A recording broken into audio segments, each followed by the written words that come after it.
Hello and welcome to this course. I'm so happy that you're here. And before we dive right into the course, let's just make sure that you can get the most out of this course, because this is what you're here for, to learn SQL in the best possible way. So here are my top 3 tips that help you to get the most out of this course.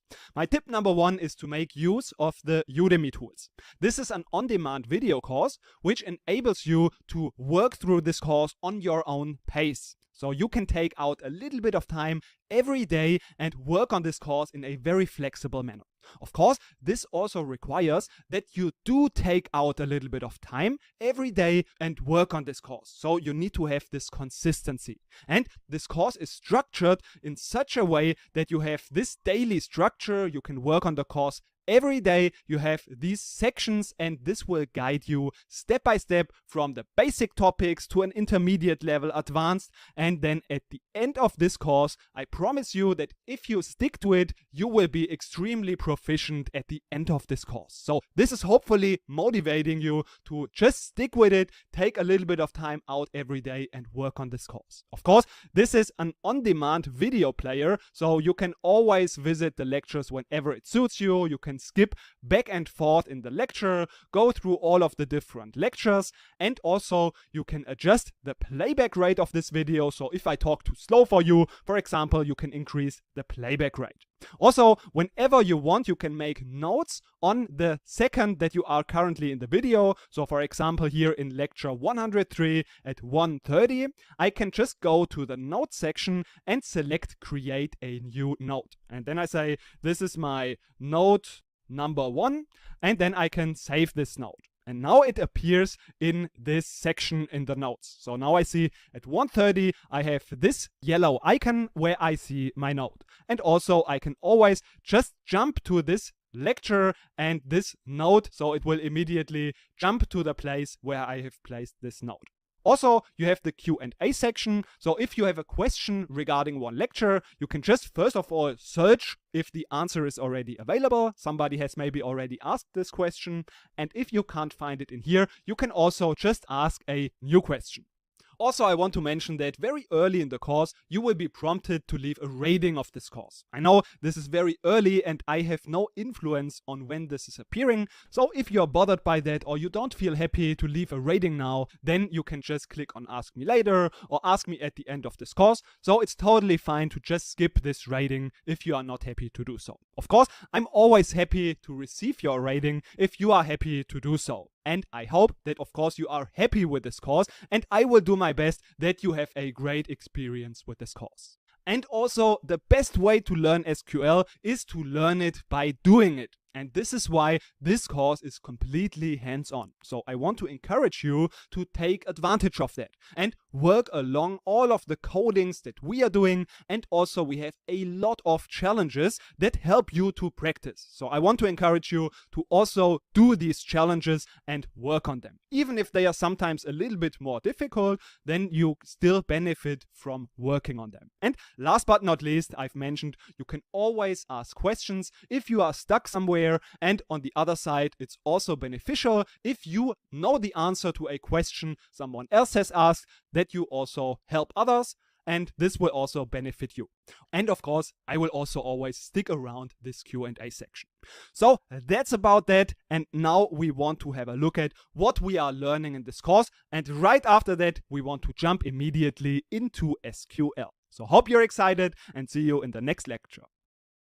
Let's just for 1 second talk about how this course is designed so that you will know how your journey will look like. This course is designed to guide you from a beginner level, this is where you are probably now at the moment, to the intermediate level, then through the advanced and the pro level. And this will be structured into different days. So every day you get a little bit better and you climb the ladder of your expertise with SQL. So of course, in the beginning, we will just cover the basic topics. Like we will set up a database locally on your machine. You will learn all of the basics about SQL and databases and tables. And then of course, also practically, we will work to write our first commands. So we will learn how we can query data, how we can filter it, and about the important group by statements. After that, we leave this beginner realm and we will learn about functions, conditional expressions, and how we can join join tables. So after that, you have a solid knowledge of SQL. So we are ready to dive into the more advanced topics like subqueries, unions, managing tables. This means we can create database objects and we define them, we can alter them, and we learn how we manage those. Also, we'll talk about so-called views, data manipulation. This means how we can update data and how we can insert data into existing tables. Of course, in the end, we'll also have a course project at this point. So we will dedicate one entire day to this course project so that you can again rehearse what you have learned and practice and test everything that you have learned so far. Of course, also in between, we'll have a lot of practice for every topic in every day. There will be enough practice for you, and I encourage you to also do these practice assignments so that you can really practice your knowledge. And then if you want to do the extra mile, you can go to the pro level as well. So this is really meaning what it says, because those topics, most people that are even quite proficient with SQL don't know about these topics. So this is something like window function, grouping sets, transactions, user-defined functions, stored procedures, and much more. And of course, in the end, there will be another advanced course project. So this will be now quite challenging, but this is how this course is built, so that you go from a beginner and step by step you acquire more and more knowledge, and your skill will advance step by step. So that's how this course is designed. Of course, if you are happy with being just at the intermediate or advanced level, then you can just leave it at that and maybe later on have a look at some of the pro topics, because you will have lifelong access to this course. So whenever you want, you can just say, now I want to go one step more and I want to also learn about these advanced or pro topics. So I hope you are now excited and ready for this journey. That's why we now want to start with the basics of SQL. How can we actually understand SQL? And that's what we are doing in the next lecture. Let's start with the question, why should we even bother learning SQL? And to understand the importance of that, we first want to answer the question, what actually is SQL and what do we use it for? So very quickly, SQL is just short for Structured Query Language. This means that SQL is the language we use to interact with a database. That means, for example, that we get data out of the database and we can, for example, also update or write data into the database. So let's have a look at how this works in practice. We all know that data is super important in all companies. And oftentimes, this is the most common scenario, data is stored in a structured form. And for that, we need to have databases. This means that in a database, we have a set of tables. So a table in a database is just a structured form of data. This means that in a table, we have columns and rows. So this is what we mean with structured data. And now, if we want to interact with this database, as we have mentioned, we want to use SQL for that, to, for example, get the data out of this database. But also, as we've mentioned, we can use SQL to analyze the data. This can, for example, mean that we join it with different tables. We'll learn later on what that means. We can aggregate the data, make some calculations, and with that get more insights out of our data. But of course, we can also write data back into the database and update existing data. So this is super important because a database is oftentimes behind many IT systems. And on top of that, we can also connect a database with different other applications, for example, Power BI, Tableau, or many other applications.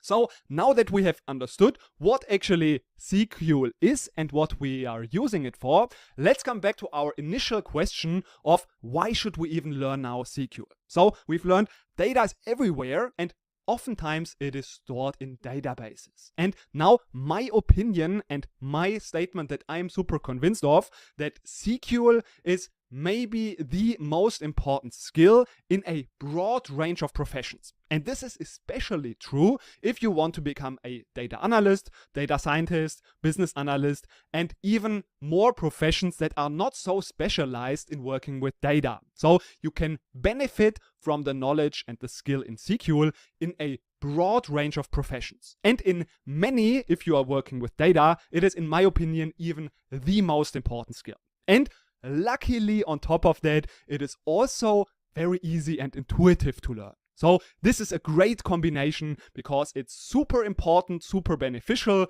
but luckily it is not very complicated and it is very easy and intuitive to learn. And with that, mastering SQL is a great career booster, and this is why I recommend SQL the number one thing to learn if you are planning to become a data analyst, data scientist, or just in general want to advance your career and use this to do that. So with that in mind, and hopefully it was a good motivation for you, we now want to dive a little bit deeper and understand what is a database. So we now want to dive deeper, and after that we immediately want to get hands-on and start learning SQL.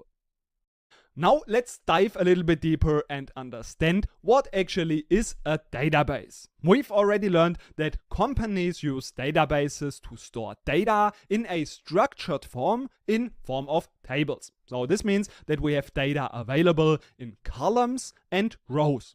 And we use SQL to interact with this database. That means, for example, that we want to tell the database management system what data we want to get out of the database. But now that we know that there are different tables in a database, we also want to mention already that there are also so-called schemas. And schemas is basically an additional layer that helps us to organize and structure our database.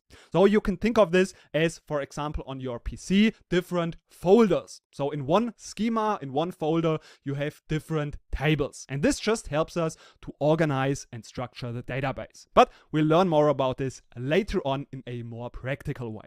But we need to also now understand that if we have a database, we need to manage this database. And this is managed by a software, which is the so-called database management system. And in our case, we are using PostgreSQL for that. So this is the database management system. That is the software that is used to manage the database. But we, on top of that, also have a graphical interface. This is the interface that we use in a graphical way to create databases and to write our SQL queries in it. And if we are working on PostgreSQL, we use pgadmin as our graphical interface. So both of these applications we are now also going to install on our local machine. But before we do that, we also want to mention that there are also other database management systems. And that's why in the next lecture, we want to also quickly talk about those other different database management systems and why it's a great idea to use Postgres just to learn SQL, because in the end you want to learn SQL. And that's why in the next lecture we want to get some clarity on these different database management systems and how we use them to learn SQL in general. In the last lecture we've learned that there's not one single database management system, but there are multiple of them.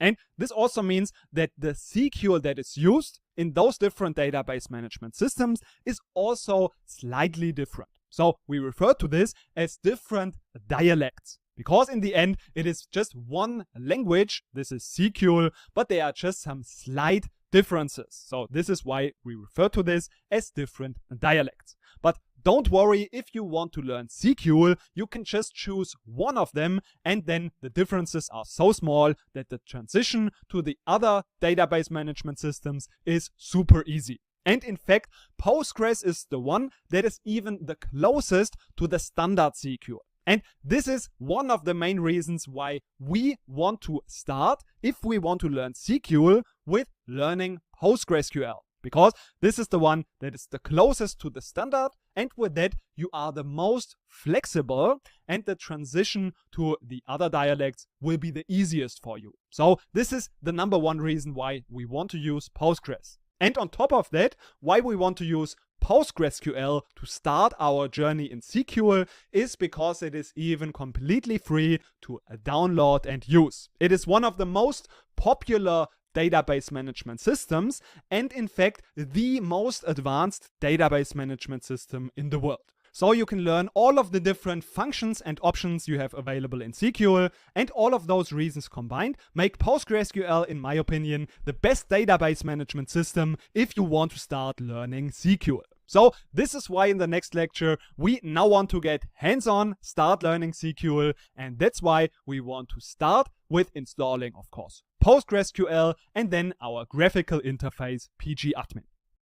Now let's get started with installing the tools that we are going to need in this course. So this will be one, PostgreSQL, our database management system, and then on the other side we also need pgadmin, our graphical interface. And luckily we can install both of them together in one package. So let's go ahead and jump into our browser where we are going to search for PostgreSQL download. Then the first link, that is not an ad of course, should be PostgreSQL downloads. So this is the link that we are going to use, and in here we can now choose our operating system first. So this video is now of course for Windows. If you are on a Mac operating system, then you should of course just use the Mac video. In our case, we are therefore just going to select Windows, and in here we can now go ahead and download the installer. This will just make it a bit easier for us to install both of these tools together. So that's why we just click here on download,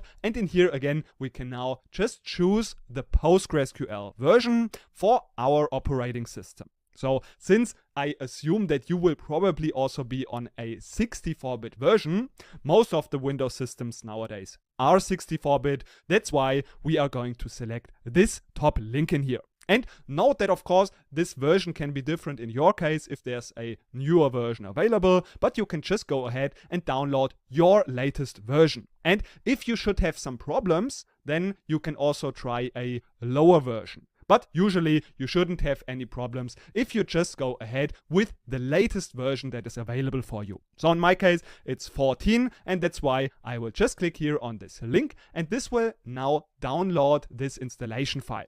So once this has been downloaded, we can just navigate to the folder and open up this installation file, and this should now open up the installation wizard. So in here we can just start the installation by clicking on next. The directory where this will be installed we can just leave at the default, click on next, and for all of the components that are here checked we can also just leave them at the default. As I've mentioned, we can install PostgreSQL together with pgadmin in one package, and those other two we don't really need, but anyways we can just leave them at the default. So once we have all of them checked, so we don't need to change anything in here, we can click on next. Also the directory for the data storage we can leave at the default and just click on next. Afterwards we have to set up a password for the database super user. So the username will be Postgres. And in here, this is not really a security issue, and that's why I recommend to just use a very simple password. So this is very important that you remember this password. So that's why I encourage you to use a very simple password and also to write it somewhere down. So I will just use the very simple password called password. And again, this is not a security issue because you are just installing this locally on your machine, and anyways, we are not using any sensitive data. So that's why I just use the password called password, and I click on next. Afterwards you have to select the port number, and also in here you don't need to change anything, just use the default setting in here. So in my case this is probably the case also in your situation, it is 5432, but even if you have a different number, don't worry, just use the default number that you see. So I'm just going to click again on next, and also the locale we can just leave at the default settings. And afterwards we just click again on next, and then the installation will be started. This installation might take a couple of minutes, but then afterwards it should be completed. And now we just need to uncheck this box. And now once we have unchecked this box, we can click on finish and we have successfully installed pgadmin together with PostgreSQL. Now, if we want to start up pgadmin, we can do this by just going to the Windows search, and in here we can just enter pgadmin. So this is what we are going to select. And then this will open up in a new window, and we have to, of course, now enter our password that we have chosen in the installation. So in my case, this was the password called password. So that's what I'm going to enter in here. Then I can just click on OK, and then I will see at the left side those servers. So in here I can expand them, and I will just expand also the latest version because I've installed also some previous versions, but if you don't see them, don't worry. Just click on the latest version that you see, and then once you expand this, in my case PostgreSQL 14, it will show the available database objects. So we don't need to be concerned with all of them right now, but we see that we can expand the database that's already installed, which is called Postgres. And in here, we can now also expand the schemas. So we have already talked about the fact that we have schemas in our database that we use to organize our tables and other database objects. So they are basically like folders. And the public schema is the default schema that is usually available always in the beginning. So this is all that we need to know. And now we, of course, want to also set up our database that we are going to work with. So that's why we want to set up this database in the next lecture and then get to know SQL and also get a quick overview of pgadmin. So that's what we are going to do in the next lecture. Let's have a look now at how we can also install PostgreSQL and pgadmin also on a Mac. So we in Google just search for PostgreSQL, and then we find the website postgresql.org. This is the one that we select. In here, we just have to navigate to download. We can also find this in the top navigation. That's what we select. In here, we can choose our operating system. We will choose Mac OS. In here, we select download the installer, and then we can download our versions. So in here, we just go to the latest version. In this case, we of course choose Mac OS. Then the installation file will be downloaded, and we can then just open that up on our local machine. Then this is opening up. Of course, we enter our password, and then the installation will start. And here we can just click on next. Then the directory we can leave. In here we can also leave everything as it is. This we can also leave. And in here it is important to set up our database user.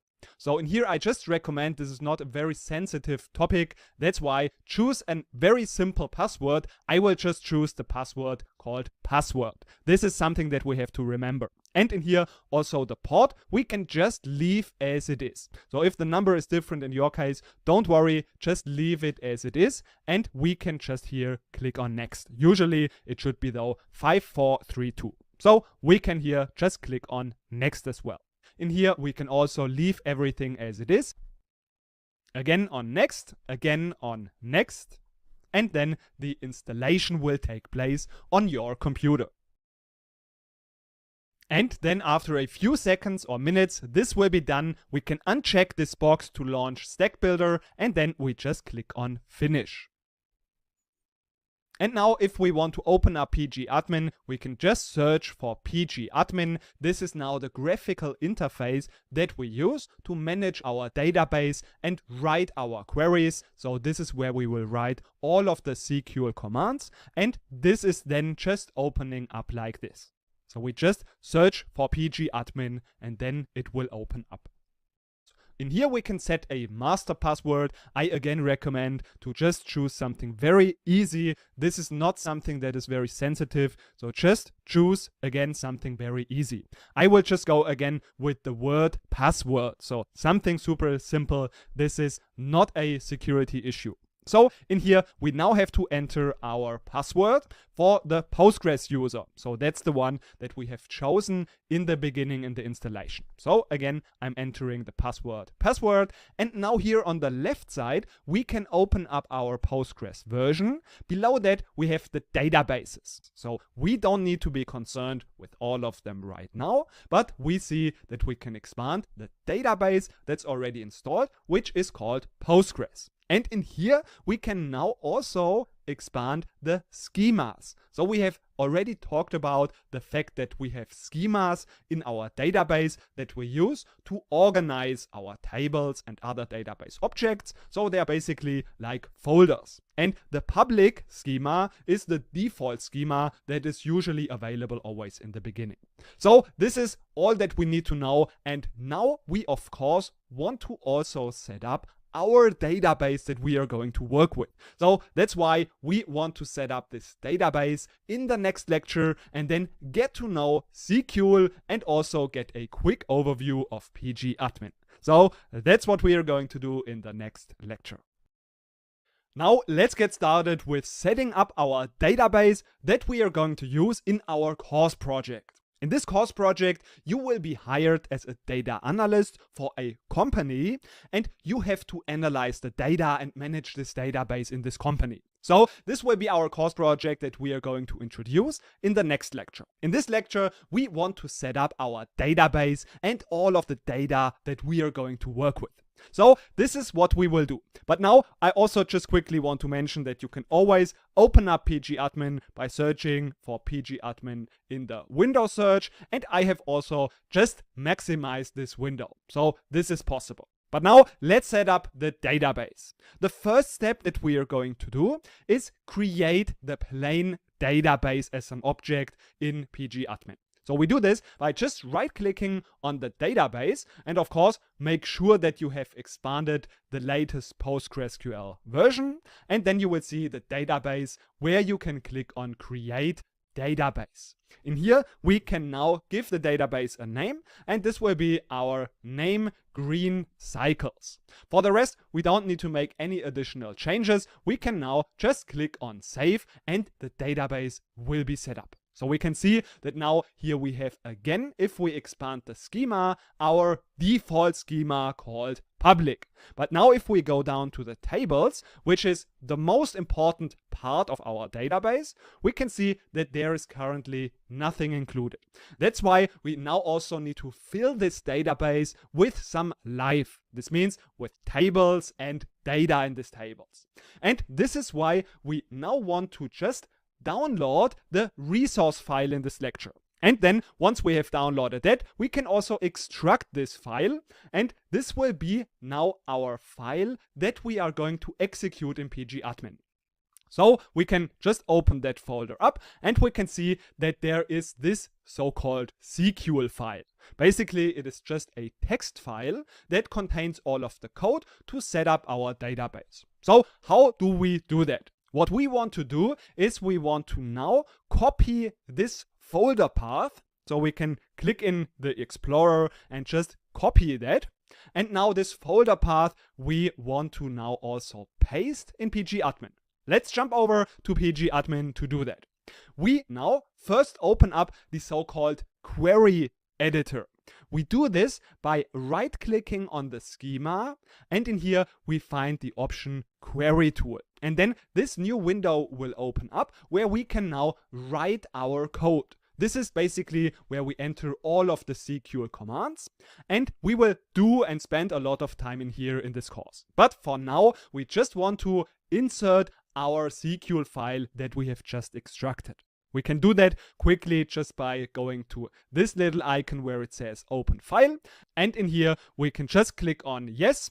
And then we just need to paste this folder path that we have just copied in here. And we should be able to see now this SQL file in this folder. If you don't see that, just make sure that you have all files selected in here and also that you have pasted in the right folder path. So now I'm just going to select this SQL file, and then the file will be inserted in this query editor. And now we just need to execute this code, and we can do that by either pressing F5 or just clicking on this little play button. And then afterwards, we will see that the query has been returned successfully. So now if we refresh our schema, we can do that by right-clicking and then going to refresh. We will see if we now expand the tables that now there will be tables included. So let's quickly also write our first query before we then go ahead and introduce our course project. So for that, let's click again into the query editor, and we want to hold Ctrl A to select everything, and then we can delete everything, and we want to write now our first quick query, which we'll learn a bit more about later on as well. For now, we just want to write select star from public, which is our schema, dot actor. And if we do that, we hit F5, we will see that now this is returning us some data. This was our first SQL command, which we have used to return the table actor from the schema public. And we've just used a very simple command, select star from, for that. But don't worry, we'll learn about that later on in much more detail and step by step. For now, we have successfully set up our database, and that's why we are now ready to introduce our course project.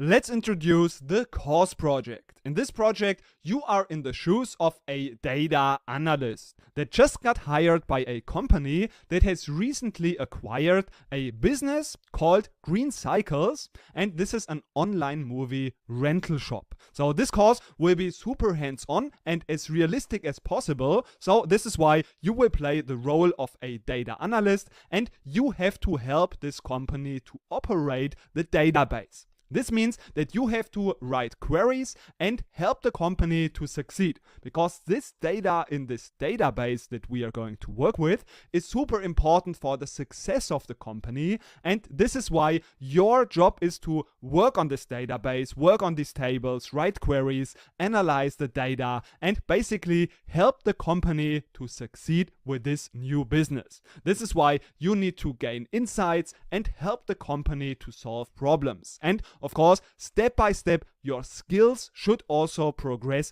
and get more and more advanced. So the database that you are going to work on is this database with many different tables. So you see that it's fairly complex, which helps you to get a real-life scenario and learn SQL for real-life scenarios as well. So step by step, your skills in this course should advance, and we will do this in this project where you are going to explore meaningful data, get insights to help the company to make the right decisions, and basically just help the company to operate. And as mentioned, step by step, your skills will become more and more advanced, the queries will become more and more advanced, and you will learn everything that you need to know about SQL and working as a data analyst on this database. So this is now the course project, and now that we have this in mind, we can start immediately with the first SQL statement,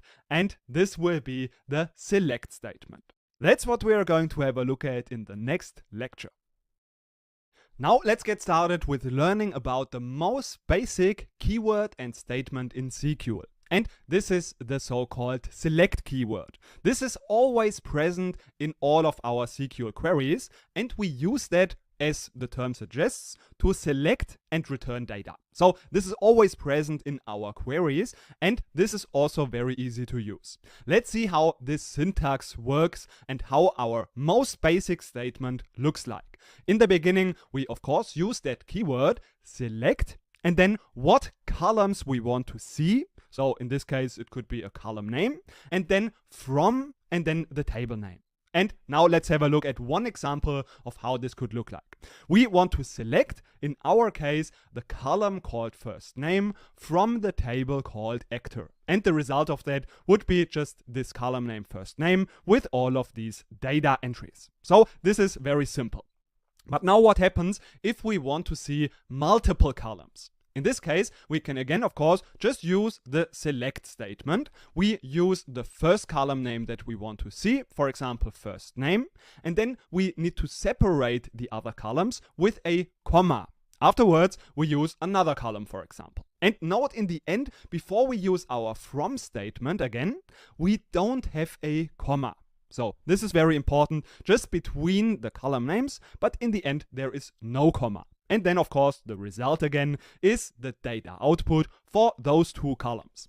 But now we also have something that we can use to show all of the columns in a table. So let's assume we have 50 columns and we don't want to name them all separately. Then we can use select star from the table. So we use this asterisk, and this means just that we want to see all of the columns in this specified table. And then the result of that is just, in our case, all of those columns, in this case, 4 columns of this table. So you see that this statement is not very complicated, and we'll see that now in action. But before that, I want to make one quick remark, and this is that the formatting of this code doesn't matter.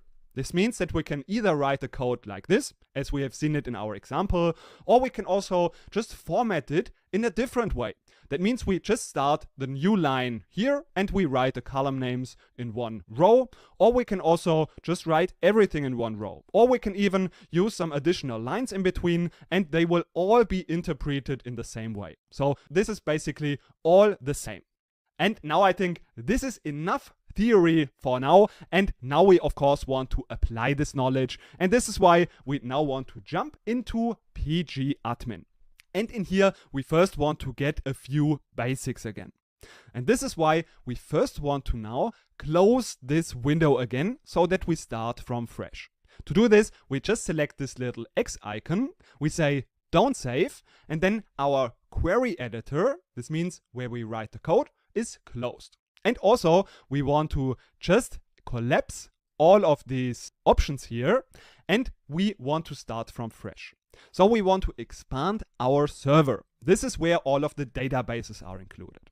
And then we have, in our case, 2 databases. We can again expand them, and we see that we have our green cycles database.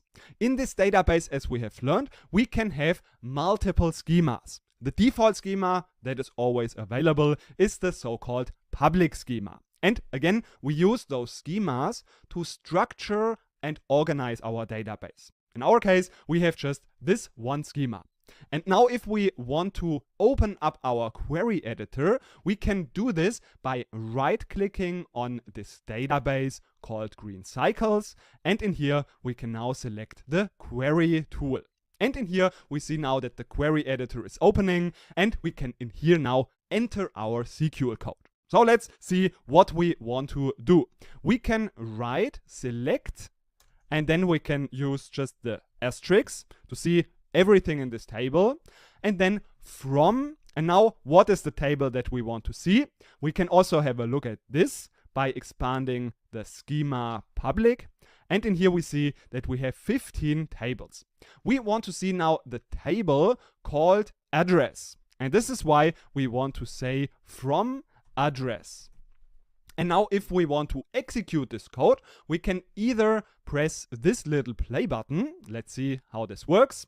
Or we can also do the same thing by just pressing the F5 button on our keyboard. And this will also execute the code that we have entered in here. And now we see that we have this data, these columns, and all of those data entries in this table available. Let's assume we now only want to see the column address and district. How can we do this? This is very simple. We just enter the column name address, we use a comma, and then we use also the district column. And again, we press F5 and we see that the data is returned. And note again that it doesn't matter how we format this, this will always show the same result. So this is our most basic SQL statement, and of course now we also want to practice that, and this is what we are going to do in the next lecture in a challenge. Now let's get started with your first challenge. This challenge will help you to apply your knowledge, and that's why I will urge you also to do these challenges and not skip them, because this is one of the most important factors for your success in SQL. And that's why we have a lot of challenges in this course, and we try to make it as realistic and helpful as possible. So hope you're excited for this challenge. In this challenge, now your first day as a data analyst has started. So this is your first day in the company, you have access to the database, and now the marketing manager asks you for a list of all of the customers of this rental shop. And they want to see the list with the first name of the customer, the last name, and also the customer's email address. So this is your first job, your first task in your new job, and now you should write a SQL query to get that list. So what you have to do is identify the right table and then also the right columns in this table. So hope you're excited for this challenge, and afterwards we'll have a look together at the solution. Now let's have a look at how we can solve this challenge and get this list of all of these customers with first name, last name, and email address. That's why we want to, of course, jump into PG Admin. And the first thing that we want to do is, of course, find the right table for that. And we can see a list of all of our tables. If we are in our database, in our schema that we can expand, we find, of course, our tables. We can expand that too. And now we just need to search for a table that could contain the customers.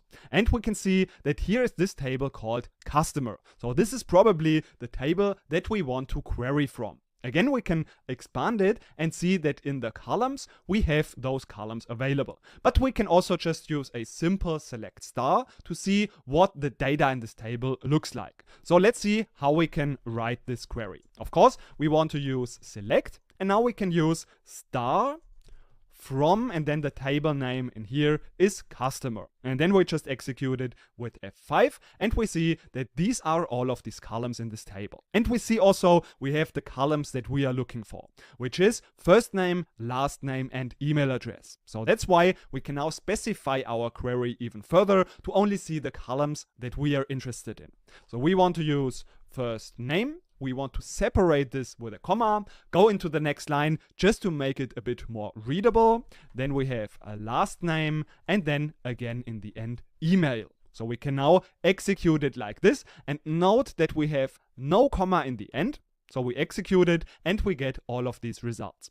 This comma in the end is something that will cause an error, and this is one of the most common errors that we see, that there is an additional comma where there is no comma supposed to be, or just also sometimes a comma that is missing.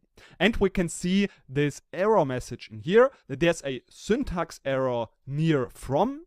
And also we get this line 5, and it is also underlined with these red dots. So this will help us to find where the error is occurring. And then if we see that, we can just remove this comma and like this fix this error. So this is how we can find out about the errors, and then we can easily also solve that.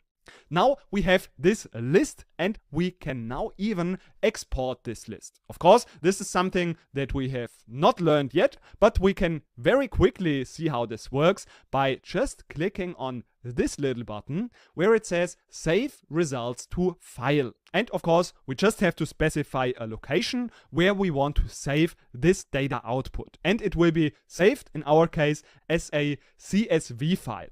So if we do it like this, we can save it, and then if we just navigate to this location and open up this file, we will see that now we have this list. And of course, this is a little bit easier for the marketing team to work with because they can't work on the database. So this is just some additional tip that you can get by just clicking this button to export basically the results to a CSV file. And now in the next lecture, we also want to learn how we can sort the data output by a column. And that's what we are going to do in the next lecture. Now let's have a look at the order by clause. This is the clause that we can use to order our results based on a column that we specify. And then in this case, we can order either alphabetically, numerically, chronologically, just depending on the data type of the column. So, for example, if we have a date column, of course, the results will be ordered in a chronological way. Now let's have a look at how we can use this order by clause. Of course, in the beginning, we just want to select the columns from a specified table, and then towards the end of our statement, we mention the keyword order by, and then the column that we want to order our results by. Let's have a look at one example of that. In this case, we want to again select the first name and last name from the actor table, and now we want to order by the first name. This is why we just add the keyword order by and then the column name called first name. And in this case, the results will be now ordered by the column called first name. And Adam, of course, is in the beginning. Now, if we don't want to start with A, but we want to start with Z, for example, then we can also add the keywords descending, DESC, or ascending, ASC. So in this case, if we want to change the order in a descending order, we can just after the column that it should be ordered by, the keyword DESC. And in this case, we start now with a Z. And also, we can mention ASC, which is just the default value. That means that if we don't specify anything, it will be always in an ascending order. So it doesn't actually matter in terms of the result if we use that ASC or if we just leave it away.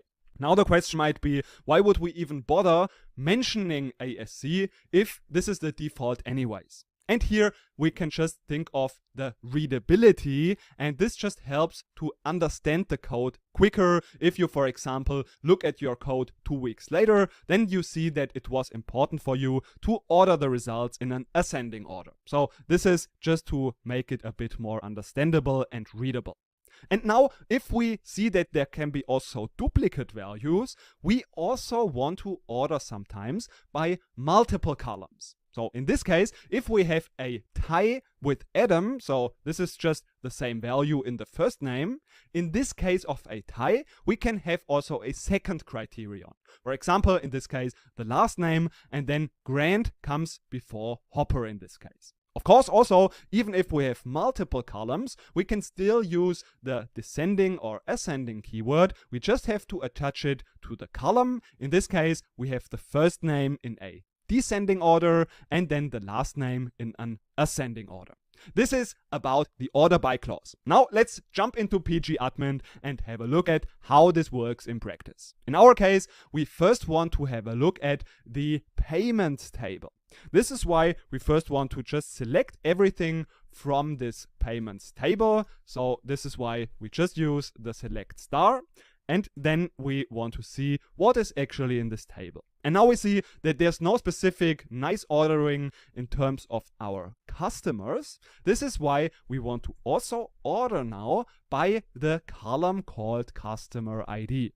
And then we see that we have now the ordering by the customer. And we see now we have all of this in a nice order. But now we also want to see always in the beginning of every customer what was the highest payment amount. And this is why we now also want to add a second criterion. In our case, this is the amount. So now if we have a look at the results, we see that the amount is now also ordered for every single customer. So first we have customer ID 1 and we start with the lowest amount and then we get higher and higher until we come to the next customer. But now of course we would like to see the highest amount in the beginning because this is most important to us. And this is why after the column amount we also want to use the keyword descending.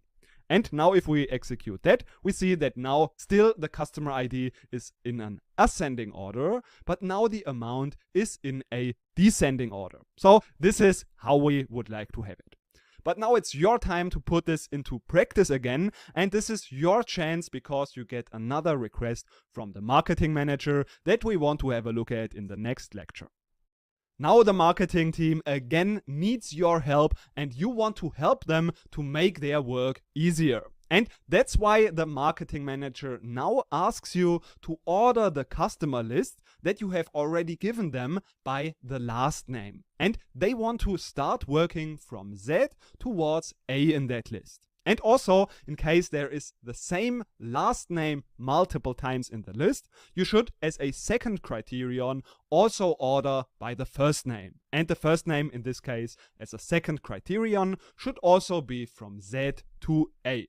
So this is now your challenge to make the work more easy for the marketing team and write a SQL query to get that list for the marketing manager. And afterwards, of course, again, we'll have a look at the solution and one additional trick that you don't want to miss out on. But first, of course, I hope that you will enjoy the challenge and find out the solution. Now let's have a look at how we can find a solution to the request of the marketing manager. First, of course, we want to select the columns, first name, last name, and also the email address from the table customer. And this is the result that we had already previously. But now, of course, we want to also order this by, and this is why we use the order by clause, and we want to order this by first criterion, the last name, and second criterion, the first name. And now, of course, the result is, as we have not specified any descending or ascending keyword, it will be per default in an ascending order. That means we start in the last name with an A. But of course, we would like to have the descending order. This is why we need to specify the keyword descending after the last name column. And in fact, since we want to have both columns in a descending order, we need to specify the descending keyword also in both of these columns. And then if we execute it like this, we get our desired result. But now I have promised that there's also a trick that we want to talk about in this solution. And this is to use, instead of the column names, the numbers of the column. And this is the number in the output. So in this case, the second column is the last name column. And this is why instead of the last name text, we can also use the number 2 for the second column. And then the result will be exactly the same. And also the same thing we can also do for first name. This is the first column in our data output, and this is why we can just replace it with the number 1, and in fact we get the same result. This is something that we oftentimes use if we are, let's say, a bit lazy and we just want to have a quick result. This is totally fine, and I do this myself as well, but in fact it is not really a best practice. And this is because, same with the ascending keyword, which helps to make the code more readable, it is actually a best practice to really use the column names as a text, because this helps with the readability. And like this, we can really quickly see what is the column that this is ordered by. Whereas the numbers don't really make it so easy to quickly understand what is actually now this column that is ordered by. And that's why, yes, you can use the numbers as well. This is just if you want to have a quick result, but if the code is important and should be more readable for other people as well, then it is just a best practice to really use the column names as a text. But now there can be still some duplicate values, and there is a way to get rid of those duplicates. And this is what we want to have a look at in the next lecture. Now let's have a look at a variation of the select statement. And this is to use select distinct instead of just select. And this is used, as the name suggests, to select the distinct values in a table. Now first let's have a look at how we use this statement. It is in fact just used in the same way as the select statement. We just use select distinct and then the column name that we want to select the distinct values from. And of course, we can also, as we later on see, use select distinct together with multiple columns. But first, let's have a look at a very easy example. And in this case, we want to select the distinct values of the first name column from the actor table. And the result will look like this. Of course, now there can't be any duplicates. We can also use it together with order by. And previously, we had Adam occurring twice. But now as we use select distinct, Adam, of course, only occurs once. And this is because we use now select distinct. But now, how does it look like if we use it with multiple columns? Now, if we use it like this, Adam can occur again multiple times. This is because it is different in the last name column. And as long as there is a difference in one of the columns, the row will appear as an own row. So this is important to note, that this distinct means distinct in terms of all selected columns. As long as there's a difference in one of the columns, the row will be displayed. So this is how select distinct works. Now let's see how this looks like in practice and jump into PG admin. In this case, we now are interested in our film table. This is why we want to use select star from film, just to have a look at this film table. And in this table, we see that there is this column called rating. And now we can see there are so many values, and we just would like to get an idea what are the different ratings that are available in this table. This is why we want to use the command select distinct and then the rating column, and then of course from film. And now we can easily see that there are these 5 different values. So this is how we can use the select distinct to just get a quick idea of what are the different values in this table. But of course, we can now, if we want, also combine it with additional columns. So for example, we can combine it with the rental duration. Rental duration. So if we, for example, just use rental duration itself, we see that there are now also 5 different rental durations in this entire table. But now if we combine it with the rating, we will see all combinations, so all distinct combinations of rating and rental duration. So this means now that the values in the column rating are not necessarily unique, but the values will be unique across all of the columns. So we can see this row number 2 is different in the rental duration. So this is important to understand, that distinct is across all of the columns. So this was our select distinct, and now you get another challenge from the marketing manager that has another request for you. Now let's practice again what we've learned about select distinct. In this challenge, one member of the marketing team asks you about the different prices in the business that have been paid in the past. And to make things easier for them, you can also order those prices from high to low. So this is your challenge, to write a SQL query to get those different prices. And now also to show you what the result looks like so that you can verify your result. This is how the output should look like. And again, I want to encourage you to really do this challenge, because this is what will help you to learn SQL in practice. So now let's go ahead and try to solve this challenge, and afterwards we'll have a look together at the solution. Now let's have a look at the solution to the select distinct challenge, where we are trying to get a list of the distinct prices that should look something like this. So we are going to jump into PG admin, and first of course we need to have a look at what is a table that we can pull this data from. So this is why we should also open up now the tables section, and in here we see a few things. So for example, we see rental and payment, and if we open up rental, we can see that there is no amount or no payment amount. So this is why we can also have a look at payment. And in here, if we open up the columns, we can see something that says amount. So this is something that could be what we are interested in. So that's why we first want to have an overview of this table. We can just use select star from payment, and indeed here we have the payment amount. So now what we can do is just use, we are only interested in the amount.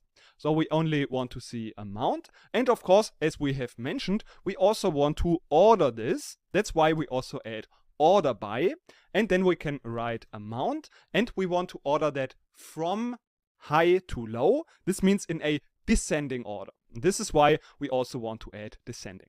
Now let's have a look at what the result looks like. And indeed, we see now the highest prices at the top. We see only the amount, but we see that there are many duplicates. And this is because, of course, we didn't use select distinct, but just select. And like this, it's not really helpful. This is why we want to use select distinct to see only the distinct amounts. And again, if we execute it like this, we get our desired result.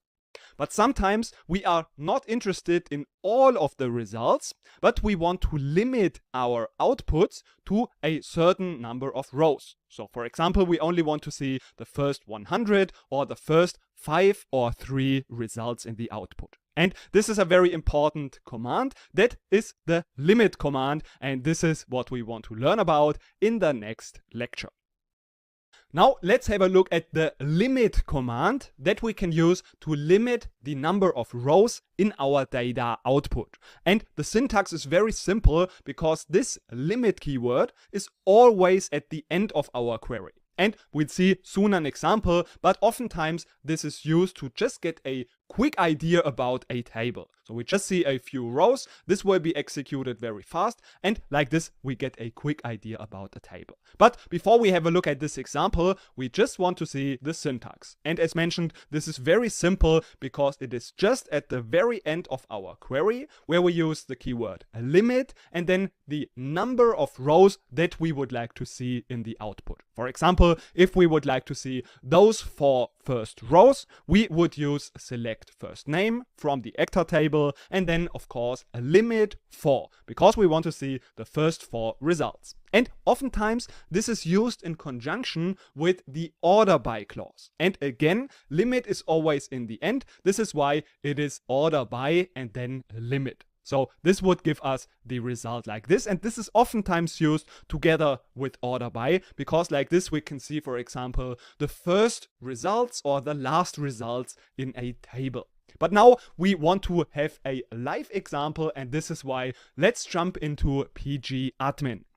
In here we see that we have this rental table. And in this case, we are interested in the last rentals that we have received. We want to see the last 5 rentals. This is why first we want to just have a look at this table in general. We therefore use just select star from rental. And in here we see now that there are a lot of results, and sometimes if we use select star from and then a table, this can take quite a while to be executed depending on the amount of data that is available in there. And this is why if we just want to get a quick idea about the table, we can oftentimes just limit the amount to, let's say, the first 10 or the first 100 results. And this will be then executed much faster. This is especially relevant if it's a huge table. So like this we see limit 100 and we'll see only the first 100 rows. But now in our case, we would like to find out about the latest 10 rentals. And this is why we want to order by the rental date. And then also we would like to limit the amount to the first 10 results. So if we use order by rental date, if we do this in a descending order, this means that the last date of the rentals will be at the top. We see the latest 10 rental dates. And if we do that, we see that this is at the top, and this is exactly what we would like to have. And now as the last thing that we want to learn today, we want to have a look at the count command. This is very important because this can count the rows in a table. And we'll use those kind of aggregations quite a lot. This is why this is a very important function that we are going to learn about in the next lecture. Now we want to learn about our first function, and this is the count function. With that we can count the number of rows in a given table. Oftentimes, this count function is used in combination with other functions and methods such as grouping and filtering. And of course, more of these combinations and use cases we'll learn about later on. But for now, we just want to focus on the basics here. So how do we use this count function? Of course, first we start with select as always, and then we use count star to count the number of rows in a given table. What we can also do is, instead of count star, use count column names. Oftentimes this will return the exact same result, and this just makes it a little bit more understandable again what you had in mind when you wanted to count these rows in this table. But what you should keep in mind that there can be a different result as well. And this is when in this column that we want to use in this count, if there are null values. In this case, those nulls will not be counted, and this is why the result can be different. But usually this will be exact the same result, and in fact it is more common to just use count star to just see the number of rows in this table. So now let's have a look at an example of that. We can, for example, count the number of rows in the table first name. So if we do that, we get the result 200, and this is the exact same result as if we would just use count star. So count star is the common way of doing it, but we could also use first name in this count function. And if there are no nulls, it will also return the exact same result. But now there's also one additional variation, and this is using count in combination with distinct. Note that we have to also write this distinct keyword in this parentheses. So this should be then together with the column name. And in this case, the result in fact is different, because now we only count the distinct first names. So if there are some duplicates, they will not be counted again. So this is a variation of using count in combination with distinct. But now let's jump into pgadmin and have a look at some examples in real life. So we want to again now have a look at the table of our customers. This is why we use select star from customer. And if we are now interested in how many customers do we actually have, we can just use the command count and then star from customer. And we see we have 599 customers. And if we now are interested in how many actual values do we have, so in the first name, if there are any nulls, we can also execute that. And we see this is the same result. This means that there are no nulls in this first name column. And now if we are interested in how many different results we have, then we can also add the keyword distinct. And in this case, we get a different result because now we have only 591 distinct first names. And of course, later on, we learn a lot more combinations and use cases for this count function. But for now, we have learned quite a lot for today, and this is why we now just want to summarize what we've learned and of course also have some more practice again. Now we are ready for today's challenge that you can again use to apply your knowledge and practice everything that you have learned today. And with that, I also want to note that this is something that you should really try to implement yourself, to just go over these challenges and find solutions to them. This will help you to think about what you have learned today and to really understand what we have learned today. So this is my encouragement that you really do those challenges. Now let's just quickly go over how you can go about those challenges. So in the beginning, we will just introduce the challenges, so the individual tasks for the day. And then afterwards, of course, then you should just go ahead and try to find solutions to them. So write the SQL code and experiment with the solutions. Then afterwards, to verify your results, you get the data outputs. So like this, you can just verify your solution. And then if you should have some doubts, we can again go together over the solution. And here I also want to note that this is just my solution, which means it is one solution and your solution could be different, but anyways, it could be correct. So it's more important to get the results that you wanted to achieve. And if this is a little bit different than what I have, this is not an issue because there can be always multiple correct solutions.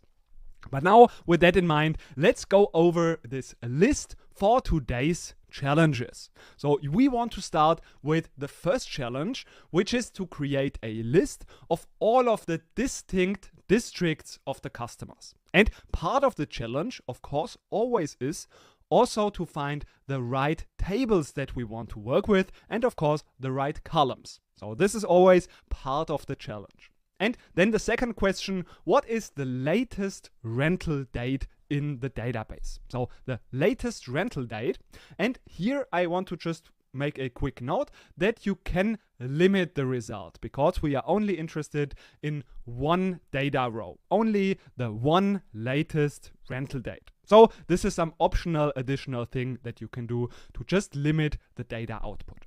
Now the next question is, how many films does the company have? And the last question for today is, how many distinct last names of the customers are there in our database? So now you can pause the video and go ahead to try to find a solution to those questions. And now if you are ready, if you have finished these questions and if you have really worked on them, we can now together have a look at the solutions, or to be more precise, just the data outputs, so that you can verify your results. And we want to start with result number 1 and then result number 2. Again, here we have limited the amount of data rows to just one data row because we are just interested in the one latest rental date. But of course, it is not necessarily false if you have here multiple data rows. And then result number 3 is 1000, and then the last result is 599.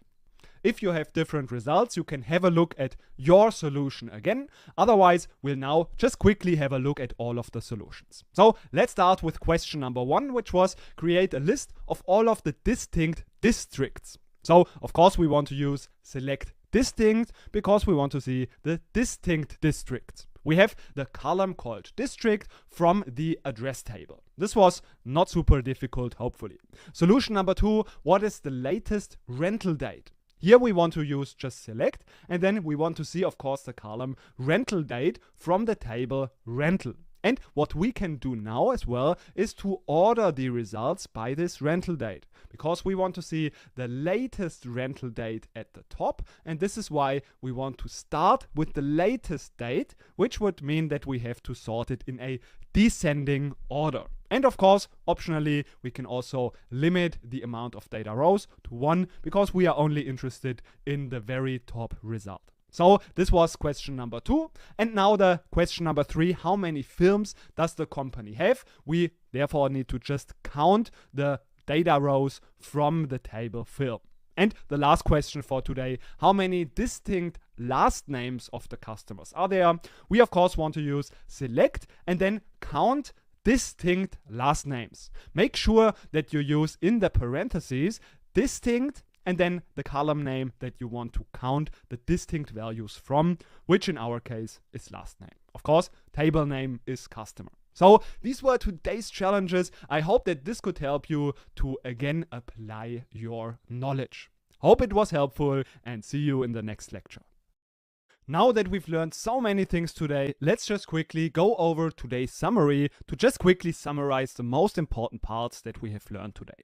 In the beginning, we have learned that SQL just stands for Structured Query Language, and we use that to interact with the data on our database. This means we want to, for example, retrieve data or update data in the database. So this is why we want to use SQL to work on the data in our database. Now, why should we learn SQL? We've also learned that this is one of the most important skills if we want to work as a data analyst, data scientist, business analyst, and that we can benefit in a broad range of professions from the skill of SQL. And on top of that, it is very easy and super intuitive to learn. So it's a great win that we can have if we want to learn SQL. So this is what we have learned. Afterwards, we quickly had a look at databases. So a database is nothing but a set of tables in which we store structured data. So this is the data that we have. We have columns and rows.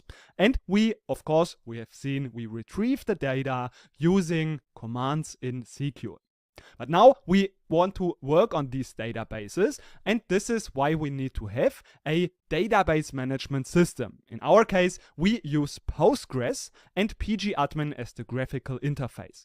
This is just so that we can write our queries and that we can graphically interact with the tables and the database. So PostgreSQL we have used because it is the closest to the standard SQL, and with that we are most flexible, and the transition if we want to work on other databases database management systems will be the easiest. On top of that, it's a super popular database management system, free to use, and in fact, it is still the most advanced database management system in the world.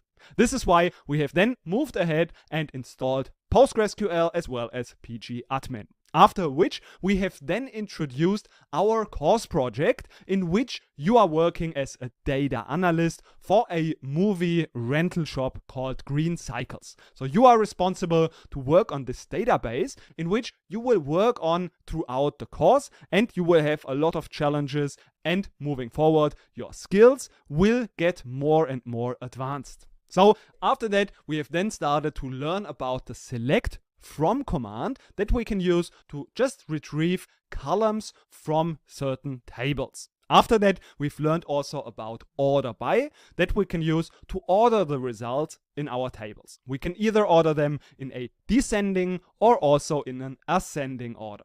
And then after select, we've also learned about the variation select distinct, in which there won't be any duplicates presented in the data output. Afterwards, we've also learned about the limit, which just limits the amount of data rows in our data output. And then last but not least, we've also learned about the count command, which we can use to count the rows in a specified table.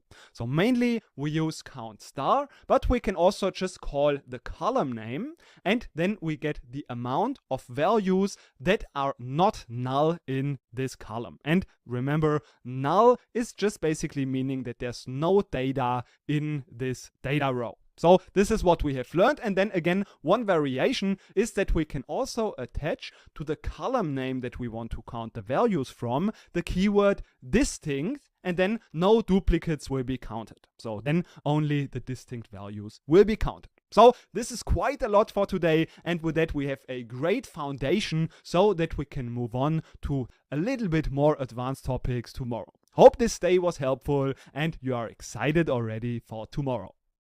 This is now your second day at your new job at the company Green Cycles as a data analyst. And this day starts normally with you walking into the office, but there at your desk already the marketing manager is waiting for you, and he doesn't look very happy. This is because yesterday we remember that we have used this command select distinct amount from payment to get the list of all of the different payment amounts. And if we scroll down, we find that there's one entry with an amount of 0. And this is why the marketing manager is now so concerned, and this is why he is asking you about a list of all of the payments with an amount of 0. And this is, of course, what we want to help him with, and that's why we today want to learn about filtering our data. This is where we want to introduce the where clause. So let's jump into first quickly the very short theory, and then we want to solve this problem for the marketing manager. So the where clause is the clause that we use to filter our data output. It's very simple. And it always also comes after and immediately after the from statement. Let's quickly have a look at how the syntax looks like. So we just select the columns, and then after the from we use the where clause with a certain condition, and then all of the rows will be output where the condition is true. Let's have a look at an example. For example, we would like to filter the amount of only this amount 10.99. This means we can just select everything from the payments table, and then we can filter the amount to the value of $10.99. Very simple. Also, if we want to filter a name, so this means a text string, so if it's a text column, we can again just use the same query, select from the customer table, and then we filter where first name is equal to Adam. And now, since this is a text, we need to enclose it in these single quotes. This is how we can filter also text columns. So these are the very basics of the where clause. Of course, later on in the next lectures, we learn a lot more variations and use cases, different operators and things that we can use in combination with where, but these are just the very basics that we now want to, of course, apply to give this list to the marketing manager. That's why we now want to jump back into pgadmin and solve this problem. So what we want to do, we can first just query again select star from payment just to get again an overview of the table. And in here we see now that we want to now filter this data. So we want to filter that to the column amount where amount is equal to 0. And then if we execute that, we now get a list of all of these values. And now if we don't want to scroll down, because maybe it's just a lot of rows, and we just want to know how many payments have there been, where the amount is 0, we can also just again combine it, for example, with count star, and then we can count how many payments have the amount 0. So if we execute that, we see this is now 24 payments where the amount is 0. Of course, if we want to, for example, filter our customers, so if we want to filter some text, we can just again use the name, so first name, from the customer table. And now if we want to filter the first name and we want to search for Adam, for example, we can again use these single quotes because it's a text that we want to filter by. And then we can say Adam and we can execute that and see first name. Of course, if we now also want to see the last name, we can also include the last name in our search. So these were the basics of the where clause. And in the next lectures, we learn a lot more variations and things that we can do in combination with where, different operators and different use cases. But now again, it's time for you to apply this knowledge and practice this in the following challenge. Now it's time again to apply what we've learned about the where clause. In the first challenge, the marketing team is planning some event where they want to give the customer with customer ID 100 some gift voucher where they want to give him $1 per payment that he or she has made. So this is the first task. How many payments were made by customer with customer ID 100? And the second one is that from the support team, you get a request to find out the last name of the customer with the first name Erica.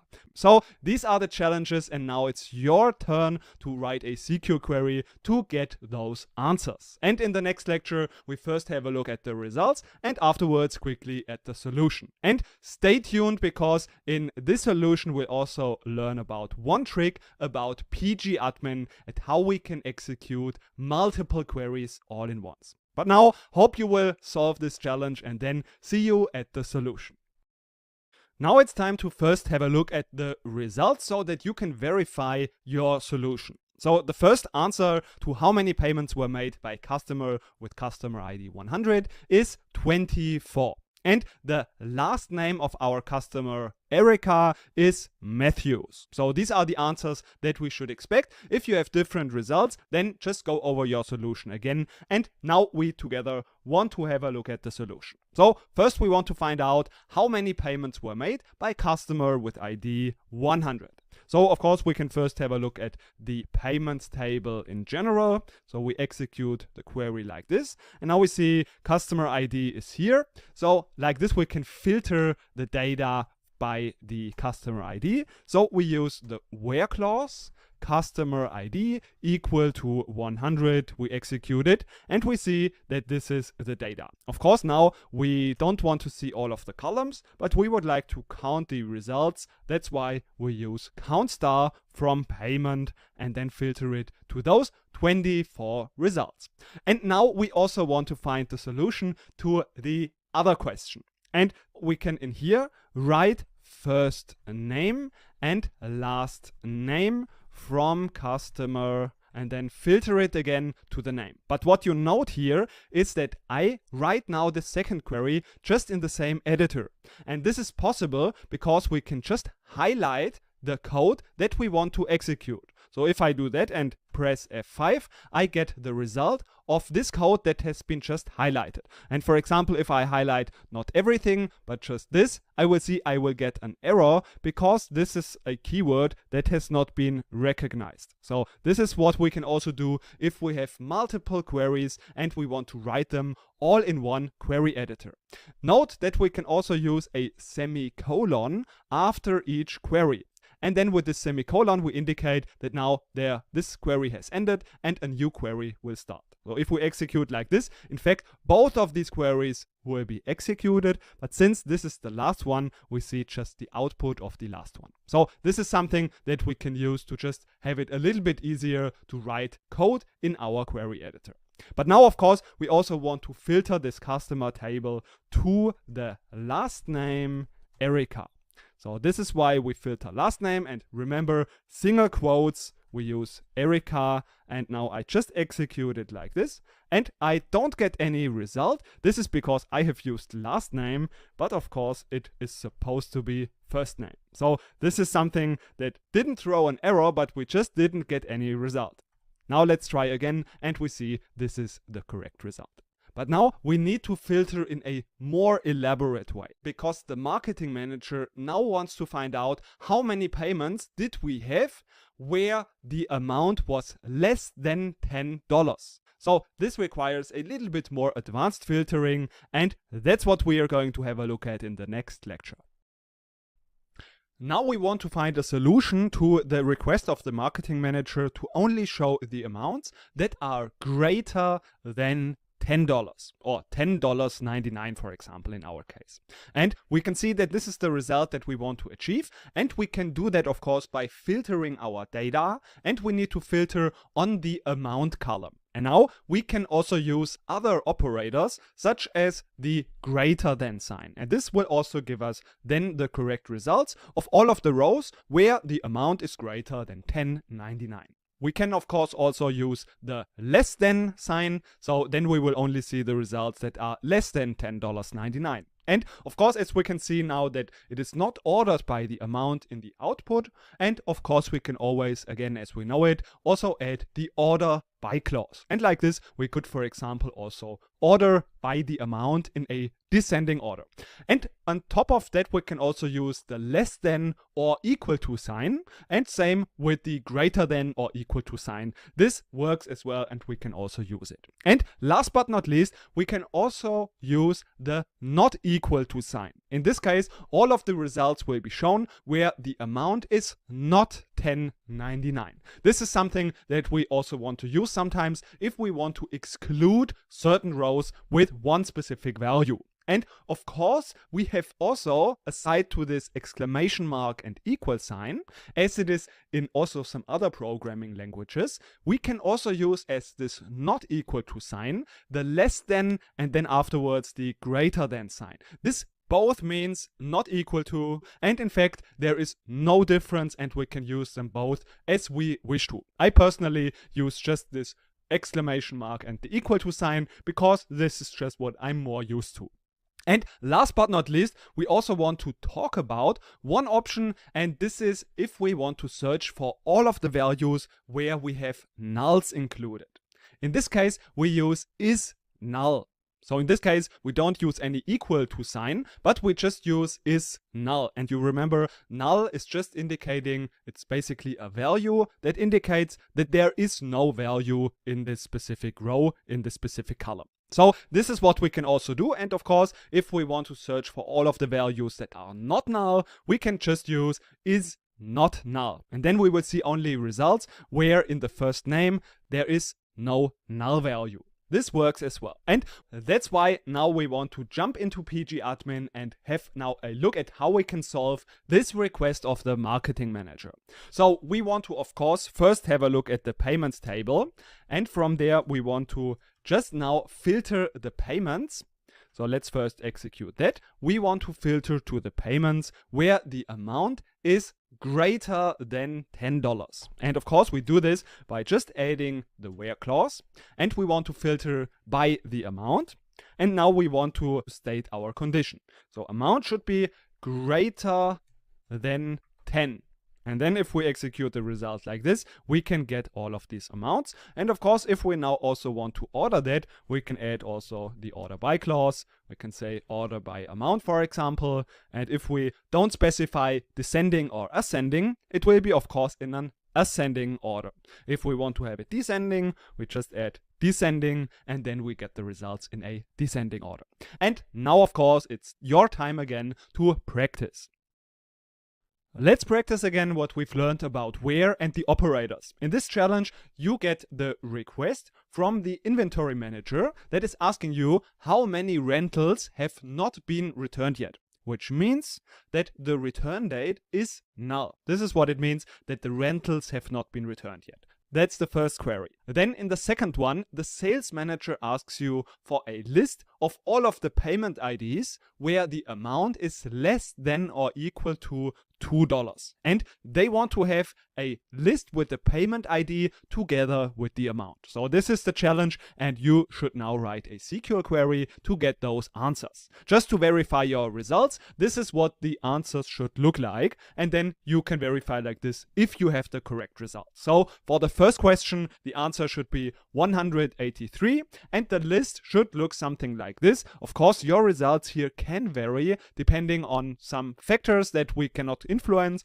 but in fact the amount, of course, should be always less than $2. So this is what you should see in this list. So this is the challenge for today, and afterwards we'll of course have a look at the solution. Let's find an answer now to those two queries. First, we want to start with finding out how many rentals have not been returned yet. Means that the return date is null. This means we want to first select everything from the rentals table, and we can just do this to quickly have a look at the data. And we see that there is this return date, which indicates when has this item been returned. And of course, now we want to find out how many, this is why we want to use count star, rentals have not been returned yet, which means we want to filter the counting, the amount of data that we look at, by looking at the return date, and we also want to only calculate those columns where return date is null. And if we do that, we get the result of 183. So this is what we get, and of course if we use is not null, then we get all of the other ones where there are some values different from null. Now the second question is that the sales manager asks us for a list of all of the payment IDs with the amount, where the amount is less than or equal to 2. This means, of course, that now we have to have a look at the payments table. And we want to see both the payment ID and also the amount from, as we have mentioned, the payments table. And of course, we want to now filter by the amount, and we want to see where is the amount less than or equal to the value of 2. This is what gives us then the result. Of course, we can still order by the amount, and then we get the result also ordered by the way how we define it. But now what happens if we have multiple conditions that we want to connect? And this is what we now need to find out in the next lecture. Oftentimes, if we filter our data, we want to use multiple conditions. For example, in this case, we see a list of all of the payments of customer with ID 30. And for example, now we also want to see only those results of that customer where the amount is, for example, equal to $2.99.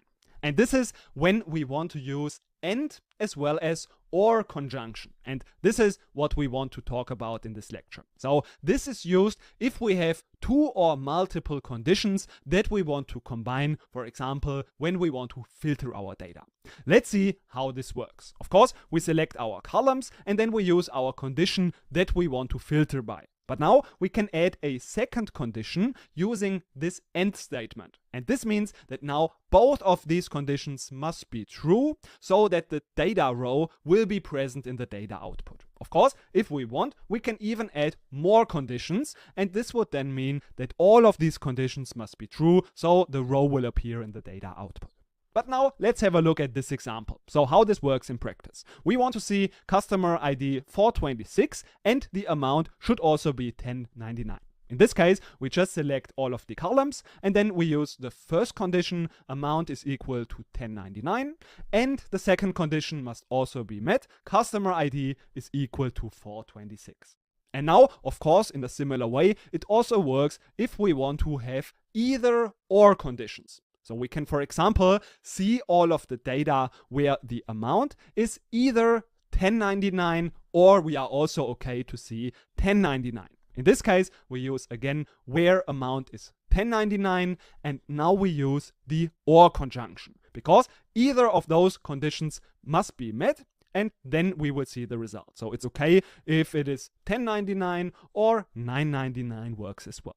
Be aware that even if we use the same column names in both conditions, we always must use the full condition. So we always must include the column name. This means we cannot use something like this where we say amount is 1099 or 999. We always must include the column name in both conditions.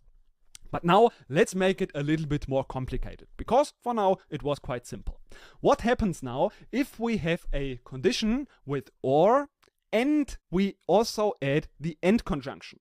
So we say amount can be 1099 or 999 and also customer ID must be 426. The result is in fact surprising. At least to me, I would not have expected this result. It's not so intuitive because now we see in fact customers that are different from 426. And this is because of the order this query is processed. This means that the and conjunction will in fact always be processed first. This means that first those two conditions will be connected with the and conjunction. This means amount 999 and customer ID 426. Or the amount can also just be 1099. And this is why we see many results where the customer ID is not 426, because we have amount is 1099, and in this case this is enough and the query result will appear. So this is what we have to keep in mind. The and conjunction will always be processed first. So it will be interpreted as if there would be just these parentheses around the and statements. But of course, we can also deliberately change that by using the parentheses maybe in a different way. So for example, if we want to first say that the amount can be 1099 or the amount can be 999, and this should be interpreted first as one condition that should be then connected with this or, and as a second condition, customer ID must be 426, then we can use those parentheses and then this will be interpreted first where we have the parentheses. And then this is the result that we might have expected earlier. This is maybe now a little bit more complex. This is why we now want to also see a few examples. So we have filtered our data by customer ID 30, and we now want to see also a second customer, which is customer with customer ID 31. And this is why we use the or statement, because we can see both of them. Both of these conditions are okay, and we want to see the output. And now we also want to limit this to the amount 299. This is why I want to now also use the and statement where I say and amount is equal to 299. And now I see there are more than just these results with 299. This is because, of course, first, this is interpreted. This means if we have customer ID with 31, then of course the amount must be 299.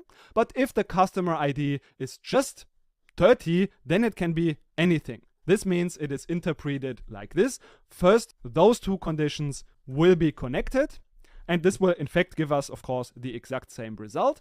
But if we want to, for all of the amounts, see only 299, we can just make the parentheses around the or. So this will be interpreted first. And then we have the second condition, amount should be 299. This is how we can use multiple conditions. And now I think it's important to have some practice on that as well in the next lecture's challenge. In this challenge, you have now the chance to practice especially those more complicated combinations of and or conjunctions. So in this challenge, the support manager asks you about a list of all of the payments of the three customers 322, 346 and 354. And also we want to see only those amounts of those 3 customers where the amount is either less than $2 or greater than $10. And on top of that, the ordering of this list should be first by the customers in a ascending order. This means we want to start with 322. And as a second order condition, we want to also order by the amount in a descending order. So this is now where a few things that we have learned come together, and you can now apply this knowledge and get a query that answers these questions. And the result, just for you to verify if you have the right result, should look something like this. So just that you can verify your results, of course, we start with 322 of the customer, and then the first amount should be 199. And in the next lecture, we'll of course have a look together at the solution. Let's have a look now at the solution, and we want to create this list for the support manager. Of course, first we want to select everything without filtering, which we will apply afterwards, from the payment table. So let's have a look at the result. And now we can see that we first want to, of course, filter by our 3 customers, which are 322, 346, and 354. So this can be our first step that we are applying. And now that we can decide how we want to format our query. As we remember, the formatting is really up to us, and it doesn't make any difference in the query result. So we can design it like this, that it's easy for us to read. And this is why I want to write customer ID equal to 322. And now the OR condition, I just want to write afterwards in one line, so I have a better overview of that. And then I want to use customer ID is equal to 346. Or we also want to see customer ID is equal to 354. And if I do that, I get now all of the customers filtered down. But I still see the amount is not accurate, because we should only see the results where the amount is either less than $2 or greater than $10. This is why I now want to combine this with an AND conjunction. And as we have seen, this should be interpreted as one condition. So we make a parenthesis around that. And now the second condition will be with the AND, that the amount, that is what we want to write, amount is either less than $2 or greater than $10. And if we do that, we get now the correct result with our basically 2 conditions. The first one is on the amount, that should be true, and the second condition is that we have all of these 3 customers. And now, of course, we also want to apply our ordering. This is why in the end we can add order by, and we want to first order by customer ID. This is why we start with that, and this should be in an ascending order. We can add it optionally, of course we don't need to, but it's just again easier to understand that it will be in an ascending order. And then secondly, we have the amount in a descending order, and this is what gives us our final result. And now sometimes we can make our query even much simpler if we want to see all of the values between a certain range of values. And this is when we want to use the between keyword that we are going to have a look at in the next lecture. Now your manager is asking you about a list of all of the payments where the payment ID is in between 17 and 18,000. So of course we can construct a where condition with basically 2 conditions using the AND conjunction. And we can say payment ID should be greater than or equal to 17,000, and the payment ID should also be less than or equal to 18,000. But now this is not the most elegant way, because there's a much simpler and more intuitive way we can do that. And this is using the between keyword. And that's what we want to have a look at in this lecture. So between and we can use to filter a range of values. Let's have a look at how we can do that. For example, we want to have a look at the payment table, and we want to filter now everything between 199 and 699. And note that the result now also includes 199 and 699. So those values will both be included. So this is important to remember. And we can also use the opposite of that. So we can say amount not between 199 and 699. And in this case, be aware that of course, now 199 and 699 is also not included because we have just used the opposite of that. So this is one method we can do it. But now what happens if we want to filter on dates?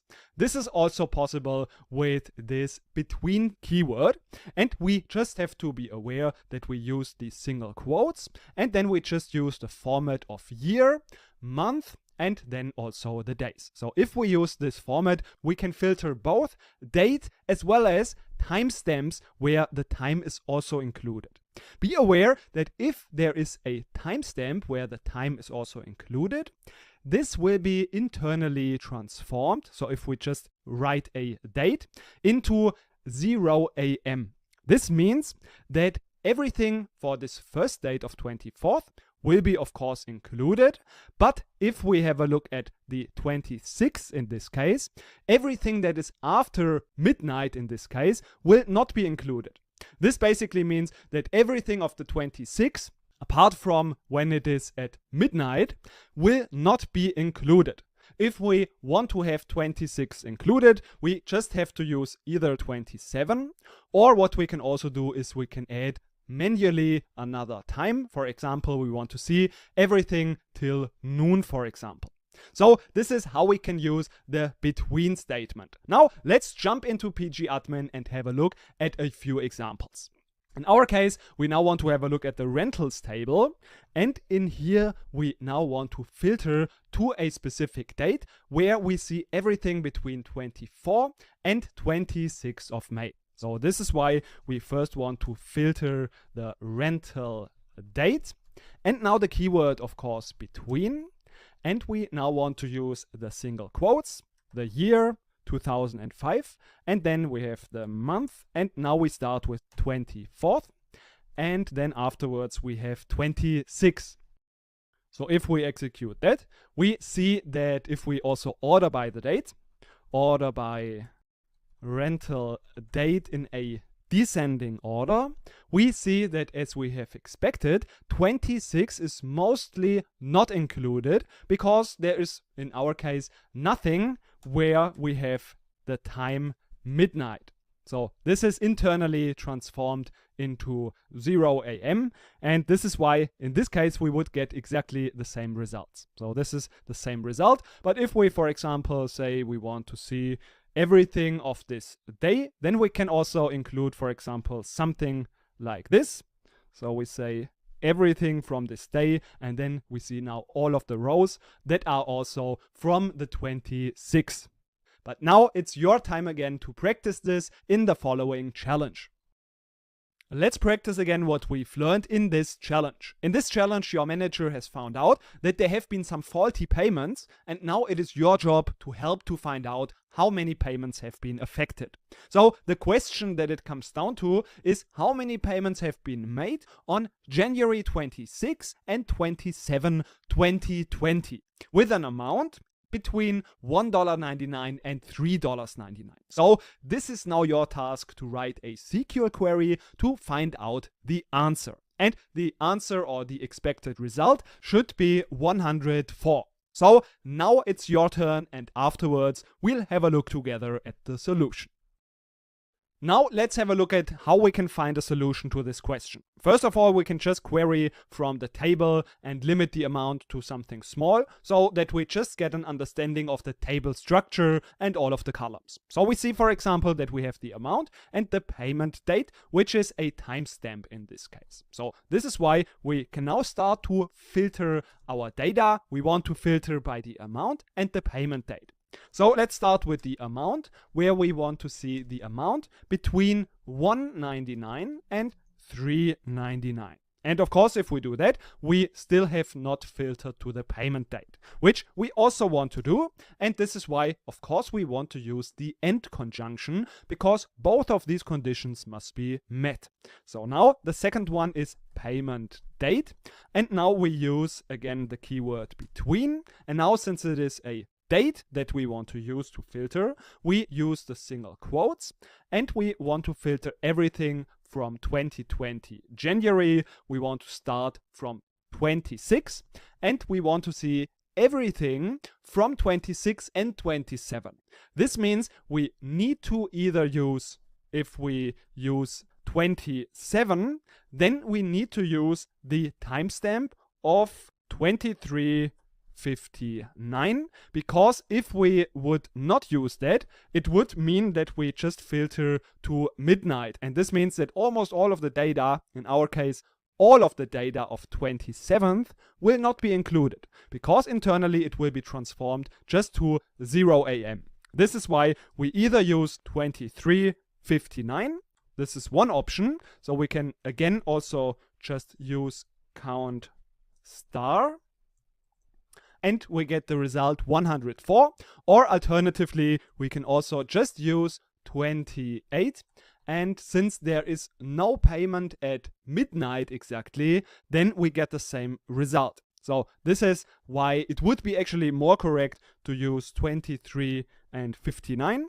But since there is no sale or no payment on midnight exactly, it gives also the same result. And I also would say this is a correct solution that we have here. So this was the solution, and of course there can be different solutions, but this is one solution, and I hope that it was helpful to apply your knowledge about between.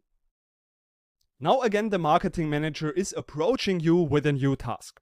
Now he wants you to give him a list of all of those 6 customers with these customer IDs. So there are 6 customers, and he wants to have a list including the email address of those 6 customers. Now, of course, we know how we can solve this. We can just filter our data using where. We filter to the customer ID, and then, for example, we use the first one. This is 123, and then we can just add additional conditions with the OR conjunction. So like this, we could add all of those different values, but imagine if this is even more than just 6 values. This can be quite a tedious work.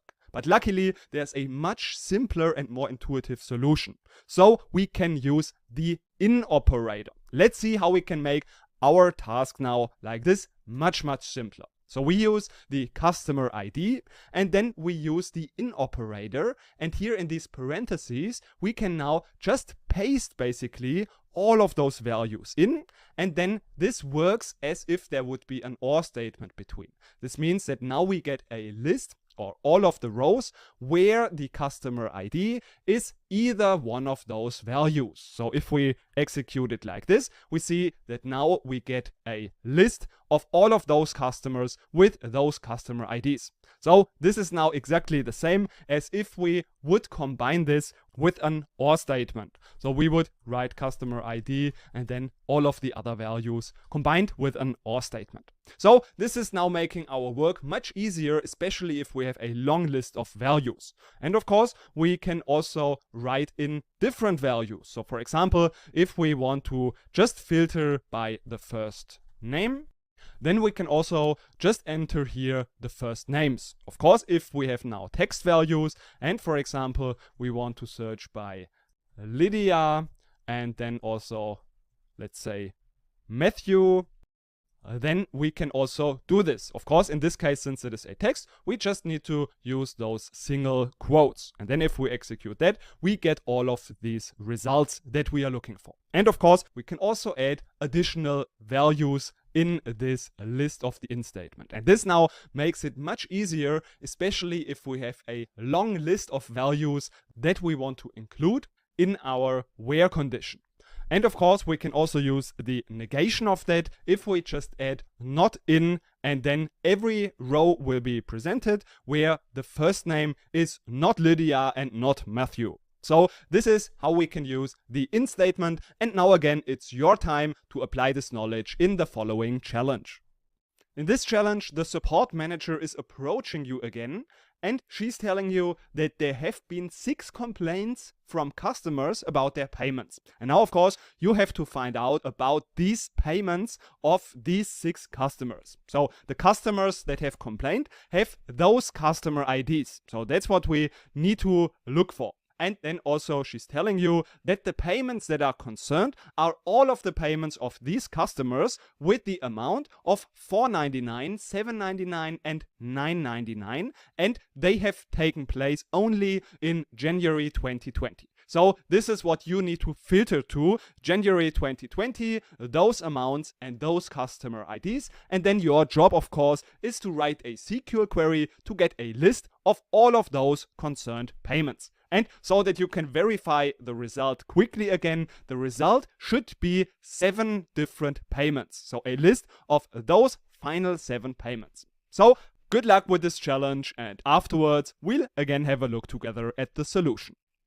Let's have a look at how we can find the list of these payments. So first of all, we start, of course, from the entire payment table. And then we want to filter, and we can start with the customer ID.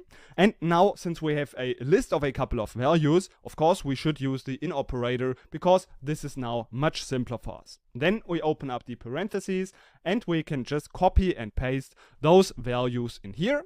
And if we do that, we get now a list of, in this case, a couple of values. But of course, we need to filter down even further, because the support manager has told us that only certain amounts in the month of January 2020 are concerned. So this is why we want to add the AND conjunction, and we want to also filter the amount by a couple of values. So this was $4.99, we had $7.99, and also $9.99. And then, last but not least, we also had to filter for the month of January. So again, we want to add the AND conjunction, and we want to filter by the payment date. And now we can, of course, use again our between operator, so that we can filter in a specific time range. And in our case, we of course want to start with January 1st, and then the end could be, in our case now, the entire January. So what we can do is just, for example, use 1st of February 2020. Of course, we could also use just the end of January and then add the month like this, but this would really give actually the same result. So this is why we want to make it just a bit simpler and use the 1st of February 2020. And if we execute this, we get our list of 7 different payments that is concerned, and this is now what we can happily hand over to the support manager. The company now wants to get a better understanding about what type of movies they have in their inventory. This is why we now first want to select everything from the film table. And in here we note that we have this description column with a descriptive text of our films. So for example, in here we can see that there's the word drama or documentary. And this is now what we want to match against. This means we want to search for all of those rows where in this description column the word drama appears. That's why in this lecture we need to talk about like and pattern matching. This like operator we can use to filter our data by matching against a specific pattern. And this pattern we can create using wildcards. So we have basically 2 different wildcards. The first one is underscore. And we'll soon see how this works in an example. So the underscore is just basically representing any single character. So it is one single character. And then on the other side, we have the second wildcard, which is just the percentage sign. And this represents now any sequence of characters. So it doesn't matter how many, and it can be even 0 characters. So it can also represent nothing. So this is really all possible. But now, how does this look like in an example? So for example, in our case, we would like to search and output all of the actors where the first name starts with an A. And this is why we want to use the like operator. And as the first character, we use the uppercase A. And then the percentage sign, because there can be any sequence of characters afterwards. And note that this is also important, that like is always case sensitive. This means if we would search for a lowercase a, there wouldn't be any results, because in fact all of those texts are starting with an uppercase a. So this is why we need to be aware that this is case sensitive. In fact, we can, if we don't want to have this feature of case sensitivity, we can also use I like. And then it will be case insensitive. This means that also it doesn't matter if it's uppercase or lowercase, everything with an A in the beginning will be found. But actually, the more common thing is to use like, which is case sensitive, because that's usually a feature that we would like to have. But now, how can we find something where the A is anywhere? It doesn't matter in the beginning, in the end, or somewhere in the middle. In this case, we can just add another percentage sign in the beginning. So this means that there can be just an A anywhere in the text, and then it will be filtered. But now, what is different in the underscore? Again, the underscore is just representing one single character. This means that if we search like this, we have any character in the beginning, but the second character now needs to be an A. And then in the end, there can be again anything. This is why the result would look now like this, that everywhere at the second position, we have this A. Of course, if we now use two underscores, this means we have two arbitrary characters in the beginning, and then the third one needs to be an A. So again, as you can see at the percentage sign in the end, this also includes nothing at all. For example, we see the second row, there is an A in the third position, and then afterwards there's nothing anymore. And this is also matched by this percentage sign. So this can also mean nothing. Now, before we have a look into the examples in pgadmin, we also want to mention that we can of course also use the negation of that. And if we, for example, search for anything where there is no A included, we just use not like and then again our pattern. And then all rows will be output where in the first name there is no A appearing. But now let's quickly see how we can solve now our challenge in finding all of the dramas in our film. So in this case, we want to select everything from the film, and we now want to filter with where, and we want to filter on the description. And now, of course, we want to use a like operator, and we want to match against the drama. So we want to use the percentage sign, and note we are using the uppercase D because this is also how it's written in our database. So we see that drama is always with the capital letter in the beginning. So this is why drama like this.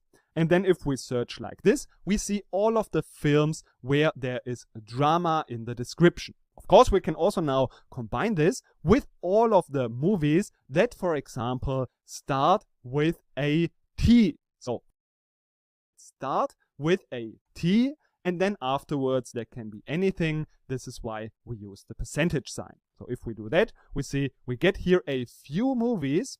And now we can also check if there are any titles where in the second place there is the T. And also there should be drama included in the description. So if we do that and execute that, we see indeed we also find 3 of those movies. But now I think this is enough of theory, and now it's your turn again to solve the following challenge.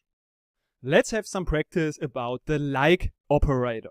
So in this practice, you again need to help the inventory manager, and this time you need to find out how many movies are there that contain the word documentary in the description. So your job is, again, to write a SQL query to find out the answer. And to verify your results again, here should be the result 101. This is the first challenge, and now there's also a second, a little bit more playful challenge. In this one, you should find out how many customers are in the database with a first name that is 3 letters long and either an X or a Y as the last letter in the last name. So this is now a little bit more playful, but you have to combine a few things that we have learned previously, especially also about and or, and how we should use the parentheses. So this is the second challenge, and again here the result, just to verify that your query is correct, here the data output should just be 3. So now, hope you will enjoy the challenge, and we'll have a look together at the solution in the next lecture.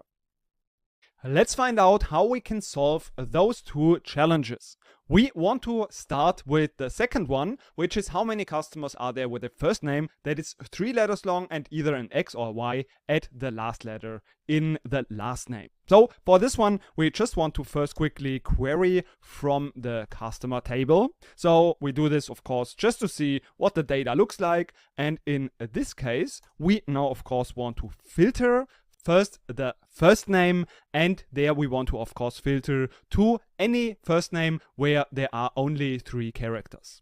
So that's why we start with first name. We use the like operator to match against the pattern, and then, of course, single quotes. And now we can use these underscores, and if we use exactly 3 underscores, we get all of the results where there are exactly 3 characters. So if we execute a query like this, we get all of the first names, so the complete list, where we have only 3 letters exactly in the first name. This is what we want to have as our first criterion. But now also the second criterion is that we also now need to have an X or a Y as the last letter in the last name. So this is why we now want to combine this with an AND conjunction. And now we have the last name should be, so we have again like, and now the last letter should be a Y. This means that we have everything in the beginning, so any sequence of characters in the beginning. That's why we use percentage, and then we have an X, for example. And now, of course, we also want to have the second option. Last name can also have the Y in the end. So we use exactly the same thing, just we replace the X with a Y.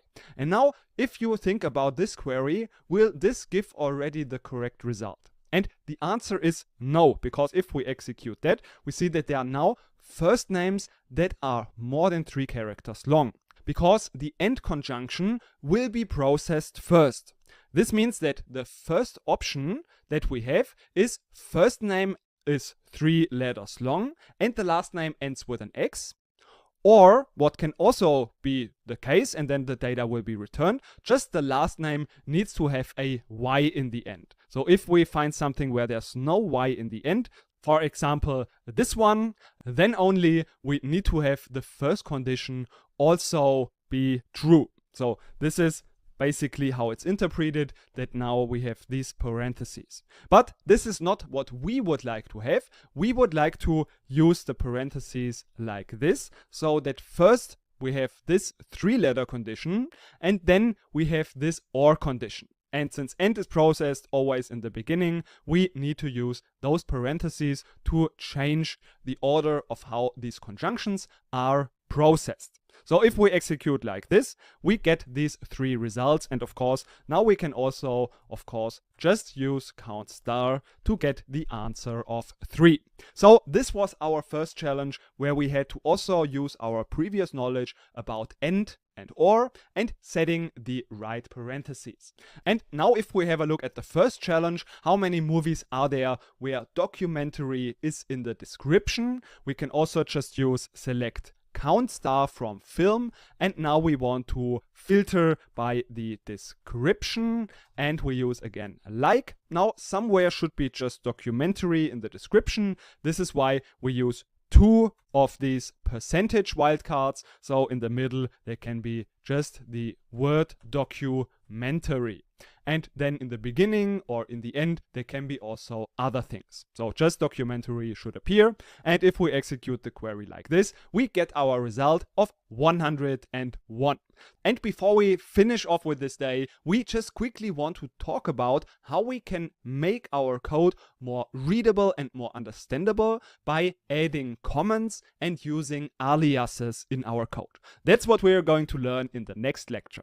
The more complex our queries get, the more important it is to make our code readable and understandable. Not only for ourselves, but even also for other people that don't know what your thoughts were when you were writing this code. And this is why we now want to learn about comments and so-called aliases. Let's start with the comments. Comments we can use to make our code more readable and understandable. This means it will be readable and visible as code in our editor, but it will not be executed as SQL code. Now, how does this work? We have basically two ways of doing that. The first one is to use a single line comment. We do this using a double hyphen. And then everything after this double hyphen in this particular line will not be executed as SQL code, but it is still visible for humans to be read. And we'll soon also see an example of that. Another method is to use a multi-line comment. In this case, there are multiple lines that are just not executed as code. And this is all done to explain mainly our code or just have some parts of the code not being executed. So let's see an example of how this works in practice. We can, for example, write in the beginning or in the end of our code some comment that is just explaining and giving some information about the code that we have written. But since you see we use the double hyphen, which is just for a single line of code, and since we have two lines in here, we need to use it at every single line that we want to comment out in our code. If we would use the multi-line comment, we could also do that in this case, and we just use this /* in the beginning and then */ in the end again. And this will then, as mentioned, not be processed by SQL, but it will be still visible for us humans, so we can read this comment. Oftentimes, a comment is also actually used to comment out parts of the code so that it can be easily later on reactivated again. So like this, we can just quickly activate some code and deactivate it as well if we currently don't need it. Of course, we can do that also for multiple lines of codes if we use either at every single line the double hyphen or this multi-line comment as well. If we talk about aliases, we can also use them to rename the column in the data output just for this single query. So this is important to understand, that this will not rename the column in the database, but just in the data output for this specific query. And again, we can use that to make our column names sometimes a little bit more descriptive. But now we have enough theory, and let's jump into pgadmin to just quickly see a few examples. For example, in this case, the column name description is not really what we would like to have. And this is why we use now here an alias, and we want to say this is not description, but it should be description of movie.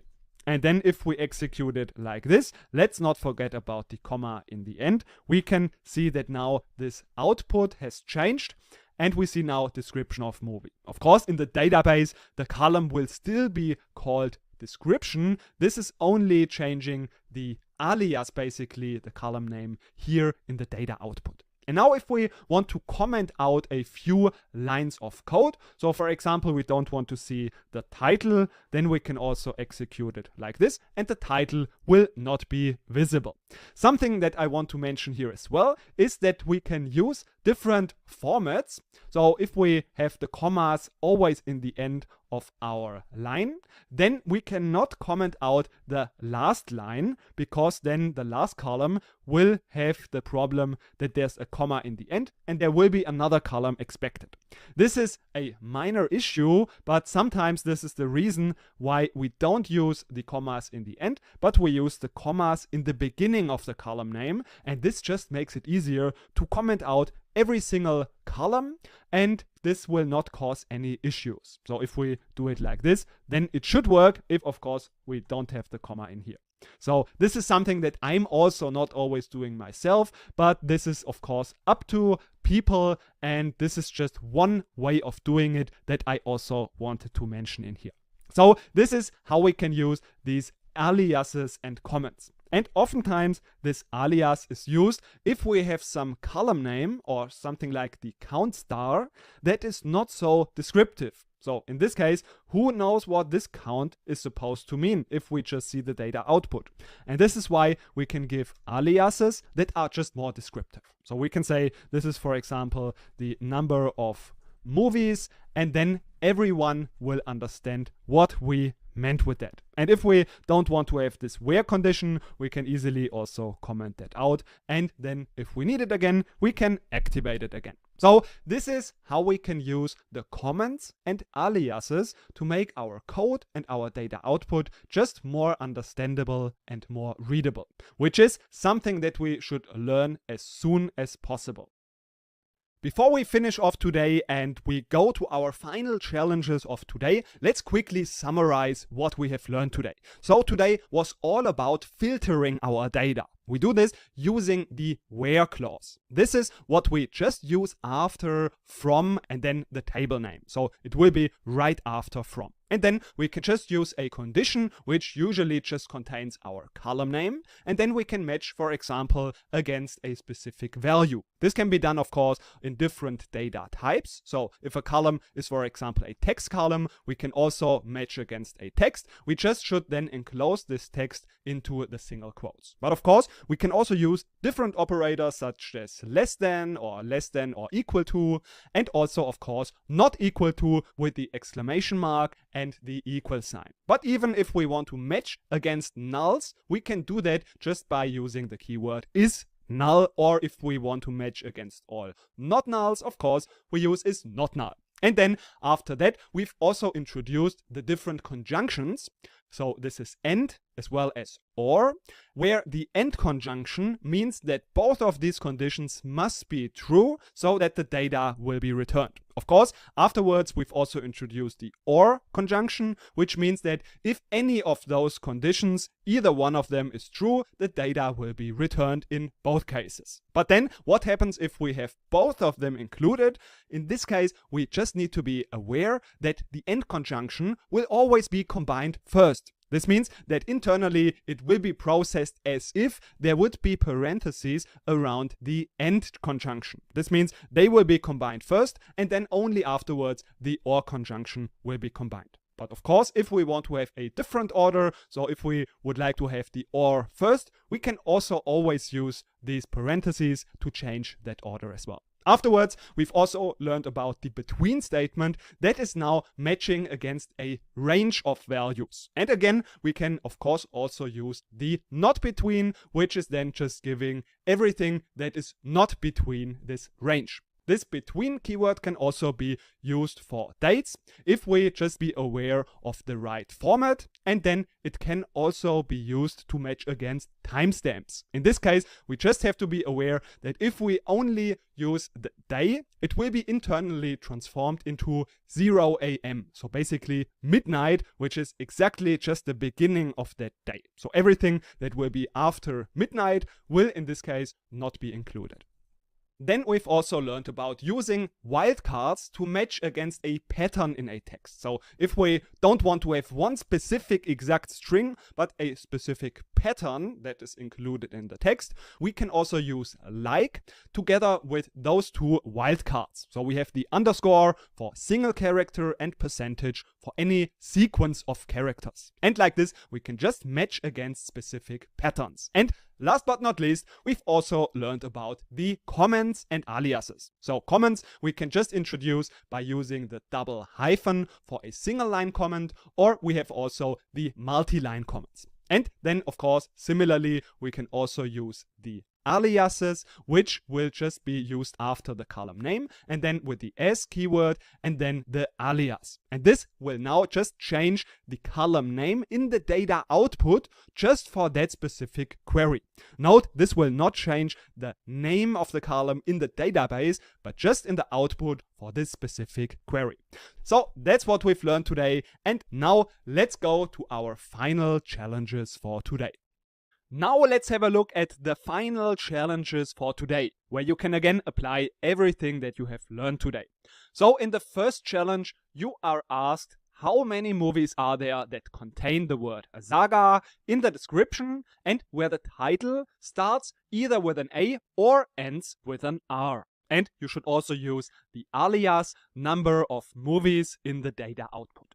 In the second challenge, you should create a list of all of the customers where the first name contains ER and have an A as the second letter. and the results should be ordered by the last name in a descending order. And the last challenge for today, you are asked how many payments are there where the amount is either 0 or is between $3.99 and $7.99 and in the same time have occurred on 1st of June 2020.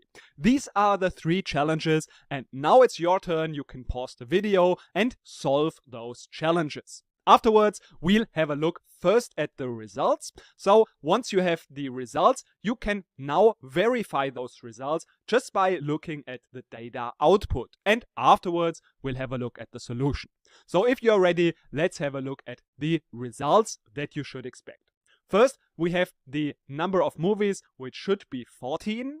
Then in the second result, we should expect a list of values and rows that should look something like this.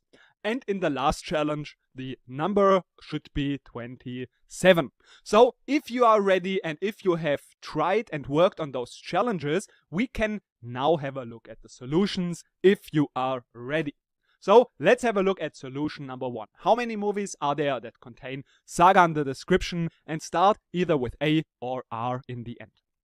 So first we of course want to see how many movies are there. So we count star and we give also the alias, and we of course also want to query from the table film.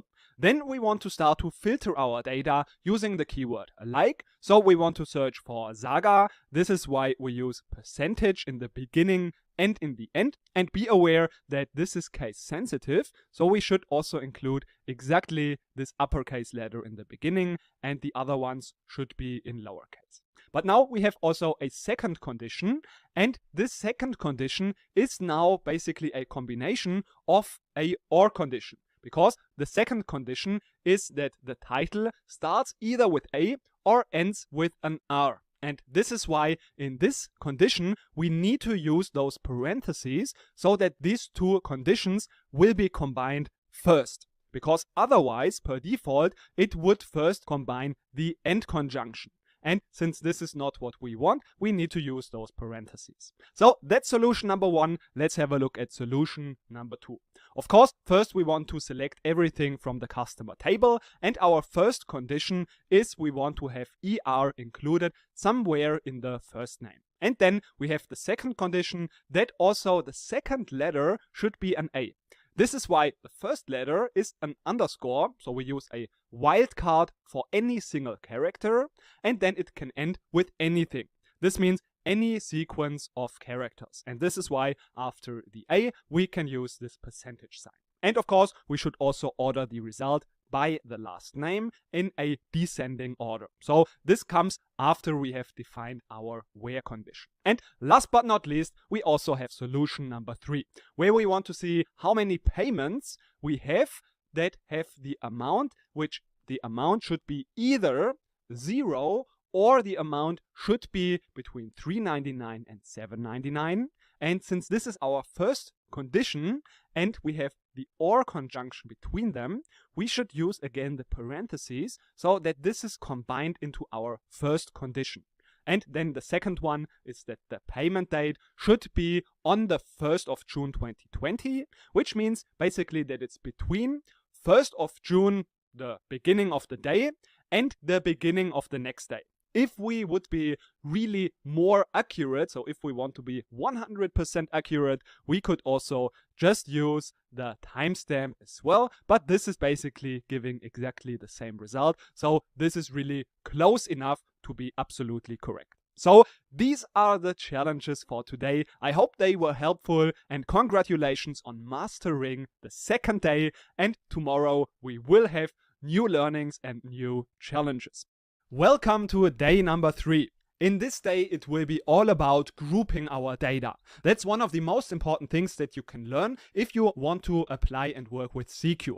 In today's lessons, we will answer questions like how many payments did we have for each of those amounts? Of course, we could also count and just filter our data, but we would like to have now a list with the amounts for every single amount. So how many payments did we have for every single amount? Or also, how much is the total amount of each of those individual amounts or for each of our individual customers. So, for example, which of our customers has spent the most amount in renting the movies? And this is what we want to start with.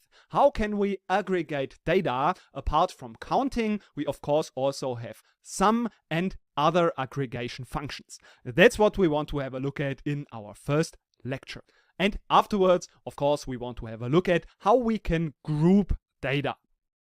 Oftentimes, if we work on our database, we need to calculate values. And one of the most important things to do that is to use so-called aggregate functions. For example, if we have the amount column, we would like to sum up all of these values to get the total amount. This is why we in this lecture want to talk about these aggregation functions. That's one of the most important things we need to learn about today. So aggregating basically means that we have multiple values in the beginning and then we turn all of those values, for example by taking the sum, into one single value. Of course, we can also just take the average or do any other aggregation and also get one single result, so one single value. Now let's have a look at the most commonly used aggregation functions. Of course, we've already learned about count. But also, of course, very important is the sum function. And then aside to that, we also have the average, minimum and maximum. So these are the functions that cover really almost 99% of all of our use cases. So if we know those functions, we are good. And now let's have a look at how we use those aggregate functions. For example, let's say we want to indeed sum all of the amounts in our payment table. In this case, we just use, as mentioned, the sum function and then the column name in the parentheses that we want to sum. And then, of course, as we know it, from the table name.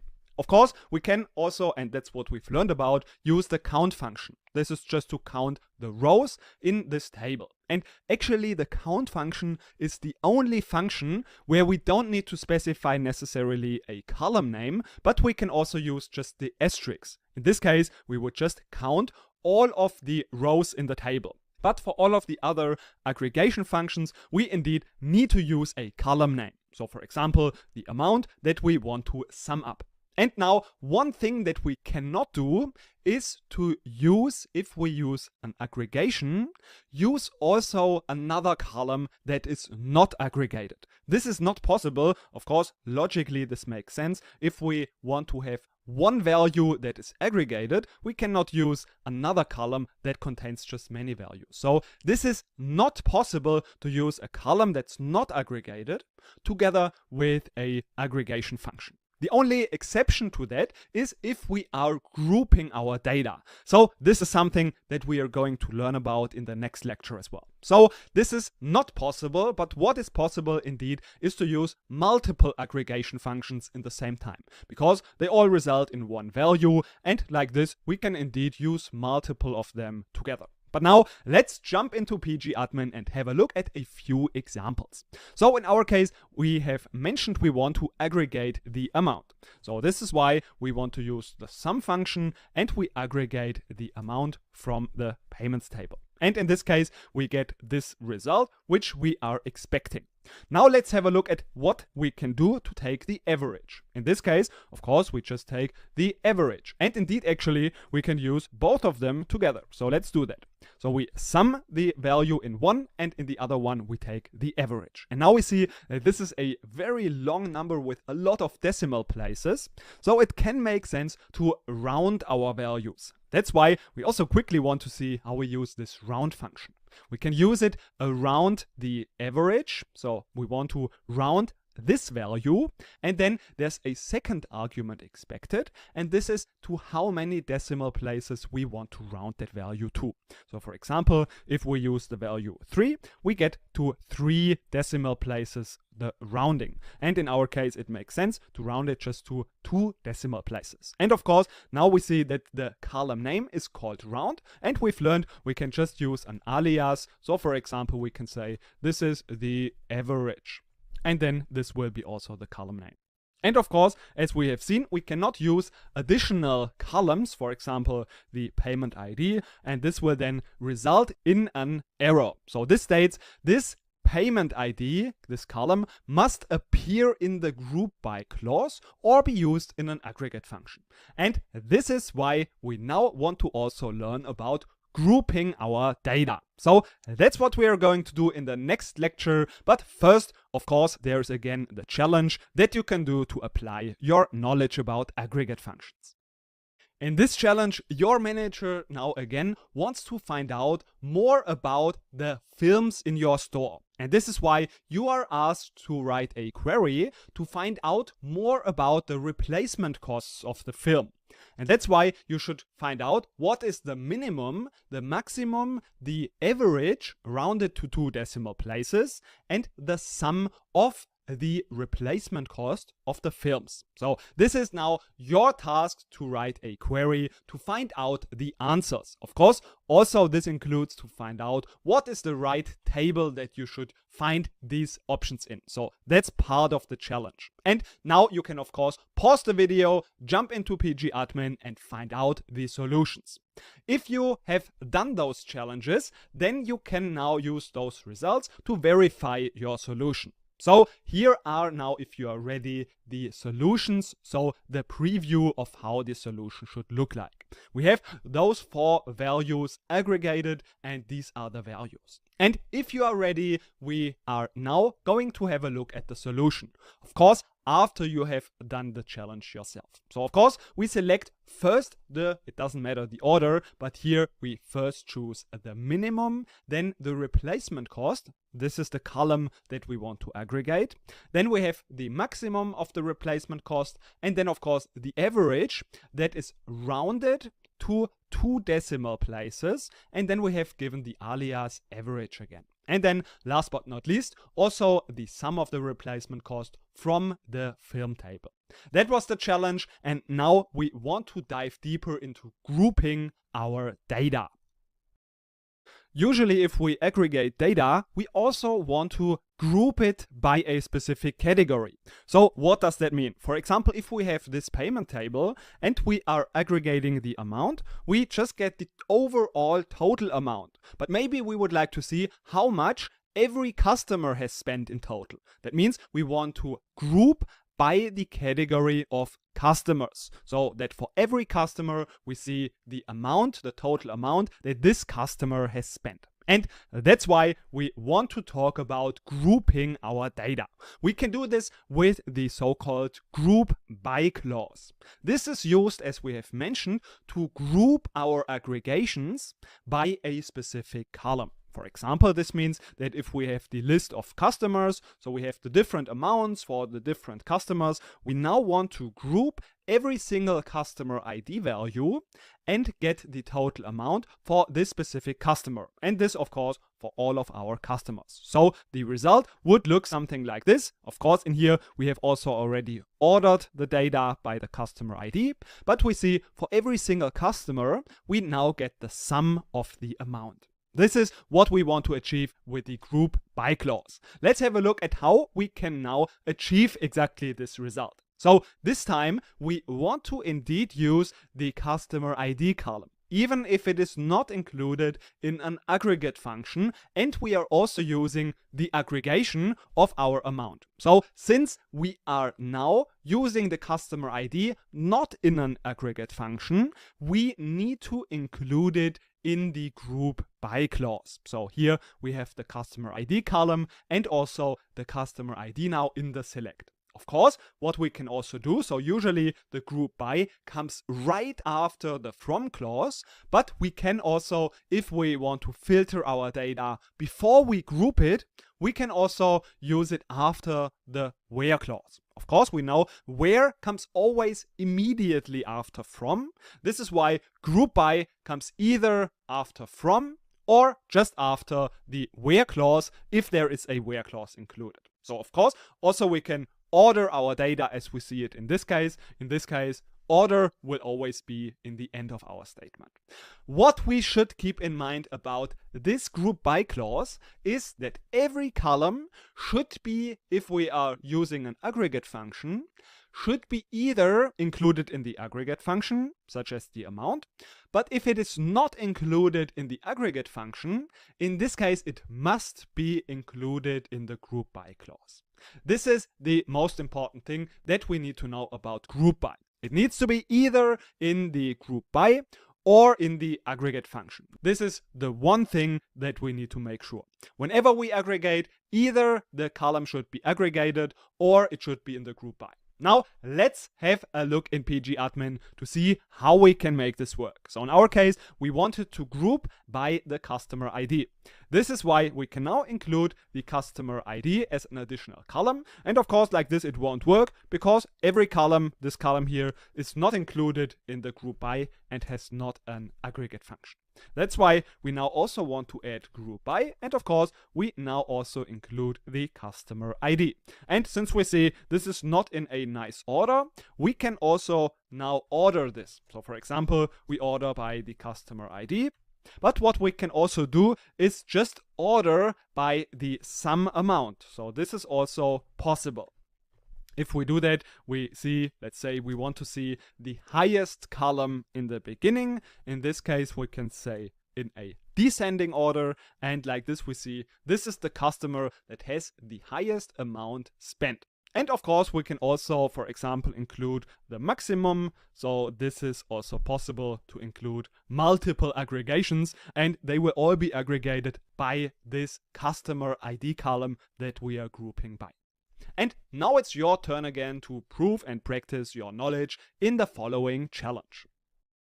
In this challenge, your manager wants you to find out which of the two employees, which basically means the staff ID, is responsible for more payments. On top of that, your manager wants you to find out which of those two staff members is responsible for a higher overall payment amount.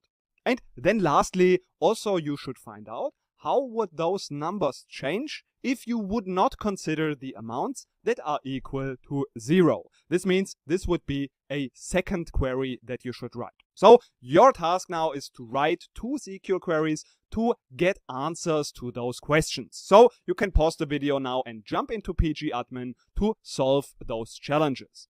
And if you have now solved those challenges, you can now compare your results to the expected output. So this is how you can verify your results, and this would be the first query where we did consider the amounts that are equal to 0.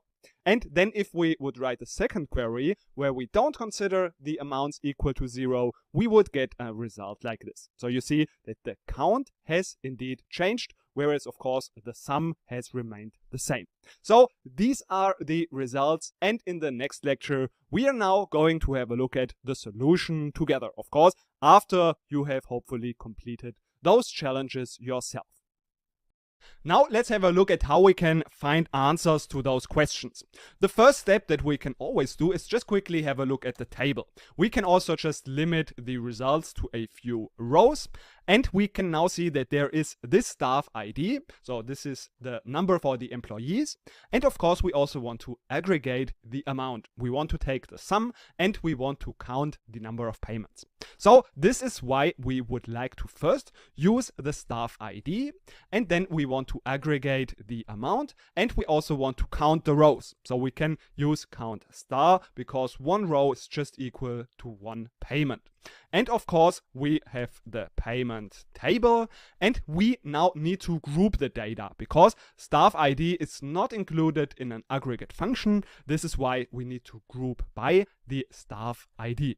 And if we execute that query, we get this output that we expected. So this is great. What we can do now, this is just a quick tip. Of course, we can also always order our results. This is true even if we group our data. So we can either, for example, order by the staff ID, but we can also order by the sum amount. This is also possible. If we decide, for example, to use a descending order, we would get the same results like this. If we would use an ascending order, it would be different. But what we can also do is we can, just to make our work a little bit quicker, It's not something that's recommended, but if we want to do it quicker, we can also use the number. So for example, amount is the second output column, and this is why we could also use just the number 2, second output column, and this would then order the results also by the amount, because amount is here in the second place. So if we would do that, we would get also the same result. This is what we can do. But now, how could we solve the second challenge, where we would not consider all of the amounts, where the amount is equal to 0? In this case, we would of course use a where clause, and then this would be executed or processed before the group by. This means that if we use where amount is not equal to 0, those would not be considered. So those would be cancelled out before the grouping.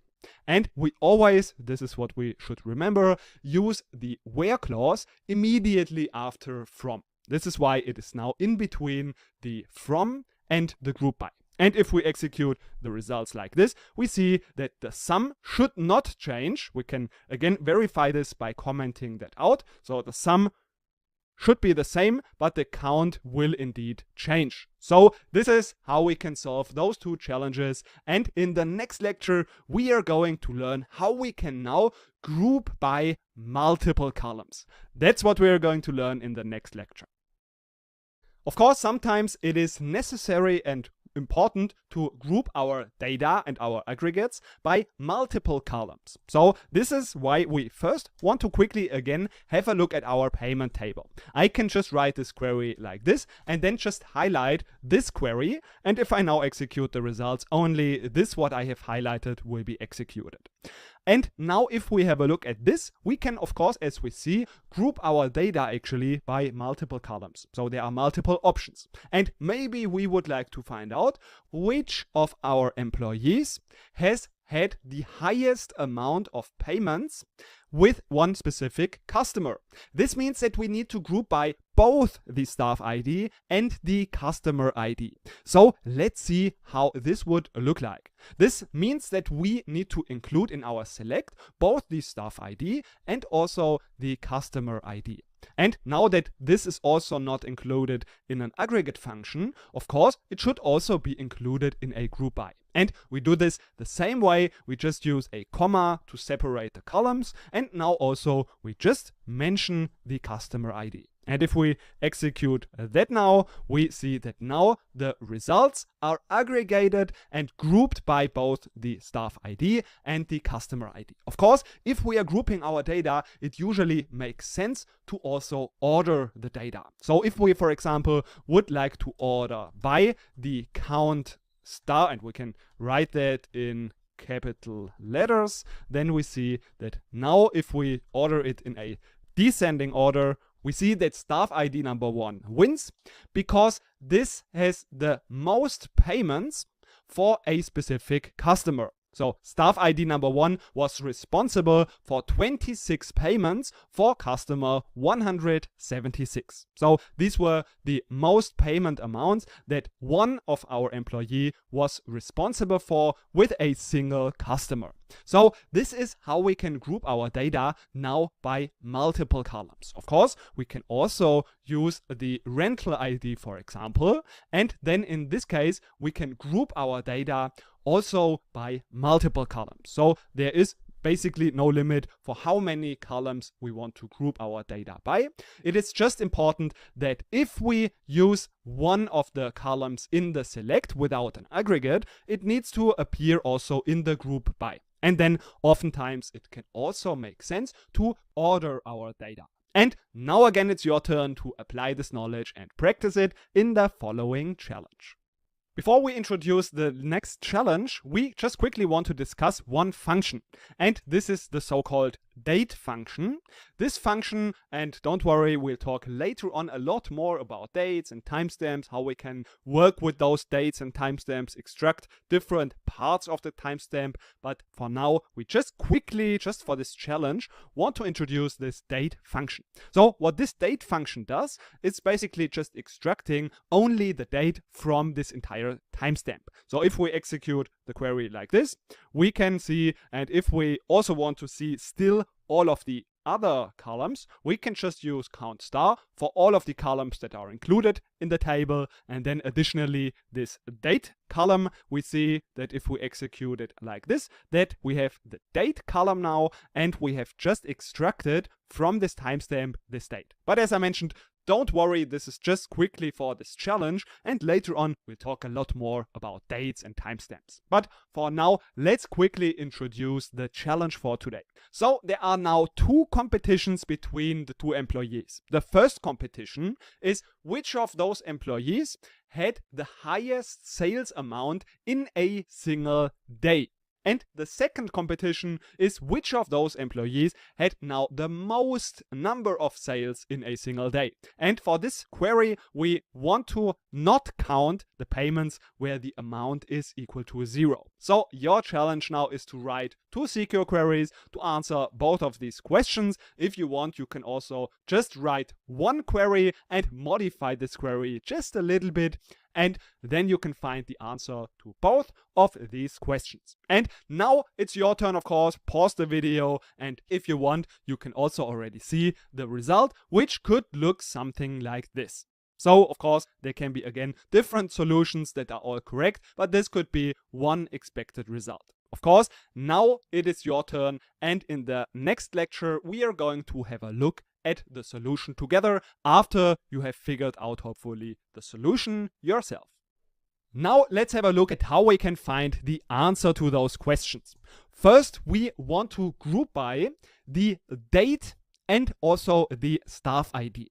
This is why we can first in the select include the staff ID and then the date. So this is the payment date. Of course, then in this case, we also need to include both of these columns in the group by. So we can just copy and paste them, and then they are also included in the group by. This is of course only necessary if we want to make aggregations. But indeed, we do want to aggregate the amount column. This is why we use sum amount. And for the second question, we also want to include count star to count how many payments have occurred on a specific day. And indeed, this might have been a little bit tricky. Let's not forget about the comma.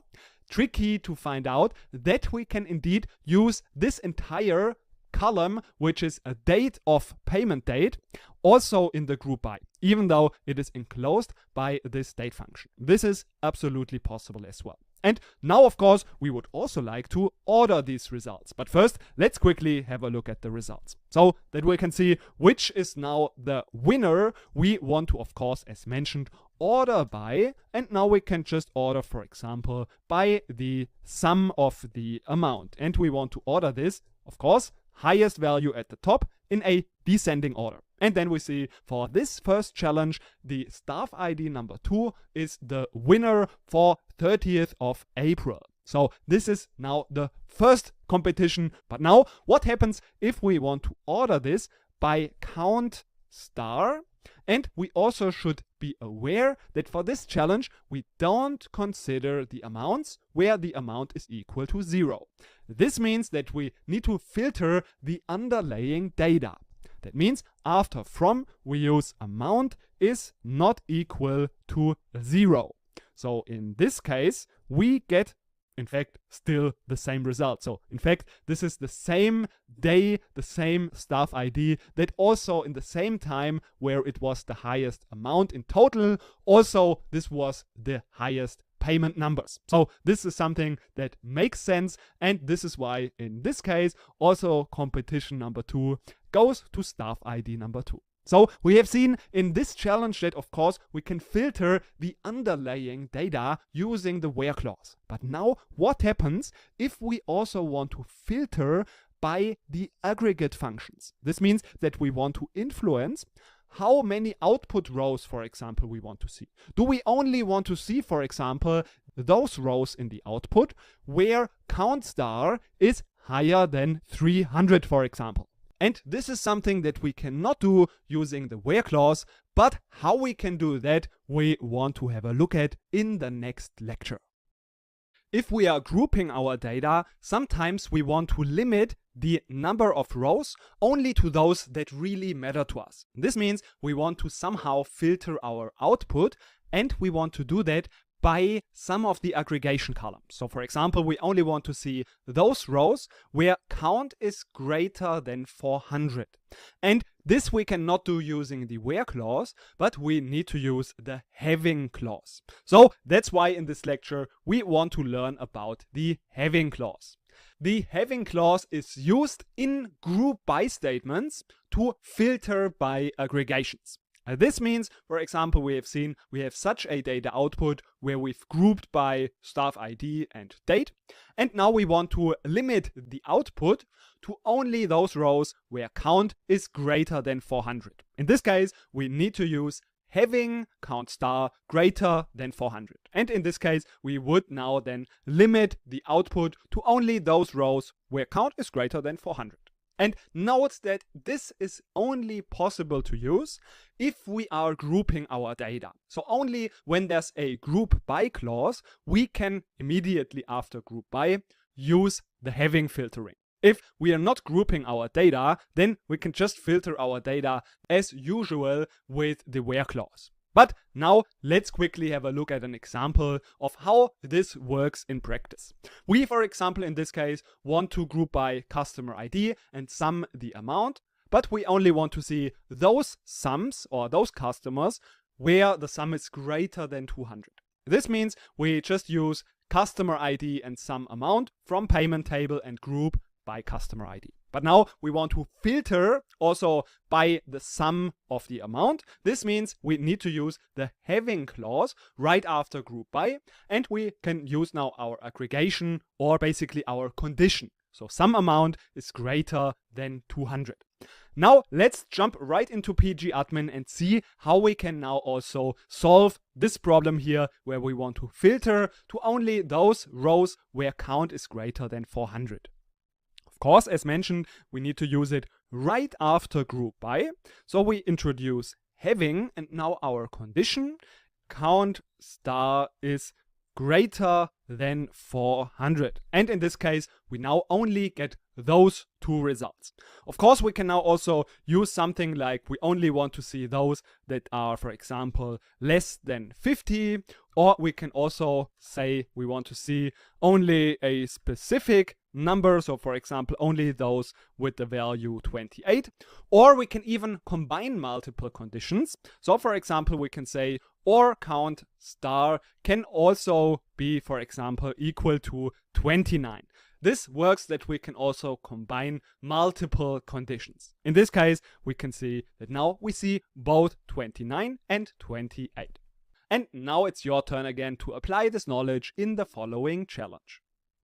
In this challenge, we now want to combine a lot of the things that we have learned in the previous lectures. This is why this challenge will be a bit more complex and a bit more difficult. But this is why it's called challenge, so that you are indeed really challenged. So in this challenge, we have first found out already that in 2020, the days April 28, 29 and 30 were days with very high revenue. And that's why we want to focus in this challenge only on these specific days. That means you should filter your results accordingly to those 3 days. And now the challenge is to find out what is the average payment amount if we group by customer and day. And on top of that, we should limit our outputs to only those days and customers with more than one payment, so per customer and per day.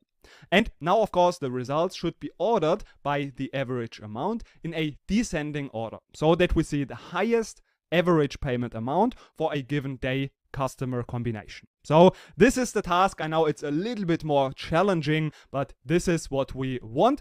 And of course, your job is to write a SQL query now to find out these results. And also what I can recommend is before you do this challenge to, of course, round the average. And you can also give an alias to this average amount, and you can choose what alias you want to give. And now, if you want, you can already see the result that we expect, just so that you get an idea of what should be the output that we expect. So if you're ready, we are now going to have a look at the results. So this is how the result should look like. We have the customer ID, we have the date, and then average amount, which we have renamed in the data output and also rounded.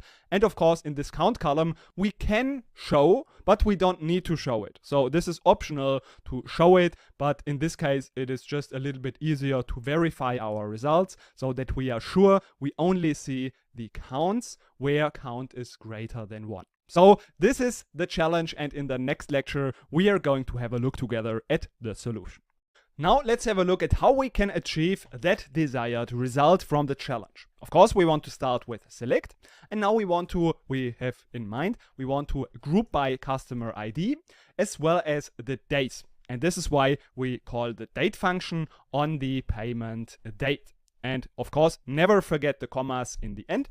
And now we also want to use the average amount, and we can also round that. So we know these results will be not rounded to 2 decimal places unless we use the round function, and that's why we want to round the average amount to 2 decimal places. And we can also give an alias. For example, we want to call this average amount, and again, not forget the comma in the end afterwards. And then we are using also, this is optional, the count star, so that we just see how many payments have there been for this specific customer day combination, so that we can just verify that indeed our having clause, so our filtering of the results in the end, will work correctly. And this is of course all what we want to take from the payment table. And now we remember also that we want to filter this to 3 specific days. And this is why if we want to filter the underlying data, we do this right after from. And in this case, we want to filter, of course, the payment dates. So we can also use that in the where function. And now we can either combine those 3 conditions using an or conjunction, or we can also just use the in clause. This is also possible. So in our case, we have those 3 specific days we wanted to mention. And then after we have done that, we can now group the data as we have said. So we want to group by the customer ID and also the payment date. So this is the date of payment date. And now in the end, of course, also we would like to order the results. So we want to order by the average amount. We can either use this specific column like this. So we can do it like that. Or we can also just use number 3. So then the 3 will just be representing the average amount because it's the 3rd column in the output. So if we execute the results like this, we see that we have here a little error, which we can see also in the error message, as well as it is underlined in here. So we can correct that. This is customer ID like this. And now if we execute this query, we will see this is not ordered yet in a descending order. So let's do that again. And then we are seeing those results. And of course, we have now many results where count is not greater than 1. So if we also want to add that, we use having. And now we can use this count star is greater than 1. And now if we execute that, we get the desired result. So this was now bringing a lot of elements together and a lot of things that we had to combine. But hopefully this was a challenge that could help you to apply those different things and was indeed a little bit more challenging.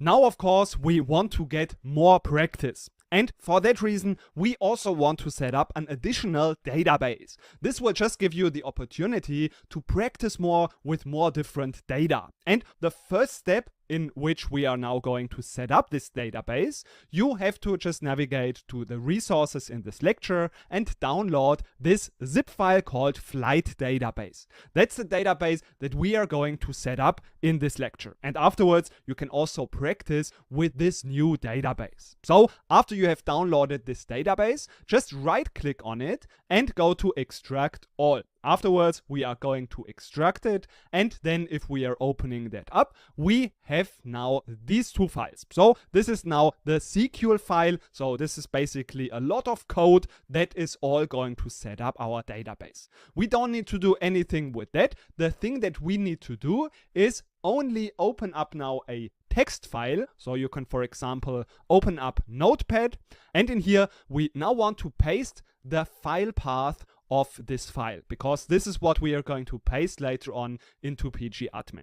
So for that reason, we go again to our folder and we can right click on this SQL file. We go to properties and in here we find this location. And just as a quick note, if you have multiple hard drives on your machine, put this file into the hard drive where your operating system is installed on. Usually, if you just leave it in the downloads folder, as I have done, this should be absolutely fine, because this is usually on the same hard drive where also your operating system is installed. So if you leave it there, it should be all good. So this is what we are going to copy, and then we add another backslash, and we now also want to add this file name. So we can right click and go to rename, and then we can again just copy what we find in here and paste it again. And now we also want to replace those backslashes with forward slashes, because in the command line of pgadmin, instead of this backslash, they use a forward slash. So that's why we go to edit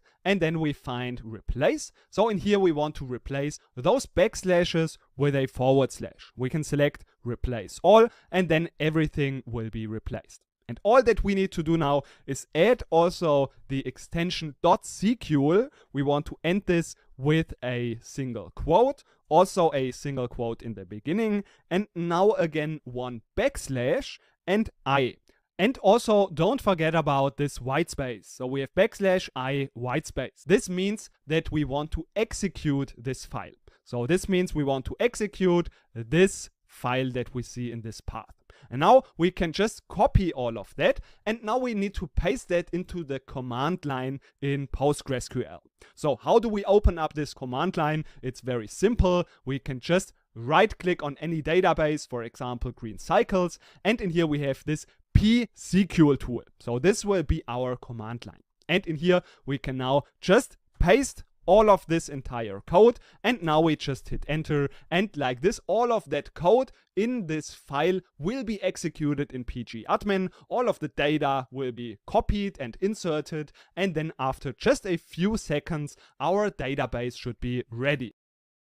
And once we see demo equal to hashtag, we are set up with our database. We don't see it yet, but if we right click on the databases and say refresh, we see our new demo database. So we can now open this database up, and then we see that under schemas, we have the schema bookings, and in here we also have our tables. So these are now the tables that we can use to practice. So what we want to do is we can now open up the query tool from the booking schema, and in here we can now, for example, have a look at our tables. So for example, we want to select everything from the seats, or let's say the flights table. And if we do that, we see all of our flights, all of that data that we now have available to practice. And in the next lecture, we are going to have a few challenges to apply the knowledge that we have learned today. Today was a very important day because we've learned about the very fundamental concept of grouping and aggregating data.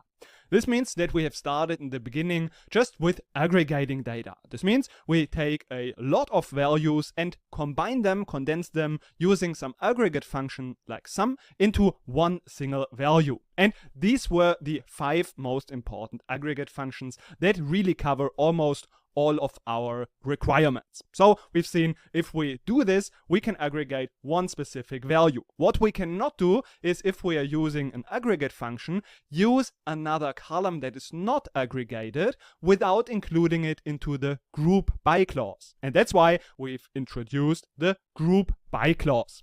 This is to group aggregations by a specific column. And like this, we get, for example, the sum of all of the amounts for every single customer. So we group by the customer. This means that now, in conclusion, if we are aggregating data in our query, every column in our select must either appear in an aggregate function, or if it does not, it needs to be included in the group by clause.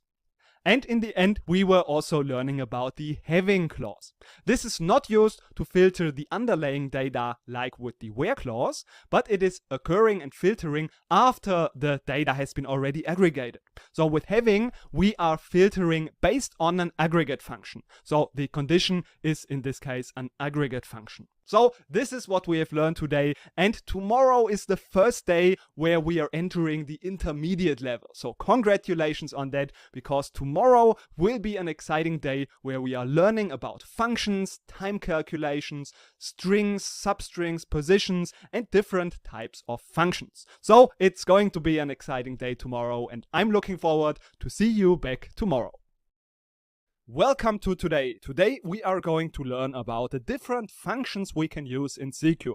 So today we are going to structure it that we first learn about the text-related functions. So for example, here we see in the email that the name is written in all caps, and we want to see how we can transform the texts, and also of course how we can extract data, how we can work with extracting different parts of the string. For example, we want to extract in some cases the email address provider, and this is what we are going to learn about in the beginning, after which we are then going to learn about working with dates. So we see that we can also, of course, from the dates extract certain parts like the month, the year, or also, of course, work with timestamps, as we can see in this case. And then last but not least, we are also going to learn how we can use mathematical functions and operators so that we can also calculate with numbers. So we've got a lot to do today and to explore and learn, and that's why we don't want to lose any more time, and let's get started with working on the text functions. We want to start with the string functions. One of the most common and basic string functions are the upper and the lowercase functions. So for example, in our case, we see the email address. The first and last name is in uppercase, whereas the rest is in lowercase. And we can now manipulate this data output using functions as upper and lower. We want to start with the upper function, which is just making all of the text of this column in uppercase.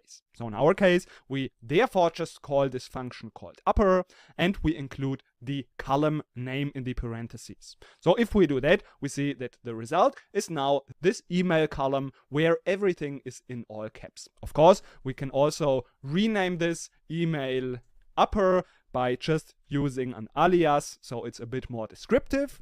And the important thing to note is that this will not change the column in the database itself. It will only change the output of this specific query.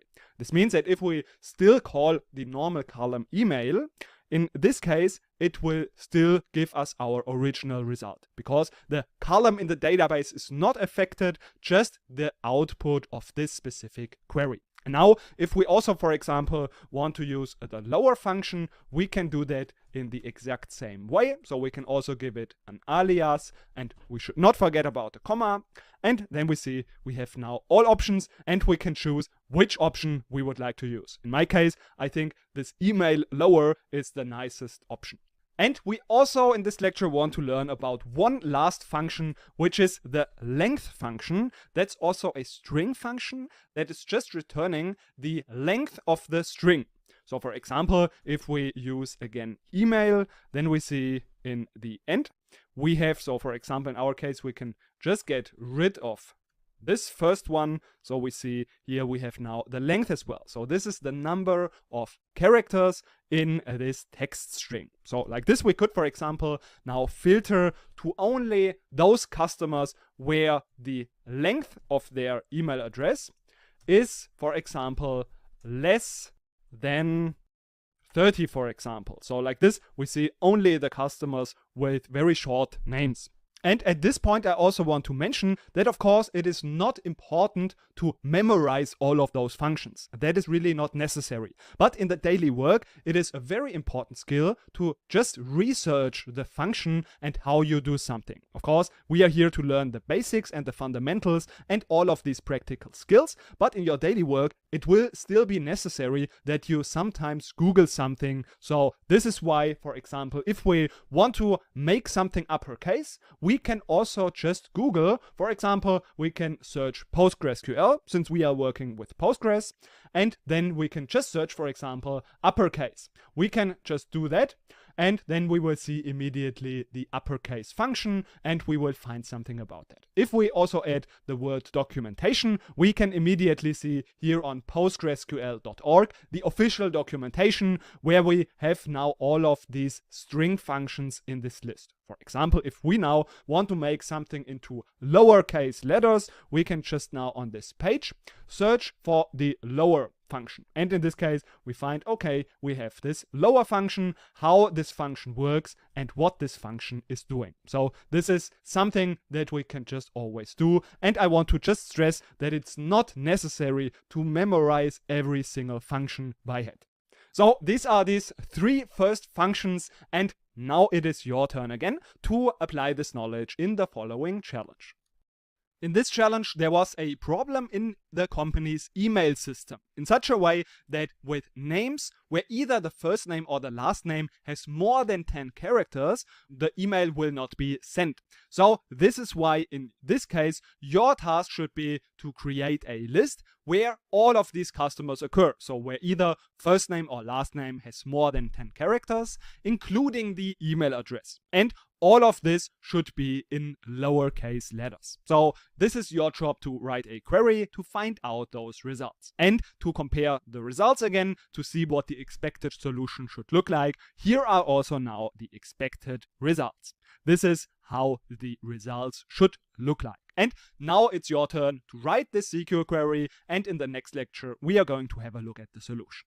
We want to, of course, first start with selecting the first and the last name, both in lowercase. So we have the first name and then also the same thing, also for the last name. And of course, also the same thing we want to do for the email address. And this all, of course, comes from the customer table. And now we want to filter this data to all of those results where either the first name or the last name has more than 10 characters. This is why we use, of course, the filtering. And in here we want to now filter using this length function. So we first want to have our first condition. So first name is greater than 10. So the length of this is more than 10. And the other option, since we have an either or condition, we use or, and then again we use the length function, and this time we want to use the last name, and again here it can be greater than 10. In this case the result will appear.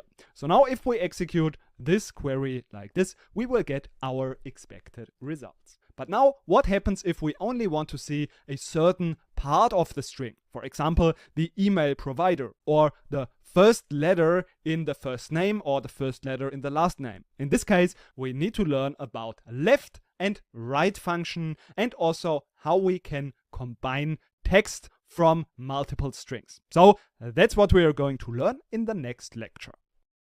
Oftentimes, if we are working with text strings, we want to extract certain parts of a text. And one of the most commonly used functions for that is the so-called left function as well as the right function.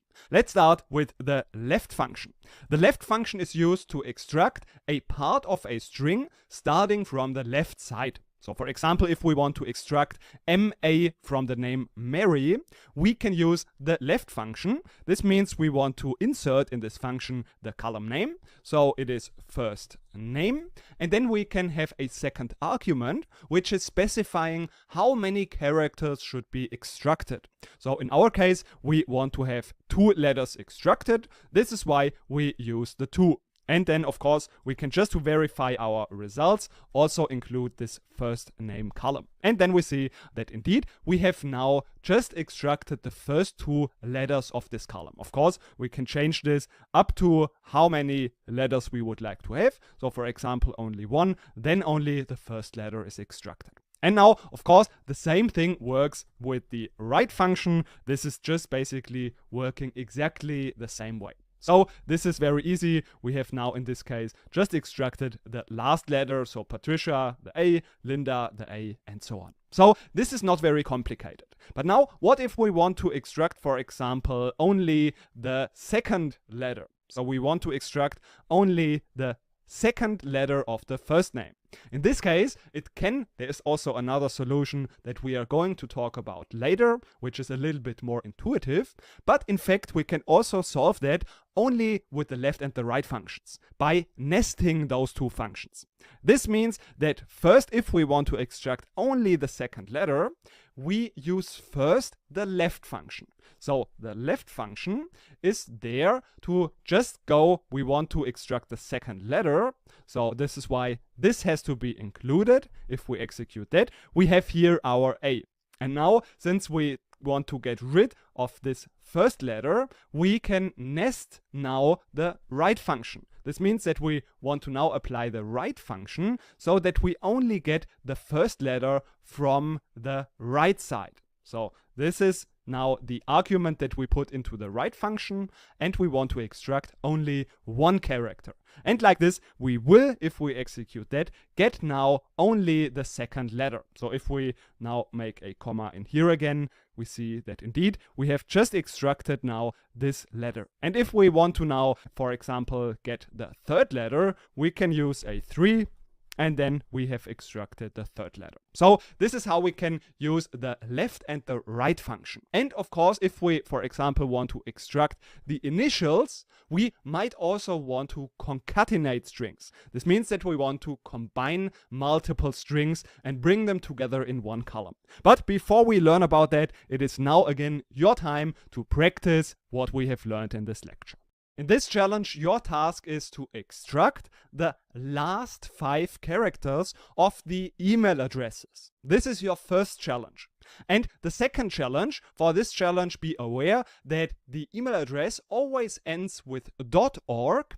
You want to extract this dot from this email address. So this is your task. How can you extract only this dot from the email address? Of course, you know that you can nest the functions left and right together in a specific way so that you can extract this dot. So your task is to write a SQL query to exactly do that. So this is what the results should look like. Of course, first the last 5 characters extracted will look something like this. And then if you extract only the dots, of course, only the dots should be visible. So this is your challenge, and in the next lecture, we are going to have a look at the solution. Now let's have a look at how we can solve those two challenges. First, we want to extract the last 5 characters from the email address. So for that, we want to use the right function because we start from the right side, because it is the last 5 characters. And of course, the column that we are using is the email column. And how many characters? Just 5 characters. We can also include the email address itself, and then we see that this is now what we are supposed to do, and this is not very difficult. And now the question is, how can we extract only this dot in here? We can do it, of course, in 2 ways in a way. The first one is to start from the left side, but this is a little bit difficult because the names have different length. So we cannot say that we want to extract the first 15 characters and it will be always the same. This is because the length of the names, of course, is different every time. But we can also just start from the right side first. And in this case, we extract the last 4 characters, and this is always the same. So this is always now with the dot in the first place. So if we now nest the left function around that, and then we extract the first characters, we get exactly our desired result. But now, what happens if we, for example, want to extract the initials? So we want to extract one part from one string, another part from another string, and we want to bring them together. This is what we want to learn in the next lecture. It's very common to combine different information from multiple strings, and we want to bring them together in one column. For example, in our case, we would like to extract the initials. This means the first character from first name and first character from last name.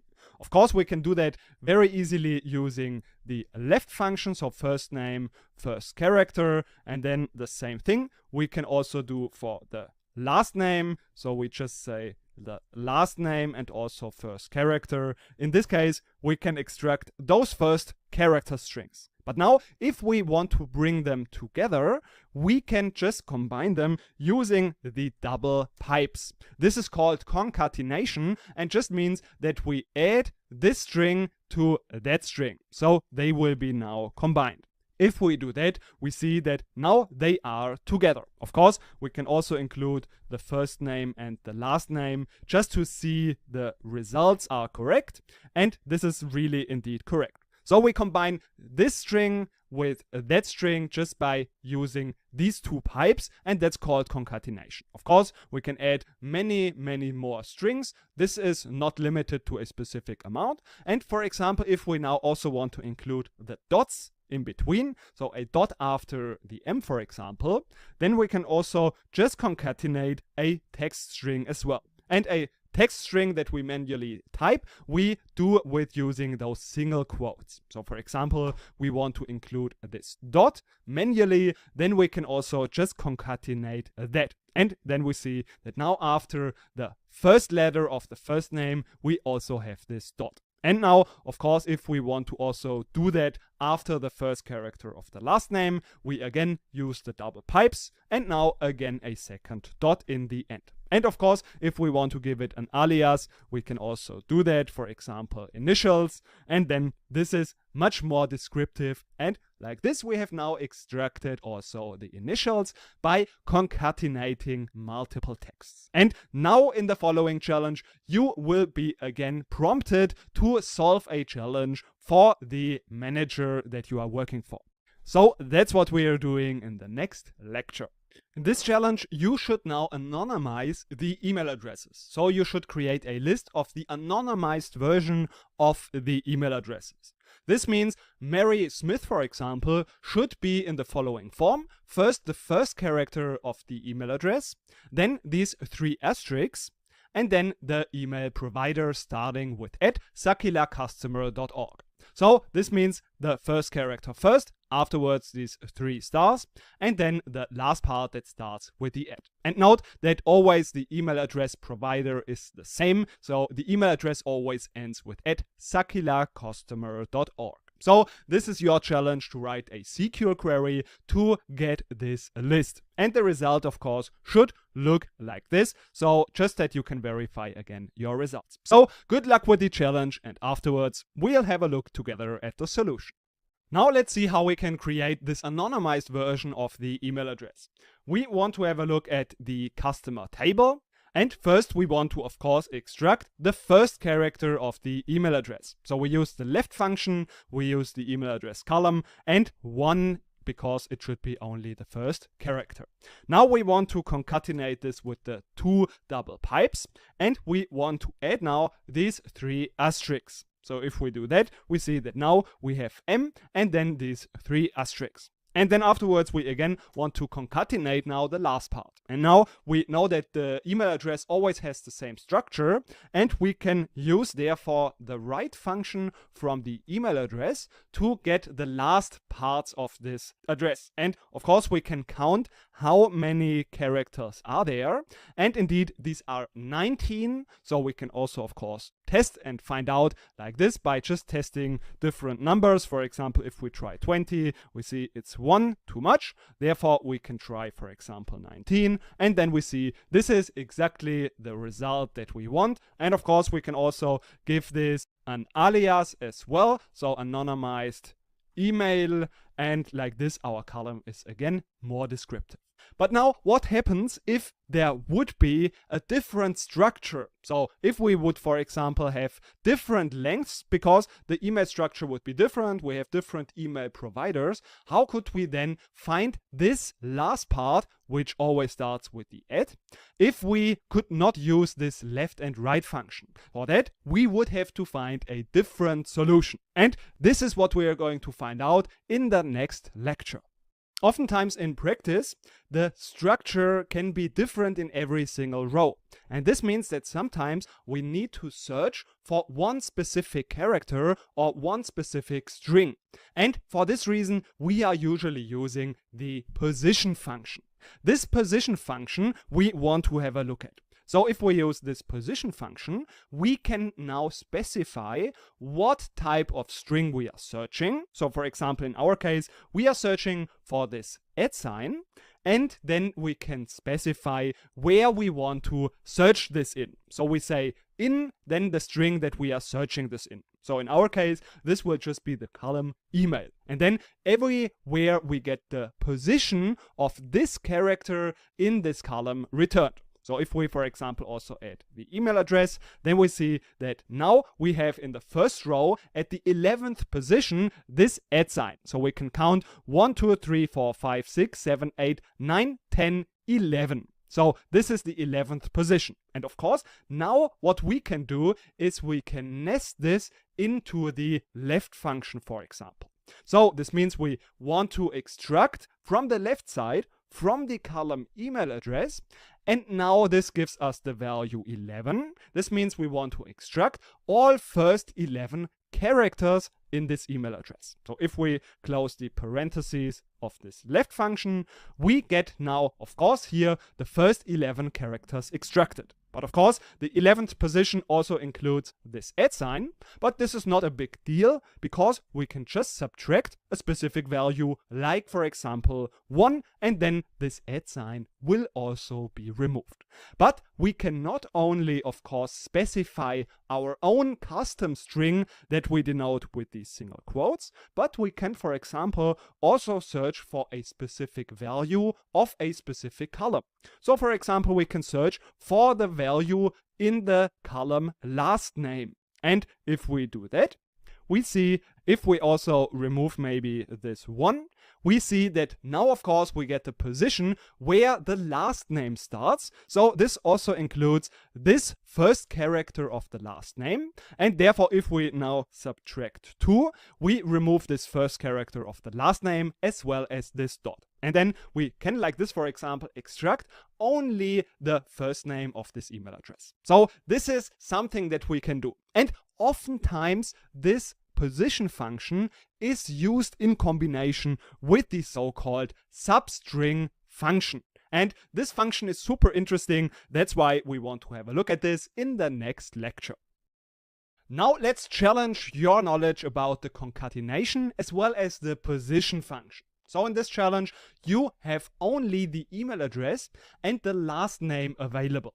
This means that you have only this email address and this last name, and you cannot use any other columns for this challenge. So what you need to do now is you need to extract the first name from the email address, and then you can concatenate this with the last name, and the last name you have just normally available. And it should be the output in the form last name first, afterwards separated with a comma and a white space, and afterwards there should be the first name that you have extracted from the email address. So your task is to write a SQL query to get this form of the last name and first name. So the result should look like this, that you have the last name, comma, and then the first name. So good luck with this challenge, and afterwards we'll have a look at the solution.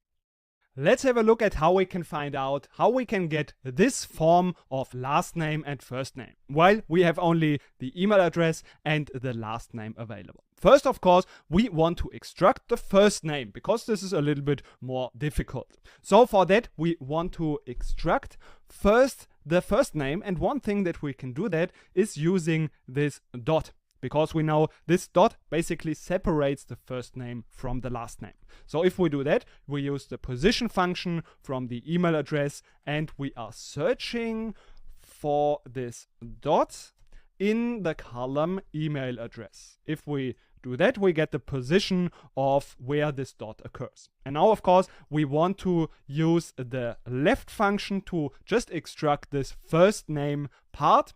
So we want to again use the email address until position where this dot occurs. And since we don't want to see the dot itself, we can just calculate -1, because then it will just not include this dot. So it will be one position earlier. So this is now already the first name. And now we can simply concatenate this with the last name.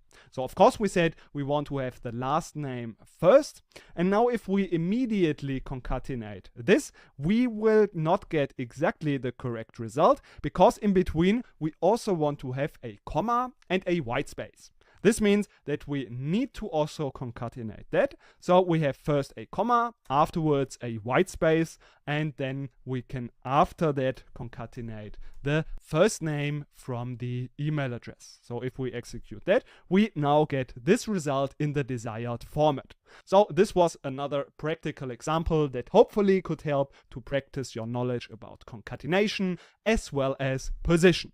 But now we want to dive a little bit deeper into another version, that is the substring function. This is a very helpful and practical function that we are going to have a look at in the next lecture.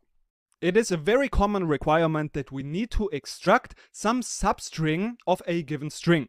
And oftentimes it's not very convenient and elegant to work with the left function or the right function, because maybe we just want to extract some part of the string that is right in the middle. And like this, it could be very complicated or even impossible to work with just the left or the right function.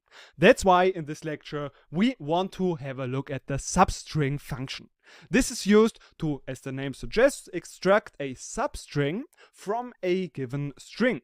For example, we have the email address and we would like to extract the substring which is just in between this point and this @ sign. So some part that is here in the middle. So in this case, we would get that substring extracted from the email address. So let's see how this syntax works for the substring. We have first the string that we want to extract from. This is basically, for example, the column email address. This is where we want to extract from. And then we have afterwards the position, so the starting position where we want to start extracting from. So we don't want to start maybe right at the beginning of the string, but we want to start at some point in the middle of the string. And then last but not least, we also have the optional argument for how many characters we want to extract. Do we extract 10 characters or do we just want to extract 3 characters? And note that this is an optional argument. If we don't specify this at all, we just get until the end of the string. So we extract everything till the end of the string. Let's have a look at this example. For example, we want to extract from the email address and we want to start from position number 2. So we want to start at the second position and we want to extract 3 characters. The result for that would be like this. We start at position number 2. This is why we have from 2. And then we start with 3 characters. 3 characters we want to extract starting from position 2. And if we would not specify this for at all, which we remember is just optional, we get everything extracted until the end of the string. So this is sometimes also helpful. But oftentimes the from argument is not used with a plain number, but this is more dynamic with the position function, because this gives us the starting position of where we want to extract from. And if we now want to extract starting from this point, then we can use the position function to just start at this position where this point is. So this would be the first position. We could also, if we don't want to have this point included, but just start one position later, add the number 1, and then this is just the result of position plus 1. So then we will start just with this last name. And in a similar way, we also oftentimes don't use a fixed number at 4, but for example, we can also use the length function. And for that, we want to jump into pgadmin to just see a practical example. We have seen that we can extract the email from the position, so where we start with the point, and we start one position later. And now, for example, we could use the length function because we want to see how many characters we want to extract. And in this case, we could use, for example, the last name, because this would now indicate how many characters we want to extract, because this is the length of the last name. And then if we execute that, we get, in fact, just this last name extracted as we were planning to do that. Of course, if we use a very simple example, then we can also just use substring, then where we want to extract this from, email, and then we want to see this is starting from number 3, and we want to extract for 2 characters. Then we get this result. But now, what would be another way of achieving that same result if, for example, we don't have the length of the last name available? In this case, we can also work with the position function in a different way. So stay with me, this is a little bit more complex, but we can do that also with the position function. We have to keep in mind that we want to have the length of this last name. And we can get this length by subtracting the position of the dot from the position of the @ sign. And then we get basically this difference, which is the length of the last name. So we can do that by just using the position, and then we have again what we are searching for is the @ sign first, and this should be in the email, and then we want to subtract again the position, and now we want to search the dot, and again this should be in the email address.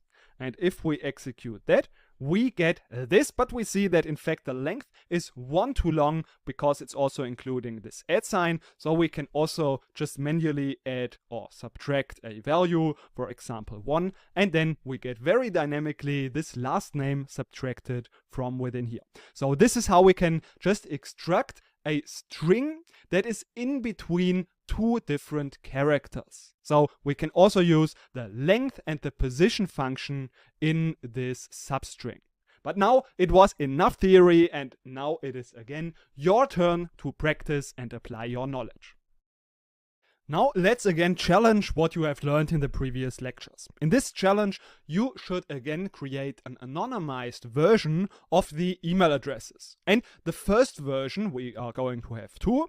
The first one is in the following form. So you should create now some kind of SQL query that gives us a list of the anonymized versions of the email addresses in this form. In the second query, and this is going to be a little bit more difficult even, is that you should create a second version in the following way. So in this case, we want to have just the last character of the first name, dot, and then the first character of the last name, again followed by these 3 asterisks, and then add the email provider. So this is your task again, to write a SQL query to find out how you can do that. And after you have tried this yourself, in the next lecture, we are going to have a look at the solution together. Let's have a look now at how we can solve first our first challenge. In that, we first want to extract the first character of the email address. So in this case, the M, and this is of course something that we can also do with the substring, but in fact, it's just very easy if we want to use the left function. So in this case, we are really good to go with the left function, and then of course, this should come from the customer table. So after we have that, we want to concatenate this with the string, which just includes 3 asterisks. And afterwards, we want to now continue to extract this dot and then this first character of the last name. So for that, we want to concatenate this again. And now we want to work, of course, with the substring. In this case, email is where we want to extract from. And now we want to specify using the position how we want to, or where we want to start extracting from. So we want to extract using the position, and we want to search for this dot in the column, of course, email address. So this is why we use email. And now if we have specified that we want to start at this position, we can say we now want to extract a substring of the length 2, because we want to have the dot as well as the first character. So this is why we can now use for and include 2. And if we execute the query like this, we see that we have some error, and this is because we just have a little typo, which we can also see because this is not in this color. So this is why position was not recognized as a function. And if we execute again, we see that now we have the correct result. Of course, after that, we again want to concatenate this, and don't worry, we can even go in another line if we want to, so that we have a better overview. This is not an issue at all. So we could also do that. And then we want to have, in this case, again these 3 asterisks, and then afterwards this should be again concatenated with the substring, so we can just, in our case, copy that. And in this case, we want to start at the position where the @ sign is, and we want to have this till the end. We know this is in fact just 19 characters long, but since we know this is the complete end of the string, don't even need to specify that at all. So if we concatenate it like this, we get that we have all of the correct concatenations and we get our final result. Indeed, it is correct. If we would not want to see, for example, this dot, we can also add here the value +1. So we start 1 later, and we can also just reduce this to 1, and then we would get it like this. But in our case, it was good as we had it before. But now, how can we solve also this second challenge? In this case, we know that we want to start with these 3 asterisks, and then we want to concatenate this with, of course, now the substring, and we want to, of course, start with the email address, and we want to start from position, and in this case, we are searching for this dot again. This is our reference point. That's why we use the dot. And then we can say that this should, of course, be in the email. And now we don't want to start with the dot as our first character, but we want to start 1 position earlier. This is why we say we want to have -1. And now we know we have 1, 2, 3 characters. This is why we can now just add for 3. So we are only adding 3 characters in here. And afterwards, we can again just add these 3 asterisks. And then after that, we again want to use a substring. So we can again use the double pipes. And in this case, again, we can just copy that. So we don't need to type so much. And in this case, we don't want to search for the dot, but we want to search for the @ sign. And we want to now extract everything till the end. So we can completely remove that optional argument. And if we execute it like this, of course, we also need to add from customer, and then we should hopefully get the correct result, which indeed we get. So this was a little bit more tricky. It involved a little bit more trial and error maybe as well, but hopefully it was a good practice. And in the next lecture, we now want to dive deeper into extracting parts of dates and times, which is super important. So that's what we are going to do in the next lecture. In this lecture, we now want to talk about dates and timestamps and how we can work with them. For that reason, we first want to query everything from the rental table, and we are now asked from our manager to analyze the rentals, so the rental date. And we can see that this is a timestamp, and we now need to analyze how many rentals did we have in every single month. Or also maybe on what hour of the day we have the most rentals. And to be able to analyze and do all of that, we need to be able to work with timestamps and dates. And in particular, we need to be able to extract certain components, certain parts of a timestamp or a date. And that's why in this lecture, we want to talk about dates, timestamps, and in particular about the extract function.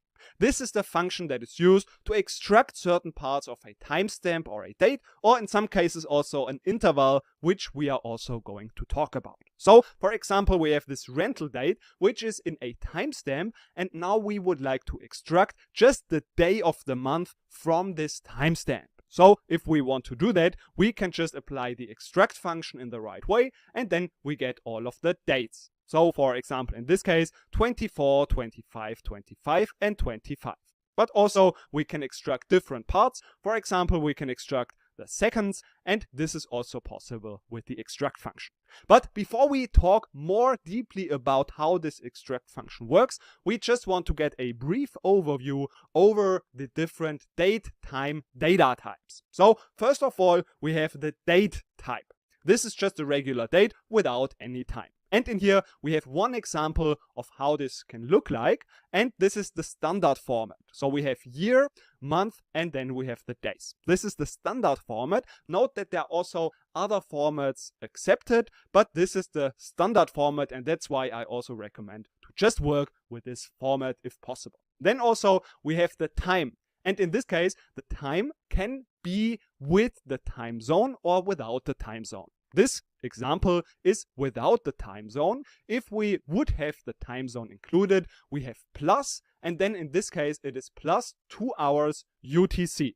So we can see just the local time, and then we have also the time zone. So this is 2 hours plus in this case. And then also we have a timestamp, which is now just a combination of the date including the time, and again this can be with or without the time zone. And last but not least, sometimes we also can have intervals, which is basically just a difference of 2 different dates. So we're also going to see an example of that. But now let's have a closer look at how we can use this extract function and how it works. So we have this function, and it is very easy in the syntax. First, we need to have the field. This is basically just a part of the date or the time. For example, we want to extract the day, then we just type in the field, we type day. And then also from, and then we have the column, which can be date, time, timestamp, interval. And this is then where we want to extract from. And now in the next slide, don't be overwhelmed. I just have an overview of all of the possible fields, so all of the possible parts. But don't worry, you don't need to know all of them by head. So this is just something that you can easily look up, which I just recommend, and this is what we are all be doing if we are working in the real world. We just need to, for example, find out we want to extract the day, and then we see this is the day. In this case, this is very easy, and the most important ones are highlighted in here. So this is actually very intuitive. So usually they are used in singular. So we have day, we have hour, month, quarter, week, year. So just what we want to extract. And in some cases, like in the seconds, so the second itself actually is also in singular, but the microseconds, milliseconds, these are just some exceptions because they are not in singular. But all of that is then what we have in singular, and actually it is not so important to memorize them all, even though it is quite intuitive. But now we have enough of the theory, and we want to dive into a few examples. So in our case, we would like to find out in which day of the month we have the most sales. This is why we want to use the extract function, and we want to extract, in our case, the day from, and then we have the rental date. And note that this from is in not all caps, but it's in lowercase. This is to just make a difference from this regular from, so that it is used in a function, and this is just some best practice that you can use to just have this distinguished from the general normal from. And now that we have that, we can also use an aggregation function such as count, so that we can count how many sales we had in each of these hours. And then of course we need to group our data. So we want to, in our case, just group by this exact same column, and then we get our results. Of course, now we are interested, if we are grouping in that way, to order our results by, in our case, the aggregation function. And we want to have this, of course, in a descending order, so that we see the highest day at the top. And in our case, we can now see that this 19, 18, and 20 are actually the days in the month where we had the most sales, so the most rentals. Of course, now we can also just change that into, for example, month. And then we see this is not working because this is different from where we have it in our group by. So we also need to change that. And then if we execute it, we also see our most successful months. So this was now a lot of new things, and that's why it is now your time to apply this knowledge and practice the extract function in the next lecture in the challenge. In this challenge, you can now again apply what you've learned about the extract function. So in this challenge, you now need to analyze the payments table and find out the following 3 things. First, you need to find out what's the month with the highest total payment amount. Afterwards, you need to find out what's the day of the week with the highest total payment amount. And note here that 0 is equal to Sunday. And last but not least, you also need to find out what is the highest amount one single customer has spent in a week. So that's the last challenge that you should now find out, and now it is your turn to apply your knowledge and find out the answers to those questions. Also, we now want to just quickly have a look at the expected results, just so that you can quickly also immediately verify your results. So we now want to see the answer to the first question should look like this, to the second question should look like this, and to the last question we have this payment amount. And note also that in this case we have used some aliases just to make the output, the columns in the output, a little bit more descriptive. So now enjoy your challenge, and in the next lecture we together go over the solution. Now let's have a look at how we can find the solution to our questions. So first of all, as we always do, we just want to quickly see the entire table. This is just that we know what columns we are working with and how does the data look like. So in this case, we see we have the payment date with our timestamp, we have the amount, and maybe later on we also need the customer ID. So first we need to find out what's the month with the highest total payment amount. That's why we want to, of course, work with the extract function. We want to extract the month from the payment date. And note that in this case, I'm writing from in lowercase letters. This is just to distinguish it from where we have the table. So this is just a best practice that helps to make the code a little bit more readable. So if we use from within a function, it's a best practice to not write it in uppercase letters. But of course, if we now want to also sum the amount, we need to group also our data. And that's why we also want to use the group by. And now if we want to group by that same month, we can just copy that and also then get our results. But what we can do as well is just give this an alias, for example, month, and then this alias can in this case also be used in the group by. This is because the alias is evaluated before the group by is evaluated. And that's why this month is already known and we can then just group by the month. And in this case also the month is in a special format as it is also a special keyword. So it can be used also here in the function. And this is not a problem if we have it like this. If we don't want to have this appear like this, we can also just write it in these double quotes and then it will be just not highlighted in that format. But in our case, it really doesn't matter and we are not really bothered by that. But now we also would like to give the amount a alias, so we can say, for example, payment amount. We can also say total payment amount.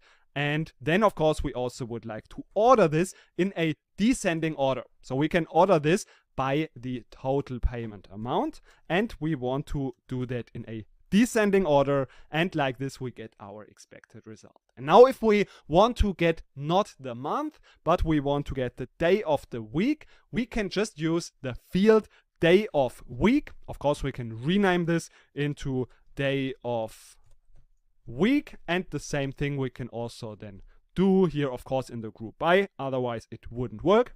And like this, we now also get the result for the best day of the week. In this case, it is the 4th day, so this is what we wanted to know. And now, last but not least, we also want to find out what's the highest amount one customer has spent in an entire week.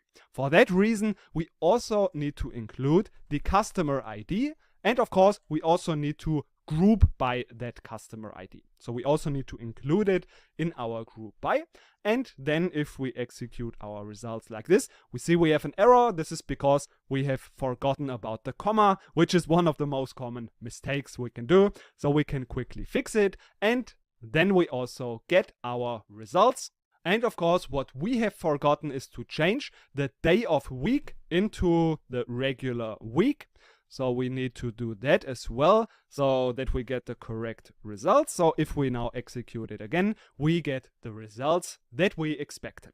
So hope this challenge was helpful, but we could see, for example, if we have now multiple years, then we would not see from which year this is coming from, but all of the years would be aggregated. So we cannot distinguish, for example, if we have again our months, we cannot distinguish what year this is coming from. So we need to find a solution for that, and that's why in the next lecture we are going to have a look at how we can format our dates in a very custom way. So that's what we are doing in the next lecture.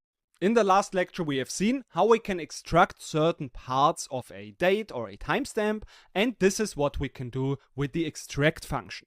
If we want to create our own very specific custom format though, for example the year together with the month in one column, this is not possible with the extract function. For such very custom formats we can use the so-called toChar function. This is the function that we use to get custom formats from timestamps, dates, intervals, or even numbers. For example, if we have the rental date in a timestamp, then we can, for example, extract our very specific format, in this case the year, then we have a hyphen and the months. We can apply this toChar function and get exactly this format out of that timestamp. Or alternatively, we for example can also just get the month, and then this is also written in a plain text. Note that the output of this function is always a text column. So it's not a timestamp, not a date, but just a plain text. But we learn more, of course, about what specific formats we can use and how does this work. First, we of course want to see how does this toChar function work. We have just two arguments. The first one is typically a column in a date, timestamp, time, interval, or even numbers format. And then after the comma as a second argument, we have our very specific format that we can choose. For example, we want to use the rental date, and as a format we want to have the months, then a hyphen, and then the years. We can just type that like this, and later on of course we see how this format works, but then the result would be just exactly that format that we have specified. So let's see how we can do that now in practice in pgadmin. So in this case we can just add another column, and this would be our toChar, and we can now in this case use the payment date, and we can now just choose our own format. We do that in this single quotes. So for example we can do the month and then the year in these letters, but we can also, if we execute that, do it in a different way. So for example we can also just turn that around, so we have that maybe a different sign even, and then in here the months. This works as well. But now how does this work, and what can we choose, and how does this all work? For example, we can even use the day, and then we have the weekday. And again, those keywords that we can use, we don't need to know them by head. We can usually just Google that. So Googling anyways is a very important skill if you're working as a data analyst, data scientist. And since it is impossible to remember all of them, since you probably just use them once per month or once per quarter even sometimes, then this is just very easy to look up. So I'm just going to the documentation of Postgres, and here we have the data type formatting functions. And one of them, the most important one, is the toChar function. We also have something like the toDate, which we can use to create a real date out of a format that is in a text and maybe which is a little bit specific, so we can just turn that into a date. But for now we want to focus on the toChar. And if we scroll down in here, we see all of those patterns. So for example, we have the year with those 4 Ys. And in this case, it will be just a year with 4 or more digits. And also, we can, for example, just use 2 of them. And in this case, if we use 2 of them, of course, we get just the last 2 digits. And now we can use either those very specific patterns, or we can also just use our own signs. So for example, if I want to use that /, I can use that. And if this is not included in this list of very specific patterns, it will just be displayed anyways. So in this case, I will see it then after this pattern. So like this, I can, for example, create the day, and then I can, for example, use a white space. I can use the month, and then I can again, for example, use the year in this format. Maybe we want to use 4 of them, and then we get exactly our specific result. And of course, what I can do is I can now, for example, also group in that way. So for example, I want to take the sum of the amount, and then I want to use this format, and I can now also, of course, group by this exact format. And in this case, I have a mistake. Of course, again, what happens usually, we forgot about the comma. And if we are a little bit bothered by these white spaces, this is because this is in the specific format. If we have a closer look to the day, we see that this is blank padded. That means if there is a very long day, this will be padded up to 9 characters, because sometimes we have longer weekday names, and this is why in my case I would prefer to use this abbreviation so that this is not blank padded like this. And if we do that, we get now this specific format. So this is how we can work also with our custom formats. In this challenge, you are now again asked to analyze the payments. So you need to aggregate, basically sum up the payment amounts and group by very specific formats that are according to the guidelines of the company, and we need to get that insights. So first we want to group by, of course, this day format, and we want to, of course, as mentioned, sum the payment amount. Afterwards, we want to group by the month and the year, and don't worry, the alias, of course, you can choose differently. And then last but not least, also we want to have the weekday and then the time with only the hours and the minutes. So these are 3 different, very specific formats, and we want to find out what are these different values. Of course, the order can be different. I have ordered those first 2 in an ascending order and then the last one in a descending order. But the order is not so important as long as we have the right format. So that's your challenge, and in the next lecture we walk together over the solution after you have tried it, of course, yourself. Now let's have a look at how we can find out those answers. First of all, we want to have a look at this format. So we need the weekday in this short format, then the day, the month, and then the year. And in between we have commas and these forward slashes. So what we are going to do is, of course, first we need to look up those formats. So we have first this abbreviated weekday. So this is exactly the format that we need. And then afterwards we have a look at the days. So this is not very complicated. We see the days is like this. This is the day of the month. Then we have the months, which is just an M. These are very easy, so we don't even need to look those up. We can just use them. So that's why I'm using to char, and then I'm using the column payment date, and now our format in single quotes. So we have the day in short, afterwards a comma, and then again a white space. So this is also necessary to use, otherwise we wouldn't have that white space. And then we have, of course, the day, now the forward slash, then we have the months, again with a leading 0. This is why we use 2 M's. And then afterwards the years in this format. And if we do that, we get exactly that. But now, of course, we also want to sum the amount, and we can give this a name like total payment. And then, of course, the comma, we shouldn't forget about that. And of course, we need to group that by, and we can, in this case, give this a name, which could be, in our case, the day. So we can just leave it at that. And then we execute it, and we get, because we have not used the keyword as, now let's try it again, and we get exactly the result. Of course, we can now also order that by the sum amount. We can use, just for example, that keyword, and then we have a different order as well. So for example, we would like to have that in an ascending order or descending order. It doesn't really matter. Now we have the second challenge, in which we want to use now the month and then the years. So for the months, we can also find this one. So we have the month in a long version, and then we have abbreviated capitalized month's name. So that's exactly what we are looking for. And if we want to include that, we can just say we want to have the month abbreviated like this, and then we just want to see the years. And in this case, we can say something like month and year. And again, we can use that in our group by.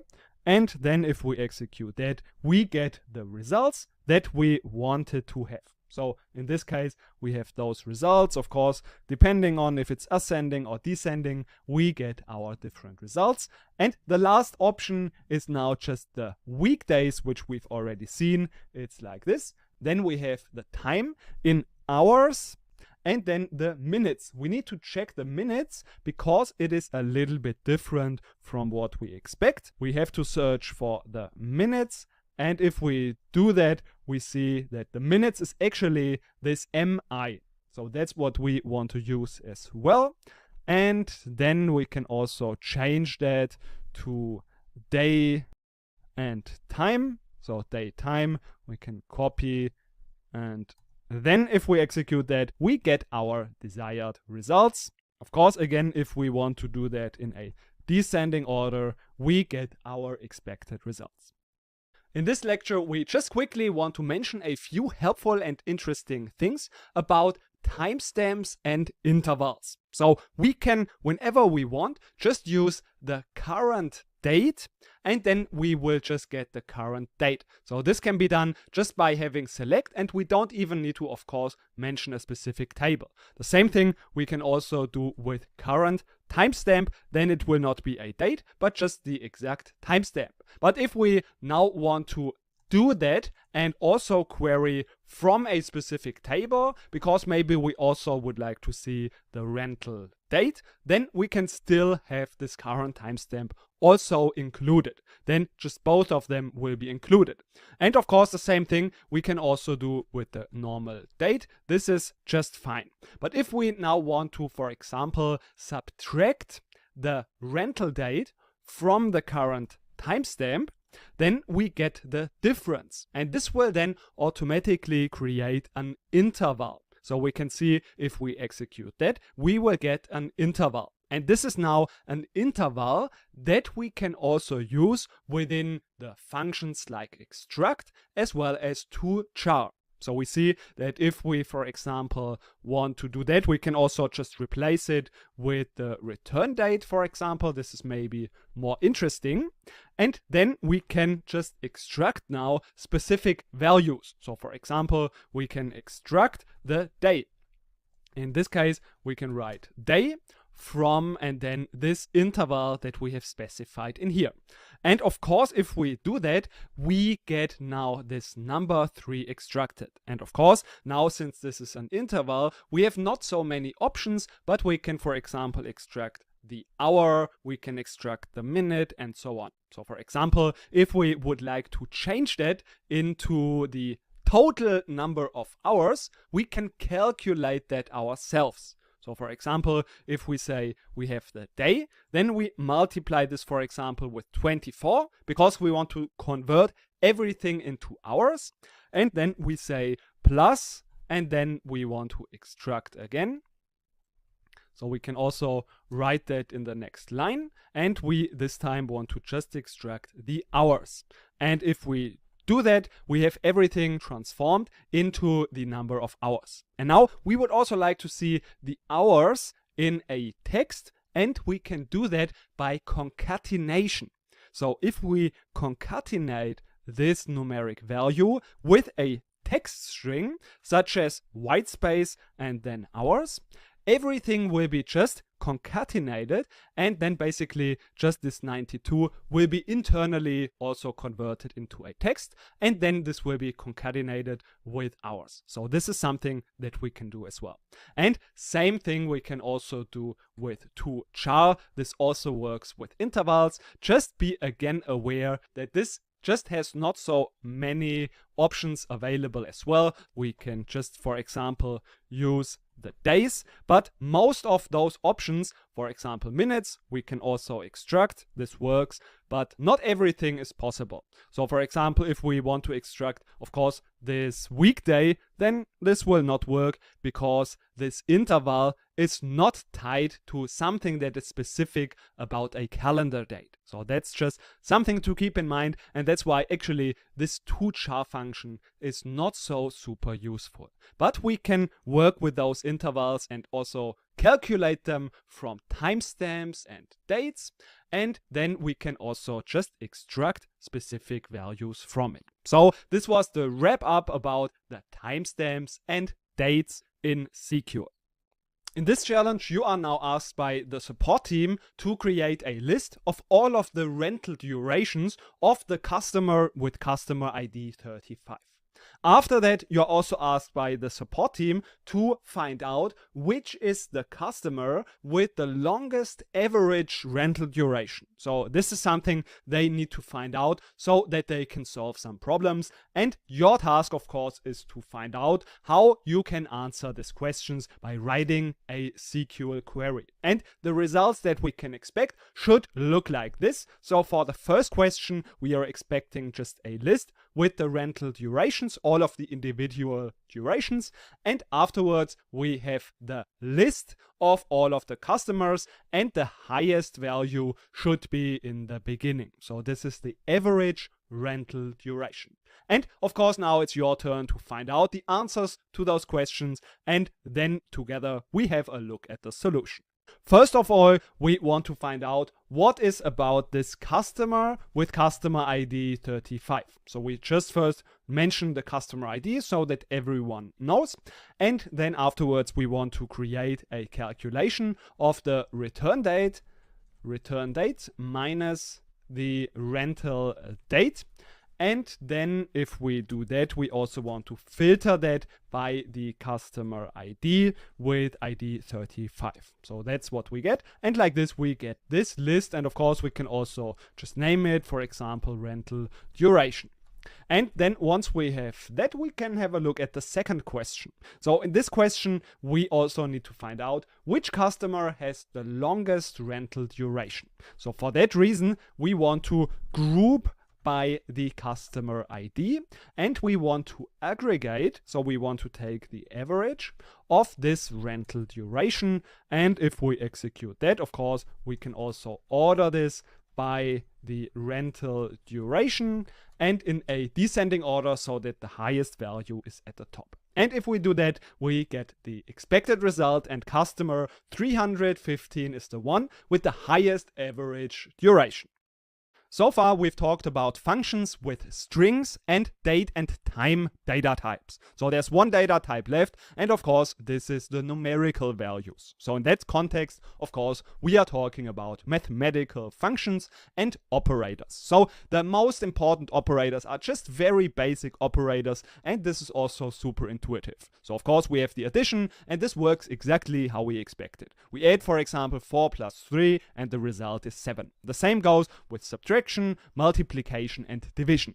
What we have to be aware of division is that if we use integer numbers, then the result will be truncated. This means, of course, 8 divided by 4 is 2, but for example, if we would not do that, but we would divide 9 by 4, then the result, since this is both integers, will be also truncated to the integer number. So in this case, it would be 2. And of course, if we now would use numerical values with a decimal place, then we would get the exact correct result. Of course, again, we could just round our results if we would like to do that. But now we have also a few other operators such as modulo, which is basically just the remainder. So 9 modulo 4 is just 1 in the remainder. And then also we have the exponentiation, which is in some cases also needed. And this all works as we expected. So for example, we can have a sum and we multiply this with a specific value. We can also add the value 1 or also just make a division of two aggregations. This all works and we can just do the calculation exactly as we would expect it. So that's very simple. And the same goes for the functions. There are not really a lot of functions that we should be aware of. So the basic one is just sometimes we need an absolute value. In this case, we can use the function, but also we can round our values sometimes. This is what we've already learned about. We have one specific type of rounding, and this is the ceiling function. This is just, as we can see in the example, rounding always up to the next integer. And the opposite of that is basically the floor function, which is just always rounding down to the next value. So you see, these are very basic functions, and I want to stress that you don't need to learn them all and memorize them all. This is again what I have mentioned before. The ability to Google something if you need it in a specific use case is what you should go with. So in this case, we know about the basic operators, of course, maybe the very basic functions like absolute. And then if we have some specific use case, for example, we need the trigonometric functions, then we can just go either to the documentation or make a quick Google search. This is the way I would suggest. So let's dive into a few quick examples. In our case, we want to have a look at the films, and we want to, in our case, increase the prices of our rental rates. So we have the rental rate and we can just use that in the select. So we have the film ID and the rental rate, and we would now like to increase, for example, the rental rate by $1. And then we can also say as new rental rate. And of course, we can also still include the original rental rate, and we can also rename it as old rental rate. And if we do that, we see that now just the prices have increased. So this would be our calculation. But then we see, for example, here it is a lot more, and we would like to have some percentage increase. So for that reason, we can just, for example, also multiply it with a percentage. So for example, 10%. And then of course, again, we can just round our values, for example, to 2 decimal places. And then we see this could work as well. Now maybe we want to increase it by 40%, we can just change that as well. But now maybe we are not so happy with these values of $4.19, and we would prefer to always round up to 99 cents. In this case, we can, for example, experiment with the ceiling function. So in this case, we don't need the second argument because it's always rounded up to the next integer. And now we can just subtract, for example, the value of 1 cent. And you see that in this scenario, we are sometimes a little bit creative in how we can achieve our results. So in this case, we have achieved our results and we have calculated a new increased rental rate for our company. And again, I want to stress that usually you don't need to make super sophisticated calculations. It's enough to know the basic operators and how to work with them. In this challenge, your manager wants to increase the prices for films that are very expensive to replace and where the rental rate is not so high at the moment in relation to the replacement cost. So for that reason, you should create a list of films including that relation of rental rate and replacement cost, where the rental rate is less than 4% of the replacement cost. So that involves some kind of calculations. And for that list, you should also include that relation or that percentage value of the rental rate in relation to the replacement cost. And this percentage value should be rounded to 2 decimal places. So the result should, for example, look like this, 3.54. And this would mean 3.54%. So I know this is now a little bit more complex, and especially because we can have some pitfalls that we should not tap into. So the result should indeed look like this. So it should be for our, if we take the order in an ascending order, then it should start with 3.30. So we don't want to have this with 4 decimal places, and we also don't want to have this. So that is something that could occur as well, and we should not tap into this trap. So it's indeed a little bit tricky. We might want to have a little bit of trial and error, and you can take this chance to just experiment a little bit with the calculations and the roundings. So good luck with this challenge, and in the next lecture we are going to have a look together at the solution. Let's see how we can calculate that relationship of the rental rate and the replacement cost. So in our case, we therefore first of course we can include the film ID, and now we just want to calculate the rental rate, so the relationship between rental rate and replacement cost. So this would be then just the percentage of the rental rate from the replacement cost. So in that case, we can also give it an alias, so for example, percentage. And of course, we would like to now round the result as well. So we can, in our case, round it to 2 decimal places, as we mentioned that. But now if we do that, we don't round actually in the way as we want to have it. Because now if we multiply with 100, everything will be 0.00.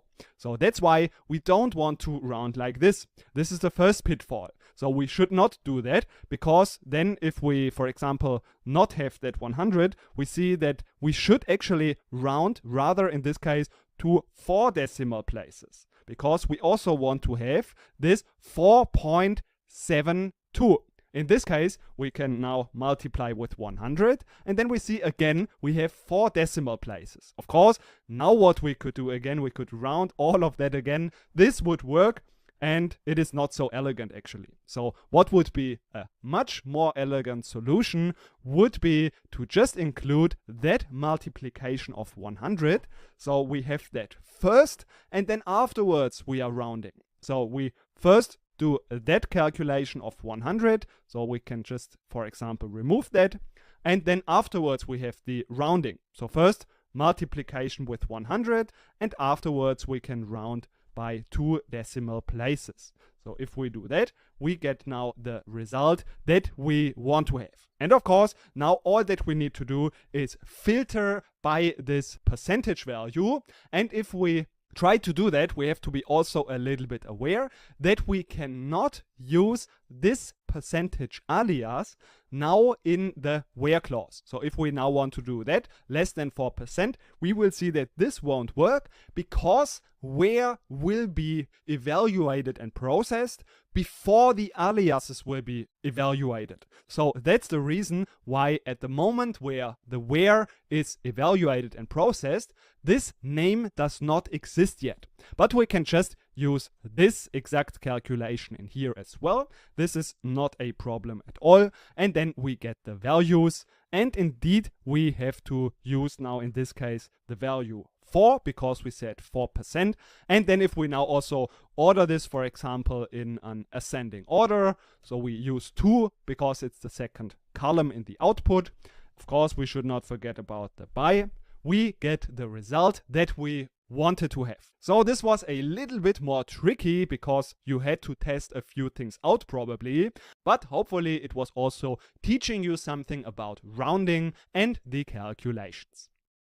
Welcome to today's session about the case statement. This is one statement that I'm 100% sure you are going to use so frequently throughout your career, because it's so powerful, and I'm very sure that this is something that you are going to use so frequently in your career. And it is a little bit tricky sometimes, just at first to understand, and that's why we want to go step by step through all of the nuances and all of the practical applications. And of course, we are also going to include enough practice so that you can fully understand the power of the case statement. But we now want to start just with understanding what actually is this case statement. So basically it just works like an if-then statement. This means it's a conditional expression where we just go through a set of conditions, and then once a condition is met, a specific value is returned. Let's understand this with looking at the syntax. So first of all, we always start our case statement with the keyword case, and we always end it with the end keyword. Missing this end keyword and not writing the end is maybe the most common mistake why our code is not working in the case statement. So it's just frequently forgotten, and we should always think about this end in the end.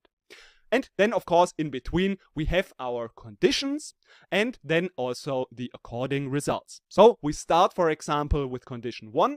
When condition 1, and then if this condition is evaluated to true, for example, amount is less than 2, then in this column, there will be in this row the result number 1 that we specify in here.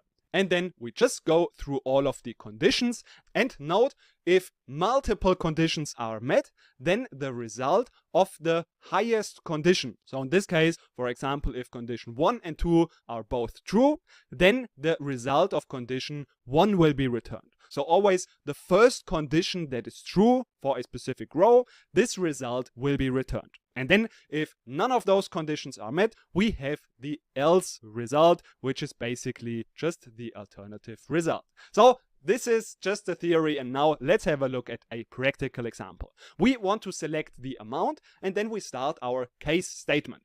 Our first condition is amount is less than 2. In this case, for this specific row, we want to have the output value low amount in our output. And then we have our next condition. If amount is less than 5, we want to have medium amount as an output.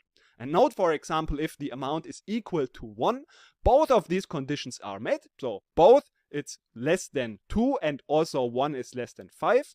Then in this case, of course, the first result will be used, and this is a low amount. So this makes sense. And then we can also define an output for all of the other values, which can be, for example, high amount. And of course, we should never forget about our end keyword. And the result will be then just as we expected and as we have defined it. Let's have a look at another example to demonstrate that we can also use multiple functions, different conditions, different operators, and this is just a broad range of conditions that can be used. So in this case, we have the first condition where we are using the toChar function. And we want to just define the weekday like this. And if the weekday, so this is the output of that function, is equal to Monday, we will have the output result Monday special. And then in the next condition, we can use a different function, a different column, so a different condition. And in this case, we want to check against the month. And if that is July, then the output will be July special. Of course, we use the end and then the output of that.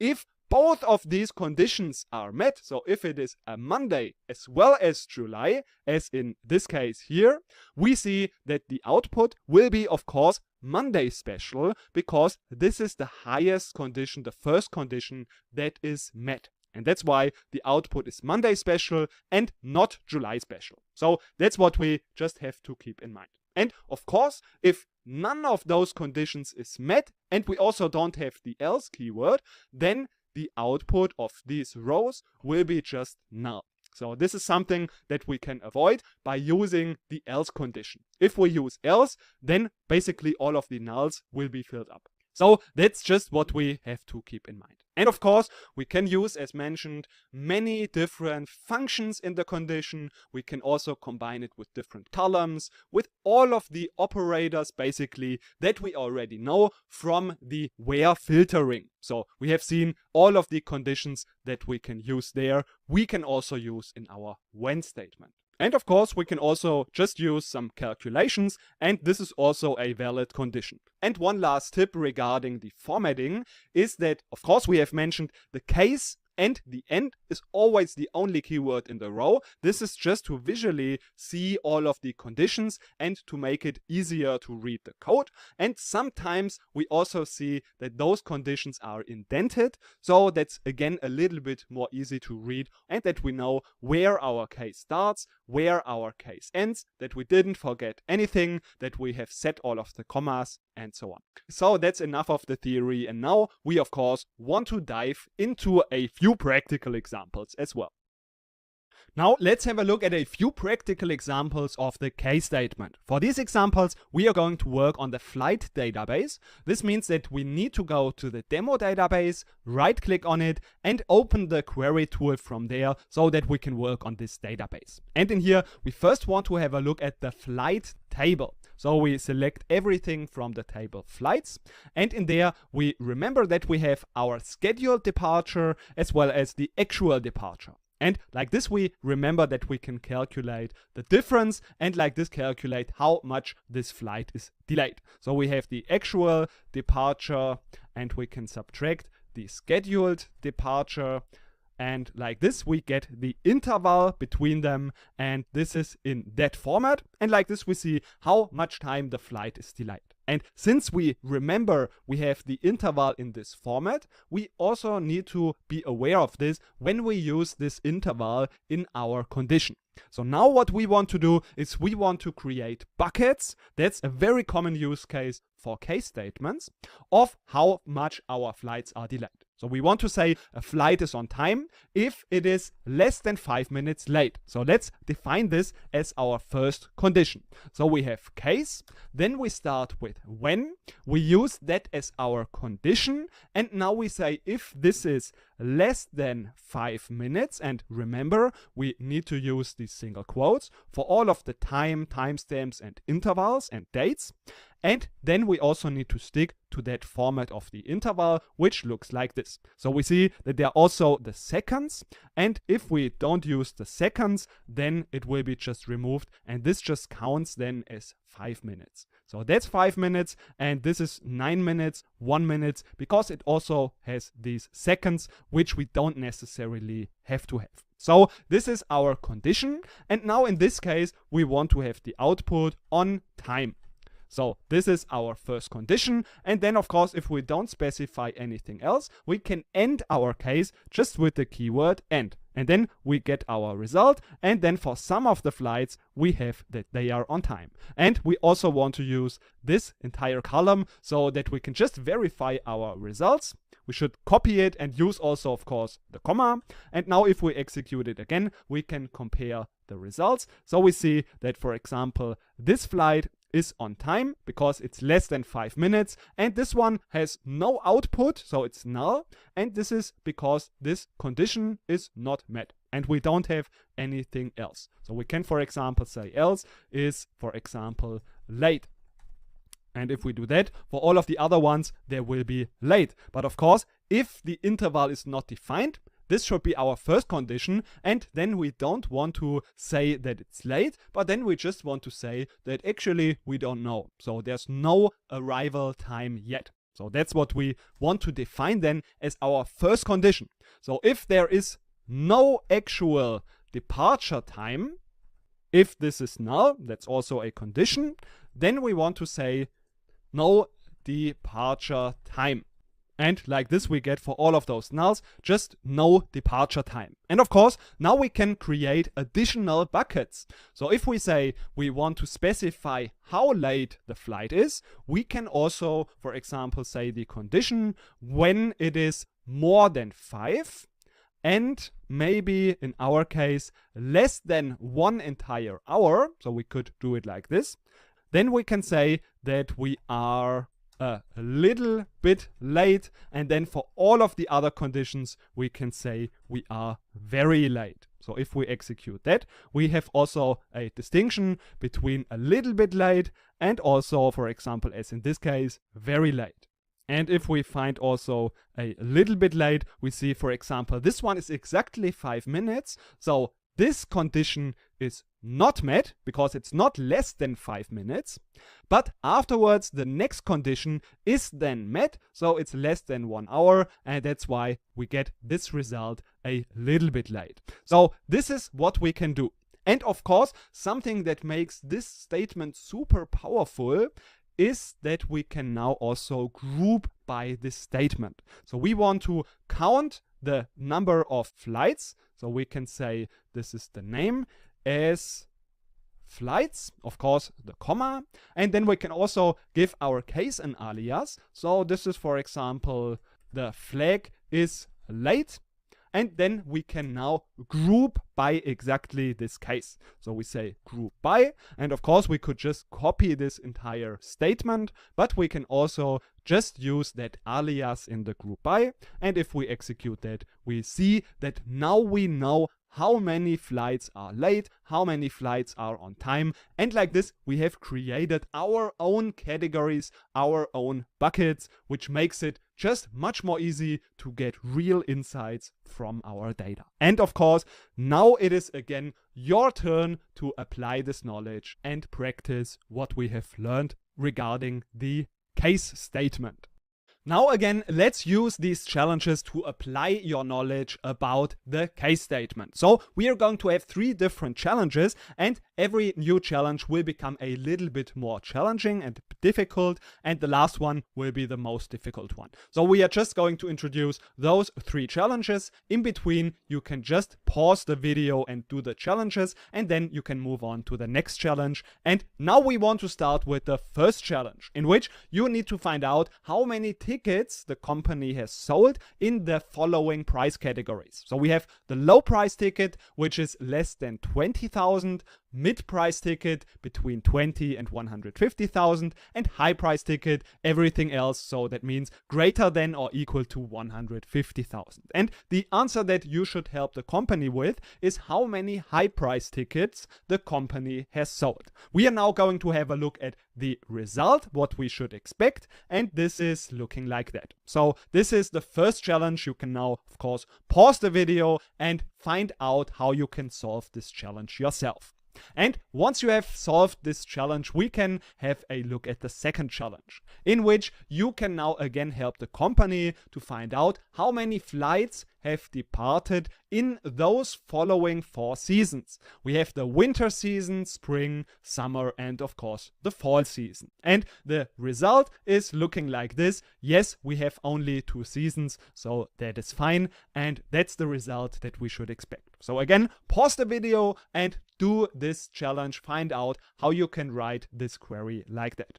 So the last challenge is the one that is a little bit more difficult, because now you need to apply different operators, and this is what you should do. So in this challenge, you want to create a tier list of the movies. So now we are again in the movie database. So this tier list should start with tier 1. These are all of the films where the rating is either PG or PG-13, or the length is more than 210 minutes. So this would be the best movie basically, because it is in tier 1, and this should get the category great rating or long, and then also tier 1. The next category, if the first category is not matched, should be that the description contains drama and that the length is more than 90 minutes. This should get the title or category long drama assigned to. And then we have also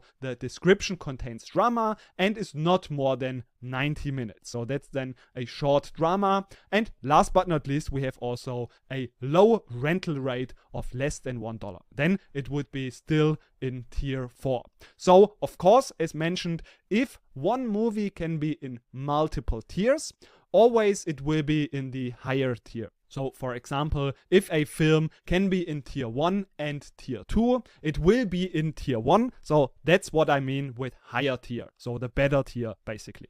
And one additional challenge to that is, how can you now filter to only those movies that appear in one of those 4 tiers? So if a movie is not assigned any tier, how can you filter that out? So this is a little bit more challenging, and that's also what should be included in the query. So let's quickly have a look also at the result. You should also have the title next to it. This just helps to get all of the titles together with their tier. So now these are the challenges, and I wish you good luck with them, and afterwards, after you have done them, we can have a look together at the solutions. Now let's quickly have a look at the solutions of our 3 challenges. Of course, first of all, we want to open up the query tool from our demo database, because we are working on the database about the flights. And now we want to create the list of all of the different tickets, so the price ranges, and how many tickets we have sold there. So that's why we first want to create our case statement in the bookings table. And I have already created this case. So basically we have 3 different conditions: the low price with less than 20, and then since this is at the top, we can just make the second condition less than 150,000. We don't need to mention that it should be greater than 20,000, because if it is not, so if it is less than 20,000, anyways, it will get this category low price ticket assigned. So that's why it is just enough to mention it should be less than 150,000. And then it's in the mid price. So basically, this is how we can do it. And then last but not least, for everything else, since we also don't have any nulls, we can just assign to everything that is not less than 150,000 the high price ticket. And now if we execute that, we get the result. But of course, we now also want to count those values. This is why we can also introduce count star. And then of course, we also need to have a comma. And afterwards, we want to group the data by, and then we can just use the ticket price. This is the alias that we have chosen. And of course, in the group by, we can always also use just the alias, which will in the end give us our result. And now if we want to have a look at the next challenge, we can just get everything very similarly, because now we again want to just define our different seasons. We want to use, of course, the extract function. We can also use, for example, the toChar function. This would work as well. So we could also, for example, create toChar, and then we want to use the scheduled departure, and we can define the output, for example, month. But we just have to be a bit careful if we are using month like this. The outputs might not be so accurate, because if we now would say, for example, is equal to July, then this would not work, because there is always this padding up to 9 characters. And then we would also have to include that, or we just would have to use a like, and then starts with, for example, July, and afterwards there can be these different characters. So that's just some very specific thing that we should keep in mind, but we can also just make it a little bit easier for us and use the extract function as we have defined it before. So there are, again, as I've mentioned, many solutions that work and that are all correct. So this is what we can do. And then, of course, we need to also group by the season. So this is the alias that we have given. And then we can get the correct results if we execute the query like this. And now we have the most difficult challenge in the end. In this case, we have our first condition. So let's remove all of that. Our first condition, which is that the rating is either one of them, or that the length is more than 210. In this case, we have our first condition, and then the second condition is that the drama is included in the description, and in the same time the length must be greater than 90. Then it will be a long drama. Otherwise, if this condition is not met, so this is again something that we don't need to mention, that it's less than 90 minutes, because anyways, if long drama is not assigned and we go to the next condition, then anyways, the length will not be greater than 90. This is why we can just use one condition in the next when statement. And also in the end, we have the last condition, which is then the rental rate is less than 1. Then we have our last condition. And of course, in the end, we need to close it with end, and then we can use from film, and we will get our result. Of course, we can also use the titles in the beginning. And what did we forget? We are just in the wrong database. So we see relation film does not exist. This is why we need to change into the according database. So we right click on the green cycles, and then if we paste our code in here, we see that now it works. And now we still have those nulls. The question is now, how can we filter that? Because if we give this an alias, for example, we say tier list, then we get this alias in the output, but now we cannot filter by this alias. So if we use tier list is not null, we will see that the column tier list does not exist. And this is because in the where filtering, we cannot use the aliases. Because at this point where is evaluated, this alias has not been assigned yet. This always follows after the where filtering. That's why if we want to filter that, we can only use this exact same column. This is possible. So we can just copy all of that. So this will be also a specific output. And we can say where this is not null. So where this value, which is returned by that statement, is not null. And if we do that, we can filter all our results to where only the tier list is not null. So this was a little bit of a longer solution, but hopefully this could give you the chance to also verify your results easily.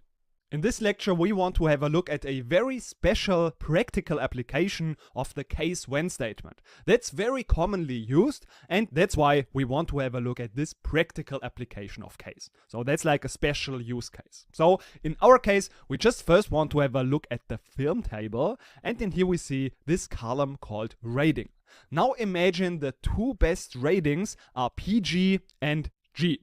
And that's why we want to just count how many of those ratings we have in our database. So for that we want to solve that with the case statement. And that's a very common thing to count actually using the case. So like this, we can combine, for example, multiple conditions, multiple values, and count how many of them occur in our database. So let's see practically what we mean by that. We first want to include also the rating column so that we can also compare the results. And now we want to start our case. The condition we can very easily define. So that is the rating is, we can have two conditions or two values. That's why we use in. And now we of course want to have as condition PG or alternatively G. And now this is the trick. We can now as a result give the value 1 in that case. So like this later on we can count how many ones we have. We can, for example, create the sum and then all of those ones will be added up. But let's see how this works in practice. Because all of the other values will have the result 0, so we can say 0 and then we can also end our case. And like this, if we now execute that result, we see this is just the rating, and whenever there's PG or G, there is a 1, otherwise there's just a 0. And now the cool thing is that we can now around this case column create the aggregation of a sum. So we can sum up all of those values, which will result in the number of PGs or Gs. So that's now the trick. So we can create the sum around all of that. And now if we execute that, we get this count if we did not make any mistake. Of course, now with the rating, we cannot use the rating without an group by because we have the sum. That's why we can again remove it and now it should work. So now we have this value 372. And of course, we can now also give this a little nicer alias, for example, number of ratings. So that's now the trick that we can just use a case when, and for a desired result, something that we want to count, we can just use the value 1, and otherwise in all other cases we can give the result 0 and then just sum all of those ones up. That's a very common use case. And now for you to practice, I want you to create something like this. So that's some other use case, but it works basically the same way. So what we want to do is we have now this count, and now of course all of the ratings are counted, but now what we want to achieve is we want to basically pivot this table. This means that the output result should look like this. We have now 5 columns, and for every column, for example, the column G, that's a separate column, we want to count how many G ratings we had. So this is now the challenge for you to practice this use case. But I want to also mention one thing that you need to know. This is for the aliases, because in this case we have the uppercase letter aliases, which is actually not possible if we are not using those double quotes. So if we would not use them and then we would give the alias with an uppercase letter, it will just default to a lowercase letter. So this would only work with these double quotes. And this is always when we want to have a very special column name. So usually we should not use something like this with different uppercase, lowercase letters. We should just use a normal column name without these quotes. But if we want to have, for some special reason, a white space included or a hyphen included or an uppercase letter included, this would only work if we use those double quotes. Again, we should usually not do that. For example, we should not use those white spaces in a column name. This can cause all kind of problems, and that's why we should only do that if we really want to have a very special column name. So this is just something that you need to know for the uppercase letters and the hyphens in the column names. But now it's your turn to try to get this result, which is pivoting that table. And now, after you have done that, let's quickly have a look at how we can solve that challenge. So we do that by, again, just creating a case for every single of those columns. So for example, for the G column, the condition is when the rating is G, then we give the value 1, otherwise the value 0. And like this, we can add all of those ones up basically and get the result 178. And also then we can just give this here in the double quotes, so this alias, and then this will be the column header. So this is how we can use the case within the sum aggregation, which can be a very useful application of using the case statement. So hope it was helpful and see you in the next lecture. One issue that we are oftentimes dealing with is null values. And oftentimes, if we, for example, want to make a calculation, so actual arrival minus scheduled arrival, just to calculate how late a flight is, will be a bit problematic because we get many nulls, and sometimes maybe we would like to replace those nulls or just have an alternative value for the case if there are nulls. And in such situations, we can work with the so-called coalesce function. This function just returns the first value of a list of value which is not null. So for example, if the list of values would be actual arrival and scheduled arrival, we would expect that if the first value is actual arrival, then in the first row we get this result, so 1901.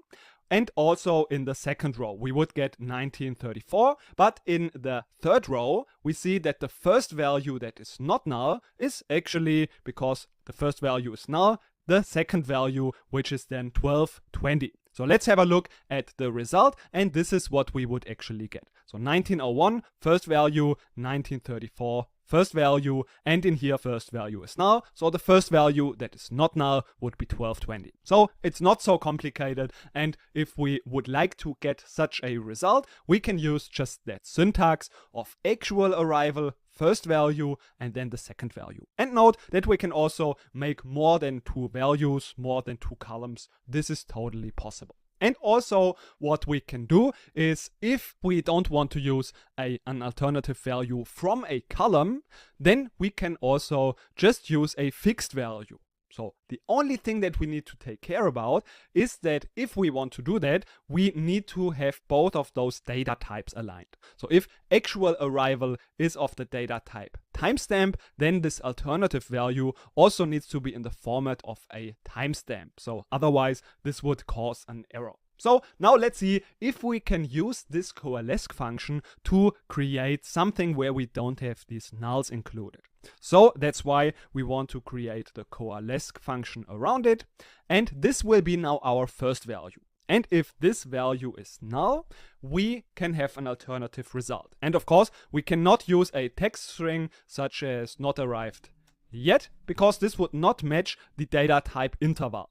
This means we would have to use something like that. So for example, like this, or we can also use any other dummy value that we want to pick. And then if we do that, we see that now all of the nulls would be filled up. So this is how we can fill up the nulls.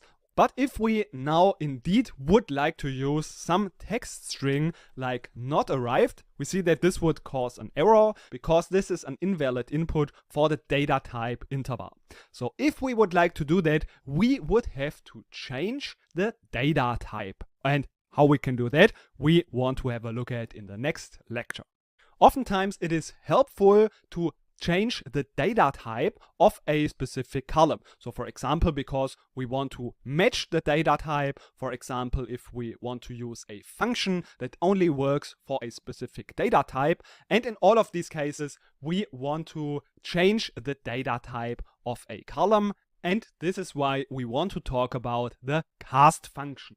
This function is used to just change the data type of a value. So for example, if we have the column scheduled arrival and we want to cast these values into a text value, then we can just use the cast function to define that we want to change it to text, and then it will be a text column as we can see in here. So note that in this case it looks still the same, but now just the data type behind is a text. So let's have a look at first the syntax and then a few examples. So first, the syntax is very simple. We use the function called cast and then the value or the column in the beginning, afterwards the keyword as, and then the data type that we want to use. So for example, we want to cast the scheduled arrival column into data type text. Therefore, we use varchar. This is the most commonly used and probably the most suitable data type in regards to text. So we use varchar usually for text.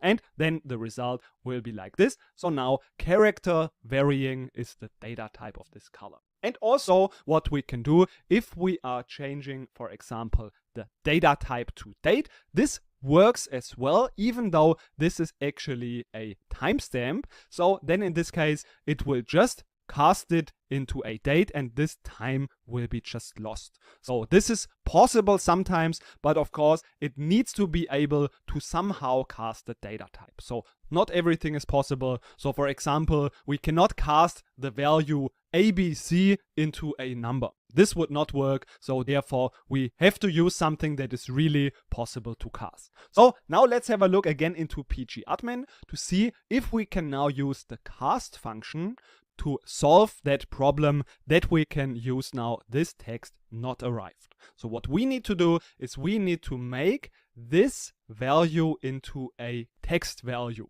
So we can use the cast function and we can say as a varchar.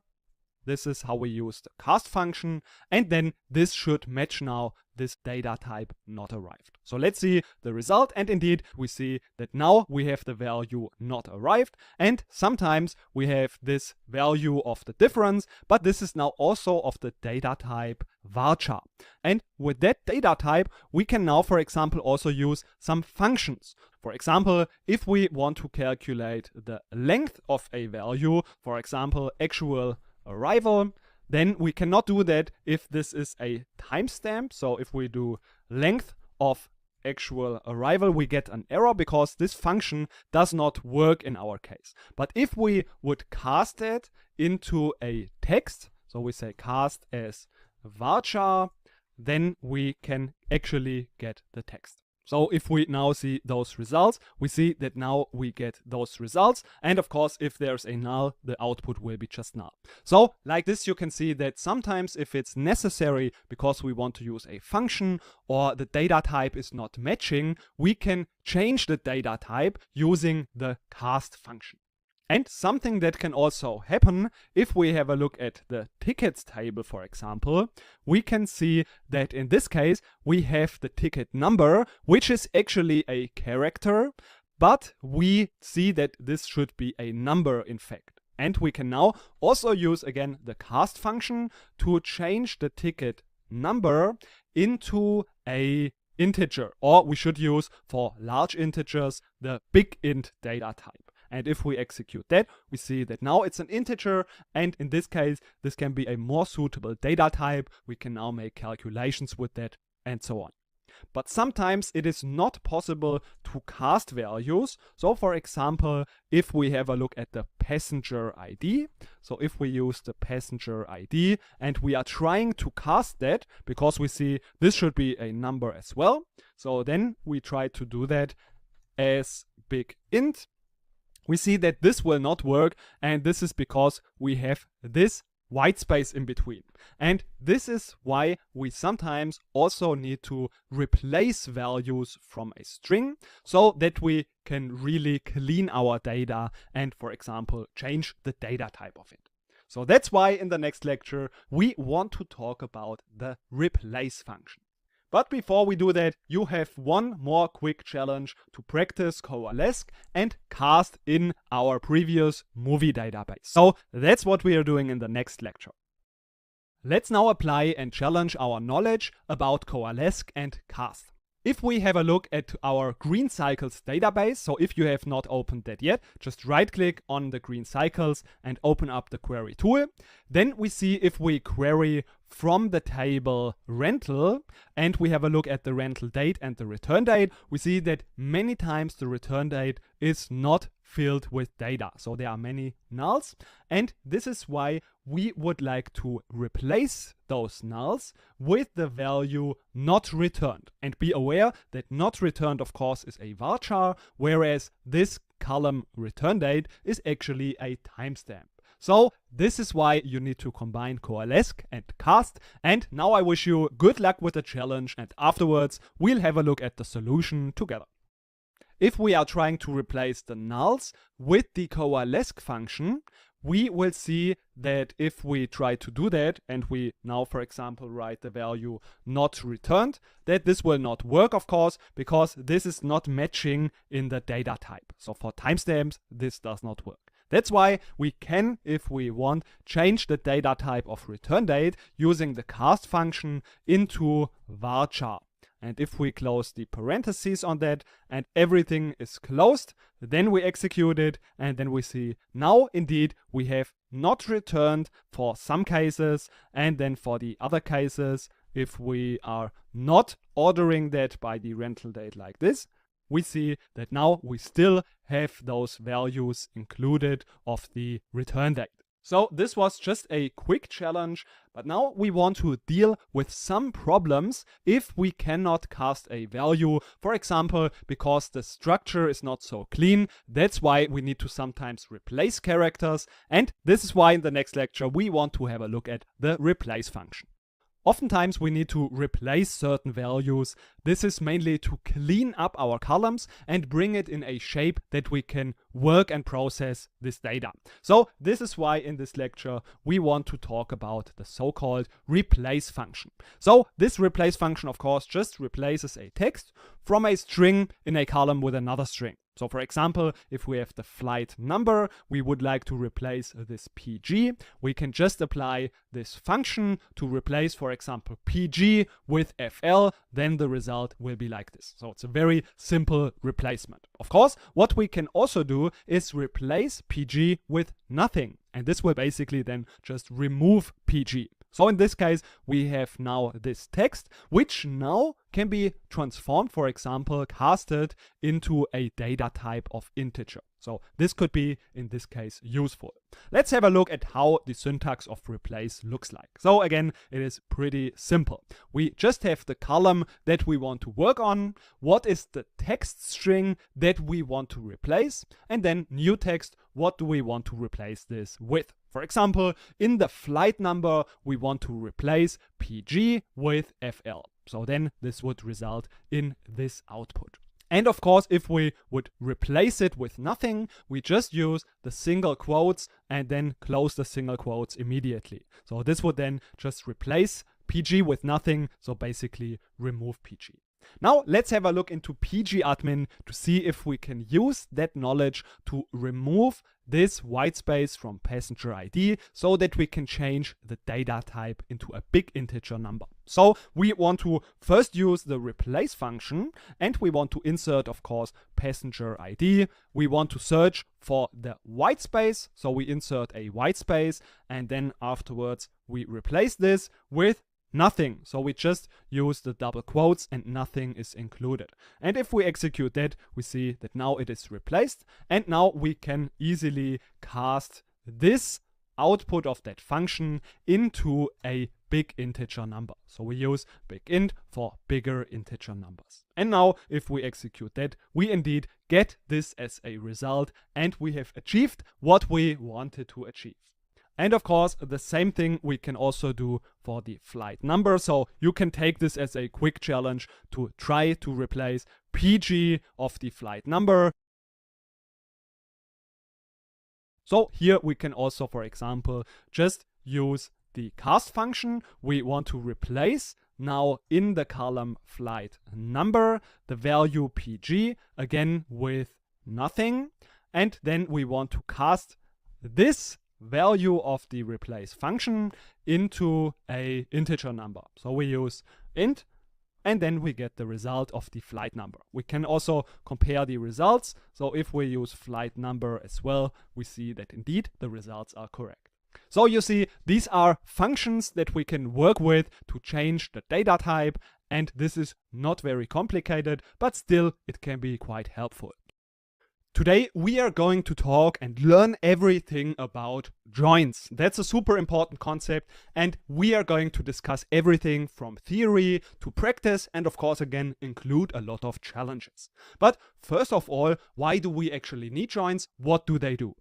So far we've only worked on single tables. But sometimes we need to combine information from multiple tables in one query. And this is exactly what joins are doing. So we can understand this with a practical example. In this case, we have our payments table. And in this payments table, we have information, of course, about the payments. So for example, the customer ID, the staff ID, the amount, the payment date, and so on. And now we also have the customer table in which we have the information about the customer.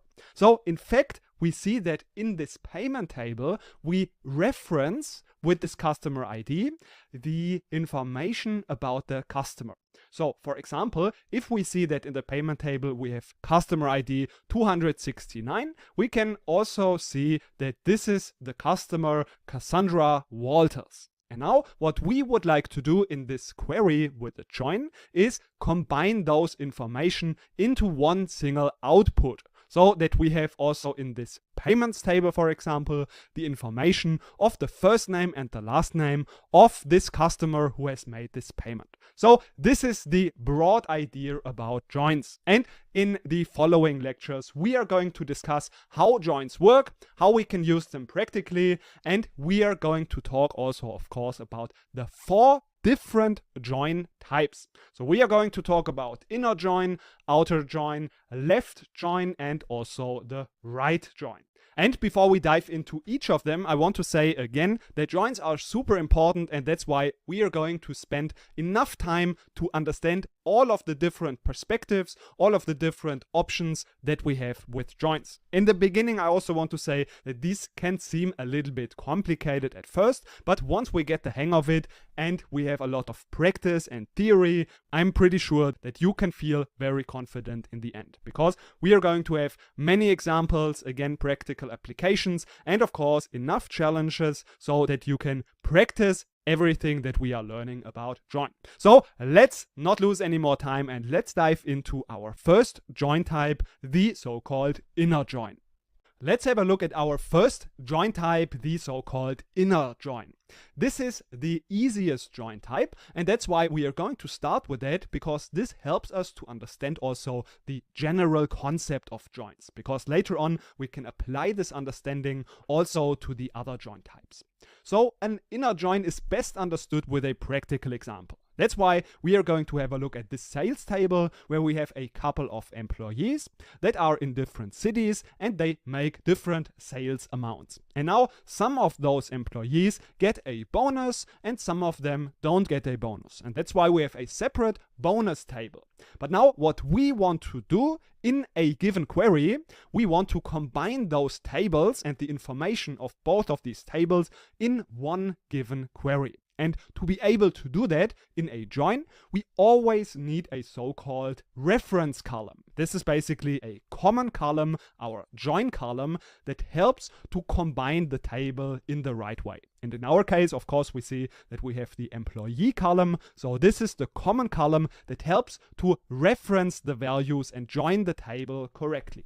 So let's see what kind of data we have. Because we notice in this case that we have Michael and Frank that are in the sales table, but they do not appear in the bonus table. And on the other side, Simon is appearing only in the bonus table, but not in the sales table. So in this case, we are left with those 4 employees that are occurring in both of these tables. And what is now specific about the inner join is that only those rows appear in the final result, where in the reference column, the value appears in both tables.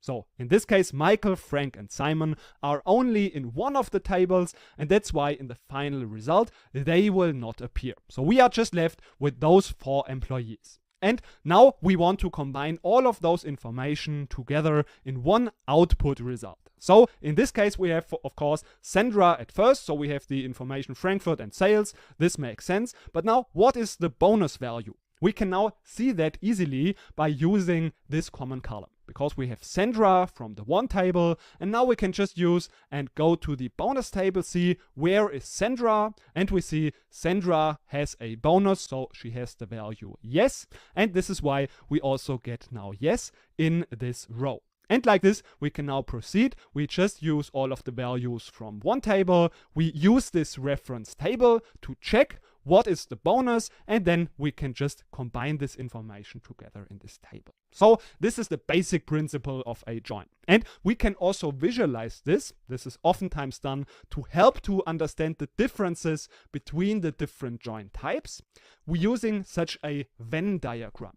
So this inner join basically uses in the output table only those rows that occur in both of the tables. To be more specifically, only those rows where the value in the reference column appears in both of the tables. So in our case, we have seen that the output is then only those 4 people, because these are the people that occur in both of the tables. But now the question is, what happens if we have one value multiple times? So for example, Peter has sales in Hamburg and Munich with different sales amounts. Now, of course, in the output result, we need to have still all of the information available. And this is why also in the output table, we have now 2 times Peter. So this means that the level of detail will match the maximum detail of those 2 tables. So if Peter occurs twice in one of the tables, then also we will have it in the join result twice. And this is true even if we would not want to include in our query the columns city and sales, because potentially we could, and this is why we will always have this maximum level of detail.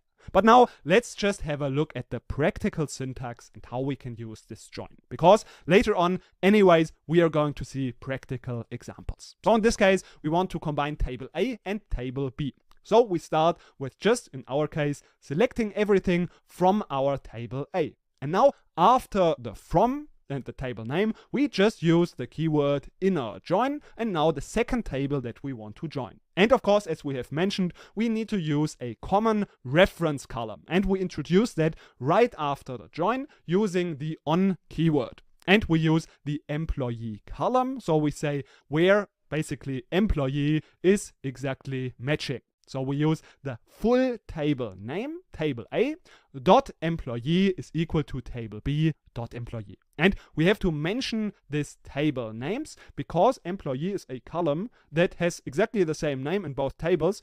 This is why it makes sense that we have to reference here also the entire table name.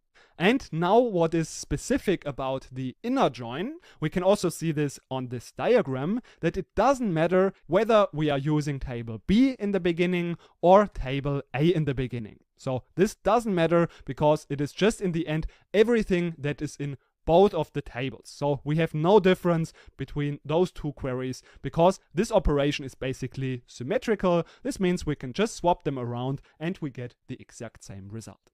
But now sometimes this full table name is a little bit long and it's not so nice to use that full table name. This is why we can also use aliases for the tables. We've seen that also that we can do that for columns, but we can also do this for tables. And this is very common for the joins, because like this, we can give shorter or maybe more descriptive table names, and then we can just reference those aliases in the join before those columns. So this just helps to make the code more readable and easier to write our query. And what I want to emphasize, we've already mentioned that a little bit, that if we want to select a column that has the same column name in both table A and table B, then we also, if we use that in the select, we need to also then reference the table name. So if we are using aliases, we can also just use this alias, because otherwise it would be ambiguous which column is meant from which table. Because we can have, of course, a column with the same column name and they have different values. This is why if we have a column that is in both of the tables, we need to specify from which table we want to use that column from. But if we have a column that only occurs in one table, then it is not necessary to use that table reference in the query. And now this was enough of the theory. We just quickly want to summarize what we've learned in this inner join, and afterwards we want to immediately jump into pgadmin for practical examples, and afterwards, of course, the challenge that you can now train this yourself. So we have learned that for a join, we always need a common column. This is the reference column that helps to create the join in the correct way. In our case, it was the column employee. And now specific for the inner join, we only use those rows where in the reference column the value occurs in both of the tables. Otherwise, it will not appear in the output table. And we've also learned that the order in the inner join is not important. It doesn't matter whether we start with table A or table B. The results will be always the same. And last but not least, if a value occurs multiple times in a given table, the same level of detail, so the same number of times, it will also occur in the output table. So that's enough of the theory. Let's jump right into pgadmin for practical examples. Now let's practically apply our inner joins. We want to achieve that we have in the payments results, so all of the payments, also the information about the first name and last name of the customer that has made this payment. And of course, we can use the customer ID as a common join column to get also the first and last name from this customer table. We see we have also the customer ID, and there we get the first name and last name, and we can now combine this with the results of the payment table. So all of the payments should afterwards contain the first name and last name of this customer that has made this payment. So we can remember that we just after from and then the table name, we introduce the inner join keyword and we specify what table we want to join that. And this is in our case the customer table. Afterwards, we introduce on and we specify the common column. And since we have, of course, the customer ID, and this is the same name in both of the tables, of course, therefore we also need to specify the table name. So this is the payment table, and then this should be equal to, again, the customer ID, but now from the customer table. So therefore, we say customer.customer ID. And now let's see how our result looks like. So we see now we have used just star. That means we have every column from all of the tables, from both of the tables. And this is too much. We don't want to have that. This is why we can say we only want to see everything from the first table. So this is the payment table. And note that we can use this asterisk also in combination with the table name. So like this, we see only those columns from the payment table, plus from the customer table, we use the first name. And since the first name and last name are only anyways in the customer table, we don't need to reference the table name. So we can only say first name and last name, and then we get the results exactly as we wanted to have it. So now we have Cassandra Walters, we have Jenny Castro, and so on, all of the first names and last names. And of course, again, we can change the column names. So we can say payment ID. We want to also see maybe the customer ID. And now again, customer ID occurs in both tables. So therefore, we need to specify the table name, payment, and then maybe also the amount, first name and last name. And these are the columns that we now would like to see. So this has worked pretty well. And of course, we remember that we can also use aliases. So for example, PA for payment, and for customer, we can use CU. And like this, we can just use this alias also in the table references. So it's a little bit shorter, it looks a little bit easier to read, and we still, of course, get the same results. And now again, it doesn't matter what is the order. So if we say we have first the customer and afterwards the payment, so we swap that around, we should still get exactly the same result because this is exactly symmetrical and there is no difference. But now let's have a look at another example. So from the payment table, we can see that we have also the staff ID. So if we would like to join now the information about the staff, we can also again use an inner join. And there we can then also now join the staff table. So we can see that we also have the table called staff. And if we would like to get additional information now on the staff, we can also join that using the staff ID. So we have staff.staff ID is equal to payment.staff ID. And like this, we get now also those additional columns. Of course, now the staff ID occurs twice, but this is not really what we need. So we can say we only want to see maybe everything from the payment table and then also, let's say, the first name and the last name of the staff table. So this would work, maybe also the email address. This is working as well. And of course, we can also filter our data. So for example, if we want to filter to only those rows where the staff ID is equal to 1, we can also introduce the where filtering. So we can do that after the join, because basically this from works together with all of those joins, and then afterwards we can filter. So for example, where staff ID is equal to 1. And of course, staff ID can occur in multiple tables. So we use the staff table and we get then only those results where the staff ID is equal to 1. So like this, we can see that now we can combine information from multiple tables. And now it is your turn to apply this knowledge in the following challenge. Let's have a look at this challenge to practice what we've learned about the inner join. In this challenge, the airline company wants to understand in which category they sell most seats. So the category of the seats.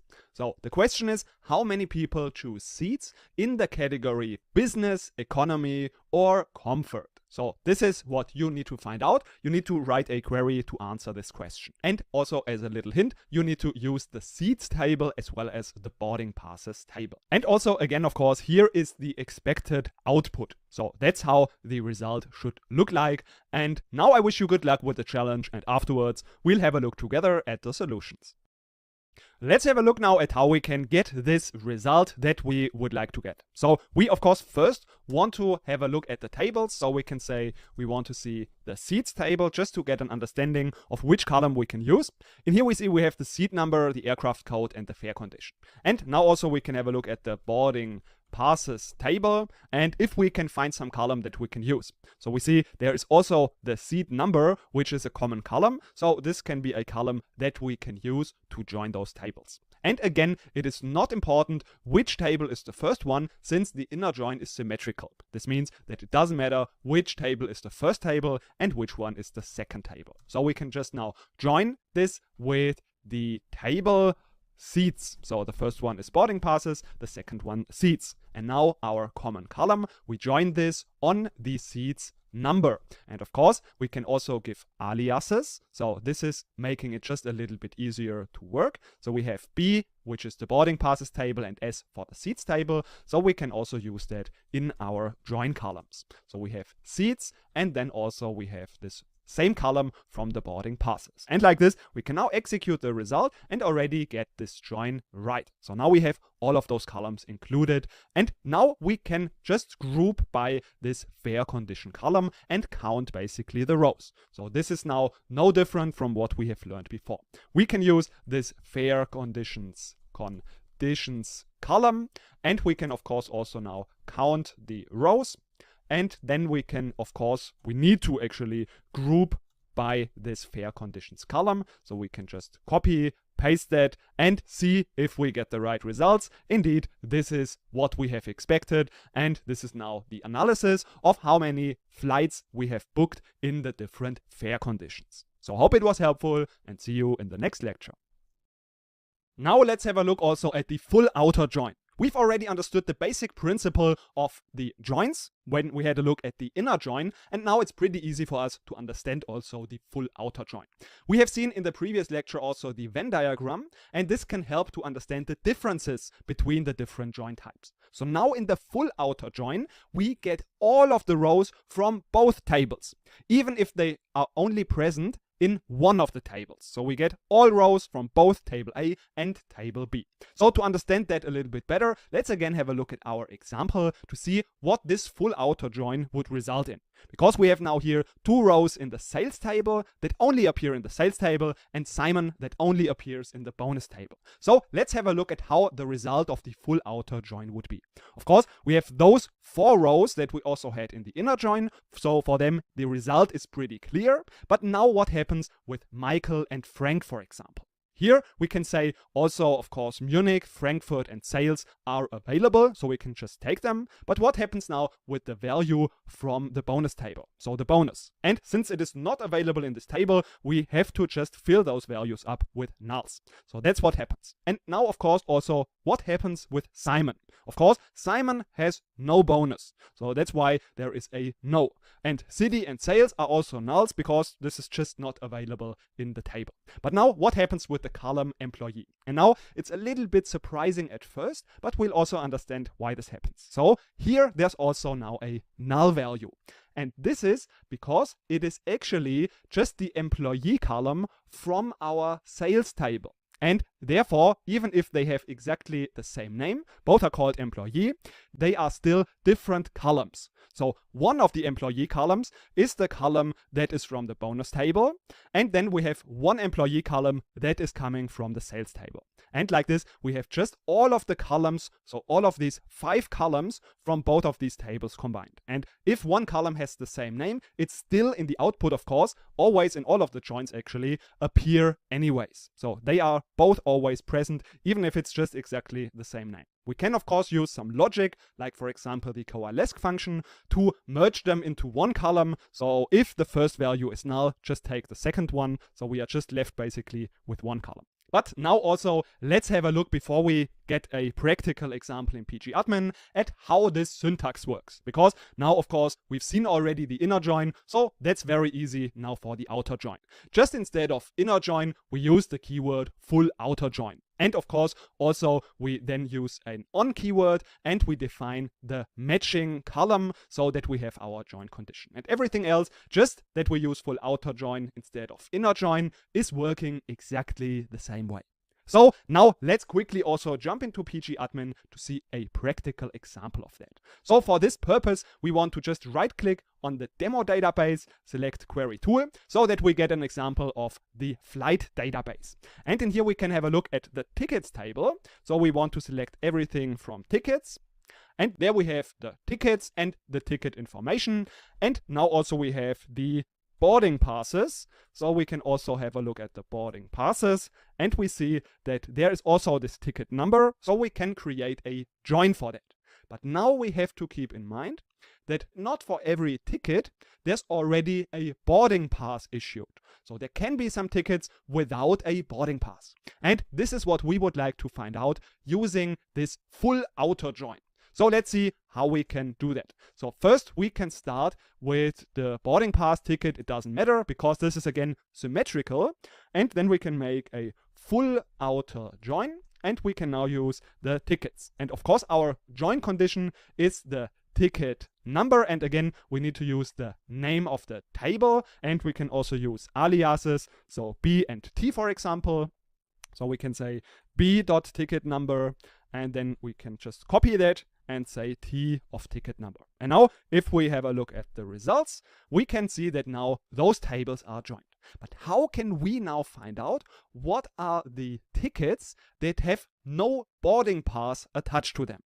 So what are the tickets that have not a boarding pass attached to it? That is your challenge that you can find out now, and in the next lecture we want to have a look together at the solution of this challenge. In this quick challenge, you can find out how can you see the tickets that have no boarding pass related to them. So this is your challenge. If you have not tried it yet, then pause the video and try to find the solution to that. So if you're ready, we are going to have a look together at the result of that. And we can do that, of course, by filtering the data. So what we need to find is we need to find tickets that have no boarding pass attached. This means the columns from columns of the boarding pass tables, they need to be null. So that's why we can just filter any column from the boarding pass table to nulls, and then we get the result. So for example, if we want to use B.ticket number, this is not important what column from the boarding pass table, since if one is null, all of them will be null. So that's why we use the ticket number and we say it's null, and then we see that this is not working, of course, because we just did not use the where clause. So let's use that, let's try it again and see that now we have 128,000 almost rows that have nulls in all of the columns, so these are these 5 columns from the boarding pass table. We can also see that the ticket number is available twice, because once it comes from the boarding pass table and the other one comes from the ticket table. And now, for example, we can just count the results as well, how many of such rows we have, and then we see, okay, indeed, it's almost 128,000 rows. So this is indeed true. And of course, we can also now verify, and we can just again use everything, and we can now try to see what happens if we change that to the ticket table. So now we want to see if there are any boarding passes that have no ticket related to it. This means there would be boarding passes where someone did not buy a ticket. So this should not occur, and that's why if we try that, we hopefully get no results, which indeed we don't get any rows. So this is good, and this is how it's supposed to be, because all of the boarding passes also have a ticket. So with this type of filtering of any column of table B, where we say this should be null, then these are all of the rows where we have only values for table A. This means they are only appearing in table A and not in table B. So this is just some special case. Maybe it's not so super common to use that, but this might just also help you to use this where filtering in conjunction with the outer join to find only specific rows that appear only in one table. After we have understood the full outer join, it's now also very easy to understand the so-called left outer join. Let's quickly have a look again at our Venn diagram. And here we can see that the left outer join basically takes all of the rows from table A, and also, of course, the overlapping that are both in table A and table B are included. But if there are some rows that only appear in table B but not in table A, those rows we won't consider. So let's see how this looks like in practice. We have again our 2 tables, sales table and bonus table, and the result of those. Now it's very important that the left table is always, in our case, table A. So this is always the first table that is included in our code. So that's always the first table that is the left table. And the result is, of course, that we get all of the rows from the left table and not the ones that are only in the right table. So for example, Simon, as we can see, is not included in that output because it is only present in the right table. So the ones that we can see in this Venn diagram that are not in table A, so that are only in the right table, are not included. And of course, the syntax is again very easy. This is nothing new. Now we just use left outer join instead of full outer join or inner join. But now, again, let's quickly jump into pgadmin for a few quick examples. Because the left join we usually use, and in fact, this is the most commonly used join type, because usually we want to make sure to have from one table all of the rows included. And for the other ones, it's okay to take only the matching ones. So in this example, we will see that we want to now have a look at our aircrafts. So we can see that we have from the table aircrafts data, all of the aircrafts and their according models. And now we want to count in how many flights these aircrafts have been used. So we want to make sure in this example that all of the rows, so all of the aircrafts, are in our output, even if they are used in no flight at all. Then we still want to get this information. This is why this aircraft's data will be our left table. And now let's quickly have a look at the flights. So if we have a look at the flights, we will see that there should be also this aircraft code. So this is the one that we can use to create this join. So now let's again use the aircraft's data as the left table and now create a left outer join. In fact, a left outer join can just be abbreviated with a left join. So we don't need to mention left outer join. This is just short left join for left outer join. And now again, we can give this an alias like A, and we want to now join this with the flights, and flights can be the table F. And now we of course want to join this on the two columns as we have mentioned, A aircraft code, and also we can just copy that. We can say that we want to have this equal to F aircraft code. And now if we execute that, we get all of the models, all of the related flights, and we can now check if there are any aircrafts that have no flights, so that have not been used in any flights. This means we would have to filter them to any column of the flights, so for example F, and we can use for example the flight ID, it doesn't matter which column we are using, is null. And if we do that, we see that this will not work because we have not used the flight ID. So let's try again, and indeed we see that there is one aircraft actually that is never been used in any flight. So this is now something that is interesting. We have all of those values being null. And of course, if we would have used the inner join, then we would not get this row with this aircraft. So if we would execute like this, we of course wouldn't get any row. So this only works because we have used the left outer join, and like this we get all of the rows from the left table, so also all of the aircrafts, even if they have not been used in any flight yet. So they don't appear in the flights table. Let's now apply the knowledge in this challenge. In this challenge, you need to help the flight company to find out what are their most popular seats. And therefore, you need to find out which seat has been chosen most frequently. Of course, you need to join tables for that. I'm not going to say which one, this you have to find out, that's part of the challenge. But you need to make sure that all seats are included even if they have never been chosen before. So this is just something that you need to keep in mind. So this involves which table you have to use, what join type you have to use, and which is the left and the right table, of course. And after that, you just also need to answer the question if there are any seats that have never been booked before. And now we just want to quickly have a look at the expected output, which should look like this. So this is the output that we should expect. And now, after you have done this challenge, we also have a quick second challenge. So for this challenge, you now need to find out not what seat is the most favorable, but which line. So this means we have different seats, as we can see in here, and the letter in the end, this is basically what we mean with the line. So you have to create now a query that is showing us how many times each line has been chosen. So the expected result should in the end look like this. So of course, you need to again use now some functions and create a query that is returning this result. So again, you need to use functions for that as well. So that's the challenge. Good luck with them. And in the next lecture, we are going to have a look together at the solution. Now let's have a look at how we can find the solution to our two challenges. So first of all, what we want to do is we want to query from the seats table. So we need to make sure to have now a count of all of those appearances of those seat numbers in one of those tables. So how many of these seats have been booked? And therefore, first, of course, we need to find out where does this data appear of the seed number. So because of the seeds table, we only see the available seeds, and we want to make sure they are all included. This is why we want to start our left join with this seeds table. But first, we now want to also find out where do these occur. So we can have a look at a few tables. So for example, the flights table, we see these are only the flights with departure and arrival.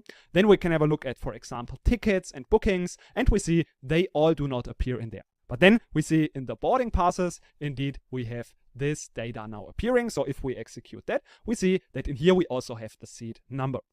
Now, one might say, and they might be right in a way, that we can just now immediately from here group by the seed number, which is true. But now, if we would do that, there might be some seeds that appear in the seeds table that are not in the boarding passes table. So that would mean that we have some seeds in the seeds table that have never been used. For some reason, this might be the case. And this is why we want to join starting from the seeds table. So this is now where we want to start. And then we want to make a left join on the boarding passes. And of course, we can give also aliases and join this now with our condition, which of course is the seed number. So this should be the same. We have seed number from the other table. And like this, we are now sure that all of the seeds are included, even if they would not appear in any of the boarding passes. Then we would just have nulls as well. But now in our case, we want to check that if there are actually seeds that have never been used. And we can do that by looking for nulls in the boarding passes. So any column of the boarding passes, we can check. So let's say, for example, B seed number. If there is any null, then this would mean that there are some seeds that have never been used in any boarding or any booking. But indeed, we see that this is completely empty. So we could now just also group immediately by the boarding passes. But in our case, we can also do this now with this left join. So we can say group by, and now we want to say by the seed number. Again, this time it doesn't matter which table we take the seed number from. We can just group that by the seed number and also count, of course, the results. And like this, if we also order it, for example, in a descending order, then we can get now the top seeds at the top position. And indeed, if we also actually sort it descendingly, we get the top seeds at the top. And now, of course, we can also, if we want to find out which line is most favorable, then we can also just use the right function. This is also possible because we want to see that last letter. This is what we want to extract. And this can be also included in the group by. And if we execute this command, we see now these are the top lines. So hope this was a helpful challenge to practice the left join, even if we would actually not have needed that join. So in this case, as we can see, it is actually the same if we are using an inner join, because anyways, all of the rows are appearing in both tables. But this is oftentimes the approach that we start with the left join, even if we might get the same results. So this is just some default that we are going with because we want to make sure all of the data from one given, in this case, the seeds table, is included. And of course, we could now also use information from the seeds table. So for example, the fair conditions, we can just also use that. So we can, instead of this value, can use the fair conditions. And then we can also copy that and paste it into the group by. And if we now want to evaluate the fair conditions, we can do that also using this join, which would not be possible if we, of course, only would have considered the boarding passes, because this information was not included in the boarding passes table. Let's now also have a look at the right outer join, which will be very easy if we've already understood the left outer join. Because in this case, just all of the data rows from the second table will be included. And if there are some rows that are only in the first table, so only in the left table, they will not appear in the output. So in our case, if we again have a look at our two tables, we will see that again, if the employee bonus table is the right table, this will be the row that is included, and the ones from the left table, they will not appear in our data output. So this is very simple. And of course, regarding the syntax, this is now also very simple. This is now just right outer join, and then if we have table A, which is the left table and table B is then the right table, all of the rows from the right table will be included. So this is basically exactly the same thing as if we would change table A and table B and use a left outer join. Because like this, also table B would be the left table, and then again all of those rows will be included from table B. So this is exactly the same thing as right outer join, and if we start with table A. Now let's quickly also have a look at an example. In this case, we have a look at the aircraft's data with the alias A.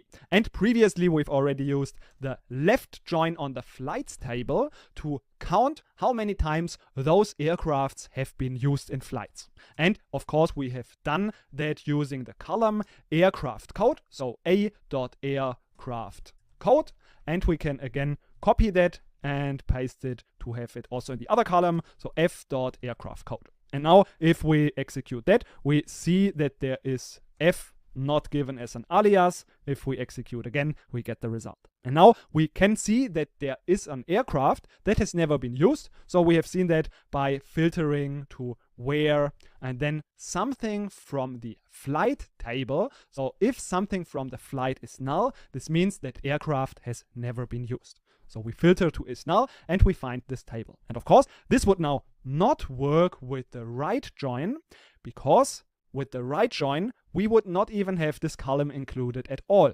because our right table is the flights table. And since this row does not even exist in the flights table, we would not get any result. So of course, we would see nothing in here. But now if we would change them around, then the flights table would actually be the table that is the left table. And now the aircrafts table is the right table. And of course, we also need to change them around. So then in this case, we get again this result. And now, of course, just the ordering is a little bit different, but we get exactly the same data rows as a result. So left and right join we can just use interchangeably, and actually it's enough if we are just always going with the left join. This is what I'm personally doing. I'm actually never using the right join because it's in the end just the same, just the other way around as the left join. Let's have a look now at this challenge in which the company wants to run a phone call campaign on all of the customers in the district Texas. So the question is, what are these customers from Texas, including their first name, last name, phone number, and also including their district. You can solve this challenge using the left join, right join, inner join, or whatever you think is appropriate. So all of the join types are allowed, and you should of course find out which is the most suitable one. And in the end, of course, just the result matters. So there can be, of course, again, multiple correct solutions. And on top of that, there's also the question if there are any old addresses that are not related to any customer. So these are the two questions, and the expected output results are looking like this. So we have for the first question those 5 customers with these 4 different columns. And regarding the old addresses that are not related to any customer, we also have 4 of those old addresses. So these are these addresses. So now enjoy this challenge, and in the next lecture we'll have a look together at the solution. Let's have a look at the solution of how we can get all of the customers from Texas. If we have a look at the customer table, we see, of course, first name, last name, this is what we want, and phone number is not included, and also the address is not included. But what we see is here the address ID. And if we have a look at our tables, we can see that there's also this address table. And therefore, we can now create a join. So for example, a left join to make sure we have all of the customers included. But in fact, in our case, it would not matter if we use left join or inner join or outer join. This would all be the same. But we want to create a join to the address table. And we can also, again, give aliases like C and A. And the join condition, of course, is on the address ID. So this is our condition. And of course, we want to do the same thing, also a.addressID. And if we execute that, we get now those customers. And this now includes also the address and the district. So we want to, of course, filter now for the district. So we can say where district is equal to Texas. And then if we do that, we get those 5 customers. Of course, we can now also just say we want to see the first name, we want to see the last name, and also the phone as well as the district. And then we see the results, and this is now just looking much cleaner. But now, how can we find those addresses that have no customer associated. So these are basically old addresses that we don't need anymore because there is no customer related to that. We would have to make sure that for this, the left table where we want to see the rows in any cases is the address table. That's why we copy that. And here, in fact, we can also just use the asterisk. This is not important. And we want to make sure just that the address table is the first one. So let's change also the alias. And then we have the customer table as the right table. Because like this, we can also get the addresses where we don't have any customer for. This is why this is the first and left table. And now we can create our where condition where we say now anything from the customer table, customer ID, for example, and this is from the customer table.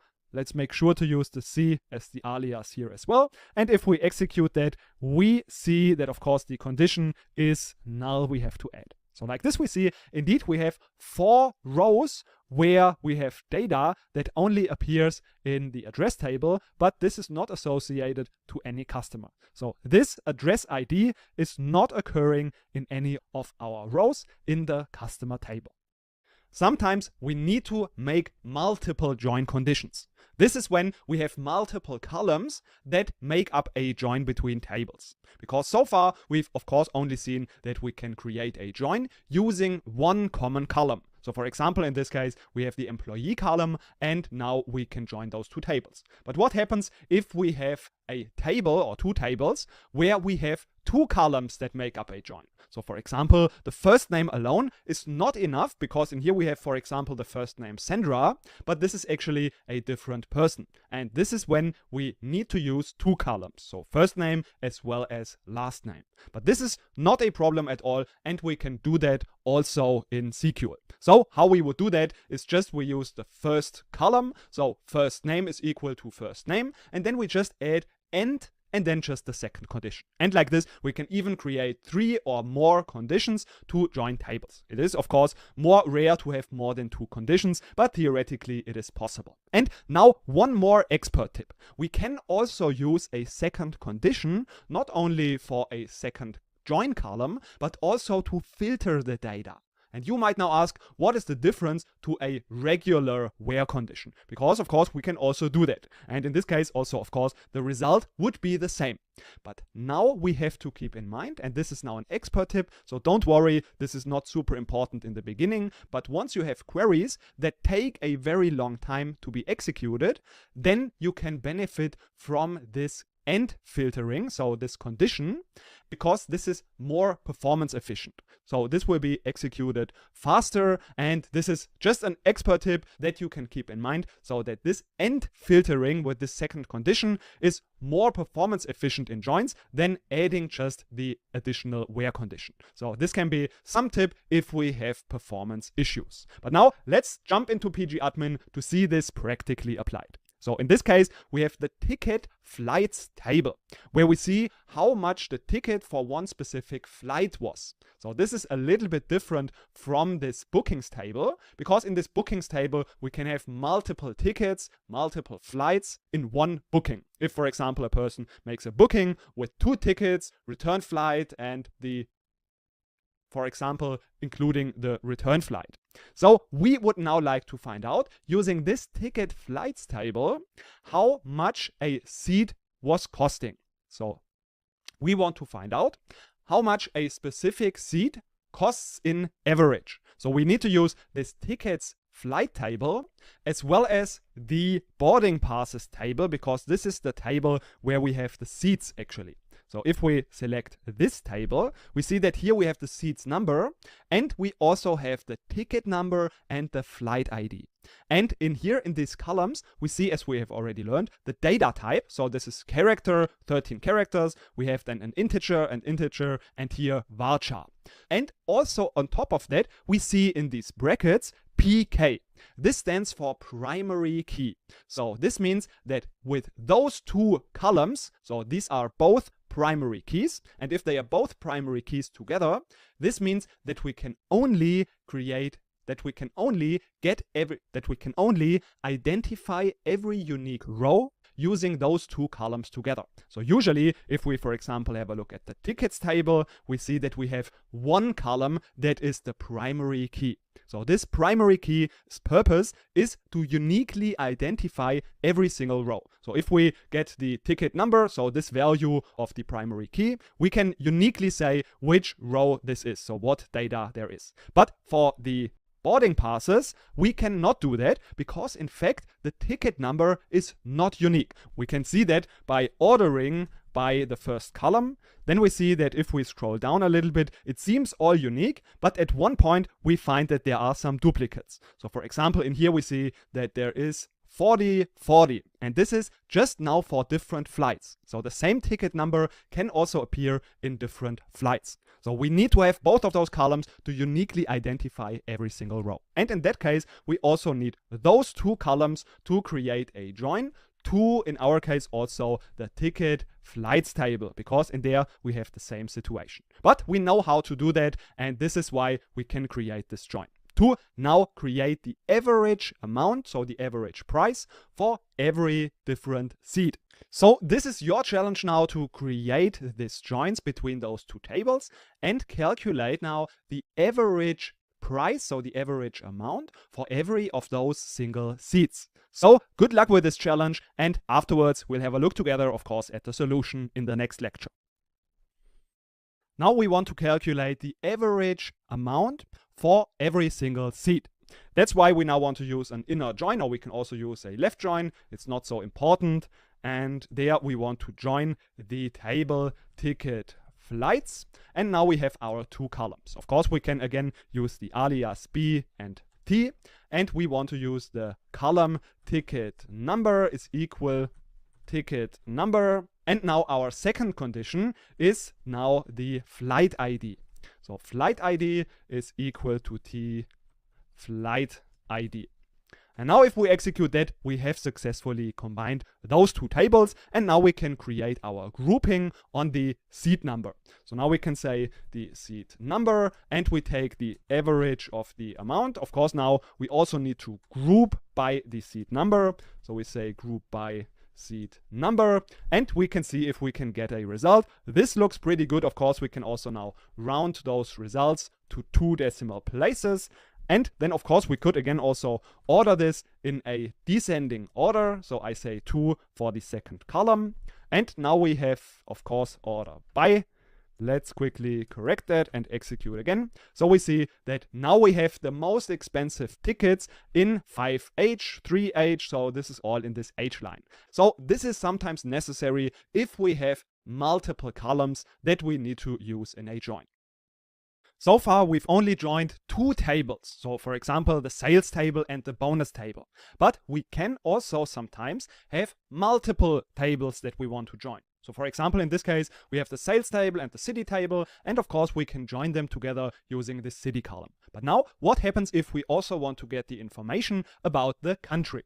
In this case, we would also have to join those tables, the city table and the country table, with this country ID. So this also is sometimes necessary, for example, in order to get a result that looks like this. We want to see all of the employees and the names of all of those countries. So if we want to do that, we can also do that. Let's see how we would go about that. The first step of doing that would be to first join the sales table and the city table, because then we get the result with employee, for example, and the country ID, because we have joined those 2 tables using the city ID. And then this result we could now again join using this country ID with the country table and then get our final result. So this is how it would work. Let's see how we can implement this in SQL code.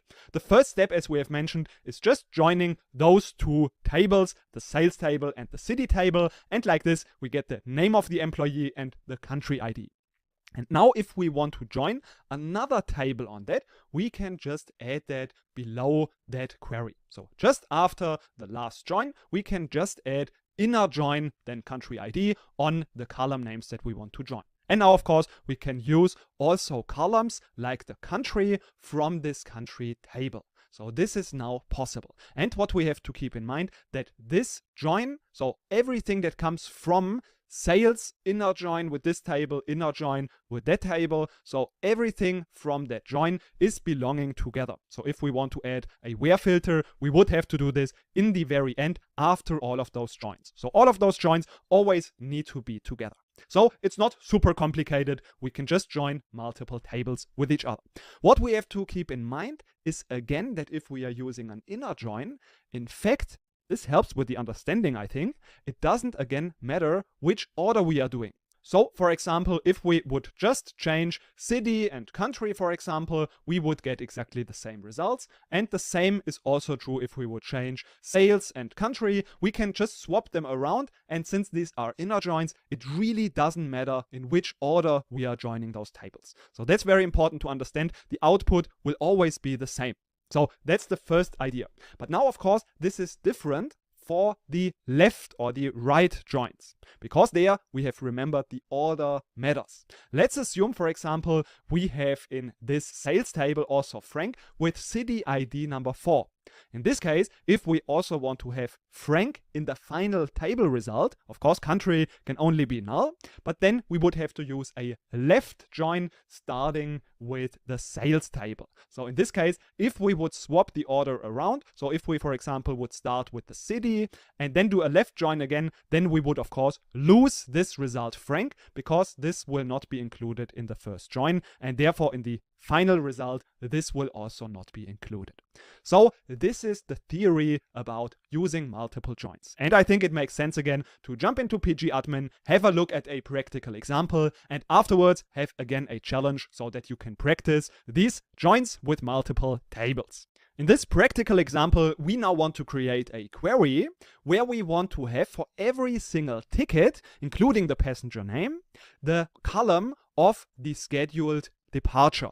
So from the flights table, if we have a look also at the flights table, we see that for every flight, there's a scheduled departure. But if we have a look at the tickets table, we don't have any connection, or at least any direct connection to the flights table. We only have this ticket number, we have potentially also the booking ref, and now we need to create a query to get for every single ticket number, including the passenger name, also the scheduled arrival. If you want, you can also now try this challenge yourself, so use it as a challenge. So pause the video if you want to do that. Otherwise, we are going to do this step by step together. So let's get started with this ticket table.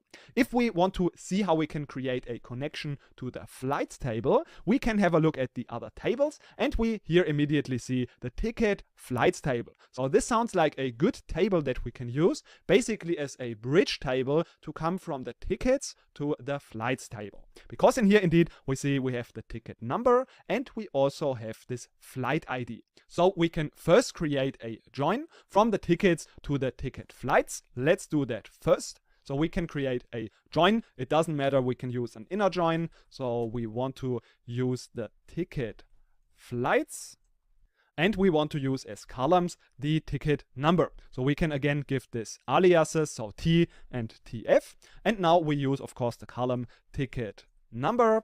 And also in the other table, we want to use the ticket number.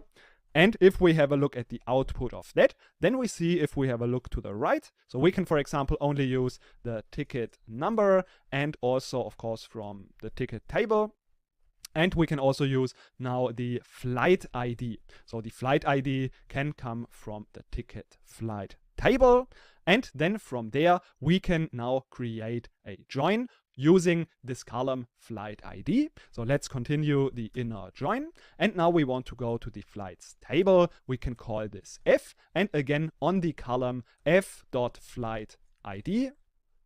And this should be equal to, and now from the table TF, the flight ID. And of course, now we have access to the additional columns. So now we can also use the column from our flight table. So we can use the scheduled departure. And if we execute that, we see that we have now also the scheduled departure, including the ticket number. And of course, if we want to also include the passenger name, then we can also include that now, and we have now exactly what we wanted to have. Of course, we can also, for example, just remove this column, flight ID, and then we have only ticket number, passenger name, and scheduled departure.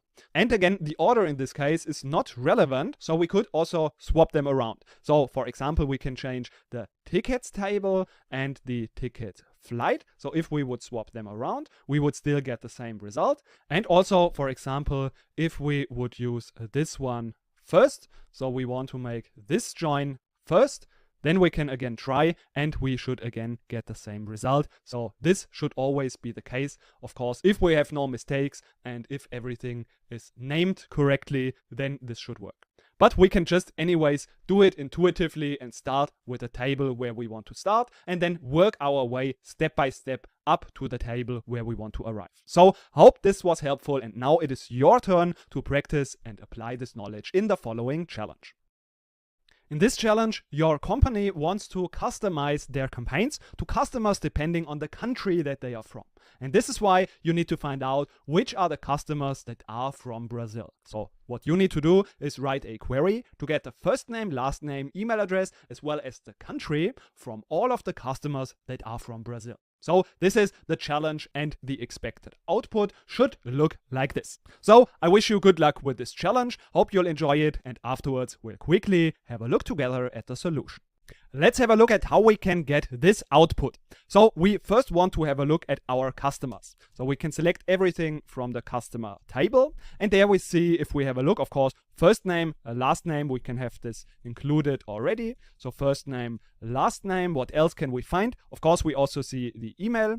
And now if we scroll to the right, we see that we can use the address ID. So this could be something that we can use. And therefore, we want to create a left join so that we have all of the customers included for sure.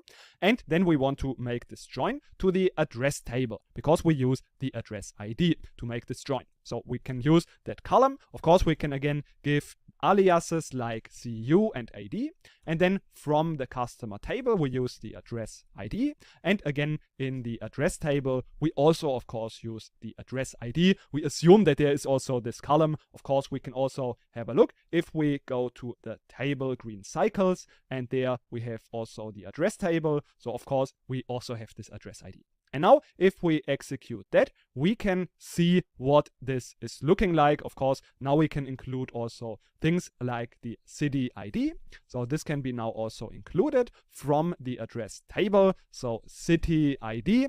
And of course, if we have the city ID, we could also now use a join to this city table. So because in here we have also this city ID. And that's what we are doing actually. So we want to now create another join to the city table. We call this table CI. And of course, this should be CI city ID is equal to the AD, so from the address table, the city ID. And in this city table, we also have now this country ID. So the country ID we can again use to go finally to our country table. So we use again the left join. Now to the country, we can name this CO. And in this case, we use the columns country ID, which we have available, of course, in the country table, but also in the city table. So therefore, we use CI country ID to create this join. And now if we execute that, we see there should be some mistake. And of course, this is now, in this case, we have city ID multiple times. So we would have to use, for example, CI. So we have to specify from which table this column we want to take. And in our case, we actually don't want to see the city ID, but we want to see from the country table, actually just the country itself. And now if we execute that, we get at least already all of these values for this entire list for all of our customers. And now we can filter, of course, by this country. So what we can do now is we can use, of course, a where filter. This would work. Country is equal to Brazil. Let's execute that. We see this works, and this should give us the correct result.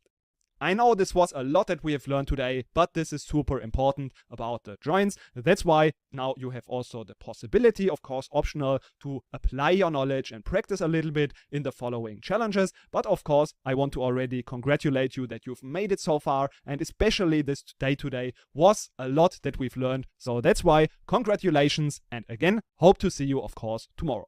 Welcome to today's first lecture where we want to talk about union. Union is a little bit similar to what we have done yesterday, because yesterday we have also combined two tables using a join. But yesterday we have combined effectively columns. This means in this example in the final table we have 5 columns, 3 columns from the first table and 2 columns from the second table. But today we don't want to combine columns, but we want to use union to combine rows. So in this example, we see that we have our first table, for example, New York, with people and their sales. And then we have our second table, Delhi. And those are now 2 select statements. So we can select the first table and also select the second table. And now with union, we want to combine multiple select statements into one final output. So the result of that should look like this, that we have now combined effectively the rows into one table. And now the syntax of that is also very simple. We just use our first select and afterwards we use union keyword and then the second select statement that is now combining those 2 tables. So you see that this union command is very simple and there are just 3 very easy things to remember about it. The first one is regarding the question, how are the columns matched? So if we have a look at these 2 tables, we see that they are, of course, with the same column names, but even if the column names would be different, they would still be matched, because they are not matched by the column names, but they are matched by the order of the columns. So even if one of the tables would have a different column name, so for example, first name, and the other one is just called name, then still they would match because they are in the same order. So the first column is the name, this is here the first column, and then from the second table, we will just use the first column and place it below the first column in here. We just have to keep in mind that the name of the columns, if they are different, will be used just from the first table. So in this case, if we would swap it around and if we would use Delhi as the first table, then of course also the result will be from the first name, the same column name as in Delhi. So then first name would be the column name. And therefore it is super important in our union command to have all of the columns in the same order. So we need to be aware of the correct orders of those columns so that we can really create the correct results. So for example, if we would have swapped that around like this would not give us the correct results, because then we would see that this would not match because we have not used the correct order. So this would then not work. And actually, if we have a look at this result, we would also see that this would actually also not really work, because the data types must match. So if the first column of the first table is of the data type text, varchar for example, and the second one would be an integer, then this would not work. So then they would conflict and it must be the same data type. Otherwise the query won't work and we won't get any result. And of course also, just as a little side note, as this is obvious, the number of columns must also match. So we need to use the same amount of columns in the first table as in the second table. And of course, we can also use multiple unions and union multiple tables together. And the last thing that we should be aware of is that if we have duplicates, that means if we have one value occurring multiple times, then this will be decoupled. And this is also the case if one value is occurring multiple times, even in the table New York. So then in the output, there will always be only one value. So this is completely decoupled, and in the output, there won't be any duplicates. So that's what we have to keep in mind. And if we don't want to have that, so if we want to have all of the duplicates still present that are naturally occurring, then we can use the union all command.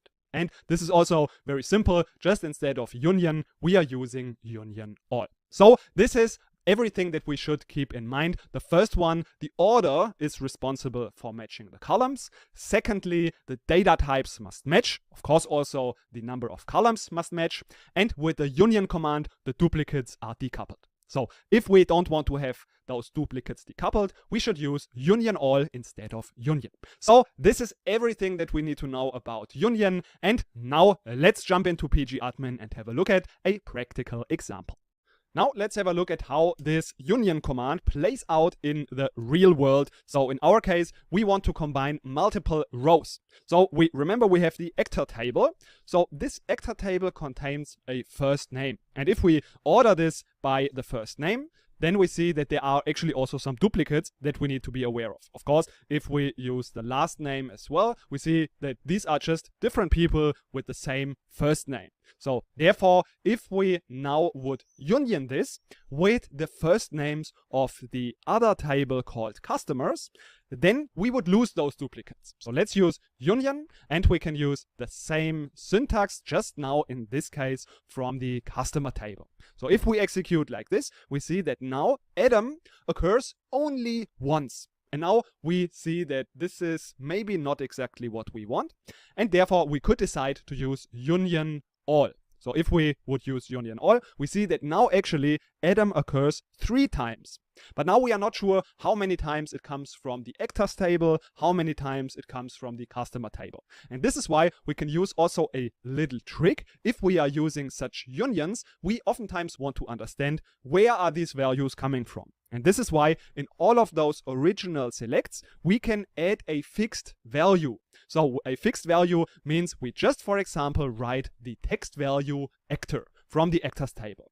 And of course, if we would do that, so let's just select the first line, we see that this is just adding the value actor to this entire first select. Of course, we also would have to do that in the second select, because if we wouldn't do that, we get the error that the queries must have the same number of columns. And if this would not be the case, then we would get an error. So we also would have to add something like this, for example, in this time, customer to the second select. And if we do that, we see that now we get the information where these values are coming from.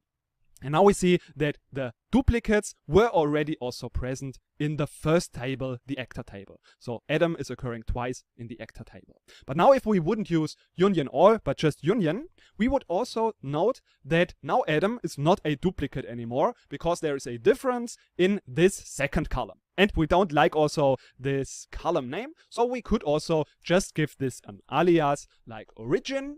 And note that this is not necessary to give this alias now in the second select, because it will just per default use anyways this first column name. So if we execute like this, we get just this column name origin. And if we would use another name, for example, test1, then this would still be the same column name and it wouldn't change anything in our data output. And of course, what we can also do always, use multiple unions. So we can say we also want to now union with the staff table. So union, and then select first name. Then we have the staff table from the table staff.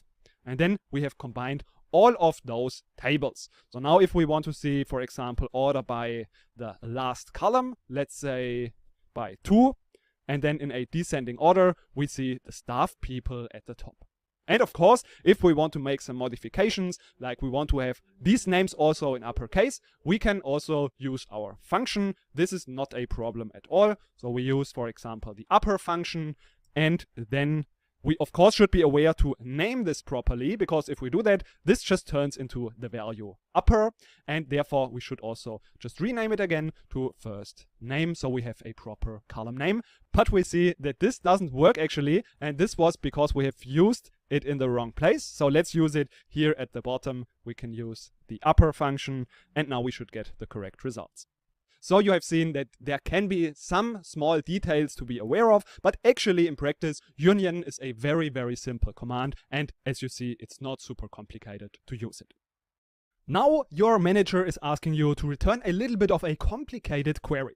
Your manager is asking you to return all of the payments where the payment amount is greater than the average payment amount. So now we are not quite sure how we can do that. So of course, what we could do is create multiple steps. So we can first calculate the average amount. And then if we do that, we can double click in here and then copy this amount. We can say we want to now select everything from the payment and now use a fixed filter.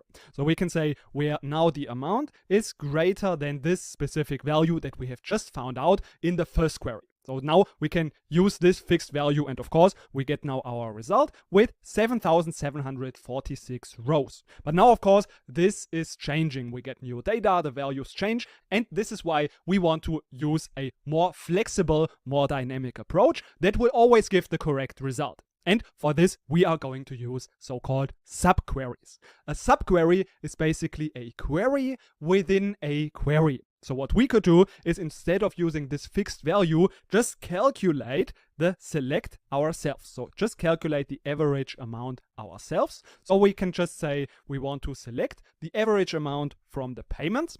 And then we know if we execute this query within the parentheses, we will get this value. And now when we want to use subqueries, we just have to keep in mind that we always need to enclose them within those parentheses. If we wouldn't do that, this would not work and we would just get an error. But now if we denote it as a subquery using those parentheses, it can just actually calculate this value first, which is in our case 420. And then the result of that will be used in our other query. So if we now execute this, we get exactly the same result with 7,746 rows. So this means that we can now get this dynamic solution. So that's how subqueries work. Let's see another example. So for example, we want to get all of the payments of our customer called Adam. So we can again say we want to select all of the payments, but now the customer ID should be, and now we can say equal to, and now we want to go and filter by another table, which of course is also possible. So we can use the customer table for that. And now we want to use that customer ID, but now of course we want to get only the customer ID of Adam. And this is why in our subquery, we just filter this using the where clause, where first name is equal to Adam. And if we execute that, we now see that we get only the payments of customer with customer ID 367. And if we execute this query alone, we see that this is exactly the single customer ID that we get when we execute the subquery. Of course, if we use the asterisk for all of the columns, then we see that this is exactly the customer that we are looking for. But of course, now we have multiple values, so multiple rows. And then of course, this will not work. So we can only have one single column. So customer ID. And of course, if we do that, it works again, but only because it is one single value. And again, the same thing if we would use something like this, where we have now multiple rows returned, like we can say starts with an A in the beginning, then we see that this will also not work if we have now multiple customer IDs. So this does not work because we have now multiple values. And of course, in this case, it is not working with the equal sign. But what we could do instead is just use the in operator. The in operator we know works with multiple values. So again, we can say that these are all of the customer IDs that we want to see from our payment table. And now these are all of those IDs that we have used in here. So this is how we can use a subquery in the where clause. We can either use the in operator if we have a list of multiple values, or we can use an equal sign, greater or less than sign if we just have one single value. And now it is of course again your turn to apply this knowledge in the following challenge. Let's apply now what we have learned about the subqueries in this challenge. So in this challenge, you need to select all of the films where the length is longer than the average of all of the films. So this is when you want to use, of course, a subquery. And the result that we expect in this challenge should look like this, just so that you can verify your results. So that's the first challenge. And of course, in the next lecture, we'll have a look together at the solution. But now there's also a bit more difficult challenge. And in this challenge, you now need to return all of the films that are available in inventory in store 2 more than 3 times. So this is again a little bit more difficult. In this challenge, you need to also combine the subquery with something that we have learned previously. So again, you need to return all of the films that are available in the inventory in store 2 more than 3 times. So the result that we expect for this a bit more difficult challenge should look something like this. So now, of course, this is a challenge a little bit more difficult, but you can try yourself and find out if you can solve it and work on it. And of course, in the next lecture, we'll have a look at it together in the solution. Now let's have a look at the solutions. In the first challenge, we wanted to find all of the films with a length that is longer than the average length. So let's first have a look at the film table. And in here, if we scroll to the right, we see that there's this column called length. So that's what we want to filter by. So we say length is greater than, and now the average length of all of the movies. So we can do this using a subquery. So we say select now average length, and this is from the film table. And then if we execute just this query, this will give us the average length. And then if we use it as a subquery, of course, we know this will be executed first. And this value of 115 will be now compared against the length and used as a where filter in our main query. And then the result is exactly what we expected. But now there's also the challenge that is a little bit more difficult. And in this challenge, we wanted to return all of the films that are available in the inventory in store 2 more than 3 times. So let's see how we can step by step also solve this challenge. So the criterion is that the inventory, if we have a look at the inventory table, then we see that there's a film ID, and this just means we have multiple inventory, so the movie is available multiple times, and it is available, for example, film ID 1 4 times in store 1 and then a couple of times in store 2. So now if we want to find out how many times a movie is available in a given store, we can, for example, just group the data, group by the film ID, and then we can say we want to see, of course, the film ID, and we can now count the values. So if we count the values, we see how many times the movie occurs in the inventory. So of course we can also now filter this, and this of course needs to happen after from. So we can say where now store ID is equal to 2, because we want to see only how many times it occurs in store ID 2. So if we do that, we get this list. And of course, we can now filter this using the having clause. So if we want to filter an aggregation like count star, we always need to use the having clause. And now we say more than 3 times. So if we do that, we see now those are all of the films. And of course, we have 2 columns now. This means that this cannot be used in the where clause as a subquery. This is why we should remove this count star, and then this is the list of all of the film IDs that we are interested in. So now if we make this into a subquery, and we see that we filter now all of the movies, so select star from film, where, and now the film ID is appearing in this list in here. So since this is a list of multiple values, we use the operator in. And if we execute that, we get exactly the result that we expected. So this was a little bit more difficult, but hopefully it was some opportunity for you to just work on it a little bit, try a little bit, and get a little bit challenged, even if you could not find out the result yourself. Because this, as I mentioned, was indeed a pretty difficult challenge. And now in the next lecture, we have again a few more challenges to again just practice what we have learned about the subqueries. Now let's have a look at a few more challenges, and in the first one we want to return all of the customers' first and last names that have made a payment on the 25th of January 2020. This is the first challenge, and the expected result should look like this. So first name, last name of those specific customers. And the next challenge is that you need to return all of the customers' first names and email addresses that have spent more than $30 in total. So the expected result, again, a list of the first name and the email address of those specific customers. And now the last challenge, which is again the most difficult challenge so far, is now asking you to return all of the customers' first and last names that are from California. So this is the district in the address, and on top of that have spent more than 100 in total as a payment amount. So these are 2 criterions now, and this is the expected result. So this is a little bit of a more difficult challenge, but hopefully it will help you to apply what you have learned and get a little bit more challenged. And of course, in the next lecture, we'll again have a look together at the solution. But of course, you should try this yourself. Even if you cannot find out the solution, it's important to work on those challenges. So good luck with these challenges.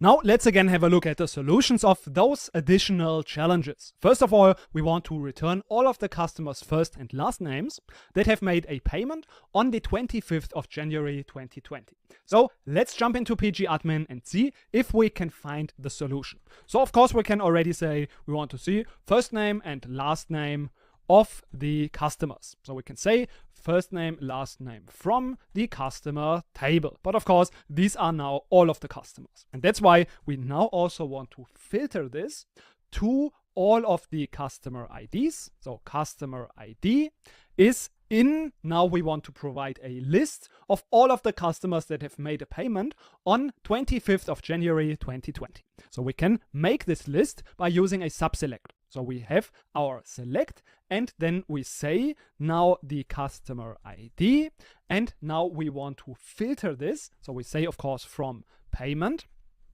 and we want to filter this using a where clause where payment date, and now we can use the function called date to filter exactly on the date, and we say that this should be equal to 2020 25th of January, and in the end we need to also close the parentheses of our subquery. And now if we just execute this subquery, we will see now all of the customer IDs where we have the payment happening on this day. And now we can use these values in the filter of our main query. So if we execute that, we get this list, which is exactly the list that we wanted to get. So this is exactly the correct result. And now again, we want to see what is the solution to the next challenge. So in here, we wanted to get again all of the first names and the email addresses of the customers that have spent more than $30 in total. So in this case, we can say first name and email. And of course, we need to change also the filter. So we can say where customer ID. And now we just have to change our subquery. So we do this by grouping the data.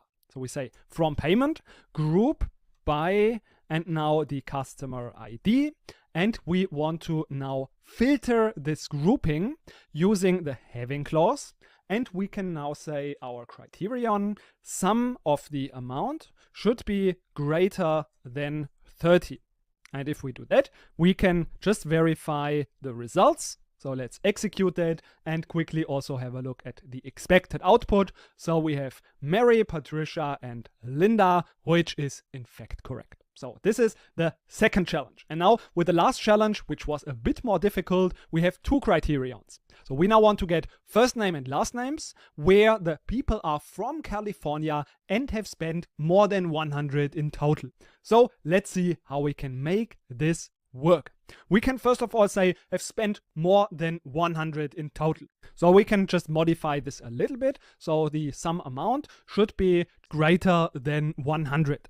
And now as a second criterion, we can write this in the beginning. We want to have a second condition. So we say and customer ID also needs to be in.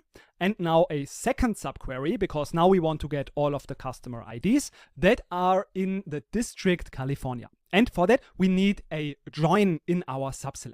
But this is not a problem at all. So we want to say from the customer table, and this needs to be now joined with the address table. So we say inner join, and then we want to use the address table. On the columns, we have the address dot address ID, and this should be equal to the customer dot address ID.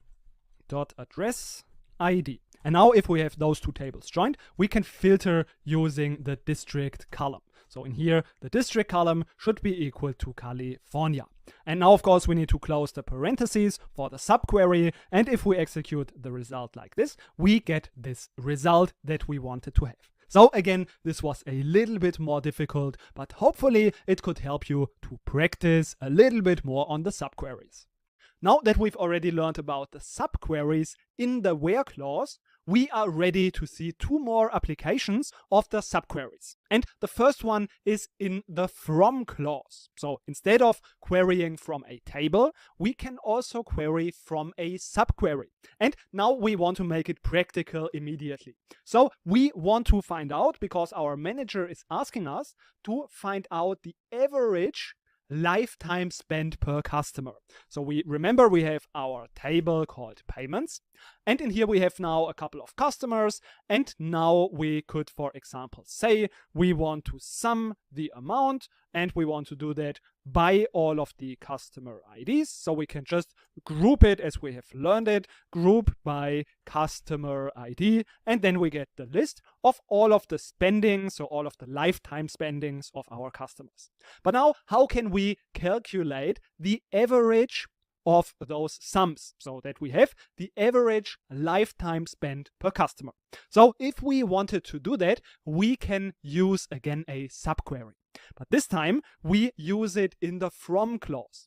This means we now create the average of this sum amount. And if we want to do that, we need to give this an alias first. So we know an alias we can give with s, and we can say total amount. And now this can be used. So if we say this should be from that subquery, so this is where we want to query from. And now we can use this column. So if we execute that, we can use the column total amount. So now we can place it in here. So we can say total amount, and we can take the average from that. So again, the subquery will be executed first. It will return this result, and then we can use the average and apply it on that total amount. So if we now execute the query, we see it will not work. And this is because in PostgreSQL, we can only use a subquery in the from clause if it is named with an alias. So this is why we need to give this a name. So we can say subquery, this works, or we can say as subquery. This is again something that we can leave.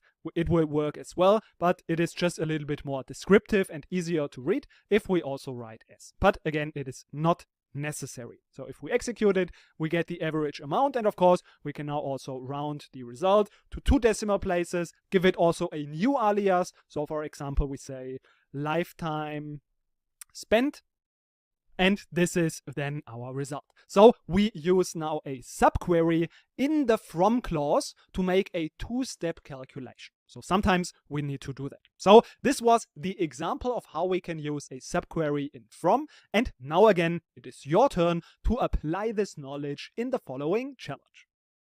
Let's now also practice what we've learned about subqueries in the from clause. So in this challenge, you need to find out what is the average total amount spent per day. So this basically is referring to the average daily revenue of our company. And the expected result should look like this. So we should have a value of 1,644.31. So good luck with this challenge, and afterwards we'll have a look together at the solution. Now let's have a look at how we can calculate this average total amount spent per day. So the first step that we want to do is we can, of course, first create the sum of the amount per day. So we can just group this by the payment date, so the day of the payment date. And we do this just by using group by, and we can of course use the function date on the payment date. And if we execute that, we get just the amount spent for every single day. And now we want to calculate the average of that. This means that we want to create a subquery, and this should be our subquery. And then from this query, we want to use that sum amount. We can give this an alias. So for example, amount per day. And then we can use this in our main query. So we say select average from the amount per day. And this will give us now the average of those values. So if we execute that, we should get the correct result. But of course, we have forgotten about the alias of our subquery. So if we just give this a name like a, then we get the result. And of course, we can also just use a round function so that we don't see so many decimal places. And we can also say this is daily revenue average, for example. So of course we can give it a different alias as well, but the important thing is that we get this correct value. And now that we have this, we want to have a look at one last place where we can use a subquery, and this is within our main select clause. Let's see how this works in the next lecture. In the last few lectures, we've seen how we can work with subqueries, and we've seen that we can use them in two different places. The first one was in the filtering, so in the where clause. And then we've also seen that we can use subqueries in the from clause. We only have to be aware that we give this subquery an alias, and then it works as well. But now there's also one last place where we can use subqueries, and this is within the select clause. So this works very similar to what we already know. So for example, we have our payment table. Let's query from that. And we have also already seen, or we might know, that we can add values. So for example, if we add one single value, for example, hello or 3, then this works, and this just places all of the same values in all of the rows. So for example, the value 3 in this column and the value hello in this column. But now we can make this a little bit more dynamic using, again, subqueries. So in this case, if we have a subquery and we want to use it in the select clause, then this also needs to be just one single value. So for example, we can create an aggregate. So let's say select average amount from the payment table, so from payment, and then we see this again just gives one single value, and of course we can, if we want, round that, so we say round, and this should be to 2 decimal places. Then this value will be also added to all of the rows, so one value that gets added in every single row. So this is how we can use a subquery.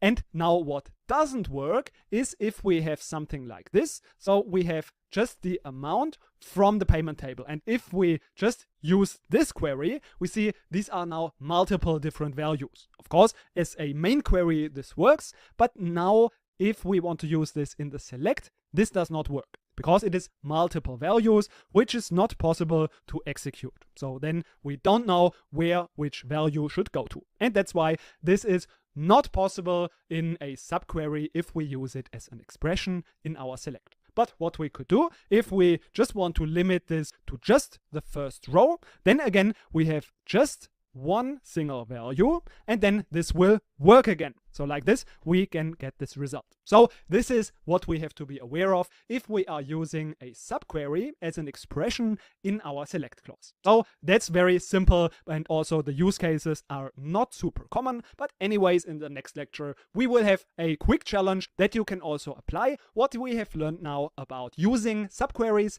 in the select clause. In this challenge, you need to show all of the payments together with how much this payment amount of that specific row is below the maximum payment amount. So for this, you of course need to use a subquery in the select. And the expected result should look like this. So you have all of the payments and then the column called difference, which is basically just the difference between the maximum amount of all of the payments and this specific payment in that specific row. So that's the challenge, and in the next lecture, we'll have a look together at the solution. Let's now see how we can get this result of that challenge. Of course, first of all, we can select everything from the payment table. And afterwards, we can add one additional column. So we can just say comma, and then we want to create a subquery, because now we want to calculate the maximum payment amount, and we want to subtract the amount from that maximum payment. So we say select maximum amount, and this should be from the table payment, and we want to now subtract from that the amount of that specific column, because the maximum, as we will see in here, is just $11.99, and then we want to always subtract the amount from $11.99. And if we do that, we can also, of course, give this a name, so for example as difference, and then if we execute that, we get this result that we expected. So this is how we can use the subquery just within our select statement. But we can get even more advanced and elaborate by using so-called correlated subqueries. So how this works and how powerful this is, we will see in the next lecture.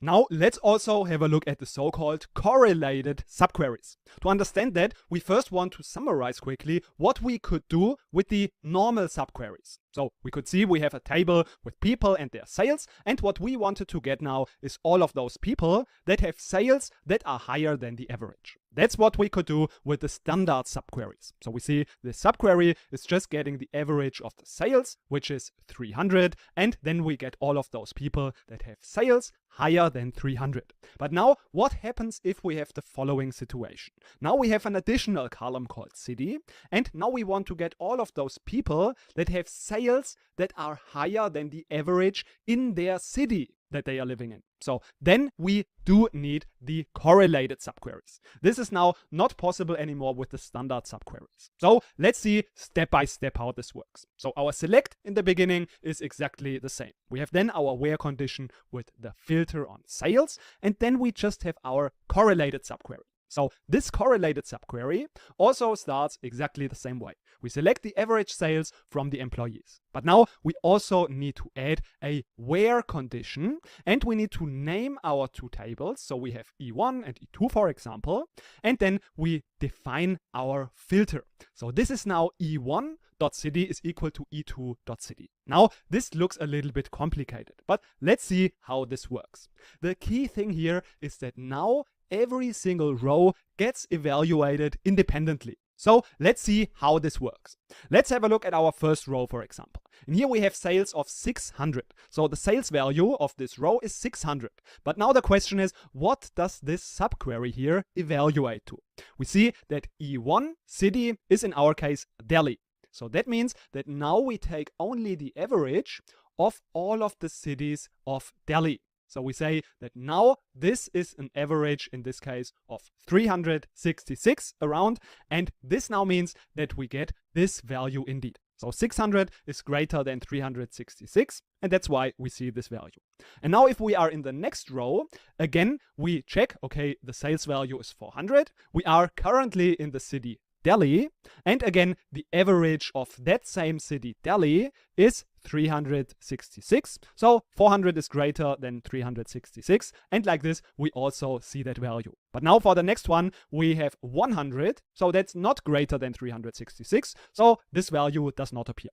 And now the same thing is also going on with Dallas. So Dallas, we have an average of 266. So the first row and the second row will appear and the last one not. And also, of course, it works the same way with Berlin. In here we have a value of 250. So the lower one with 400 appears and the other one not. So the important thing that we just need to remember in here is that in this subquery, every row gets evaluated independently. So we just check, in this case, the cities. So we take the average for the city, and then we check if this sale of this row is greater than the average of that city. And also what we need to know is that a correlated subquery does not work independently. So if we would just execute this subquery itself, we would see that it doesn't work, because in here we are referencing, and this is related to our outer query, so our main query E1. And that's why if we would only execute the subquery, it would not work, we would get an error message. So that's the a little bit complicated theory about the subqueries, and now let's quickly just jump into pgadmin to see a few examples of that. So in this first example, we want to show only those payments that have the highest amount per customer. So for example, if we see customer ID 269, then we see, okay, what is the highest amount? Let's say it would be this one, and then we would only want to see this row in here. So not all of the other ones, but only this row, because this is the highest amount for this customer. If you want, you can pause the video and try to find the solution yourself. So like this, you could already practice and challenge this, what you've already learned. But now we'll also have a look at the solution together. So we start, of course, with our select. We can select everything actually from payments table. And now we say we want to filter this by the amount. And we want to now use a correlated subquery. So we want to say the maximum amount of one specific customer. So we say from payment. And now again, since this is a correlated subquery, we should name our tables. So we have P1, and in here we can say this should be P2. And now our filter condition should be based on the customer ID. So we want to see the highest amount per customer. So that's why we want to use P1 is customer ID is equal to P2 customer ID. And then if we execute that, we should get now the correct result. Of course, we can also order this by the customer ID, order by customer ID. And then if we execute that, we should now see for every single customer the highest payment amount and also the related information to that. So this is how the correlated subqueries work. And in the next lecture, you'll have another challenge to practice what you have learned about this correlated subquery. Let's now practice this topic of the correlated subqueries. So on the first challenge, you need to show those movie titles, their associated film ID and replacement cost with the lowest replacement cost for every single rating category. So you should also include the rating itself. So the output, so that you know how it should look like, should be like this. That's the first challenge. And now let's have a look also at the second challenge. In this one, you need to show only those movie titles, their associated film ID, and the length that have the highest length in their category. So also, again, you should show the rating itself. And again, the result should look like this. So we should have all of those titles with the highest length in each of the categories. So good luck with this challenge, and afterwards, as usual, we'll have a look together at the solutions. Now let's have a look at how we can find the solution to our two challenges. In the first one, we want to find those titles, film ID, replacement cost, and the rating of all of those films that are the lowest replacement costs in their category. So we want to select, of course, the title, film ID, and the replacement cost, and of course also the rating itself. And then we can say this should come from the film table. Of course, this is nothing new, and this we already know. But now we, of course, want to also filter this to only those movies where the replacement cost is now the subquery is the lowest in their category. Therefore, we use select, and then we have the minimum, and now replacement costs. So we can also write this in another line. So for example, like this. And this should come from the other film table. So we query again, and that's why we call it F2, and here F1. And now our correlated filter, basically, we have F1. And now the grouping that we want to do is about the rating. So we have to rating as well. And now if we select it, we get our desired output result that looks exactly as we expected. And now the second challenge, in here we want to see only those movies with the highest length in their rating category.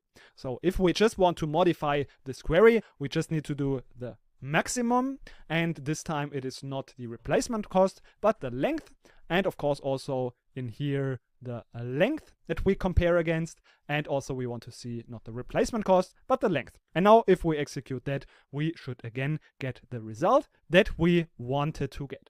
So these were the solutions to our correlated subqueries. But now there's also another way to use a correlated subquery. And this is not in the where condition, but in the select clause. So let's see how we can do that in the next lecture. Similar to the standard subqueries, we can also use the correlated subqueries in the select clause. We cannot use them in the from, but we can use them in the where and also in the select clause. So let's see if we want to get also an additional column with the minimum sales amount for every city. How could we achieve that? Again, we would just use this correlated subquery in our select clause. And now we just have to be aware that we have now 3 times, in our case, this employee table. So we have 3 selects. So the first one is E1, then we have the second one in the where clause. And now if we again use this employee table E3, then we just need to name it also with another name. And now we can just use, again, in this case, the minimum sales. And now the where condition is just, again, the city. And then for every single row, the minimum of the sales of this city that we are currently in will be displayed in this row. So this can now give us additional information for these people, and that's also what we can do with correlated subqueries. Let's jump into pgadmin to quickly see an example of that as well.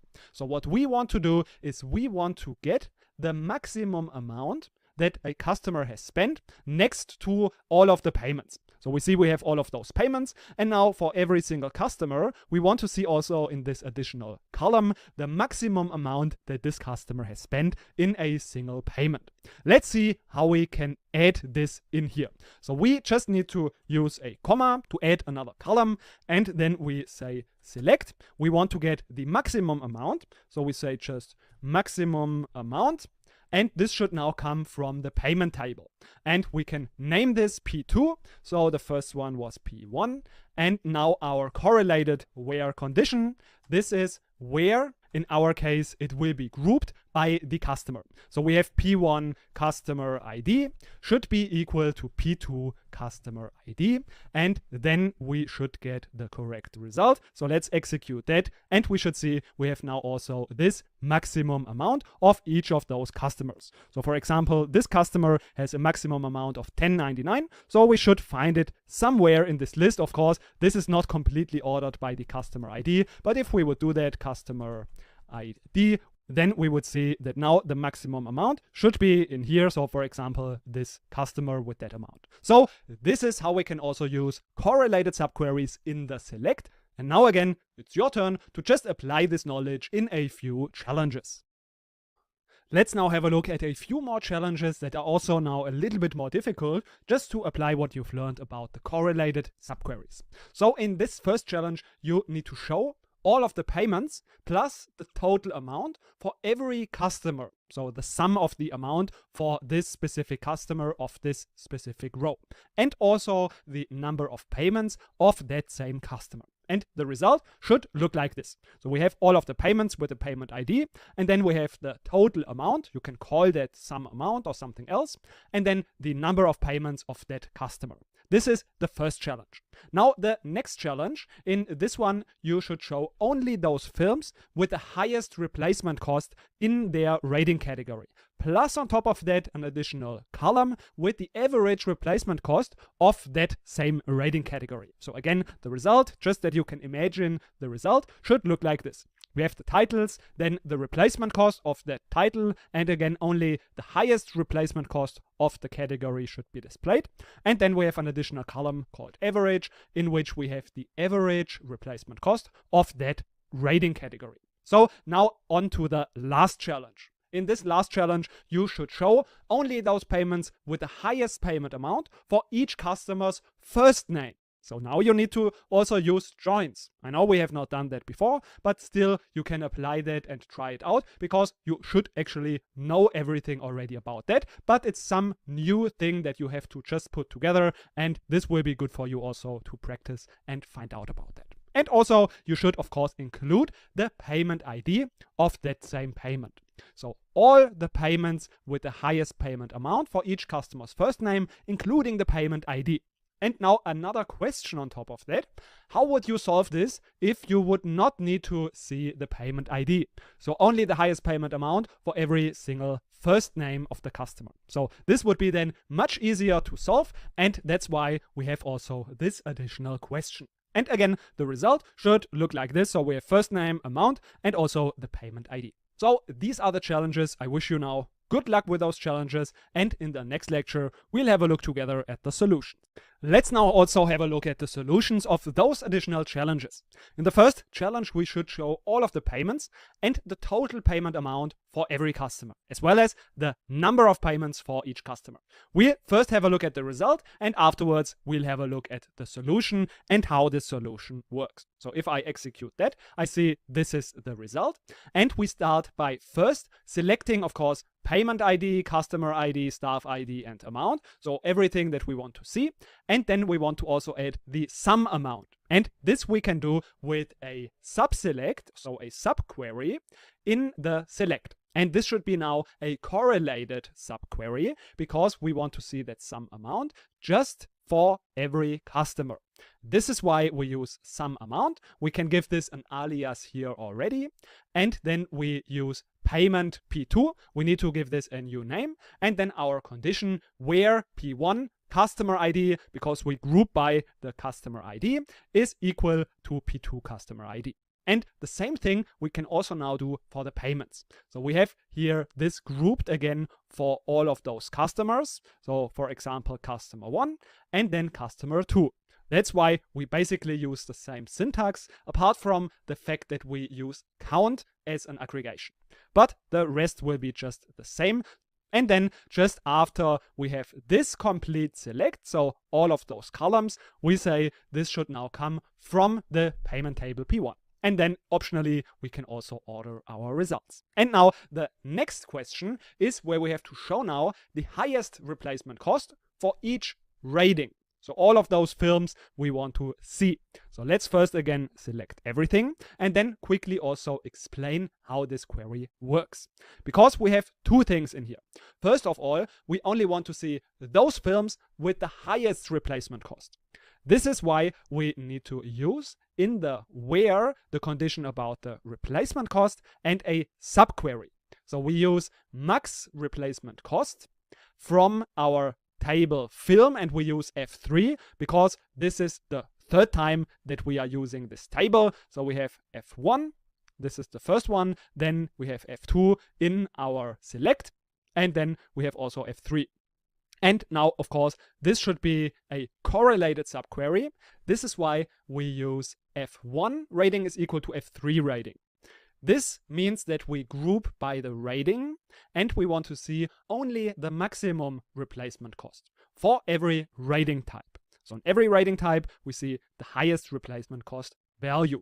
And also this average we can calculate using a correlated subquery in our select.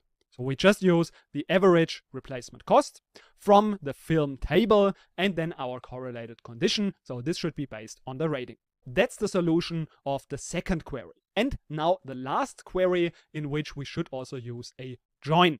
So in here we should show the top payments, so those payments with the highest payment amount for each customer, including the payment ID and also the customer's first name.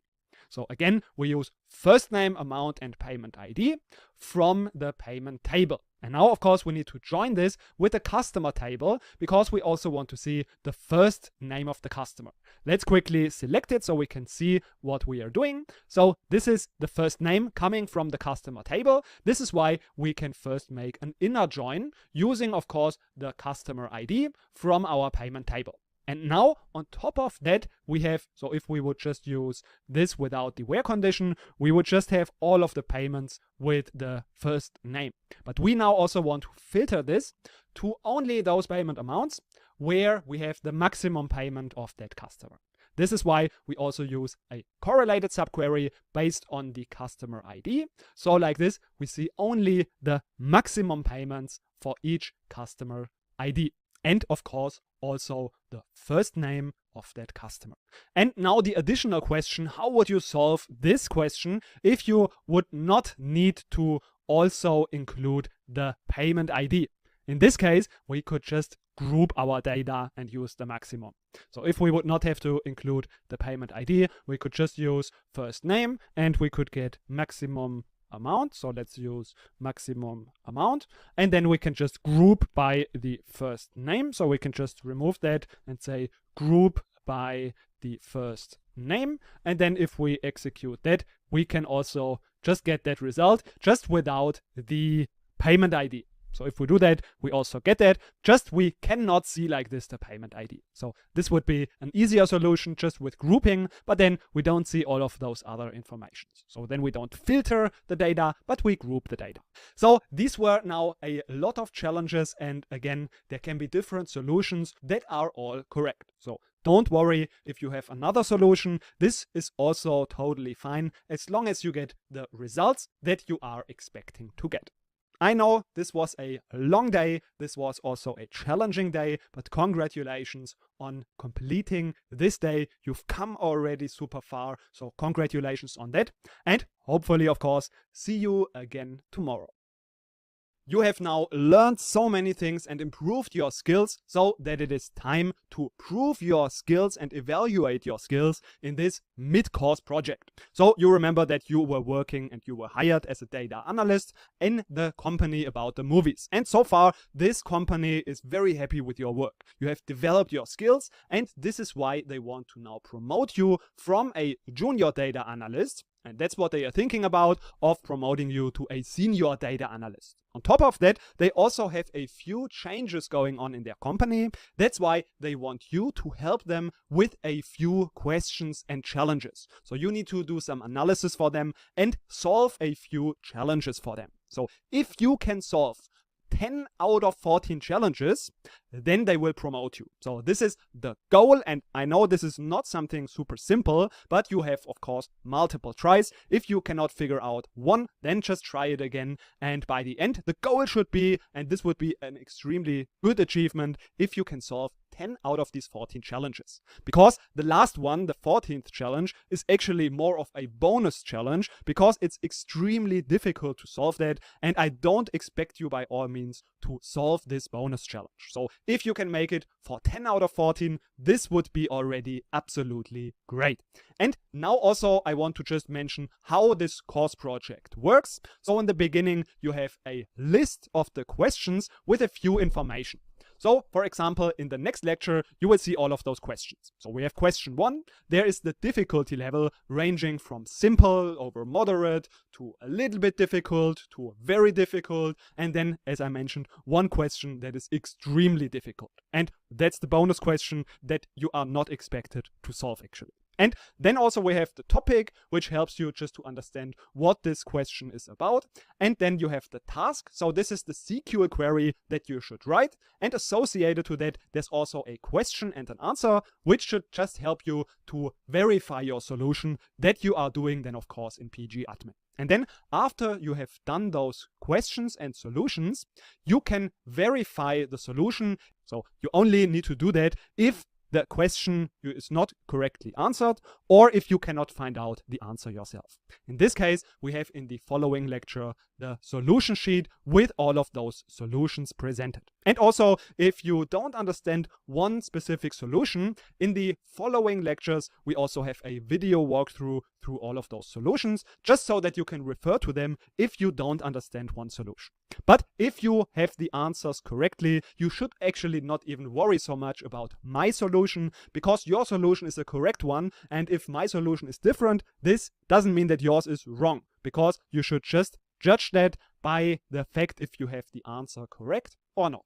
And now, before we start with those questions, I also want to just mention a few things. I know 14 challenges, this is quite time consuming, and this is why I just want to mention that if you need more than one day for this, don't worry, just take your time, do it in 1, 2, or 3 days. The important thing is just that you do these challenges and that you evaluate your knowledge and practice those skills. Also, I've already mentioned multiple solutions are possible. So sometimes, for example, I'm using a left join or an inner join where you could also use another join, and this would give exactly the same result. And then in the end, you can use this project, as I mentioned, to evaluate your skill level. We've already mentioned that the overall goal is to have at least 10 out of 14 challenges correct, which would be a great result. But if you have another result, here is how I would evaluate your skill level and what I would recommend you to do. So if you have less than 6 questions right, don't worry, you do have some skill level. And I would just recommend that you just walk through the lectures again of those questions that you couldn't answer right. And then, of course, also do those questions again to hopefully then improve your result and just work on those topics that you can improve on. And afterwards, we have between 6 and 8 questions, right? Here, this is already some decent skills. You know what you're doing. I would just recommend to work through the video solutions of those questions that you didn't get right. And then afterwards, try them again yourself if you are able to solve now more questions than before. And then everything above that is really good skills. So here I can just say congratulations on what you have achieved in such a short amount of time. And even if you have less questions right, I want to say congratulations, because you've made it so far through this entire course. And this is really a great achievement within a short amount of time. So just work your way up work on those challenges, go through the lectures again of the topics that you didn't fully get right. And now, of course, if you have at least 12 questions right, well, what can I say? These are outstanding skills. And yeah, I hope you'll just continue to enjoy the course. And this was it about this course project. And now I wish you good luck with those challenges and hope you'll enjoy them to practice your knowledge. Welcome to the walkthrough of the solutions of those challenges. I hope by now that you have tried those challenges yourself and you don't need to watch those solutions unless you are stuck with some question or you just have the feeling that you want to have some explanation on the solution. So here is the first solution of question number 1, in which we want to practice the distinct command, and you should create a list of all of the different replacement costs of the film. So the question also is, what's the lowest replacement cost in our company? So to do that, we just can go to pgadmin, and if we want to select all of the different values, we can of course just say replacement cost from the table film, and we can now make also a distinct select. So if we just do it like this, we can of course again just order the results in a descending order by the replacement cost. Descendingly, then we would also get all of these costs. We can make it actually even ascending. It's not super important, but we have also now many duplicate values. This is why it makes sense to use the distinct select. So if we do that, we see now all of the distinct values of the replacement costs. So this was challenge number 1. Let's have a look at question number 2, how we can get the solution. In here, we need to write a query that gives an overview of how many films are in each of those replacement cost categories. So we define the categories by the cost range. We have the first category called low, between $9.99 and $19.99, and then we have also those 2 other categories, and we need to answer the question, how many films have a replacement cost in this low category? So let's jump into pgadmin and see how we can solve this challenge. First, we can have a look at the film table where we have our replacement costs included. And now we want to solve this challenge by, of course, defining those categories using case when. So we define our conditions. The first one is our category that is in between 9 and 19.99. We can define this either using the between operator, or since we know that 9.99 is our lowest value, we can also, for example, just say replacement cost is less than or equal to 19.99. And then we have the outcome, which should be then low. And then we have our other cases, which we can just copy. So we say when replacement cost. And now we can use, this is the easiest option, the between operator between 20 and 14.99. Then the value should be medium. And then we have also the last condition, which in this case is then just the category high. And this is now if we are greater than 99, then we would be in the category high. And if we select that, we have now not the solution, because what is always the problem? We forget the end clause. And we can also give this an alias. For example, this could be the cost category. So this is just an example. And then we execute that. We see now only those categories. But of course, we would also like to just now count those values. And this is why we can now also use count. So we can use, for example, count star. Of course, we should not forget about the comma, another very common mistake. And now this is not working because we need to now group the data.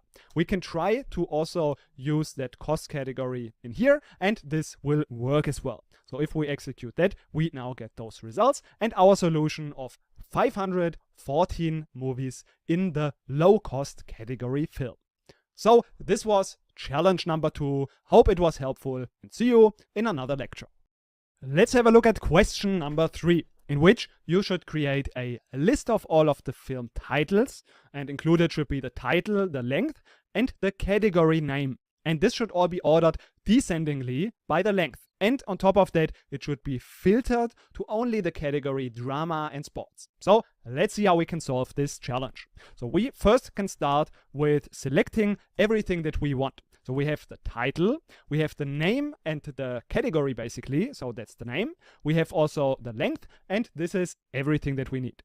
And now we need to do some joins because we have the film table where of course the title and the length is coming from, but then we also need to have the category name included. So if we scroll up, we see that there's one table called category, and in here we have the category ID as well as the name. Unfortunately, in the film table, we don't have a category ID. So we cannot directly join those two tables. But what we can do is we can find this so-called bridge table. This means we have a table film category, which has both the film ID and the category ID included. So we can join this table to our film table, and then this film category table in this category table. So we can make basically two joins together. And then we have also this category included. So let's start with the film table, which we can give the alias f. And this we will now join. We can use a left join. The result will in our case not be different.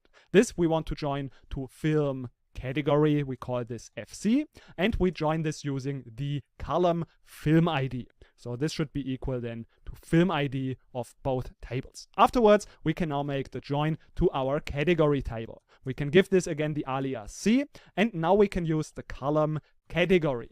So we have the category ID, and now this is the column that we can use to join this together. So we have again category ID. And now if we execute that, we have all of the information that we need. But of course, we now can also filter this. So we want to filter it only to the categories of sports and drama. So where name is equal to sports or name is equal to drama. And now if we do that, we get our result. But of course, now we want to also order this in a descending order by the length. So we add this at the bottom of our query. And we can say this should be in a descending order so that we have the highest result at the top, which will give us our output. So hope this solution was helpful, and see you in another video. Let's have a look at question number 4, in which we should create an overview of how many movie titles there are in each category. And then we should answer the question, which category name is the most common one among our films. So we have already done this previous challenge where we have created a join from the film table over film category to the category table. And now if we don't use this where filtering, we have all of the information that we need. And in here we can now just count the values. So we can not have the title included and just group by the name, and then we can just count the number of values. So if we now count those values and we group by the category, which actually is just called name, then we should get our result. And now if we want to find out the highest category, so with the most movies, we can order by count star in a descending order to see the highest value at the top. And then we get our results, which is sports, and we have 74 movies. So this was the solution to challenge number 4. Hope it was helpful, and see you in another video. Let's have a look at question number 4 and how we can find the solution to that. So for this challenge, we want to first get everything from the actor table. So if we do that, we see that there's the first name, last name, as well as the actor ID. But if we query from the film table, we see that there are the movie titles, but we don't have anything that is called actor ID. And if we have a look into our list of the tables, we can again see that we have a table that is called actor, and this should be somewhere here, film actor. So that's what we can use as a bridge table again, because in here we have the film ID and the actor ID. So we can make two joins from film to film actor to actor table. So let's see how we can do that. We have film with the alias f. We can use an inner join, a left join. There is not a difference in our case. And then we add also the film actor table. We can call this FA, and this should be then on the film ID. So we have the film ID should be equal, and then the next join is now the actor table. So this is now working, and now we can use the actor ID to join those two tables from the film actor to the actor table. And if we have that, we get all of the columns that we need, and now we can group by the first name and the last name. So we can say first name and last name, and now we can also count those values. So we count basically the number of movies, so the movie titles.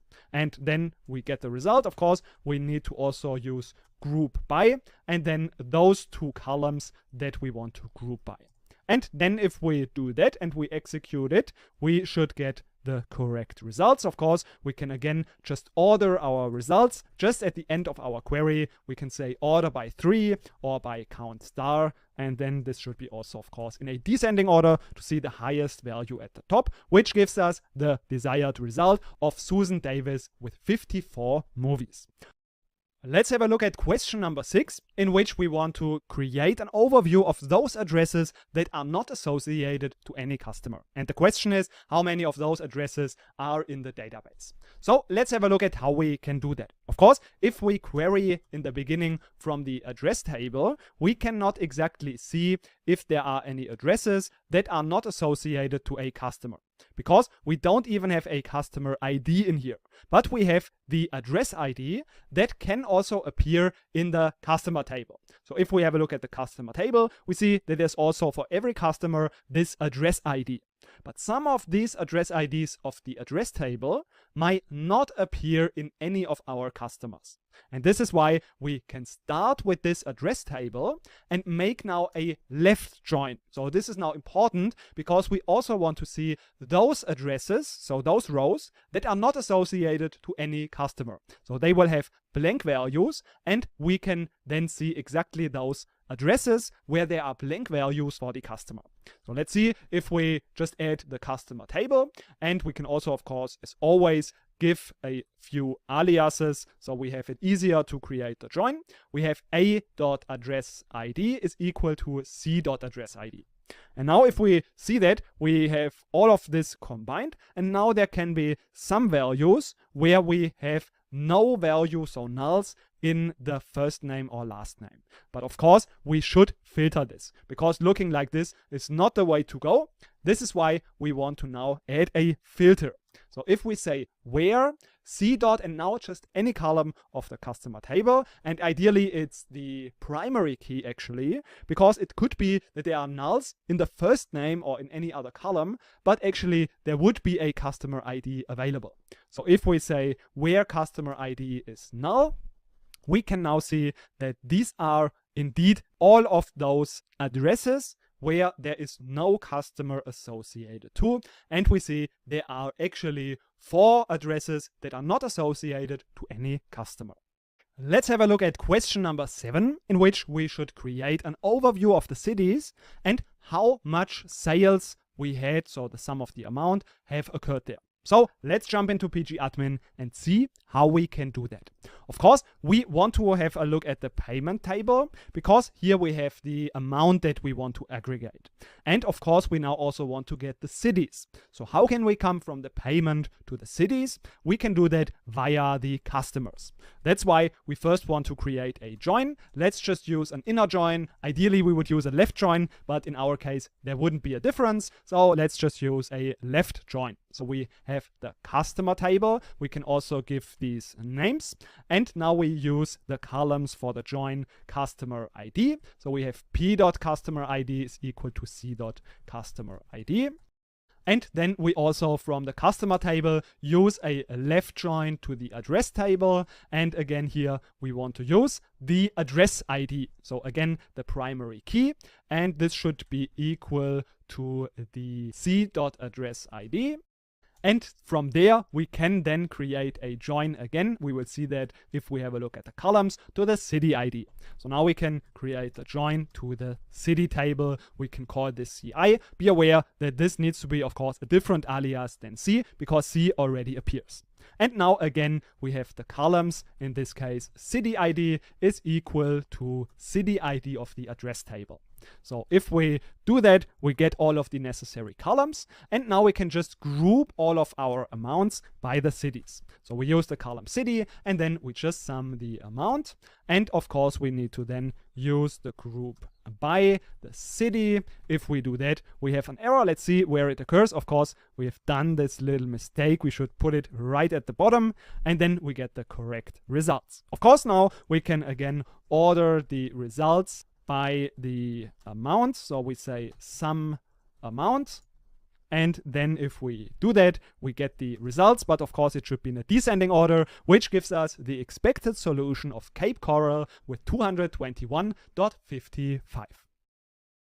Let's have a look at question number 8, in which we should create an overview of the revenue again, grouped by a custom column. And this custom column should be this time in the format country, comma, whitespace, city. The question associated to that, which country city has the least amount of sales? Let's jump into pgadmin and see how we can find the solution. In this case, we of course can start with what we already have. And here we have everything grouped by the city. But now we also need to involve the country, because currently the country is not available in here. So let's first join the table of country also here together. So we have country, we give the alias CO, and then we use, of course, the country ID as a join column. This is available in both the city and the country table. And then if we have that, we can now create our custom column. So this is now called country, and the concatenation we do with those double pipes.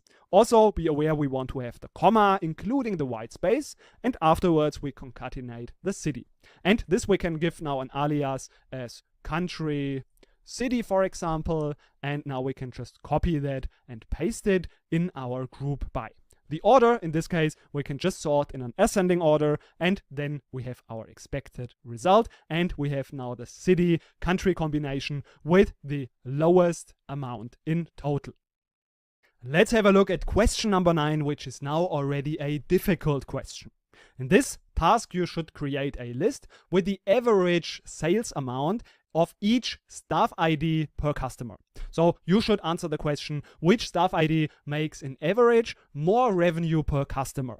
And now we want to jump into pgadmin to see if we can figure that out. So first of all, we of course have a look at the payment table. So we see everything in the payment table that we actually need. So first of all, we want to include, of course, the staff ID. And then we have also the customer ID, and then we can create our aggregation of the amount. And this should be now, of course, grouped by the staff ID and the customer ID. So we can just copy that, and this will now give us a list of course, we have the sum amount without the comma. So this we should also include. And then we see that now we have all of those staff IDs and how much revenue was made of this staff ID for a specific customer. So if we, for example, order by the customer ID, we see that, of course, one customer has a certain revenue at staff ID 1 and a certain revenue at staff ID 2. And now, in average, which staff ID makes a higher revenue per customer in average? So to find out about that, we need to further aggregate this one here. So we need to now create the average across all of those customers, grouped by still the staff ID. So let's see how we can figure that out. We have already this query, and now we need to, since we have a second aggregation step, use a subquery.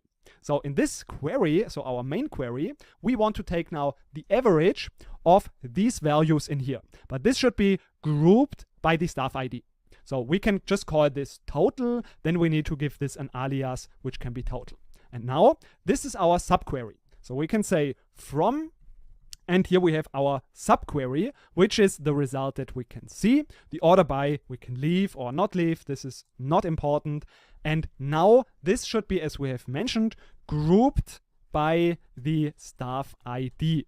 And we take then the average of all of those values grouped by the staff ID.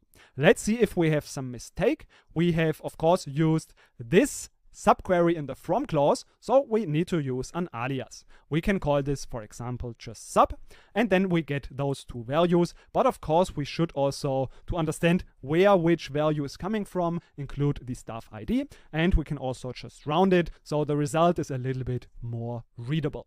And then let's see what the result is. We can see staff ID 2 has a higher average revenue with 56.64.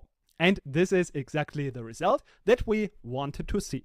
So in here we have seen this was a little bit more difficult really, but hopefully this could help you to understand the solution.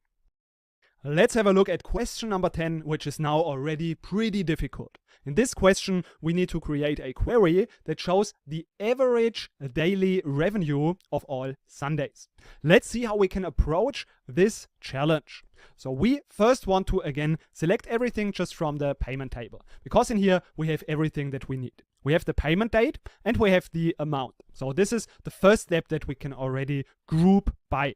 So we have the column and the function date, which is making everything to a daily aggregation. So we have the sum of the amount per day, and then we can, if we group by the payment date, we can create this aggregation per day. So that's the first step. But of course, we should not stop there. We can continue after that.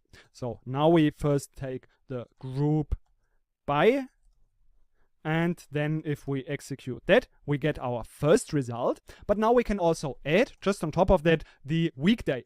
So we can say extract, and now the day of the week, we can search that on the documentation. This is nothing that we have to memorize by head, but this will be day of the week from the payment date. So this will be the column that we want to extract the day of the week from. And now if we include this in our select, of course, we should not forget about the comma as always, and we need to also have it included in our group by statement. So this is what we need to do, and then we can execute that and have a look at the result. So basically we just have an additional column. But now we can limit this to only the Sundays, because we are only interested in the Sundays. And we remember, if we want to filter using the where clause, we should do this after the from and before the group by. So now we can say where, and we can use this column and we can paste it and say this should be equal to 0, because as we can read in the documentation, 0 is equal to the Sundays. And now if we execute again, we see only the Sundays. And now we can easily take the average of these daily revenues, because now everything is just limited to the Sundays. And if we now want to further aggregate this, of course, we need to create a subquery. So this will be our subquery, and from that we want to calculate the average. So we say that's the subquery. Of course, we should give this a name, for example, sub. And now we want to take the average. So in this case, we say the average of the column, we can again call it total. So we need to name it in here as well. We say total, and now we have everything that we need. Of course, we should start with select, and afterwards we say from. And now if we execute that, we get our average value.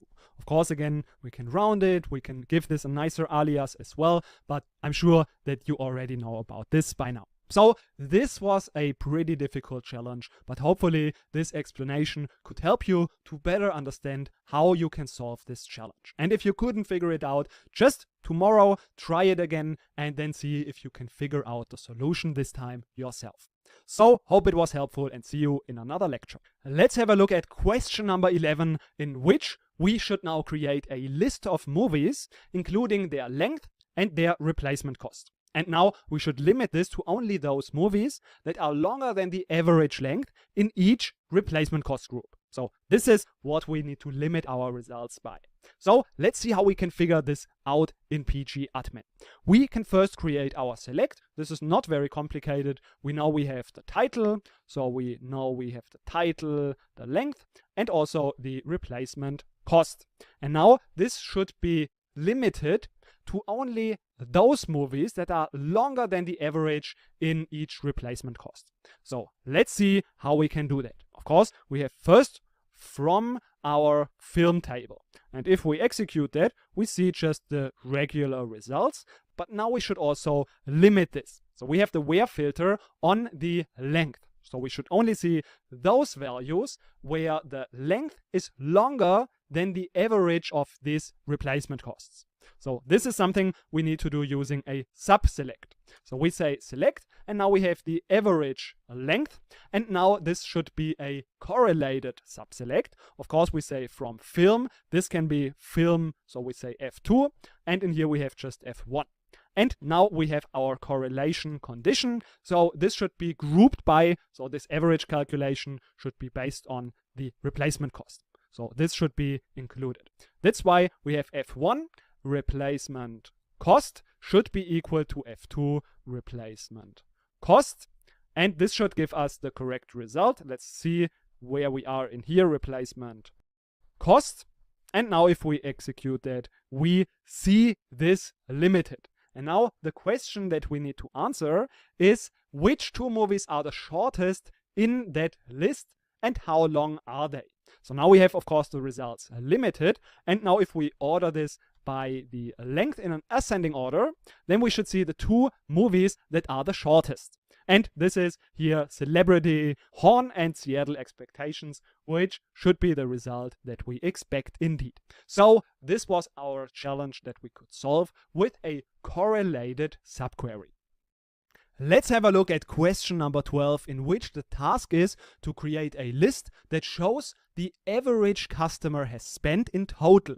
And this should be now grouped by the different districts. So what are the average customer lifetime values for the different districts? And the question to that, which district has the highest customer lifetime value in average? So that's what we want to find out. And of course, first we can start with everything from the payment table, and then we see what else we need. So first we have the payment table. In here we don't have the district. That's why we can first join, we can use an inner join or a left join. This is not so important in our case, to the address table. But again, we first need to use the customer table because we have no direct connection from payment to the address. So let's first also give these a few aliases, and then we can join this on the column customer ID. That's available in both of these tables. And then again, we can now go to the address table. So we have the address table, and this is now based on the address ID. So we have address ID in both the customer table as well as the address table. And now if we have a look at this, we see that now we have already something that is the district. So that's something that we can use now. So we have now the district. And then afterwards, we also want to see the sum of the amount. And of course, we should also see this per customer. So we can use the customer ID. And now if we have this aggregation, we need to group by those two columns because these are the columns that are not aggregated. That's why we can include them. And now if we see that, we see there is some mistake. Of course, we have a column reference that is not unique. We can just make the customer ID. We can say c.customer ID, and up here also c.customer ID, and then it will be not ambiguous. And then we see now all of those customers, including their districts. But now we, of course, also want to aggregate further. So this was only our first step in this aggregation. Because now, if we want to take the average of all of those customer lifetime values, we need to use a subquery. So our main query will calculate the average. We can again call it total. And then we say total in here as well. And this is then our subquery. So now if we say from that, we also have to give it a name. So this can be the subquery, and this should be now grouped by the district. So now we can also include the district in our main select. And then if we do that, let's see if there are any mistakes or if everything looks good. So this looks fine. Of course, we can again round the results to make it look a bit nicer. And we can give this again a name like total. And also we want to order this. So we want to see the highest average lifetime value of the districts. So we say order by 2 in a descending order. And now if we want to see the results, we see that this is indeed the value that we expected. So this was a little bit of a more difficult challenge, which is always the case if we are having subselects, subqueries included. So the key thing here is to understand that we have basically a two-step aggregation. We have our first aggregation in which we are just aggregating all of the lifetime values of the customers. Because if we don't have them, we cannot calculate the average of that. But now, of these already aggregated values, we again need to aggregate them. and that's why we need to have a subquery. So that's why we use it in the from, and then from there we again take the average. So this was the challenge. I know it was difficult, but hopefully this explanation could help you to understand how you can solve this challenge. Let's have a look at question number 13, in which we should create a list that shows all of the payments, including payment ID, amount, film category, and also on top of that an additional column that is the total amount that was made in this category. And the results should also be ordered ascendingly by the category name and by the payment ID. Question associated to that: what's the total revenue of the category action and the lowest payment ID in that same category? Of course, those two questions we should answer only using this query that we are creating in here. Let's see how we can find out the answer to that. First of all, let's just select everything that we want to see. So we have the title, we have the amount, we have the payment ID, and also we have the name of the category. Also, we want to see this additional column, which we want to use, of course, a subselect for, but let's leave that for now and let's do that later. First, we want to just include all of the tables that we need for this query. So we start with the payment table, but also we need to see the title and the category name. So we want to create a join to the category table and the film tables. So first of all, how can we go to the film table? Because from the film table, we can go to the category table. We do this, of course, via the rental table and then the inventory table to the film table. So let's use a left join first to the rental table. Afterwards, we can move on from there. So the column that we are using for that is the rental ID. So we have the rental ID of the rental table and then also the rental ID of the payment table. This works fine. So after that, we want to have the left join again to the inventory, and we use the inventory column, so inventory ID from the inventory table and from the rental table. Then we have again a join, and now we can join it directly to the film table. And in here, we also use now the film ID, which is now available in both the inventory and the film table. And from here, we can now go to the film category table. So we have FC, and then we have, in this case, the film ID should be equal in both of the tables. So film ID, and then we have another left join, and now we can use the category table, which can now be CA, because C, we could even use C actually, because the customer table we did not use before. So we have C dot category ID. This is now the column that we can use, and this is now also in the category and the film category table. So these were a lot of joins. We can now see those joins are working if we have no mistake. Let's check. We have inventory, just a little typo here. Let's check again if everything works. And we see now everything works. So that's now great. But now what we want to do also is we want to also include the sum of the amount that was made in each of those categories. Of course, we can already order our results if we want, order by name, and then we see that this is now ordered already. But we also want to have the overall amount. So the overall amount that was made in this category. And we do this using a subselect. So this can be now included in our main select. So this should be the sum of the amount. This is it. And this should be later on, of course, by the category. So this will be now a correlated subquery. And this should be what we want to do. So we can already say in the end where, and now we have the name. So we have name. This occurs now twice. We have it once in our main query. So let's say this is the category table 1. And then we have also the category table 2. So this will be now the next one, which will be included in here. So here we have again all of those joins. We can actually just copy all of that because we need all of that as well to get access to this category. But in here, we now just don't want to call it C1 as in our main query, but this time it should be C2.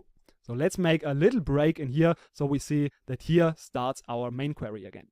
And now we can say, since this is C2, we have now where C.name1 is equal to C2 name. So like this we can create a correlated subquery with all of the sum of the amounts next to it.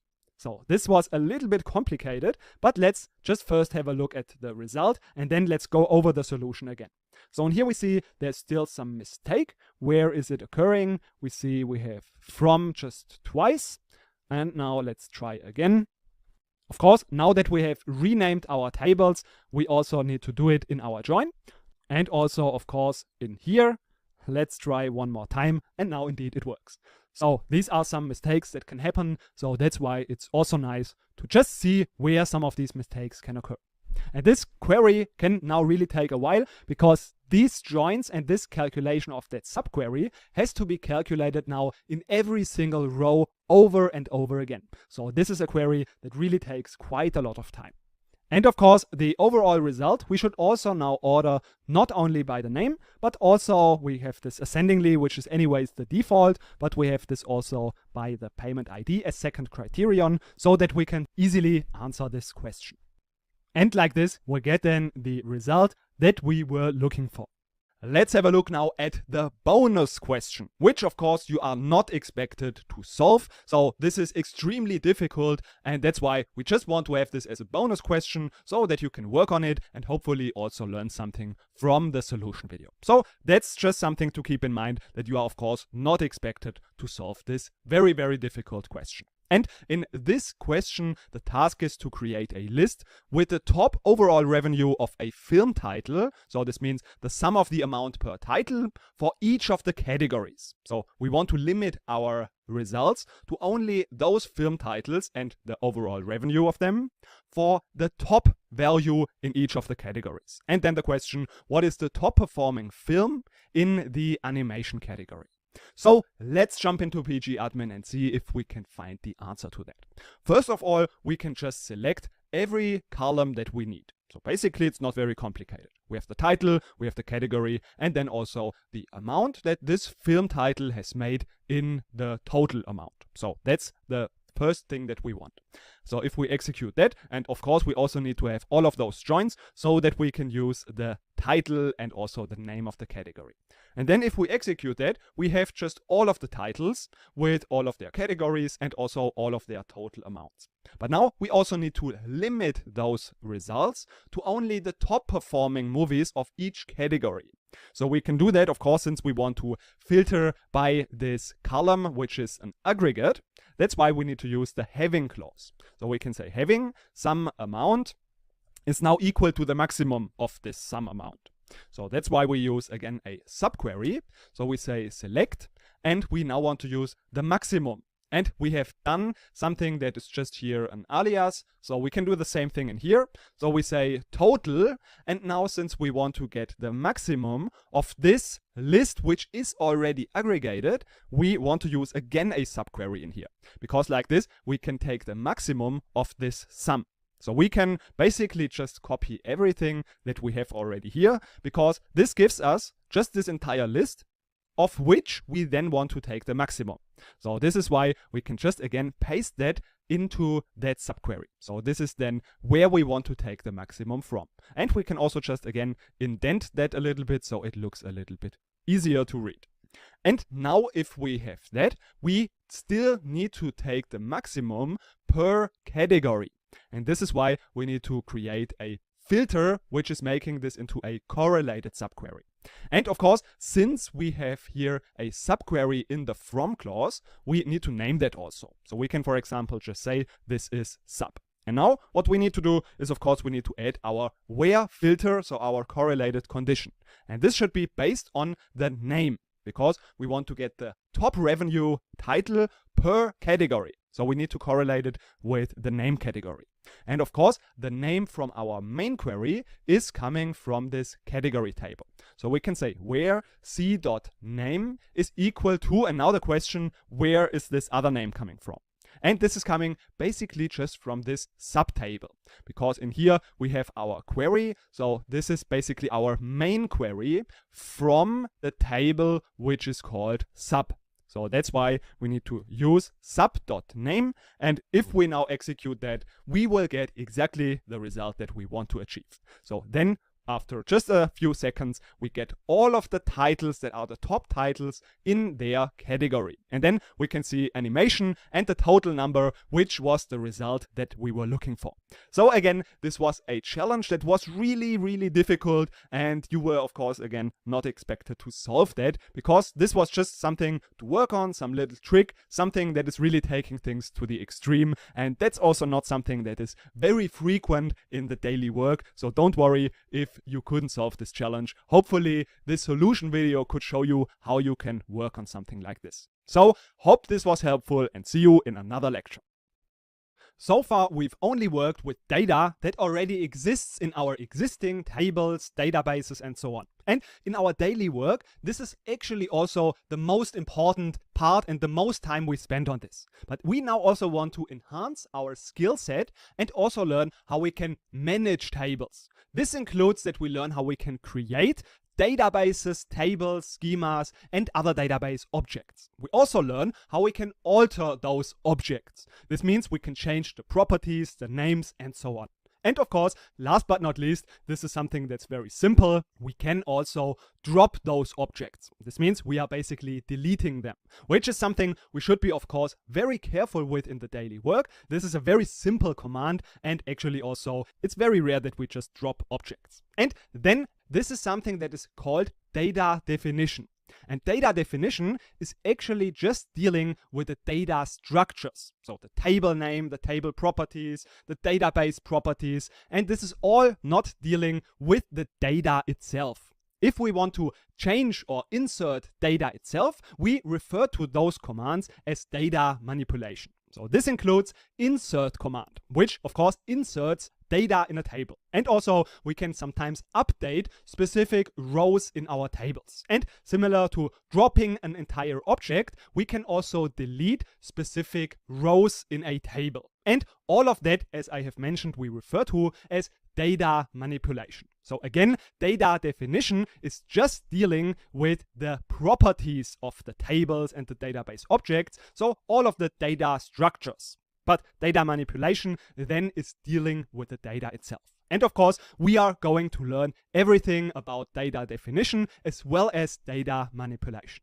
But also, we learn other things that are related to that and that are in practice important to know. So we talk about data types, something that's super important, but also so-called constraints. So these are things that we can define on our table that can be very important in practice. So one constraint, for example, is a primary key. So we are also learning, of course, about primary key, foreign keys, but also about views and other important things that are relevant in practice. So after that, you have a very comprehensive understanding and skill set also about managing tables. So data definition and data manipulation. And now that we have this out of the way, let's start with learning about the create command and creating our new database, which we will then also use to insert data, update data, and basically we want to build up this database and learn how we can manage this database in the following lectures.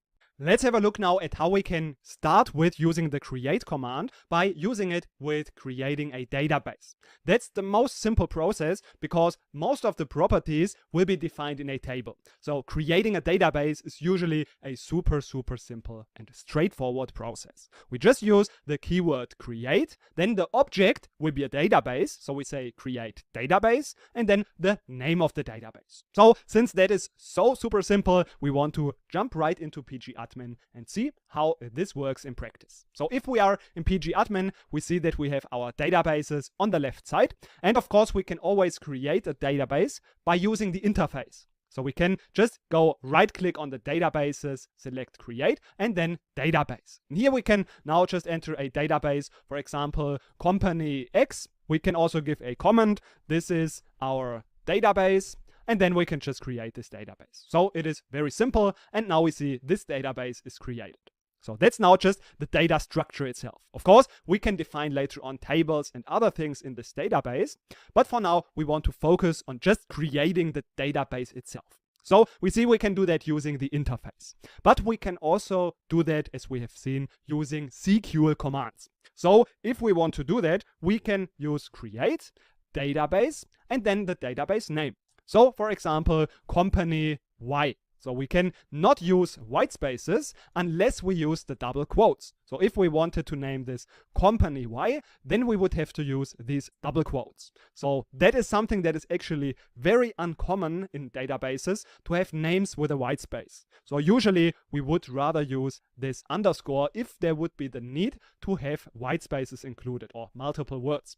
Then we would use this underscore. Also, it is very uncommon to mix uppercase and lowercase letters, which would again only be possible using these double quotes. But again, this is something that is very unusual, so we should just stick usually with one thing. So we use, in this case, lowercase, and that is the default also. So if we wouldn't use the double quotes and we would use any uppercase letter, let's quickly execute that. This would also be interpreted as a lowercase, since we are not using these double quotes, which is again what I recommend. So let's quickly refresh the databases, and then we see this database object has been now created.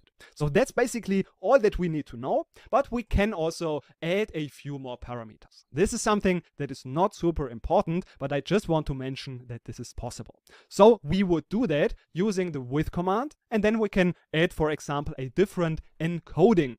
So encoding is basically just how the characters are interpreted, how their formatting works. So if we are in a specific country with a specific set of characters, we could use, for example, a different type of encoding.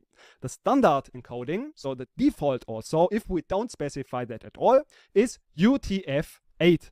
So that is what we could specify, or just something else. But again, if we wouldn't specify it, it would use just UTF-8 anyways. So if we do that, we would create this database. But this is now, of course, not working, since we already have used this database before. And there can be only one database with the same name. So this is why we would use another name, and then we could create this database. But now, how can we add also a comment on a database? This is something that we can do on also other objects. We just use the comment command. So we say comment on, then the type of object that we want to make a comment on. So comment on database, and then the database name. So for example, company X, and then what is the comment? We say is, and then what our comment is. So that is our database. And if we again execute this command, we will have a comment on this database. So let's quickly refresh our databases. So we have now our company X. Let's have a look at the properties, and we see that there is now also our comment. So this is how we can define a database. Super straightforward and very simple. But now in the next lecture, we also quickly want to see how we can now drop a database again. Again, super simple, and that's what we are going to do in the next lecture. Before we are ready to create our tables, we need to talk about data types, because every column in a table that we define, we need to set a specific data type. That's why it's good to have an understanding of the data types. We will talk about how are these data types different. So they can be different in the storage size they need. They can have different values that are allowed to be entered, and also different operations, different functions are possible for different data types. Then we want to use this knowledge to decide which is the appropriate data type for our specific columns. So for example, we want to answer the question, how should we store zip codes or phone numbers? And we want to choose the right data type for that. We have numeric data types. We have also strings and date and time related data types. We have a few more. We will also see a few more examples, but in general, we will talk about the most important and the most common data types. For the complete list, you can also refer to the documentation or make a quick Google search. And yes, Google searches are something that you are anyways doing in your daily work, and that's a good and important skill to have. So we want to give the foundation so that you are ready to do that and implement that in your daily work. So first of all, let's start with the numeric data types. The most typical one is the standard integer. This is just a data type that is used for whole numbers. We have also small integers, which is just a little bit smaller in the storage size. So this is a little bit better in terms of performance. If we have very large numbers, then we can also use the data type big int, and we can see the allowed numbers are just a lot larger. Then we have the so-called numeric or also decimal data type. They are used if we want to have decimal places. So they are a little bit specific because we need to give a so-called precision and a so-called scale. The precision is the total count of digits. So for example, here we have 4 digits. That's why the precision is 4. And then we have the so-called scale. This is the count of decimal places. So in that example, we have 2 decimal places, and that's why the scale is 2. So if all of the values would be 24.99 or 10.99, then we could use the data type numeric with precision 4 and scale 2. So as I've mentioned, decimal, numeric, this is exactly the same. Behind the scenes, this works exactly the same way. Then we have also the so-called serial data type. This is just an integer number with a feature that it's auto-incrementing always one by one. So we don't need to specify the value if we insert a new row, but it will automatically be just incremented by 1. So whenever we enter a new value, the next value will just be 1 bigger than the last one. This is oftentimes used for ID columns or so-called primary keys that we are talking about in the next lectures. Then we have the so-called strings. In here we have the most important one, which is the character varying and the text data type. So they are just very flexible because their length is not fixed. With the character varying, we have an upper limit, so we cannot enter, if we say character varying 10, values that have more characters than 10. So this is a little bit less flexible than the text, and in my opinion, this character n, which has a fixed length, is something that I would not recommend to use. Some use cases of that could be M or F, so this could have the character 1 data type. And if we have then less characters used than the fixed length specified, all of the other remaining characters will be just space padded. And in my opinion, this is actually not a very good feature. This is why, in my opinion, and even the character n is not better in terms of performance. So there are some tests, and this is not better than the other data types. So again, we can go with the character varying or the text. They are both great choices, just the text is still a little bit more flexible. But we are good with both of those data types. And now, what is the appropriate data types for something like a zip code or phone numbers? We can see that with zip codes, we can have things like leading zeros, and also we need to keep in mind that those values don't have a numerical meaning. We don't have 142 items of something. So this is just not a numerical meaning, but it's just characters that are used in here. And this is why we should not use a numeric data type, but we should rather use strings. Because phone numbers, zip codes, and anything else that is just coded into numbers, but does not have a numerical meaning, should rather be stored as strings. So this is just a quick tip that is helpful, hopefully, in your daily work. And now, lastly, we've also already talked about the date and the time data types. So we have date and time can also have a time zone. So here we have +2, so this is the UTC offset, which would be the same as 12 o'clock in UTC time. So then we have, of course, timestamps, date and time together, as well as so-called intervals. And now we have a few more data types, so they are in your daily work, not that relevant, but still to make it complete, I want to give you a few practical examples of some other data types. So the Boolean data type is a logical data type that can be either true or false, and also a null value is also allowed. Typical example of that is something like an indicator that is indicating if something is yes or no. So is it available, for example, yes or no? Is it in stock, yes or no? And then we have also the so-called enum data type. This is an example that we have seen also in our database. So the movie rating is something where we have only specific values allowed. So only G, PG, and all of those ratings that exist. So we can define them in our enum data type. So this is a special data type that we can define ourselves. And also those values that we have created and that are allowed will be in the specific order. So if we want to order our table using this rating column, they will not be ordered alphabetically, but in this specific order that we have given. So maybe G is the best rating, PG the second best, and so on. So that's what we can use. And again, this is a little bit advanced and it's not so commonly used, this enum data type. Another one that is also not so common, but we want to mention it, is the so-called array. Sometimes we can have, for example, a phone number where one person has multiple phone numbers.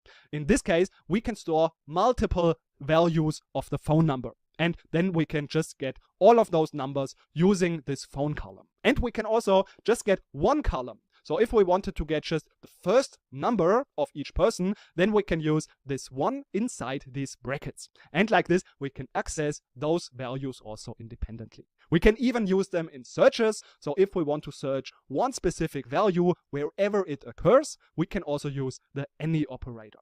So I know this was a lot of theory, and we now want to make sure you have understood and memorized the important parts in the following quiz. And then we don't want to lose much time so that we can get into practice again. When we are creating a table, we need to define the column names as well as the data types of those columns, and then we can also set so-called constraints. And that's why in this lecture we want to talk about what is a constraint and how can we use them. So a constraint is defined when we create our tables, and we use them to define rules for the data in our table. So how the data is allowed to look like, what values we can insert, and this will just prevent the insert of invalid data. And we can define those constraints either on a column or on a table level. So what kind of constraints we have available? As column constraints, we have the so-called not null constraint. This just ensures that there cannot be null values inserted in the specified column with that constraint. So if that would be inserted a null, then this would just cause an error and it would not be possible. It would not be allowed. Then we have the unique constraint. This just ensures that all of the values in a column are different. We cannot have any duplicates in that column with a unique constraint. We can also set default values. This can just say, for example, a value of 0. And then if we don't specify any value that is inserted for a specific column, per default, the value will just be the one that we have specified. Then we have the so-called primary key that we are going to talk about later on in the next lecture in a bit more detail. But basically, this combines both the not null as well as the unique constraint. So primary keys need to be not null as well as unique. And then we talk about this in the next lecture in a bit more detail. We also have the so-called references constraint. This is used for foreign keys. We also talk about that in the next lecture, but for now we just also want to mention that this ensures the so-called referential integrity. This means that if we create a reference to another column in another table, in this column with this reference constraint, only those values are allowed that appear in that referenced column. So we, again, as I've mentioned, talk about that in the next lecture. And if we would try to insert something, for example, that violates this reference constraint, we would just get an error. And in this case, it would be violates the foreign key constraint because a value is occurring or want to be inserted that is not present in the reference table, in this case, the address table.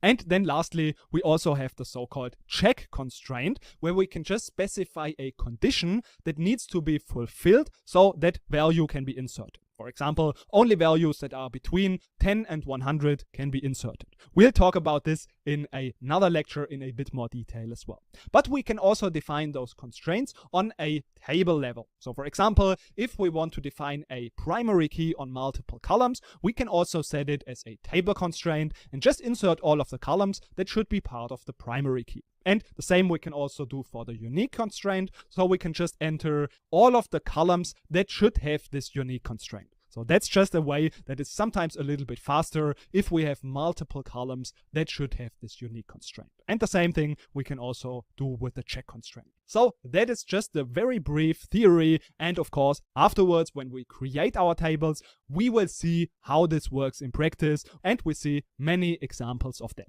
But now we also want to talk about the so-called primary and the foreign key. That's what we are doing in the next lecture. Now we have almost everything to be able to create our tables. We just need to talk about the so-called primary key and the foreign key. Those are two very specific constraints and also very important general concepts of databases. So let's start with the so-called primary key. A primary key is usually one, but can also be multiple columns that uniquely identify each row in a table. Usually we have an ID column that is serving as a primary key. So for example, in this table, it is the film ID. We can see that also that there's this PK, which indicates that this is the primary key column. And uniquely identify each row in a table means that if we know the film ID in this case, so the value of this column, for example 2, then we know exactly which row is meant by that. So usually, as I've mentioned, it is an ID column. And to be able to serve this purpose, we need to have two conditions. The first one is that this column needs to be unique. This means we cannot have any duplicates, because if we would have a duplicate value, of course we could not identify each row uniquely anymore. And also the second constraint that is included in the primary key is that the values null are not allowed in primary key columns. So this is a primary key. We also have a so-called foreign key. And this is now, again, usually one or also in some cases multiple columns that refer the primary key of another column. So for example, in this case, we have the payment table. And in this payment table, we have also the customer ID. And the customer ID is just referring the customer ID of the customer table. So this is the primary key of the customer table. And we have the values from that customer table. And we call the table where we have the foreign key included the referencing table, or also child table. And the parent table is the reference table. This is the parent table of the customer ID. These are already the most important things about primary and foreign key. But I also want to add a few more notes. So the first one, if we have a look at this table, we can see that the foreign key, in this case, customer ID, staff ID, and rental ID, do not need to be unique. So foreign key does not need to be unique. And of course, we can also have multiple foreign keys in a given table. And also, the primary key and the foreign keys are usually used to create joins between the tables. So we've already seen that if we want to join to this payment table, the customer table, we use the foreign key of the payment table as well as the primary key of the customer table. And now, last but not least, the primary key and the foreign key we can also set basically as constraints in the table creation process. And now that we have this knowledge, we are ready to start to create our own tables. This will be the most important command in this entire section. So, hope you're excited for the next lecture.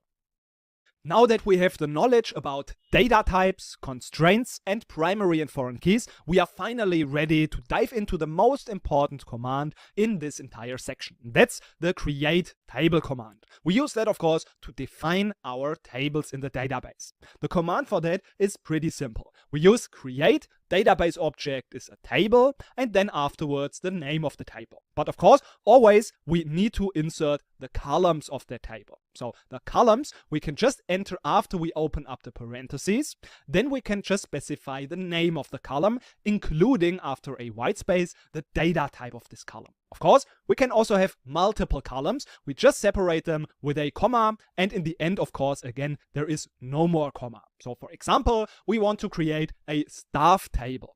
That's why we name the table staff, and the first column could be the staff ID of data type integer. And the second column could be the name of the person with the data type varchar 50.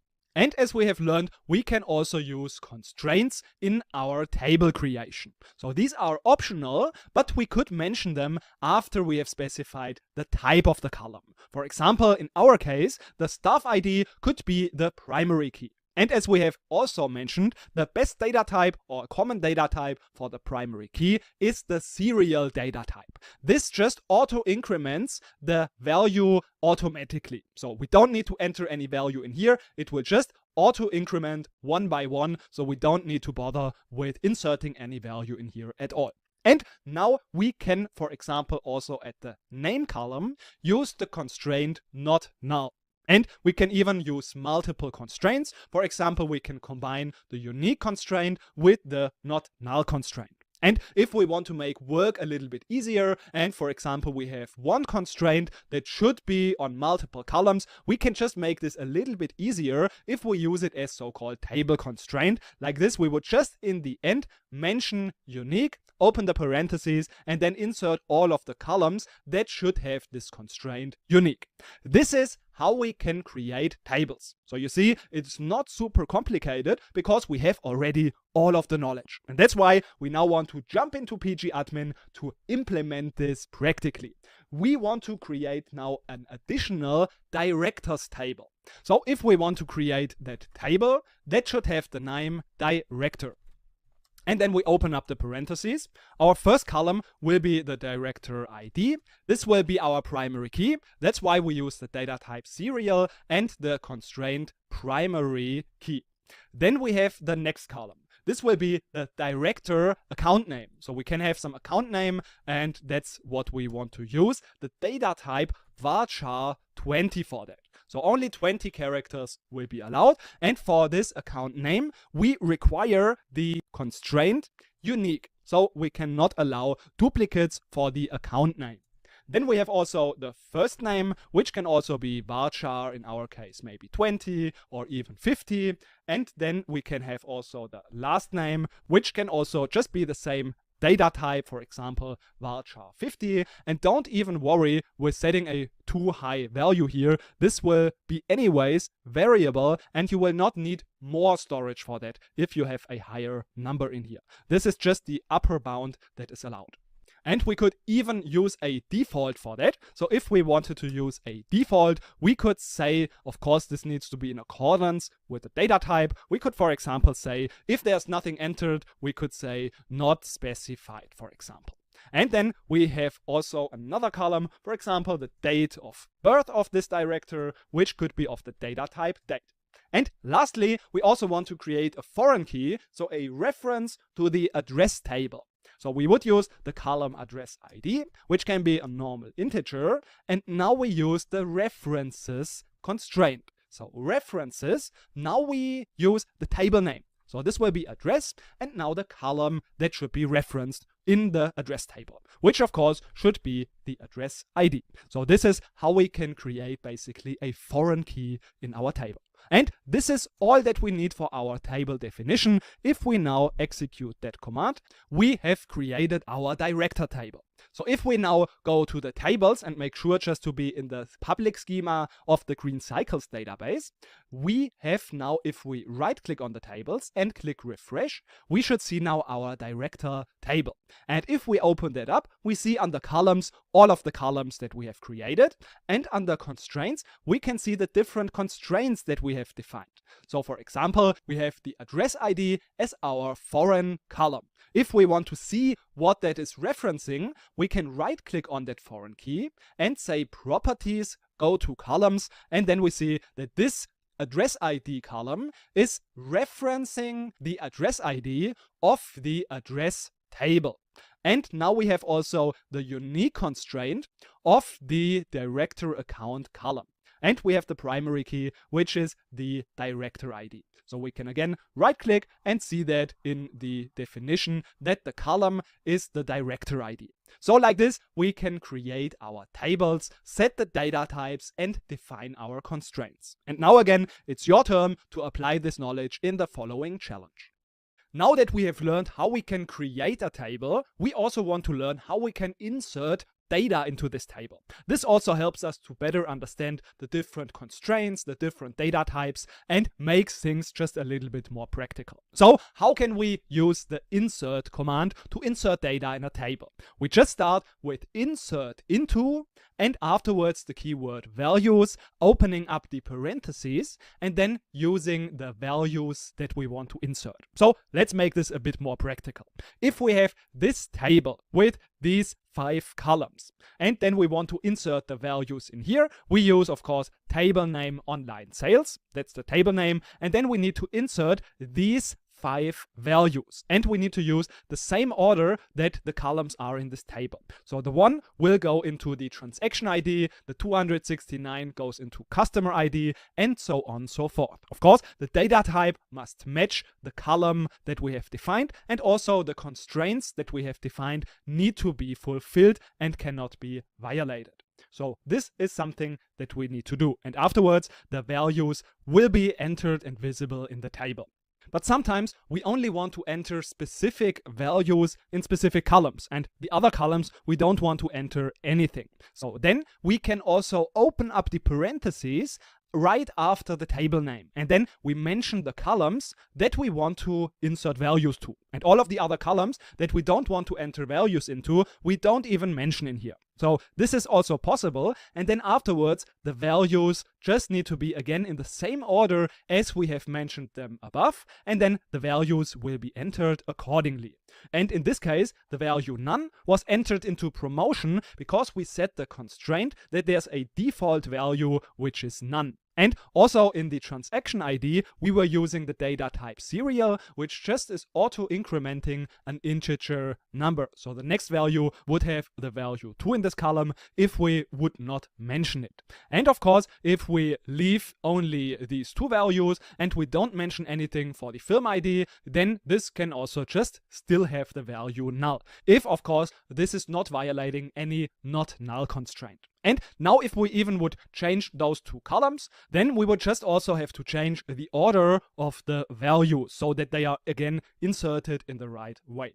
And if we would, for example, do something like this, customer ID only, then we would violate the not null constraint of the amount, because this would only enter 1 value and then we have 2 default values, but we would not have entered a value for the amount, and this would just violate the constraint, the not null constraint of the amount column. So that's something that we also just have to keep in mind to not violate our constraints.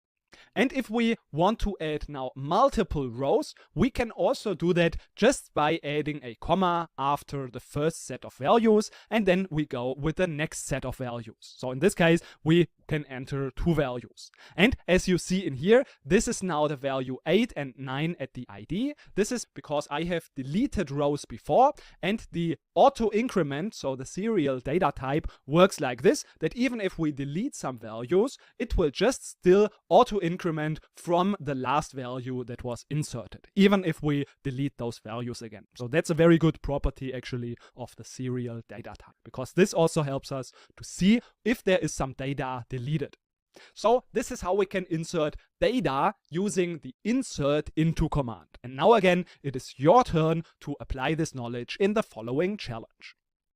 We have seen in the table creation process that we can define all of the table properties in that process. And now all of that properties we can also alter afterwards. That means that we can add or delete, that means dropping columns, and we can also add and drop constraints. We can also rename entire columns or even the entire table, and we can also, of course, alter the data types. So this process works very simple. The syntax for that is just alter table, the name of the table, and the action that we want to perform. So for example, we can drop a column. We use alter table, the name of the table, and then just the action drop column and the column name that we want to drop. For example, first name from the staff table.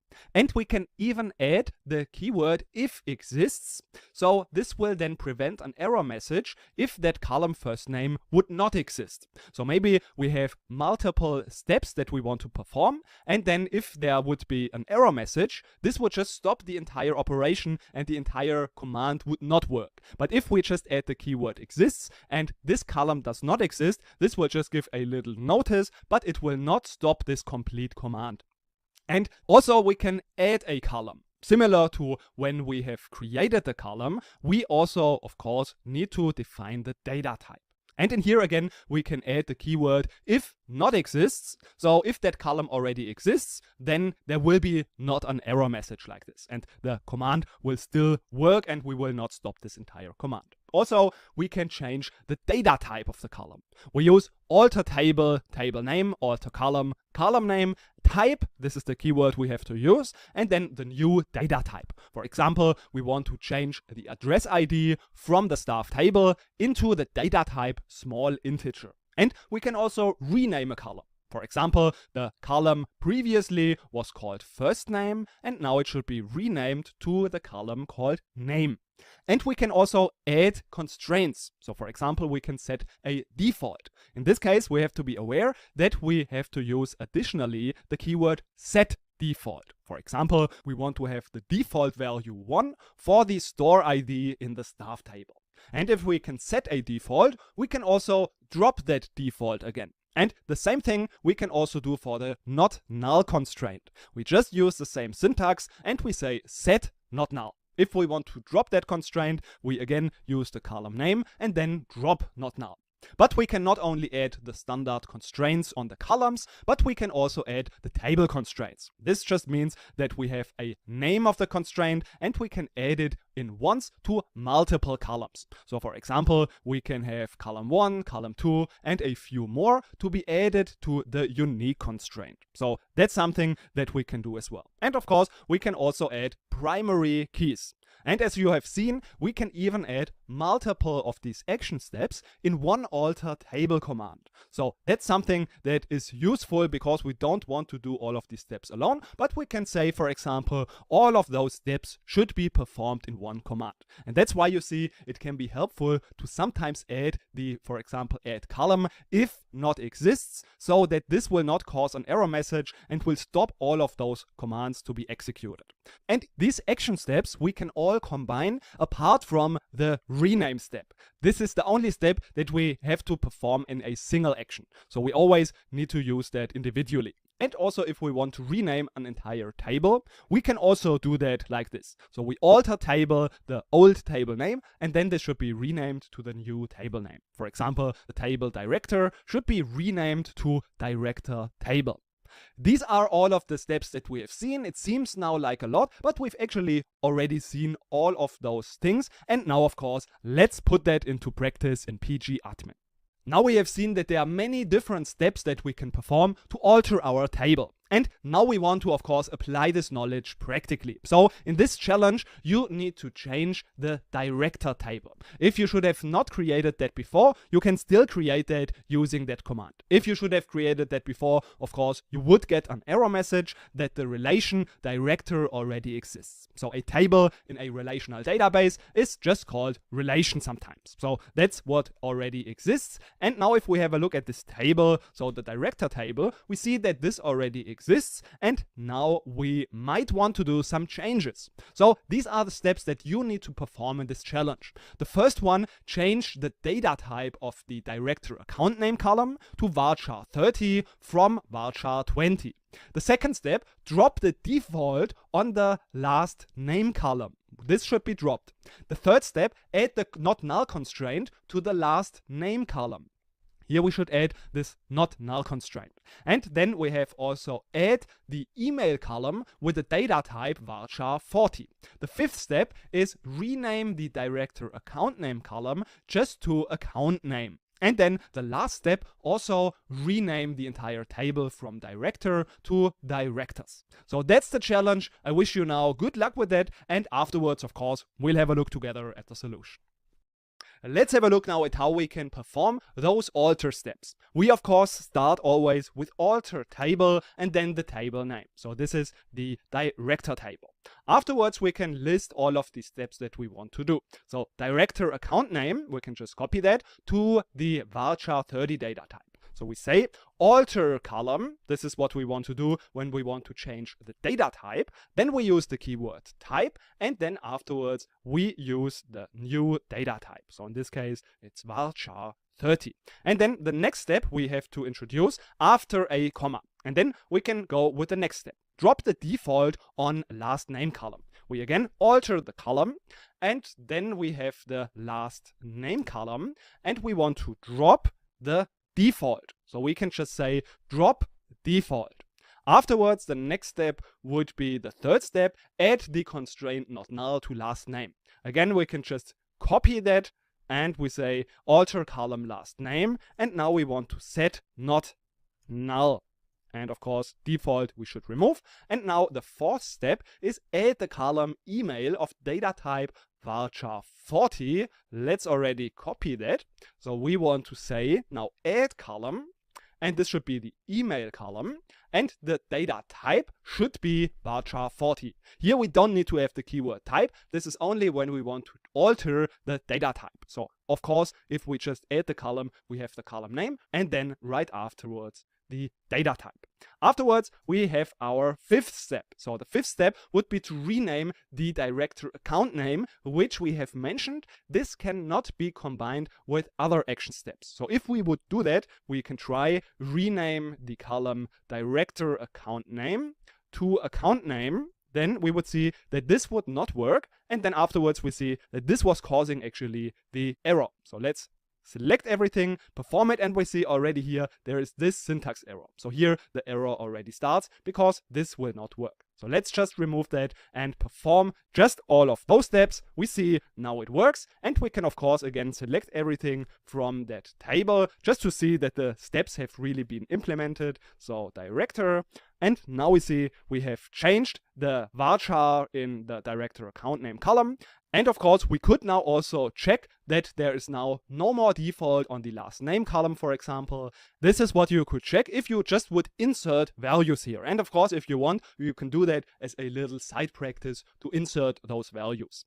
And then afterwards, we now want to also rename this column. So we have learned we need to have an additional step for that. So we say alter table, the director table, and now rename column. So this should be the account name column, director account name, and this should be then renamed to just account name. So let's do that now, and now it should work. So we see this has been changed. Let's also execute that, and we see now it's called indeed account name. And now also we want to rename the entire table. So we can just say rename the entire table. So we use alter table director, rename to directors. So we say rename to directors, we select everything and we execute it. And now if we would select from the director table, which is now renamed to directors, of course we see this table does not exist, but if we use it with an S, then it should work. So you see that this is not super complicated to alter our table properties. And now that we know all of that, we also want to have a look at one very specific and interesting constraint that we have not talked about yet. And this is the so-called check constraint. Let's see what that is and how that works in the next lecture. In this quick lecture, we want to have a look at the drop and truncate command. First of all, let's have a look at the drop table command. With the drop table command, we can delete the entire table. And the syntax for that is very simple. We just use the general syntax drop table and then followed by the table name. And in general, we can use this drop command to delete any database object. So for example, drop database, drop schema, or whatever we want to delete. So for example, if we want to delete a schema, we just use the keyword drop schema because the object that we want to delete is a schema and then followed by the schema name. And this will always then delete this entire object. So of course, with drop, we need to be super careful because it is not possible to get this object back once it is dropped in the database. So just keep that in mind to be very careful with the drop command. Then also we have the so-called truncate command. With that, we can delete not the table object itself, but all of the data in a given table. So we can use the command truncate table and then followed by the table name. In fact, we don't need to mention in here table, this keyword, because truncate only works on tables. So we can use either truncate table followed by the table name, or we can also just use truncate followed by the table name. So let's quickly have a look at a short demonstration in how this looks like. Of course, you can also find the code, the commands that we are using in here, also attached in the resources in this lecture. So before we drop a table, let's create this emp table with two column names. So we have now created this table, and of course, now we can select from this table. So we see there are those two columns, and of course, at the moment, there's no data included. But we could now also decide to drop this entire table. So we would use the command drop, and then of course table, because the object is of type table, and then the object name, so in our case the table name. So we say drop table employee table, and then if we do that, the table has been dropped. And of course now this table is not available anymore, and if we would want to query from that, we would get this error message that this object does not exist. Of course, we can now just quickly recreate this table, and now we also want to insert a few rows. So if we do that, we execute that command that just inserts 2 rows in this table, and of course again the table is there again with 2 data rows. And now we could decide to just truncate the table. This would delete all of the rows in this table. And again, with truncate we also have to be careful because we are deleting all of the data in this table. So keep this in mind, and now we just want to use this command. So we say truncate, and in here again, as I've mentioned, we can use table or we can do it without. So I'm going to use truncate table and then the name of the table. I'm going to execute it, and now again, if I select from this table, it is completely empty. Let's quickly insert those values again, and now if we use just truncate and then the table name, we also truncate this table. So you can see we execute it, it works, and now there's no more data in this table. So this is how we can drop entire objects and also how we can delete the entire data in this table. So we say we truncate this table. And of course, as I've mentioned, with those 2 commands, we should always be very careful that we really want to delete the data or this entire table. Now let's have a look at this a little bit special type of constraint, which is the so-called check constraint. With that we can define what values we want to allow to be inserted in our tables. So we can set a condition that must be met if we want to insert values. The syntax for that is again very simple. We know already how we can define constraints, and the same way we also define our check constraint. So in the create table command, after the data type we specify check and then the condition. And if this condition is met, the row will be allowed to be inserted, and if the condition is not met, there will be an error message. So for example, in the table director, we want to only allow names that have a length greater than 1. And on all other cases, we want to get an error message and the row should not be inserted. So this is what would happen if this constraint would be violated. If we, and that's now something new, want to give our constraints a name, we can do that by just entering the keyword constraint and then the name of the constraint, and then followed by that the definition of our constraint. Like this, we would give our constraint a different name, but anyways, there will always be a default name assigned. So every constraint that we define always has a default name. In this case, it will be table name, column name, and then underscore check, because this is a check constraint. So this will be the default name in this case if we don't specify the name. And actually, now don't get confused by this, but this name or this column here in the name doesn't come from the column that we put this constraint on. It comes actually from within this condition. So if we would use something different in this condition, for example the start date, then we would have also the start date here in this default name. So of course this doesn't make so much sense, but I still wanted to mention it. And even if we have, for example, 2 different columns included in here, then we will have as a default name only the table name and then afterwards check. So I don't want to confuse you with this, but I just wanted to mention it. And this is also demonstrating that, as we can see in here, we can use even columns, start date and date of birth, that are not even associated to this column. So this is just actually telling us that a constraint is always something like a table constraint. So for every row that will be inserted, there will be a check if this condition is met, and it's not really actually associated to a specific column. Even though we define it like this and it looks like this, behind the scenes, this check is just a table constraint. But this was just a little bit of an advanced information. You can just go about your checks as we have seen it in here. So the common practice is just to use them as if it would be connected to a specific column name.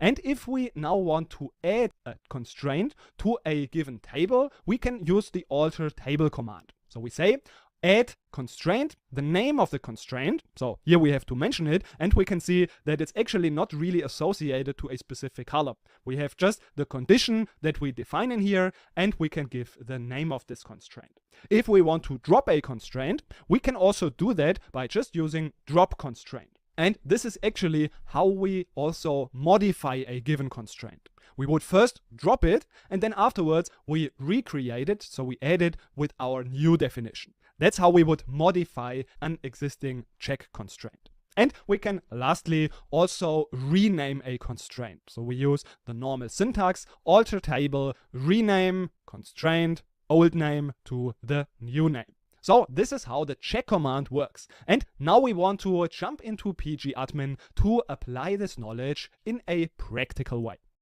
In this challenge, you now need to create an additional table that's called songs with the following columns. And also the data types, you can see also that's a primary key.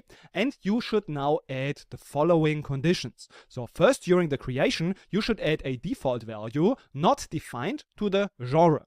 And then afterwards, you should also add a not null constraint, so also during the creation process, to the song name column. And then afterwards, you should also add a constraint with the default name of the constraint, so we don't need to specify any other name, to ensure the price is at least $1.99. And afterwards, we also want to add a constraint with the name date check to ensure that the release date is between today and 1st of January 1950. And then after that, we want to insert a row. At least we try to do that. We want to insert this row, but we will see that there will be a problem with the price column because this constraint will be violated. And that's why we need to modify this constraint so that we can have 99 cents as the lowest possible value. And then after we have modified that, we want to insert that row again and see if it works now. So I know we have only learned about this in theory, but hopefully you can still figure that out or at least work on this challenge. And of course, afterwards, we'll have a look together at the solution. Now let's have a look at how we can figure out the solution to this challenge. First, let's create the table called songs. We open up the parentheses, and our first column is of course the song ID. The data type for that can be serial, and this will be our primary key. The next column is our song name. And for this we can use the data type varchar 30, and we want to place a not null constraint on that. So we just say not null. And afterwards, the next column is the genre. Again, the data type for that is varchar 30, and we want to have a default value for that. So the default should just be not defined. And then our next column is the price column. This will now be a numeric, and we have the 4 as precision and 2 as our scale. And now here we want to add our check constraint with just the default name. So we don't need to specify an additional name. And the condition should just be that the price is at least $1.99. And then our last column is just the release date. And this is of data type date. And now we want to give here also a constraint, but we want to specify a special name. That's why we need to use the keyword constraint. This should be called now date check. And the constraint in here we can define by using check, and our condition is now release a date between and then our first date and then afterwards the second date. And here we say this should be to date. So to date, we have already learned a while ago that this is just used the current date. So this will then always be today. We can use that in here as well. So this is the last column. Now let's quickly create this table and have a look at if this works or if we need to adjust something. So we see we have release date. So we have some little mistake. Yes, here we have forgotten the E. So let's again try it and see if that works. So now the table was created. We can select it from songs and we can see if there is everything correctly created. And now of course we want to insert values. So we know we do this using insert into. The table name is songs, and now the columns that we want to use is song name, the price, of course the release date, and everything else we have per default or we don't even need. So this is why we can say now, let's maybe remove that to here, and then we want to insert the values. We said the name of the song should be SQL song. And then the next one will be the price. Here we wanted to try 99 cents, which is violating our constraint, so we expect that this should not work. And for the release date, we use the 1st of July 2022. And now if we insert that, we see that this is violating our constraint. So it's violating the price check constraint. And this is why we want to now modify this constraint so that this is allowed to be inserted. We do that by dropping a constraint. So we always have to first drop the constraint and then afterwards we can recreate it. That's how we modify a constraint actually. So let's use alter table. The table name is of course songs. And now we want to drop the constraint. Drop constraint. The name we now have to figure out. So this is not specified in our definition. That's why we use the default name. So the default name, we remember, is the table name. Then we have the column name, which is in our case the price, and then afterwards check. So this will be dropped. We can already execute that, and afterwards we wanted to also add that again, but now with a different condition. So now we can actually just maybe copy that. So we have this one, check, and now we want to again alter table name, and then add the constraint. So the constraint, in this case, we need to specify the name, but it's actually just we want to use the default name again. And then we have, of course, to modify it so it's at least 99 cents. Let's try to add that constraint. And actually, if we refresh our tables, we can, in the table that we have just created, also see now our constraints. So we see if we have something like a check, this is a check constraint. So we see that we have the song price check and we have the date check constraint. And if we want to see the properties, we can just go to properties, and in here we see the definition of this check. And we can even see that actually also in the songs table itself. So if we go to the table properties, we can go to constraints, and in here we will see all of those constraints. So we have primary key, we have check constraints, and so on, so forth. So here we could also, if we wanted to, modify those constraints. And if we now try to insert these values again, this should work. And now if we again select this table, so we say select everything from songs, then we should see now that now we have these values entered. And you can even see that the ID is already 2 because there was one insert that was tried, but this didn't work. And that's why we have already ID number 2. This is how the serial data type works, that even if the insert does not work because of an error, this ID will be used, and then for the next insert, the value will be incremented by 1. And now you have learned a lot about the check constraint, so this is already pretty advanced, but it's pretty cool to know about this type of constraint. We've already seen how we can insert new rows in an existing table, but what if those rows already exist and we want to update values? In this case, we need to use the update command. The command is very simple. We just use update, the table name, then the keyword set, the column where we want to update the values, and then to what we want to set the value of this column to. So let's have a look at an example. In this case, we have our songs table. And the genre is at the moment not defined. That's why we want to set it to country music. So we just use update table songs, set genre to country music. And afterwards, the value will be updated in this column. So this is the basic syntax of this command.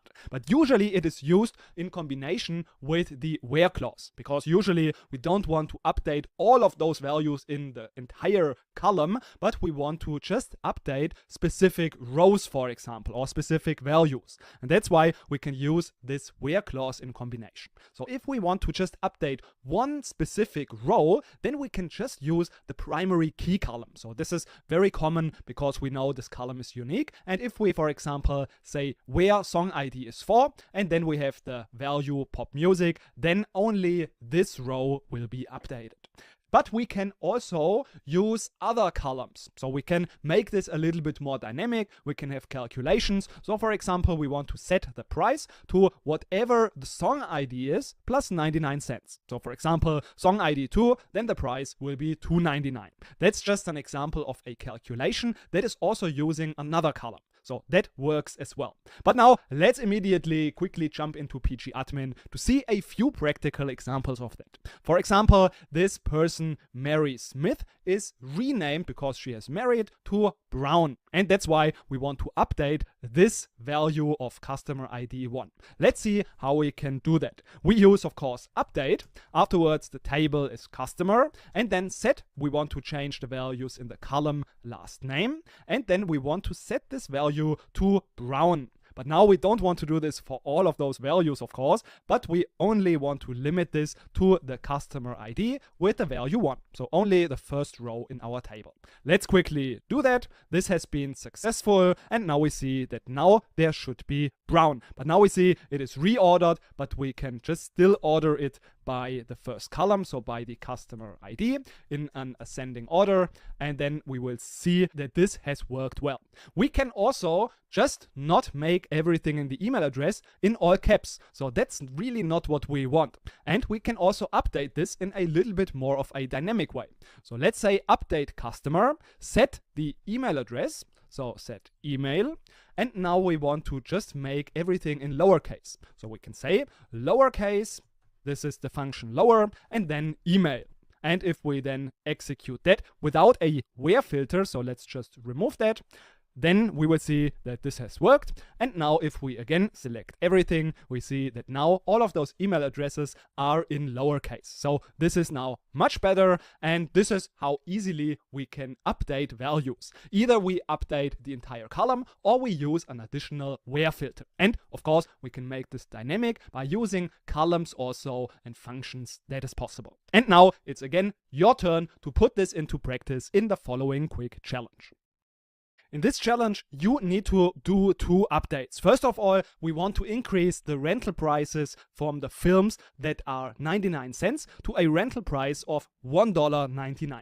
And afterwards, we also want to modify the customer table. So in here, we first want to add an additional column that is called initials to that table. And the data type of that should be varchar 10. Afterwards, of course, all of those rows don't have anything in the column initial. That's why we need to update those values to the actual initials. For example, if the first name is Frank and last name is Smith, the value in here should be f.s.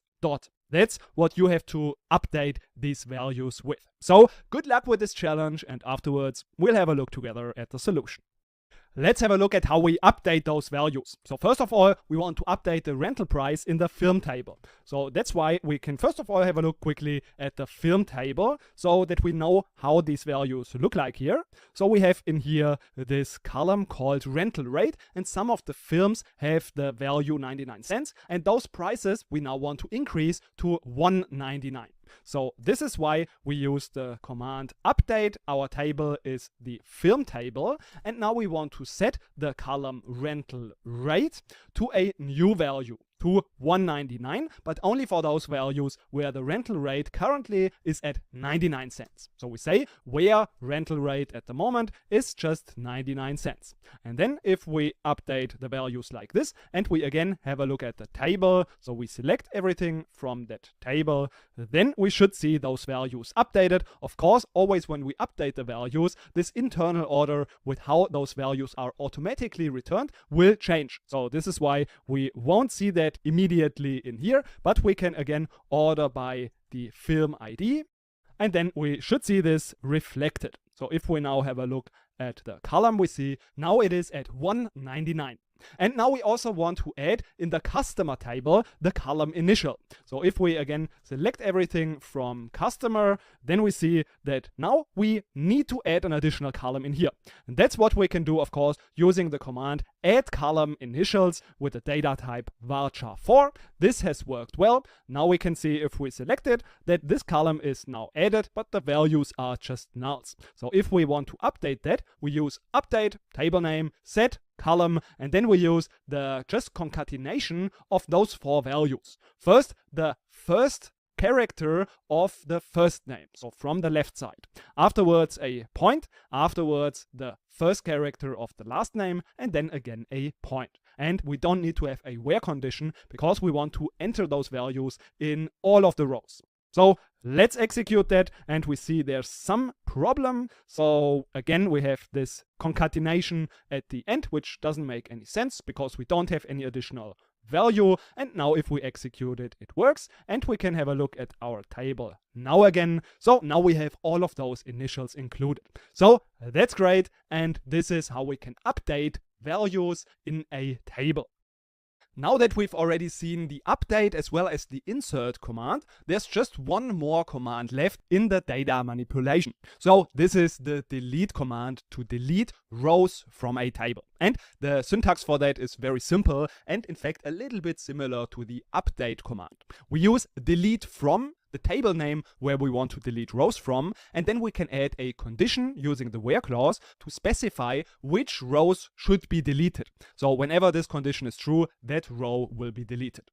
An example of that would be if we want to delete one specific row from, for example, the song table. In this case, we use the ID column song ID because we know this column is unique. So if we just use the value 4, we can be sure that only this specific row will be deleted. So that's very simple. And we can also use the in operator to just specify multiple rows. So these rows will then also be deleted. And if we want to delete everything from this entire table, we can just leave this where clause completely away, and we just use delete from the table name, and then everything from this table will be deleted. So you see that this delete command is not very complicated. We can just add one additional thing if we want to see which rows have been deleted. So we want to see this entire list of the deleted rows. Then we can use the returning operator. In this case, we can add the columns that we want to have returned of those deleted rows. So in this case, I want to show the song ID of the deleted rows. And since I've deleted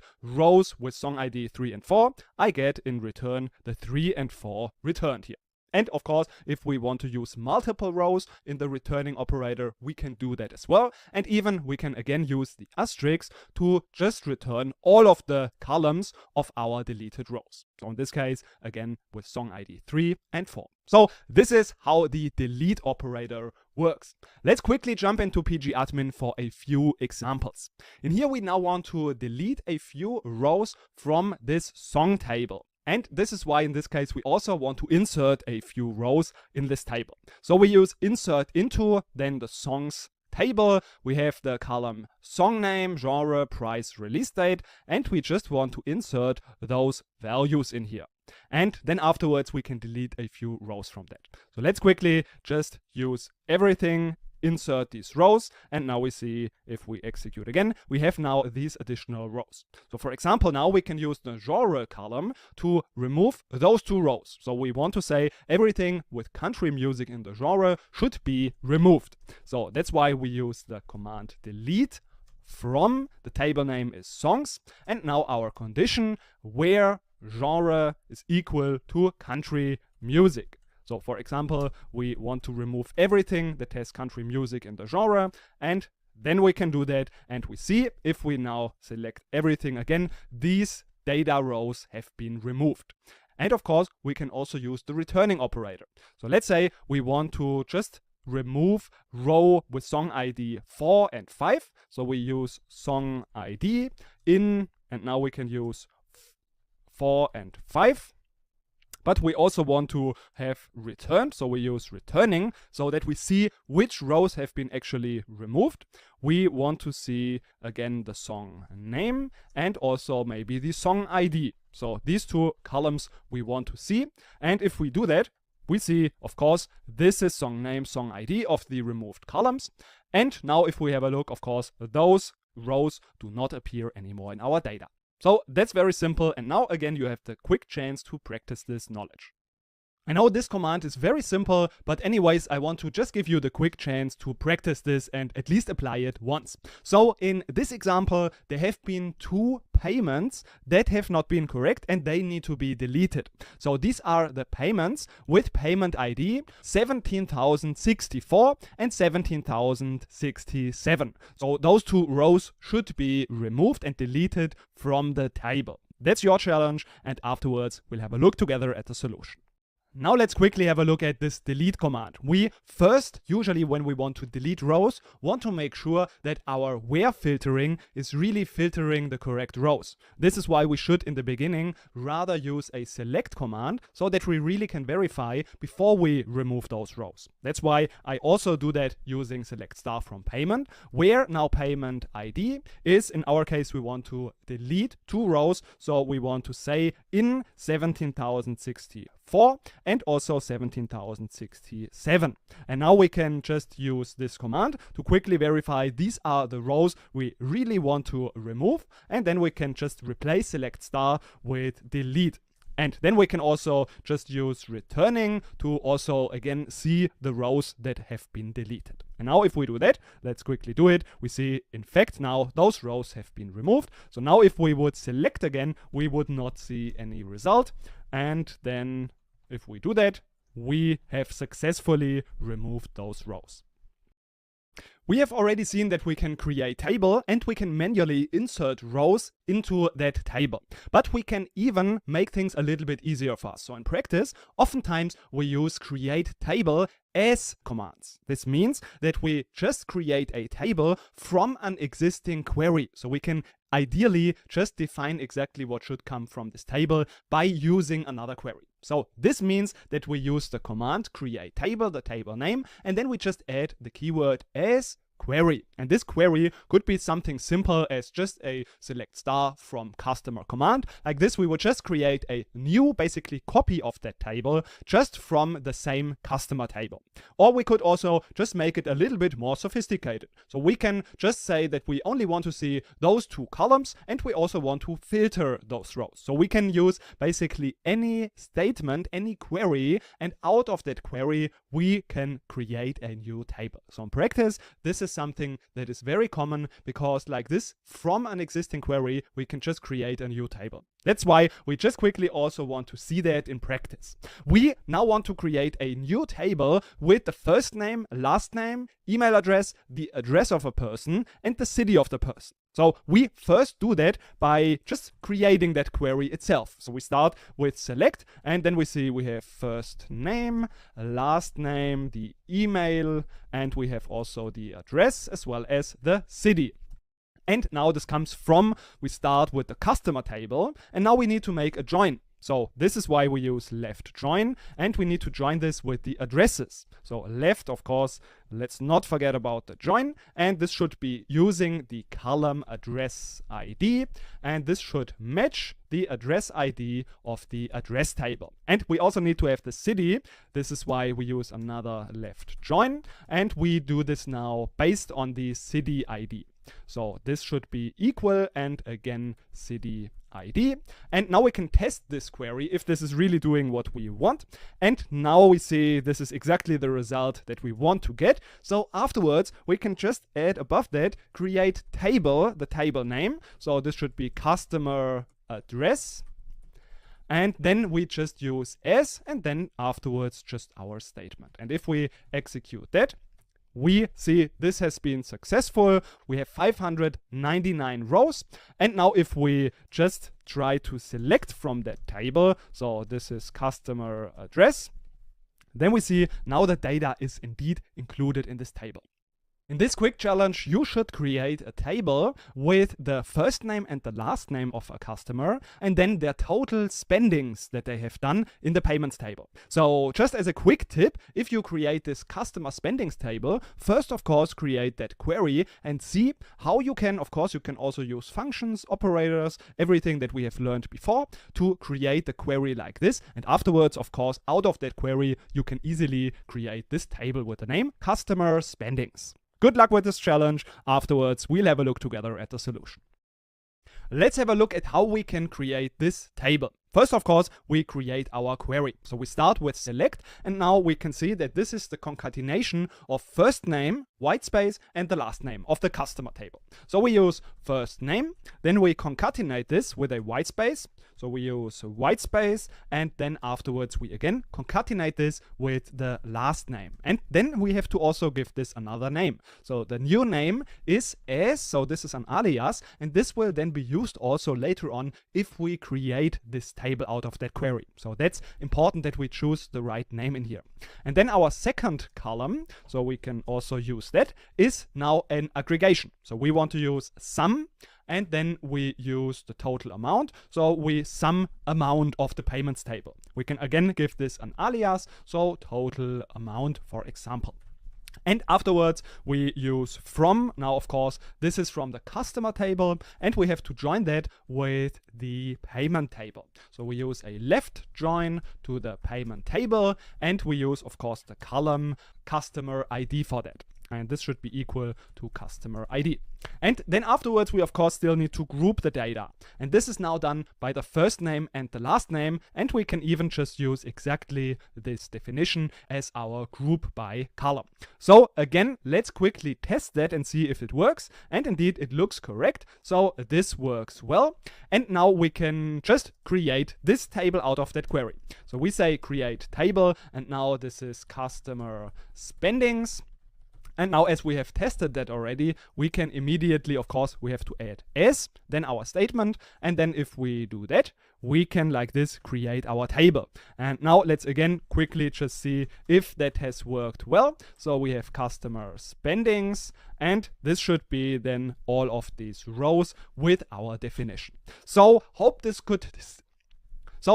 challenge was helpful to show you that you can create your own custom query and create a table out of that custom query, and you can control also the names with using these aliases. But sometimes we don't want to create new physical tables, but we still want to in some way save this query. And for that we can use so-called views. And that's what we are going to have a look at in the next lecture. In the last lecture we have seen that we can create new tables out of an existing query. Like this we can make our work sometimes a lot simpler. But there are two problems with it. The first one is that if we, for example, use this query very frequently and we decide to store this query result into a new table, we have two problems. The first one, there is additional physical storage needed because this new data is now physically stored in the database, which is a little bit redundant because we have all of this underlying data already available.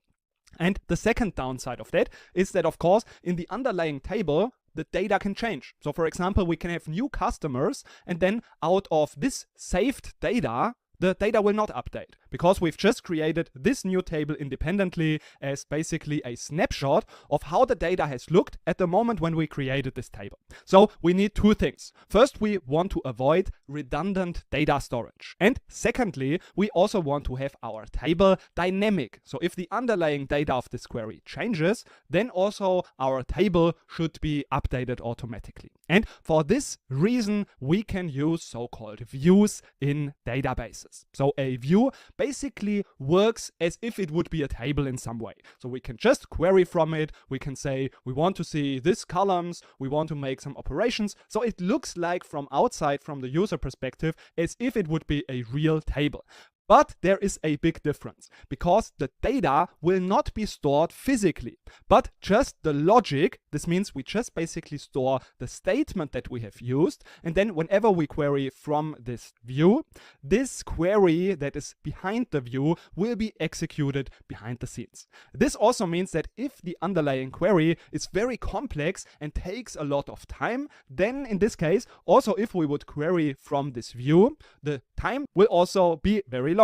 So this is important to understand, that we in a view just store the statement itself, so the logic, and no data is physically stored, but we always, just whenever we query from the view, this statement that we have stored will be executed. And the syntax for that is super simple. It's exactly the same as we have done it also in the create table as command. So instead of table, we just use a view and then the query. So for example, we create the view called customer anonymous, and then we want to have this statement here saved. And now, of course, we can just query from this view as if it would be a table. Just behind the scenes, of course, always now this statement will be executed. And if this takes long time, then this still needs the same amount of time. And for that reason, the main use cases for views are queries that we use very frequently, but they are not super complex. For that very complex queries, we have an alternative. So that's just what we have to remember. The view takes as long as the underlying query takes. But now let's quickly jump into pgadmin and see that in action. So we have created this customer spendings table, and we have done that out of that existing view. So we can now just query from this table, but maybe we don't want to store that redundant data, and we also would like to have the data updated. This is why we decide to drop that table customer spendings and make a view out of that. Just drop that table, and now if we use that command, but instead of table we use view, we can execute that. The view has been created. Also, we find that now here in our views. So if we refresh quickly, we see that there is now also the customer spendings view, and we see those are the columns in this view. And now if we just again use that same select command, we should see now those rows also appearing.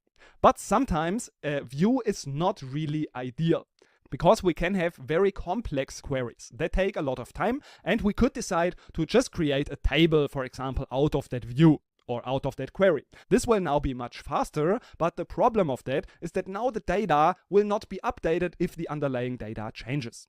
And for that reason, we have also a solution. These are the so-called materialized views that we are going to have a look at in the next lecture. In the previous lecture, we have seen that if we create a view, this view is depending on the performance of the underlying query. So the query, the statement that we have saved in that view. And of course, we don't want to create a new table, because that table will not be updated. And this is why we have the concept of so-called materialized views. The statement for that is just that we create and then materialized view, the name of the materialized view, and then again we use a query to create this view. And now with those materialized views, we combine both the benefits of a physically available table and a view in some way. So of course, with the materialized views, now the data is stored physically, and this ensures the performance. So if we have a view with a very bad performance because this view, the underlying query, is very complex, in such cases we can use materialized views. And then of course we need to update those views, which we can do with the command refresh materialized view and then the name of the view. And then once we have executed that refresh command, the data will be again up to date in that materialized view.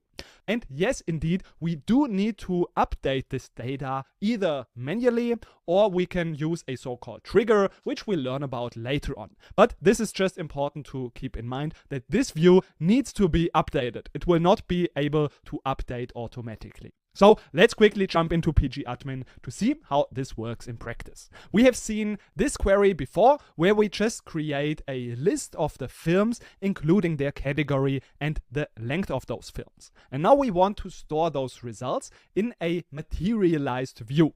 And this is what we can do by using a create, of course, materialized view command, and the name of this view should be film category. And then we will see that this will now actually not work, because of course let's also add the S, and then we try that, and this will not work because a view, a materialized view, is also a so-called relation like a table, and they cannot be in duplicate names. So this is why oftentimes if we create a view just out of a table, or that is doing something very similar, we use the prefix v, or we can also use mv for materialized view. So that's just something, a practical best practice that we do sometimes just to avoid to have this duplicate name, and also to indicate, of course, that this is a view.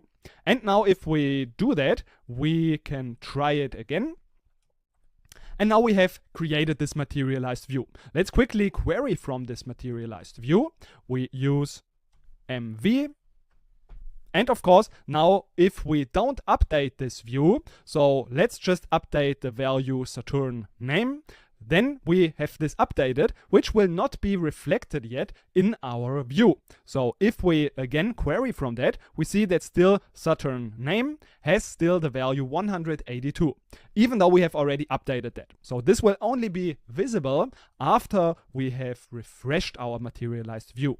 So if we refresh it, then we will see it will be now updated, and now it should be visible also in our query. So now if we try again, we see indeed now Saturn name is at the top because we have also ordered that by the length, and now we see that it is with 192 minutes. So this is how we can create a materialized view and also how we can refresh a materialized view.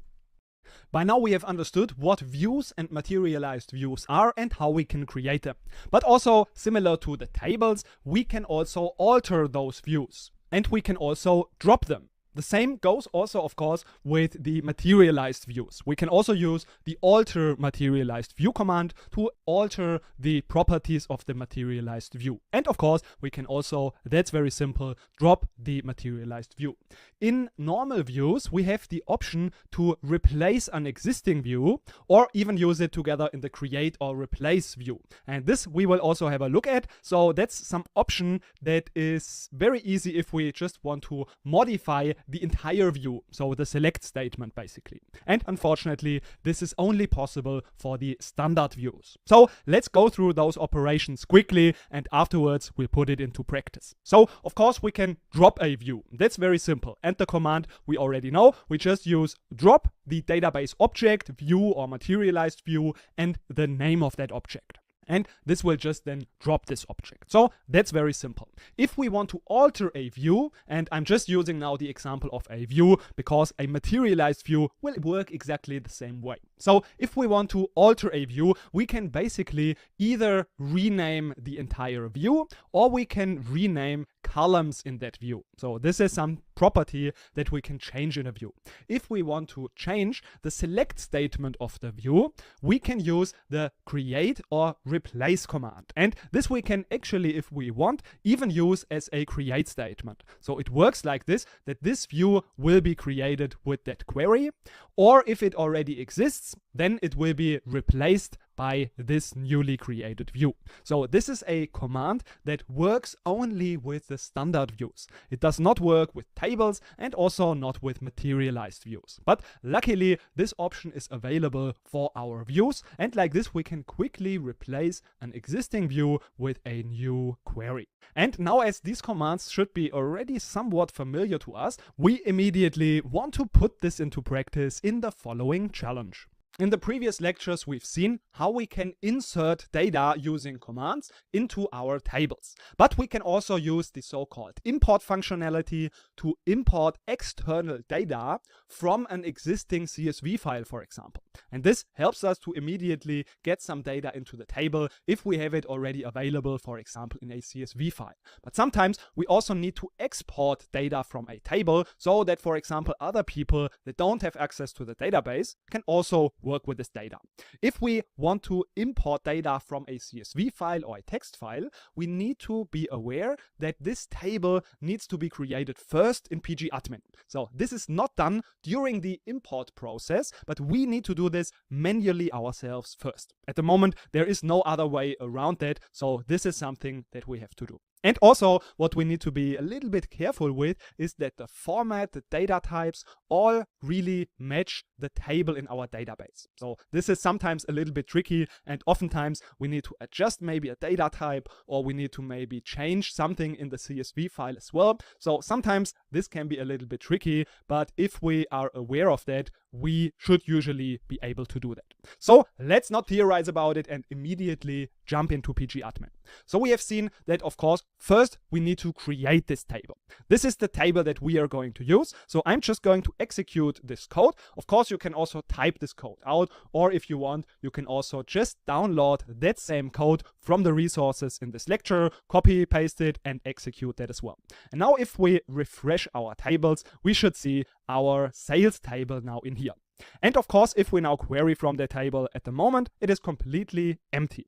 But now we have also some CSV file that contains this data that we want to insert, copy in this table. So this table we find also in the resources. That's a CSV file, and if we are going to open that up, we will see that this contains now exactly those columns that we have available also in our database table.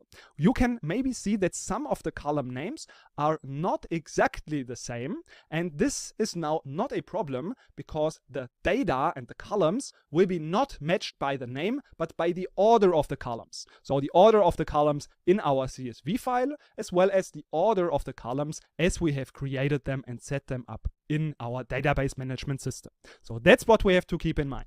And now let's see how we can import this file. We need to have the file path. So where is this file located?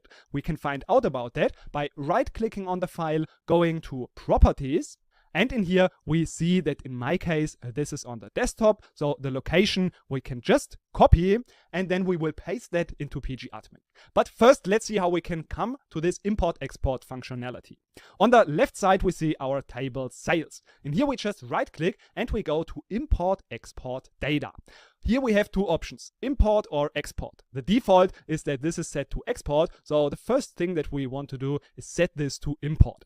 And now we can just paste in this file path, and also we want to add the name of that file. So we want to add another backslash, and in our case this is fact_sales.csv. We can just do that manually, or we can also just navigate to the folder using this little folder icon. But I'm just fine with pasting that in here manually. The format is CSV, and we can have, as we've mentioned, other options as well, but we are going in our case with CSV. The encoding is usually good if we choose UTF-8, depending on the country. If you have another type of encoding in your country, you can choose a different one, but the default is okay if we just use UTF-8. Then we have this important option of the header. This means that our data contains a header. So we see in the first row, this is the header. So this should not be inserted and considered as data. Therefore, the first row will be skipped if we choose this header option in here. And afterwards, we have to select a so-called delimiter. In our case, if we open up that file by right-clicking and going on Edit, we see that the delimiter in this case is a comma. This means that every value in the next column will be delimited by a comma. So after a comma, the new value starts. So in a CSV file, as the name suggests, the delimiter is usually a comma. So we are also selecting, in our case, the comma, and then we are fine with all of the other options. So then after we have done that, we can immediately go to the columns. In here, we also don't need to make any changes. We could add, for example, some not null constraints, but we don't need to make any more adjustments. So if we have checked everything, that everything is fine, we can now just click on OK. And again, make sure that you have pasted in the correct file name, you have gone to import, and then afterwards we can click on OK, and now the data should be imported. As mentioned, there can be sometimes some issues, so just make sure that you have used the correct file path. And in our case, we have seen now this successful message. So now if we again select from the table, we should be able to see now the data in here. So this is really great. And now we also want to quickly see how we can also export the data. So if we now, for example, want to make some adjustments, and then we now want to also export this data.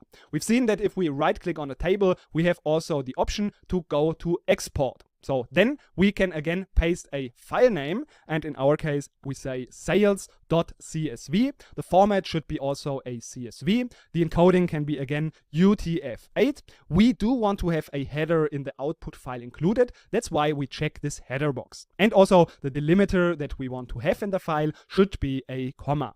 And then afterwards we have the columns. In here we can, in our case, select all of the columns because we want to have them all included in the output file. And afterwards we are good. So now we can just click on OK, and the data will be like this exported. And now if we have a look at the location that we have specified, we can now see that there should be this file and the data should be in here included. So this is how we can use the import-export functionality in pgadmin. Now let's have a look at a super powerful type of function that we can use for really deeper analysis. And this is the so-called window functions. To understand the concept of those window functions, let's have a look at the following example. We have our payment table. So this is a sales table just with one row per transaction. We have a payment type, customer ID, and then also the price of that transaction. And now what we would like to achieve is to get the same level of detail, but an additional column that is now aggregating the price in transaction per customer of the entire table. So this is what we would like to achieve. That means that we don't want to influence the number of rows, so the same level of detail, everything should be the same, but we also want to add an aggregation column that is containing aggregated data. But we don't want to group the data because this would get rid of this level of detail and all of those other columns. Actually, we have already seen one method of doing that, and that would be using correlated subqueries in the select. So in this example, we can use that and we can use the correlated subquery on the customer ID. But this is actually, if we think back to that, pretty complicated for us to develop. And also in regards to performance, this is actually very, very cost intensive and it slows down our performance a lot. This is because we have to iterate through every single row, and that's very, very bad in terms of the performance. There's a much easier way than using that subqueries, and this is to use the window functions. So this is very simple. We can just use an aggregate function, and then we use the over clause, and we say partition by, and now what we want to group these aggregations by. So this will be the customer ID, and then we can still use all of those other columns. So you see that the number of rows and the level of detail is not affected, but we have still this aggregation column. This is very important to understand. You can see we use sum and we have other columns, but we don't use any grouping here in this select. So this is what we can achieve using those window functions. And instead of the sum, we could also use, for example, another aggregation such as the count, and then we have the number of transactions. So you can see we can easily use different aggregations, or we can also partition by another column. So for example, by the payment type, and then we get again a different result. And this is very easy to modify, very easy to develop, and very strong in terms of the performance. So the key thing again is that the number of rows are not affected. We can just use all of the columns in every level of the detail, so just as we are used to. And then we also have one aggregation column that is aggregated by a certain partition.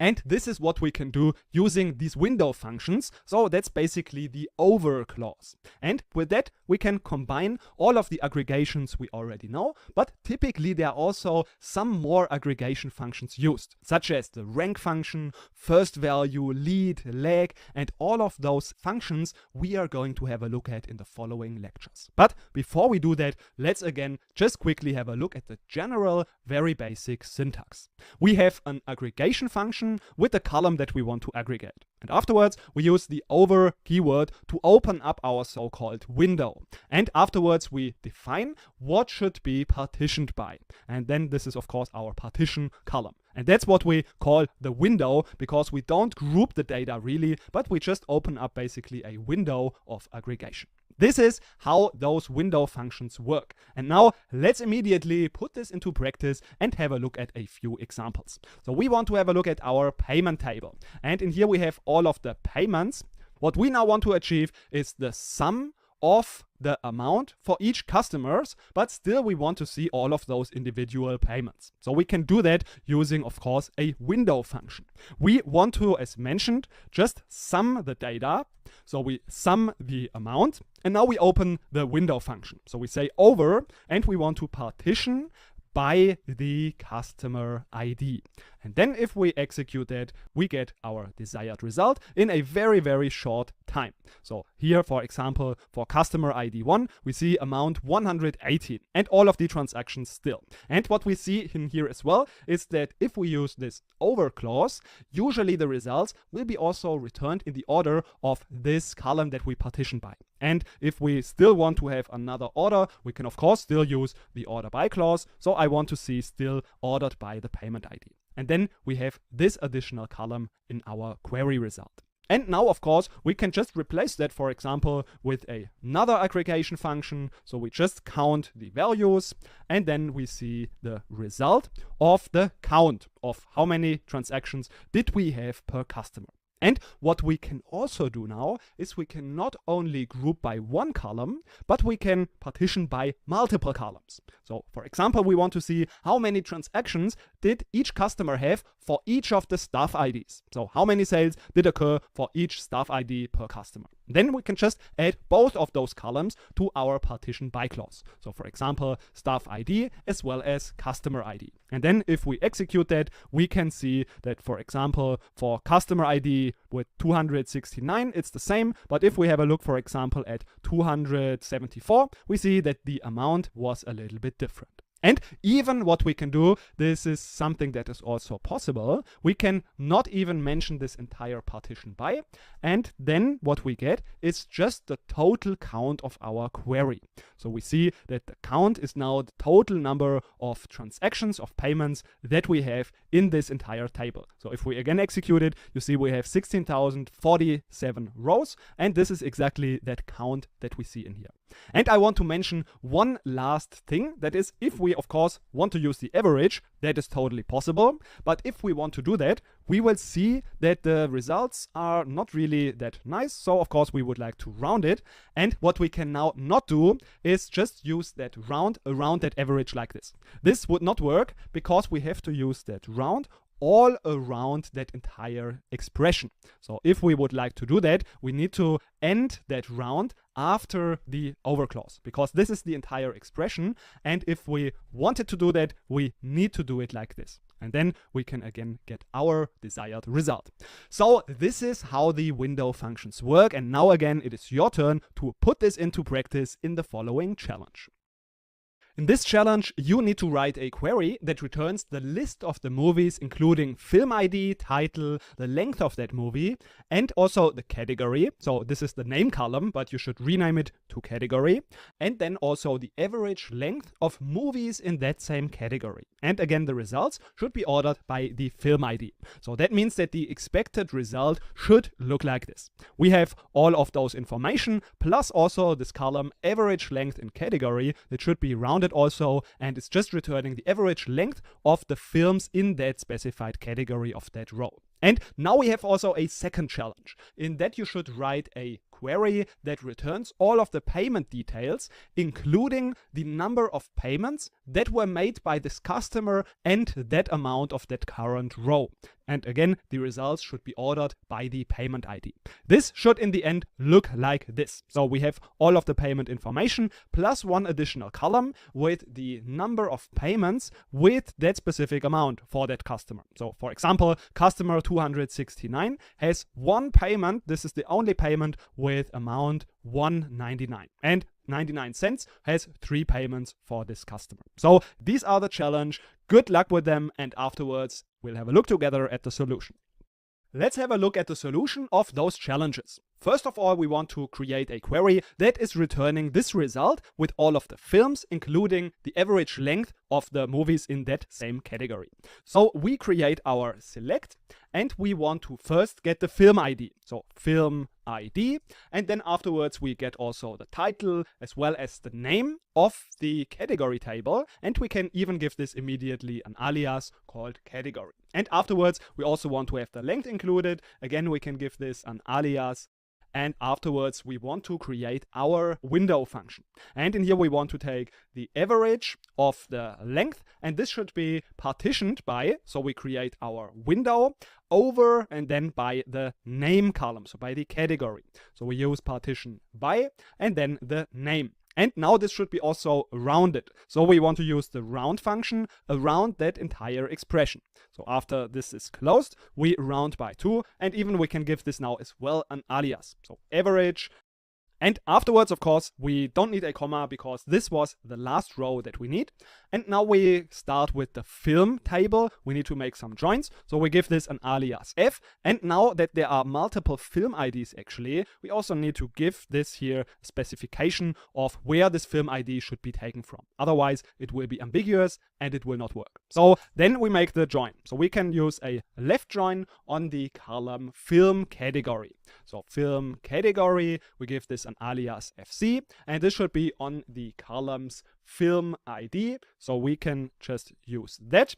And afterwards we create another join. So this will be now on the category table. So we can also create the join using the category ID. And afterwards, if we execute that, we see that the order is not exactly what we want, but we can still order by the first column. So we can say order by 1. This will do the job. And then if we execute everything, we get the result that we were trying to get. So this was the first solution. And now with the second solution, we want to also have a look at the payment table. So we want to go to payment. And in here we have seen that we want to get now this additional column that is grouping by the amount and the customer ID. So that's why we can just add an additional column, which will be a count. So we can use count star. Now a window that we are going to open over by, we want to partition, and now by 2 columns, so by the amount as well as the customer ID. And this is everything that we need. Of course, we can now still order by a few columns. We will see that in a little bit.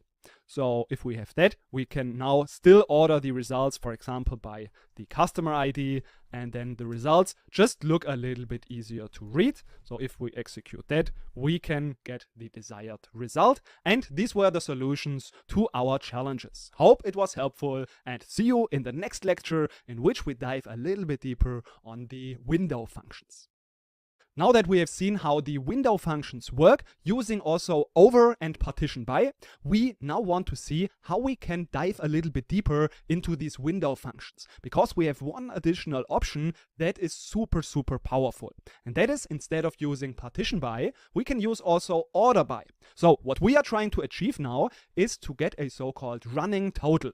This means that in the additional column, we step by step want to add up those values if the rows are ordered by this payment date. So we want to get the running total of this amount based on the order of the payment date. This means that in the first row, we have 299. This is just the value that we have here. And then in the next row, we have 598, which is now just adding up also this value to 99. And then after that, so based on 598, we get then plus 399, which should result in 997. So basically, this value 997 is just the sum of the current value plus all of the previous values. And the same thing again for 1496, just the sum of all of those values, or basically 499 plus 997. So this is the running total that is super impressive to calculate, because in many analysis, this is an important number to calculate. And how can we achieve that now? So we do that also using the window functions. We just want to start now with everything from the payment table. And now we want to add this additional window function. So we just use some amount and now open up the window using the over clause. And now, of course, we don't need to have any partition, but we want to use order by and now the payment date. And if we do that, we get exactly that result. So this is the behavior of this order by in the over clause, that step by step, all of the previous values will be added up. So if we are here in 997, all of the previous values, including the current ones, are added up. And you can see that if we use this order by in this over clause, then also per default, the ordering of that entire query is based on that payment date. So you can see that in this case, it's not ordered by the payment ID. But of course, we could change that. So we could say that we want to make this calculation, this running total, based on the payment ID. And in this case, we can also get that calculation. And now it's based on the payment ID. And even we can make, of course, all of the other aggregations.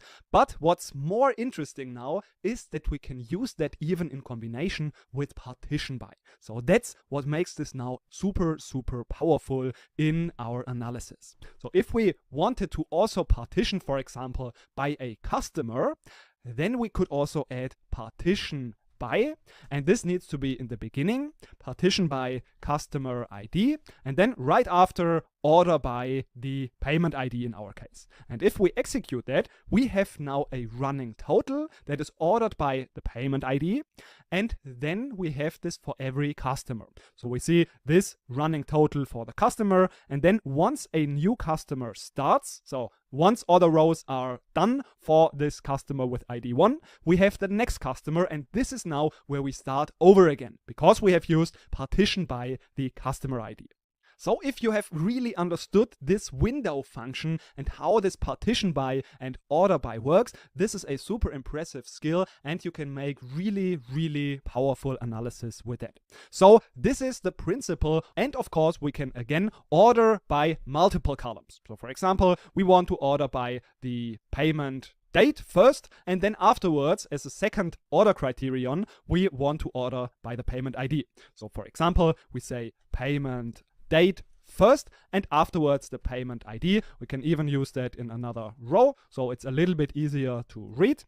And then we have now the order by two columns. So first payment date and afterwards payment ID.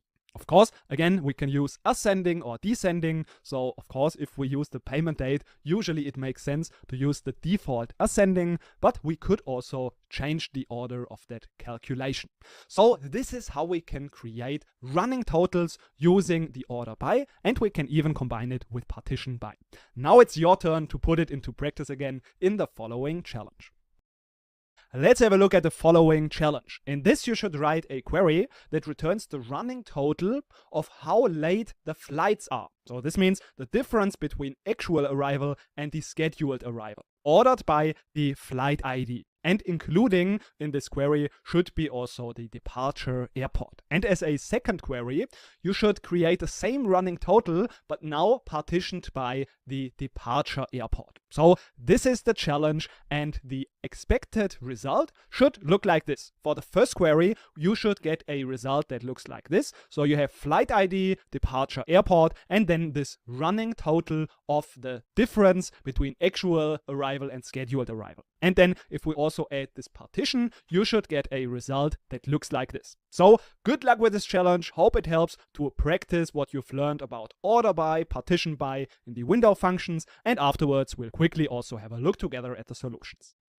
Let's have a look at the solutions. So we want to calculate the running total of the difference between actual arrival and scheduled arrival. And as you can see, we use, of course, the sum. And if we calculate the difference between actual and scheduled arrival, these are two timestamps. So we've already seen that this will create an interval. And with such intervals, we can just also easily aggregate them. So we can also sum them up. And that's why we first want to start, of course, with selecting the flight ID. And then also, of course, the departure airport. And now we can calculate our sum in a window function. So we use sum, and now the difference between actual arrival and then the scheduled arrival. So this is the two timestamps that we can just calculate the difference from, and then we aggregate them. And of course, we need to now also use our over so that we calculate this running total ordered by the flight ID.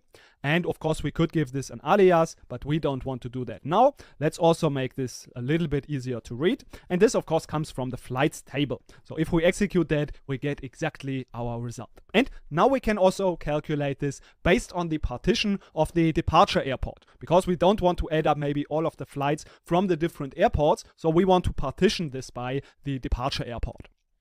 Partition by departure airport. So we just add the partition by before the order by, and then we have this partitioned also by the departure airport. So this is how we can calculate a running total together with a partition. Oftentimes, we also want to rank our data. This means, for example, we want to create a ranking of the shortest or the longest films for every single category.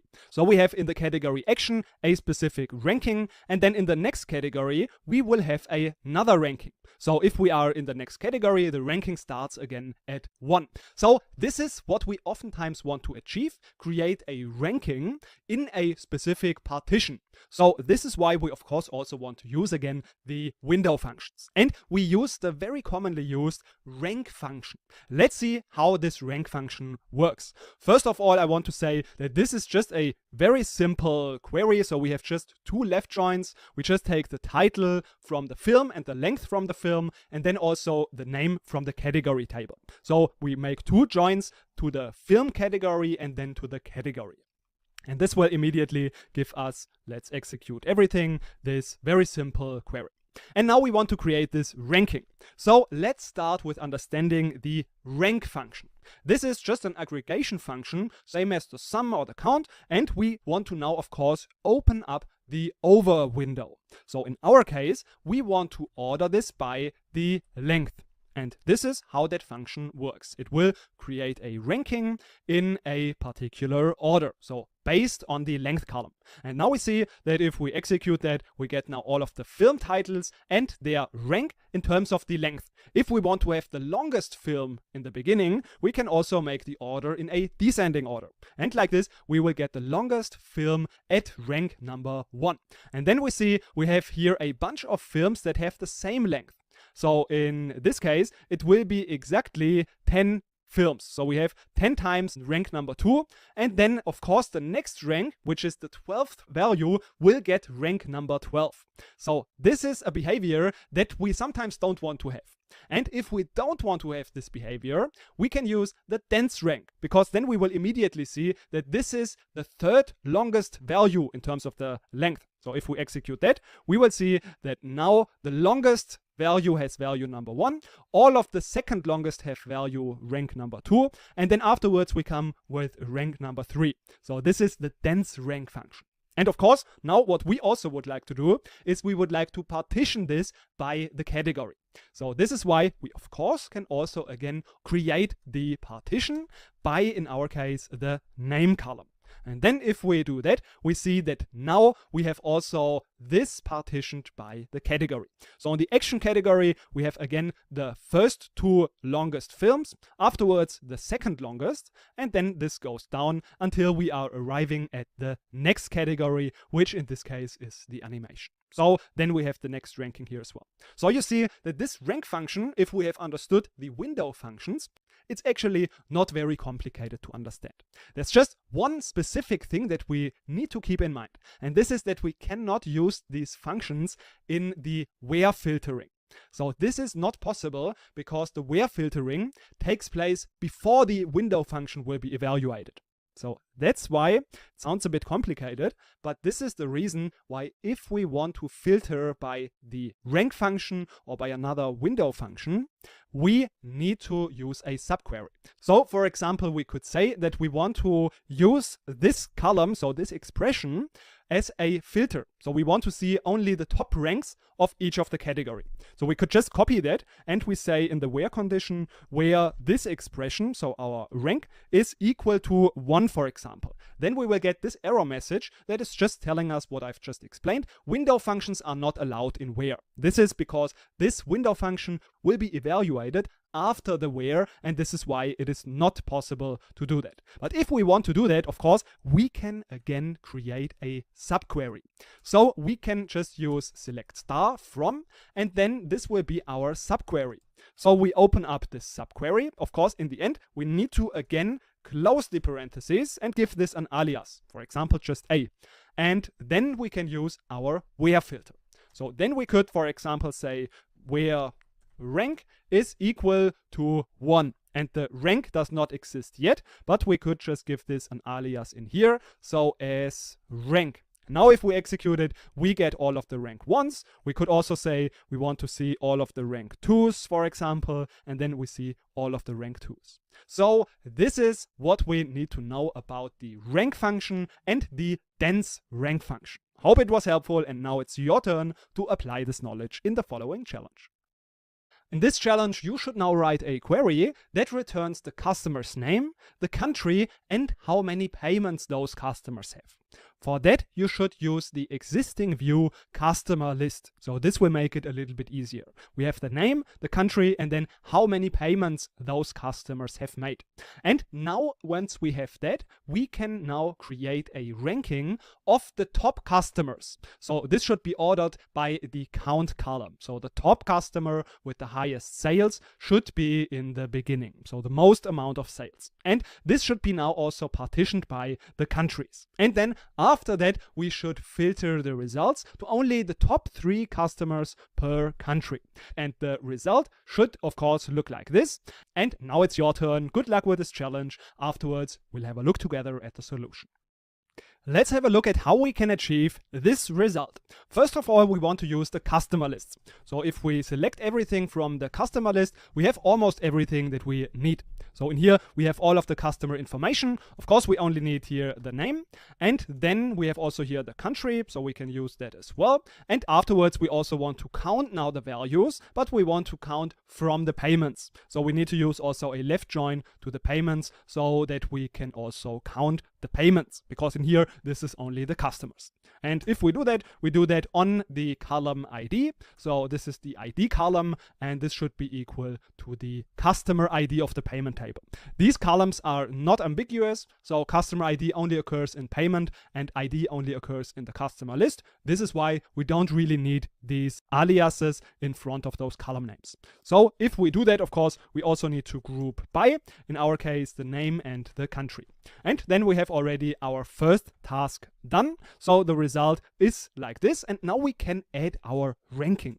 So if we now want to do that, we create rank over, and this should now be ordered by the count star column. So count star, and of course in a descending order. And this should now also be partitioned by the country. And then if we execute that, we get our result. Of course, if we now want to filter that as well, we need to create a subquery because the rank cannot be used in this window function in the where filtering. But we can easily do a subselect. So we say select everything from that query. This has an alias, for example, A, and then we filter where we can say rank is in 1, 2, or 3, or we can say is between 1 and 3. And of course, also if we use that name, that alias, we need to give this alias also in our subquery. So this is then the alias, so we can say as rank. And now if we execute it, we see that everything is filtered to only the top 3 customers per country. Instead of using the rank function, we can also use just the function first value. And then we don't get the rank, but we get the first value of, in our case, this partition, for example, the countries, and then also, of course, the first value ordered by this count in our case. Let's see how this works. We have, in our case, the function first value. And we have to now decide what value we want to see. So do we, for example, want to see the name, so the first name ordered by the count? We could do that. So if we try to do that, first value name by the partition country ordered by count star, we will then see what we get. Let's quickly execute it. And we see, for example, for Algeria, we see the first value in name is June Carroll. So in this entire partition, the first name will be June Carroll. And of course, this is now ordered by the count star, so by this column that we have ordered. And now we can give, for example, also this count star here into this function. So we could also use that. And if we do that, we see the first value in this partition. So in this case, we see it is, of course, the top value. So we could, of course, also change the order. So we could say this should be in an ascending order, and then we will always see the lowest value in the beginning. And now the value 25 will always be the first value in this partition. And this can be now used for calculations, for example. So we could now create a new column, and we can say what is the difference to the first customer, for example. So we can just use count star, and we could subtract this entire expression. And then let's just make sure that we remove also that alias. and then we can see if we have the comma, let's also add that. And then if we execute it, we should get the result, which should now be the difference for every single customer to the first customer. So let's go to Argentina. For example, in here we see 7. This means the first value in this partition is 23 and now 30, so the difference is 7. So you see that if you already know how you can use those window functions, how you use, for example, also rank, then it is very easy to use also the first value function. We just define what value we want to see, and then of course we can specify our partition and our ordering. Now we want to have a look at, in my opinion, one of the most interesting window functions. And this is the lead or the lag function. Because with that, we can create really meaningful calculations. So that's oftentimes something that people don't know how they can achieve such results, but we can do it using lead and lag. So let's have a look at how this lead and lag function works. So what we use is just a function lead in our case. We start with a lead. We use the same query as we have done before, so we can just remove everything from here, and we can also remove the comma. So we have just now the function lead over the partition country and ordered by the count. And what this will give us is an error because we have to add again a value in here. It's in the same way as with the first value, we need to enter which value we should see. So this in our case could be, for example, the name again. Let's start with that. And then we see in this case, the lead is the one that comes afterwards. So for example, we are in the partition Algeria, and currently we are in row number 2, Judy Gray, and the next value will be Mario Cheatham. So this is now the lead. It gives us the next value ordered by the count and in the partition that we have specified. Of course, this will also generate nulls if there is no logic lead. So if there's no logic next value in our partition, which of course makes sense. And this becomes now very meaningful if we don't enter here such a value as the name, but something like the count, for example, because then we can make really calculations. So if we do that, we see always the next value, in this case 28, which is the next value is 28 in here. So this is now possible to be used also in calculations. So again, we have seen we can now use just this column. Let's copy it, and from that, let's also remove as rank, we can subtract the count. And like this, we see the difference to the previous value. So if we execute that, let's see, we have some mistake somewhere. Probably we've forgotten about the comma. And now we see the difference to the previous value. And this is now so cool because we can create now so interesting calculations. Of course, we can also use, instead of the lead, we can also use the lag function. This is exactly the same, just that we get the previous value. So if we use a lag instead, let's just replace it with lag, and we get again the count.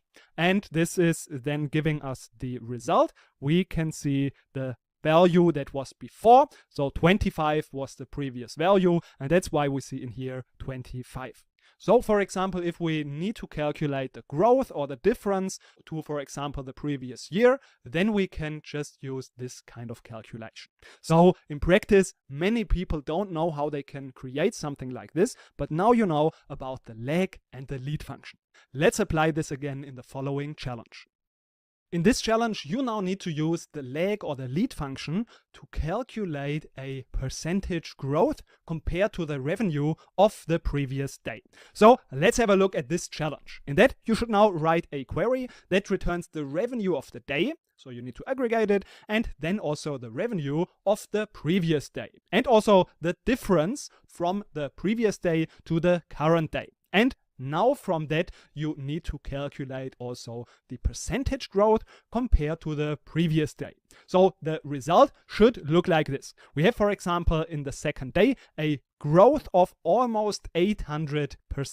So this is how the output should look like. It is a little bit tricky, but I wish you good luck with this challenge and applying your knowledge. And afterwards, of course, we'll have a look together at the solution. That's now a very interesting calculation that we now want to see how we can create that. First of all, we want to aggregate the data so that we just see the sum and also the sum of the amount for that specific day.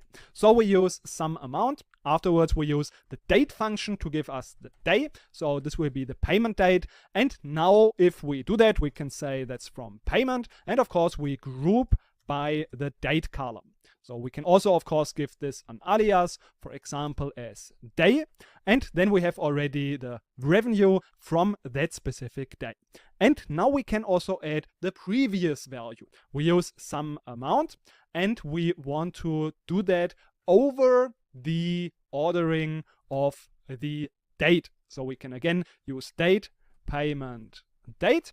And then we have already the previous day. So we can, of course, again give this an alias like previous day.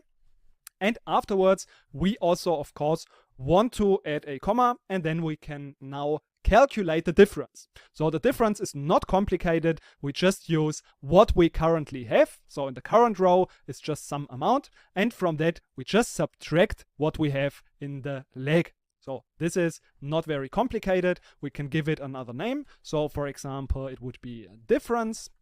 And then if we remove the comma, we should get also the previous day as well as the difference. And now if we want to calculate the percentage growth, we can just copy this column, which is the difference. And this should now be divided. So we use divide. And then this should be divided by the previous day. So this difference divided by previous day will be our percentage growth. So let's just execute it first. Let's just check also that we don't have some comma forgotten. Of course, after difference, we need the comma. And now we see this looks already not so bad. But in this case, we won't get the correct result because we need to use parentheses. Otherwise, it will be first this division. So this leg by this leg will be divided. And this is why we need to use also in here these parentheses. So that's something we should make sure that we have that. So now if we execute it again, we get now more accurate values. And of course, now we want to see this as percentage. This is why we can just multiply as well by 100. And afterwards, of course, we can also round that entire result. So we say round this entire expression, and this should be by 2 decimal places. Then we close the round. And of course, we can also give this now a name, for example, as percentage growth, which will give us now our final result, which is now the percentage growth from the previous day to the current day. And this is what we want to calculate. So in my opinion, a very helpful yet pretty advanced way of calculating differences, growths, and so on. So hope this was helpful, and see you in the next lecture. In this challenge, we now want to create an additional column that is now calculating, it's basically building on what we've done before, and it's calculating the percentage of the revenue that each of the customers makes per staff ID. So this is how the result should look like. Here's our additional column, and we should have the percentage shares in this column. So that's a little bit more tricky, but if you want, you can also use this additional challenge to just again practice what we have learned in the previous lectures. So good luck with this challenge, and afterwards we'll have a look together at the solution. Let's have a look at how we can create this query where we want to build on the previous solution. So what we want to add now is just an additional column. We can just give this an alias, in this case total. This is not so important, but we want to now add also the first value because we want to calculate the percentage. This is why we first want to get the highest value, and then we want to use the current value of the staff ID of the customer and divide it by the top value, which is the total value. And this is why we use first value and then some amount. And this should be now over our partition is just the first name and the last name. So we can use, of course, 2 columns also to partition. We've seen that before. Partition by, and then afterwards also we want to order by. So this is what we want to do as well. Order by, and in this case it can be also our aggregation column, so some amount.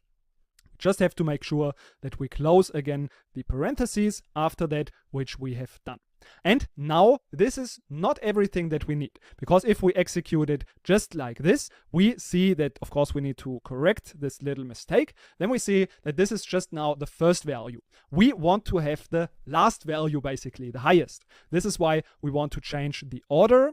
And now based on that, we can now calculate this percentage, because now we just need to divide the total column by this first value column. So we can just, in this case, add the total, so some amount, and divide this by the first value. Of course, we can also give this now a more descriptive alias, for example, percentage. And if we execute it, we get now our very long commas. So this is why we can also just round it, multiply it by 100, and also then give it 2 decimal places. So that's what we want, and this will give us our final result. In my opinion, this is a pretty cool calculation, and hope it was helpful for you as well to practice your knowledge. In this lecture, we now want to see how we can group by different sets of columns. So what we want to achieve is we want to make an analysis on our staff IDs. So how was their performance for each of the months? So what we want to get is a query that is returning us the revenue made in every single month per customer. But also what we want to add is the overall revenue of this specific month. And then also what we want to see as well is the overall revenue of the staff ID in total. So of staff ID 1 and staff ID 2. And that all should be combined into one single query. Of course, what we can do is we can already create the individual groupings. So we can, for example, say we have this first grouping just by the staff ID. We can have a second grouping just, for example, by the months. We can see that as well. This works also. And of course, we can also have a grouping of the both columns. So this is something we also know how we can do it. And now the question is, how can we create this grouping together? So how can we combine those different groupings into one single query? Of course, we have already learned about union. So there would be a way to do that using union. If we, for example, want to union the first two queries, we have staff ID in here, and then also we have this one, which is just grouping not by staff ID, but by the date, then we could actually just union those two queries. We can also give this an alias like month. And now if we want to combine them, we can just use again the union. But of course, since in the first query there is no month, we need to give here an null. And this is what we need to add manually in this query. So we need to say null as month, and then we can create a union to the other query. And of course, in here as well, we need to add a null for the staff ID. So as staff ID. And this is then now giving us the combination of those queries and also, of course, the nulls if there is no value. So this is the combination. And now if we also want to add the last query where we have the combination, then we can also add that as well. And we'll see we have now 3 different queries that we combine. And actually, yeah, the result is not really so nice. It is not nice to develop. It is not nice to read. And also in terms of performance, it is actually very bad because this grouping has to be done over and over again. And this is really not the ideal solution. So how can we get a better solution, a much easier solution for that? This is by using so-called grouping sets, because this is what we have actually done. We have grouped by the months, by the staff ID, and by the combination of those. So we have, in fact, 3 different grouping sets. So let's see how we can create an easier query using so-called grouping sets. We just use, again, the sum amount. And also we use, of course, we have used the date. So we use toChar from the payment date. And we have used the month. And then we have also the staff ID. So this is everything that we need. Of course, also the sum of the amount. And this comes all from the payment table. And we now want to group this by the grouping sets now. This is why we use now the keyword grouping sets. And now after we have defined that, we can say what should be those grouping sets. Our first grouping set is just the staff ID itself. Afterwards, our second grouping set is just the month itself. Of course, we have to write this in the parentheses. So this is the month. And then the last grouping set is the combination. So in this case, staff ID and also now the month. So these are our grouping sets. Let's see if we can get a similar result. Of course, we have not given the alias month yet, so let's also add that. And then we will see that we get now the grouping sets. So we have now everything that we have achieved also with our previous very complicated union column. So this is now much, much easier. And of course, we can still order by a specific column. So for example, first by the months, then afterwards by the staff IDs. And afterwards, we have now the results month by month, and we can compare how have the different staffs performed in each of the months. So this is now much, much easier than using just the different unions, which is really not the way to go. So with these grouping sets, we can just define all of the different combinations that our data should be grouped by in one query. And now again, it's your turn to apply this knowledge in the following challenge.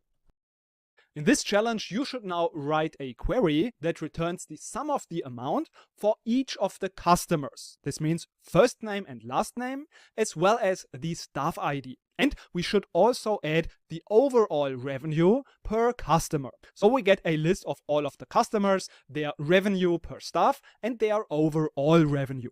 That's the challenge, and I wish you now good luck with it. Afterwards, we'll have a look together at the solution. Let's have a look at how we can create a solution to get this result. First of all, we want to get the first name as well as the last name from the customer table. And also, we want to have the staff ID. This comes from the payment table. And then we want to create the sum, of course, of the amount. So we've already said this comes from the customer table, and we need to join that with the payment table. So we use customer C and payment P. Of course, we join this again on the customer IDs. So we get these tables together. And then we can group this now by our grouping sets. So we say grouping sets. And now what are those grouping sets? Well, our first grouping set is just the total customer, let's say. So this means we have first name and last name as our first grouping set. First name and last name. And our second grouping set should be now the combination of the customer and the staff ID. This means that we use first name, last name, and now also the staff ID. So this is the two grouping sets that we are using. Let's see if we have everything done. Of course, we have a little mistake. We should say on those columns. And now let's try again. We get now our solution. So this was how we can use the grouping sets in our group by clause.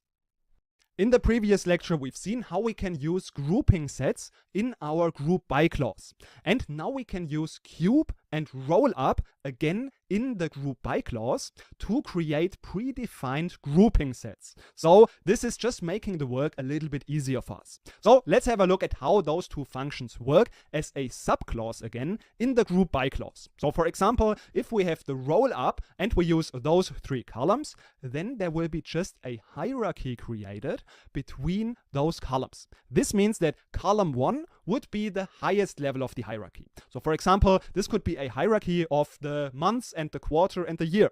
So the highest level would be the year. Then we have, for example, the quarter and the month. And then the result would, just as I've mentioned, create also a hierarchy of our grouping sets.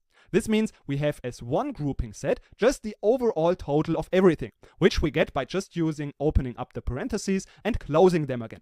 Then as the next level of the hierarchy, we have in our case the highest level of the hierarchy, which was, for example, the year. And then after the year, we have the next level, which is the combination of the highest level and the second highest level. For example, the year together with the quarters. And this would give us the subtotal of year and quarters. So this is how we can use this roll-up function. And of course, we have also then the lowest level of the hierarchy, which could be, for example, just every individual day. So we have the combination, for example, of year, month, and the individual day. So this is oftentimes used in exactly this scenario. When we have, in fact, a hierarchy, such as, for example, the months and the year and the quarter, quarter, and we want to create now a calculation, a query that is returning all of the individual grouping values plus all of the subtotals and the overall total. So let's jump right into pgadmin and immediately have a look at how we use this rollup function practically. In this case, we want to also create a hierarchy now in our payment table. So in this case, we want to have first the quarter. This is the highest level. Then we want to have also the month and the individual days. So let's first create these different levels of the hierarchy. We can start, as we've mentioned, with the quarter. So we could, for example, use the toChar function. We use the payment date, and we want to get the quarter. So we use just Q to get the quarter as a format. And we can also combine that just with a standard Q. So this we can just concatenate, so just that it looks a little bit nicer. And this gives us then this result of these quarters. So we get Q1, Q2, and so on. And then we can also, of course, give this a name. So, for example, as quarter. And the same thing we can also now do with the month. So we can, for example, use the extract function and we say month from payment date. And again, we can give this an alias, for example, month. And this gives us now the combination of quarter and month. And of course, last but not least, we also would like to see the individual day. And of course, what we should not miss is, of course, also the aggregation. So we want to sum the amount. And then we have our different levels of the hierarchy. But now, of course, we need to group it. And we could decide to create our own different grouping sets, but this can be a little bit more complicated if we want to get exactly all of the individual subtotals and the overall total. This is why we would in such a situation decide to use just the rollup function to create these grouping sets for us. So in our case, we can just now copy exactly those same levels of the hierarchy. We just have to make sure that the first column that we use is also the highest level of the hierarchy. Because in the rollup function, as we have seen, the order really matters. So this will be considered the first level of the hierarchy. Then we have the second level and then the last level. So in here, it is really important to match the correct order in this rollup function. And if we execute that, we get our results. But now, oftentimes the order is not really that way that we want to have it. And this is why typically, if we use the rollup function, we use exactly this same order that we have also naturally in our hierarchy.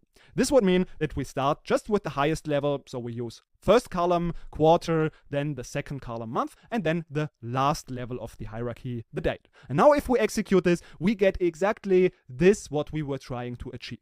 So let's have a look at what we get.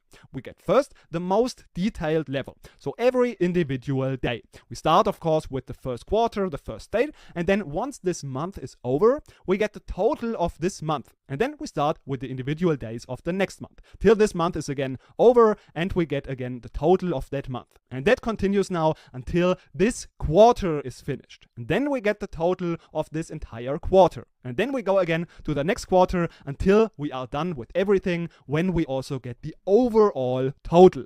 So this is oftentimes, as I've mentioned, used when we do have such a natural hierarchy. But sometimes we don't have this exact hierarchy, and it could be that one value, for example, the date, is an individual customer. And then the next level or the next column would be, for example, the staff ID. And in here we don't have a really natural hierarchy because one customer can buy from multiple staff IDs, from multiple stores. So there's not a natural hierarchy that one customer can only buy from one specific store. So this is what we have in this natural hierarchy. One day can only occur in one specific month, and one month can only be within a specific quarter. If we have such a natural hierarchy, we can use the rollup.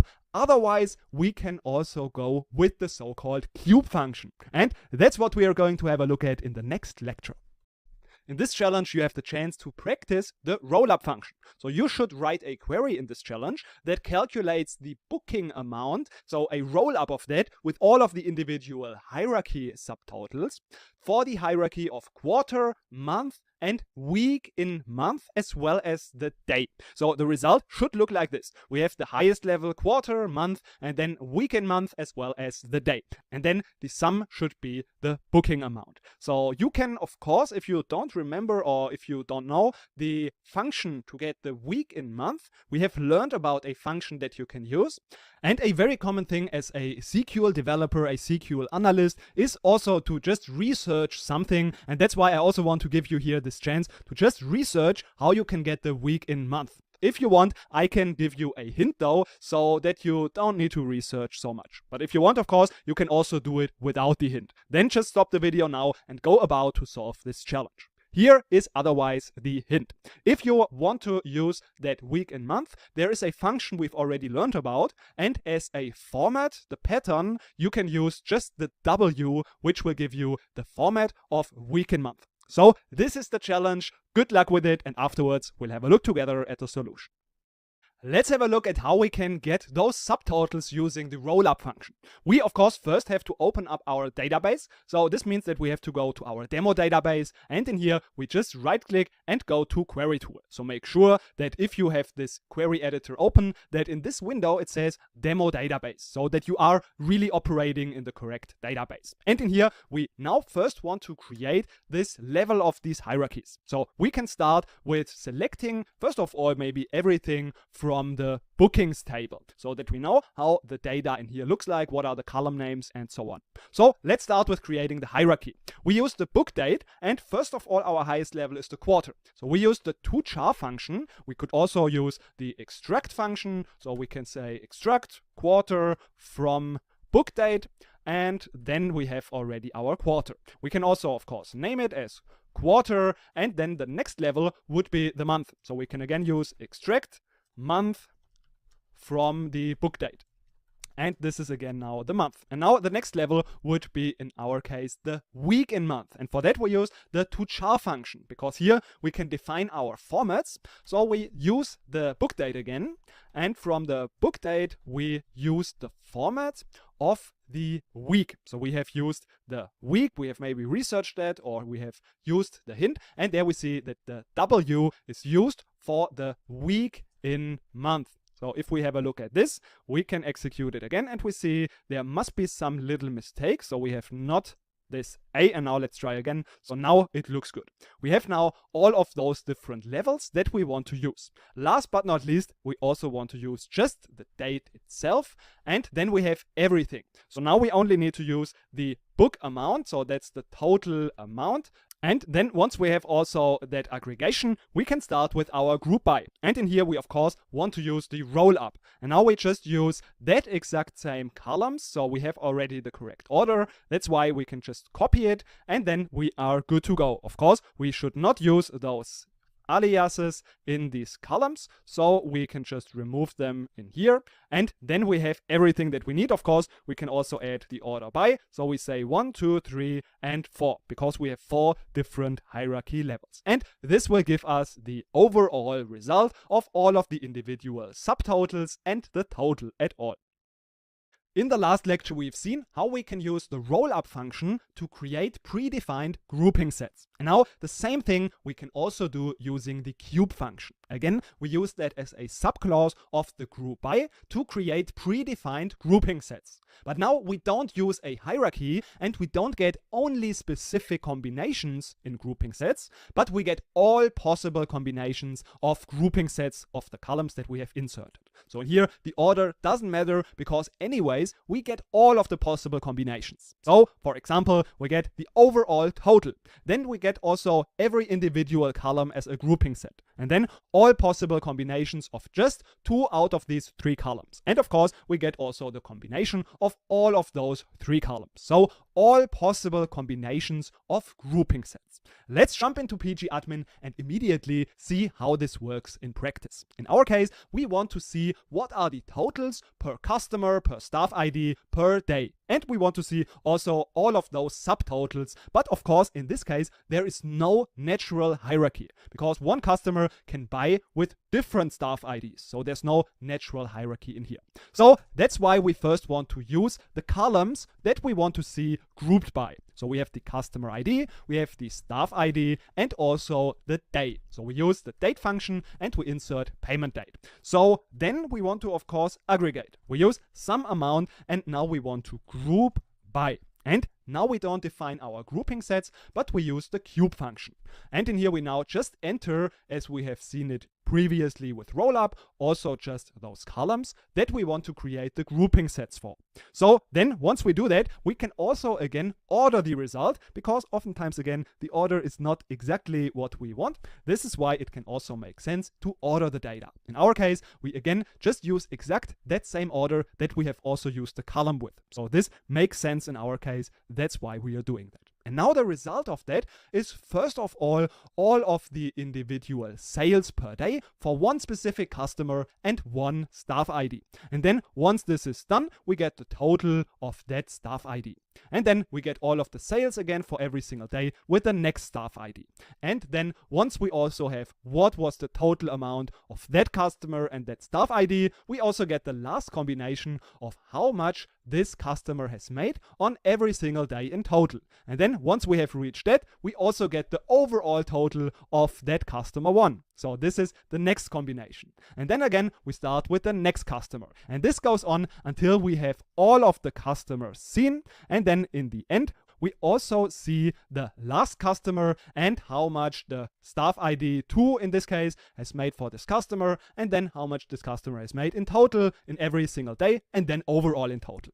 And then, of course, we also have what has every staff ID made on every single day. So independent from the customers. And then we get also all of those values. And then, of course, the total of what this customer has made. So you see, these are all possible combinations that we can get. And of course, in the end, we get also the overall total amount. So this is what we can do if we want to get also all of the subtotals, but there's no natural hierarchy and different combinations matter. So this is a situation when we can use the cube to create our predefined grouping sets. In this lecture, we want to have a look at the so-called self-join. This is in fact nothing really new, but it's just a common technique that we can use when we have a so-called self-reference in a table. This means we have, for example, a table like this, where we have all of the employees with their employee ID, and then an additional column with the manager ID. And that column is just specifying what is the manager of this employee.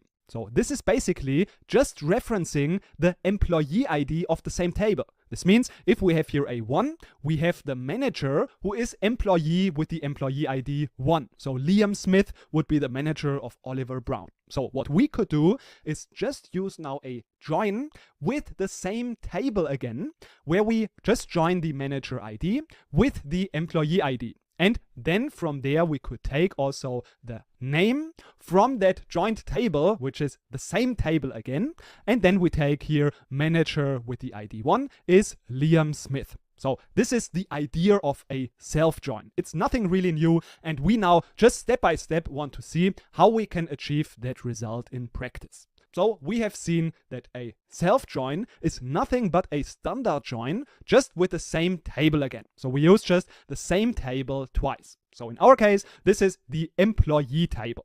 What we have to be careful with is that if we are using such a self-join, we always have to give an alias, because otherwise it will be exactly the same table name. And it's a good best practice to name it in such a descriptive way that the table name is representing the purpose or the use case of this table. So one table serves as the employee table and the other one serves as the manager table in our example. And then we can create the join on the columns manager ID from our original employee table, and this should be joined to the employee ID of the manager table, so of that second table that we want to join. And now we can just fill up these columns that we want to use from those different two tables. So the first one, of course, just from our original employee table, the ID as well as the name. We can also give this an alias. And now we can also use the name from that joined table. So this will be then the name of the manager. So you see that a self-join is nothing really new, nothing really complicated.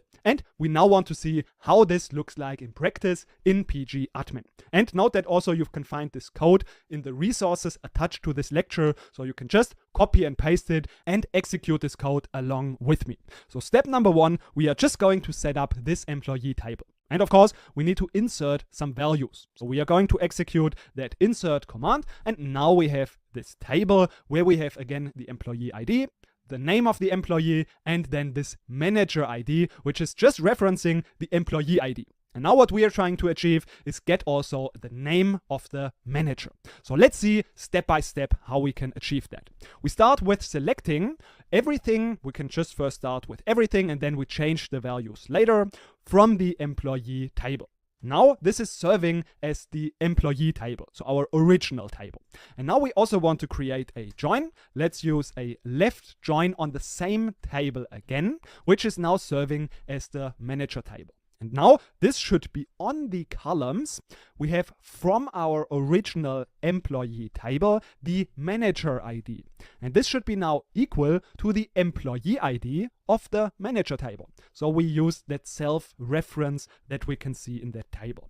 And now we can just decide which columns we want to see. So we can, for example, say from the employee table, we want to see the employee ID. We can see the name of the employee, name, and then we can also use from the manager table also the name. And now we can also give them aliases. So for example, employee, and also in here we have, for example, manager. And now if we execute this, we should get our desired result. And of course, we could also decide to order it in a different order if we wanted to do so. And now what we could also do is from here, we could now create even a second self-join. So if we wanted to see now also the manager of that manager, so for example, who is the manager of Liam Smith? No one. Who is the manager of Oliver Brown? It would be in this case Liam Smith. So we have these 3 levels of the hierarchy. So in this case, we could achieve that by just using another join on the employee table again, but this time we call it manager 2.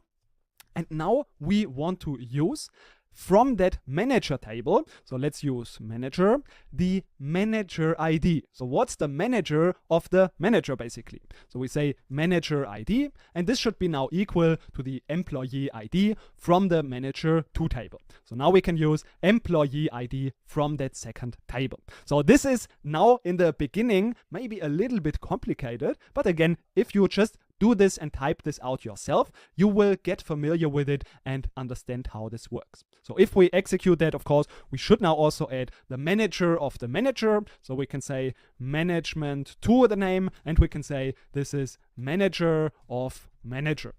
Then if we execute that again, we should get our desired result. So of course, we have now no one that is the manager of Liam Smith because he's the top manager, and we have Oliver Brown, and of course of Oliver Brown, the manager is Liam Smith. This is what we can see also in here. We have Oliver Brown, manager of him is Liam Smith. So this is how we can create even such a multi-level hierarchy with the self-joins, if we have some column that is just referencing the same table again. In this challenge, you should now apply what you've learned about the self-join to find all of the pairs of films with the same length. So this means we want to get a list. For example, we have the title with that muscle bride, and then all of the films next to that have also the same length. And what you need to make sure as well is that something like this doesn't occur. So that the same title is next to each other just twice, because in that case, this is not a pair of a film, and this should be not present in your query output. This means you need to also add one condition in your self-join that is preventing that you have the same title twice. So this is your challenge to practice and apply what you've learned about the self-join in a new way. So good luck with this, and afterwards we'll have a look together at the solution. Let's have a look at how we can achieve this result by using a self-join. So first of all, we select we can add the titles immediately. So we have title, we can see that, and we have also the second title from the second table. And of course, we need to give them aliases. So we say F1 is our first film table, and then F2 is our second table. And of course, now we also want to get the length. And the length, it doesn't really matter where we take it from, because the length can be from table 1 or table 2. This doesn't make a difference because they should have the same length anyways. So I'm just using it from the table 2, and we use just the length from that table. And of course, now we say from the film table F1. That's the first table. And now we make a left join on the same table again, but this time we just name it F2. And on what do we want to make the join on? Of course, from the first table, it should be the length, because this is what should be matched. And of course, in the same table, then again, we also want to use the length. And now if we execute it just like this, we get what we wanted to prevent. Of course, we can also order in a descending order by the length. So we say by length in a descending way. And then we see that there's something that we don't want to get. And this is that we get the same title again. So this is just matching because, of course, the same movie has the same length if we take those two tables. And this is why we should also add one additional condition. And this we can introduce with and then we can also say our second condition is, for example, that the film ID or that the title should not match. So this is, for example, F1, title should be not equal to the title of F2. So we can use title again. So this should not match. This is the second condition, that we cannot have the same title twice. And if we execute that, we get exactly our result. Of course, now in this case, we get also setter name, so we could just filter it. So we could say where title is not equal to each other. And then if we execute that, we get also the same result. This is just now filtering out those titles that have the same name. So this is how we can use that self-join to get all of that pairs of the same length. In this lecture, we want to have a look at the so-called cross-join. This will basically just create the Cartesian product. This just means that we get all of the possible combination of rows. Let's have a look at the following example. We have one table with two rows. So the first value is A and the second row contains the value B. And then we have this number table where we have three rows, 1, 2, and 3. And if we create now the cross join of that, this means the Cartesian product of that, we get all possible combinations.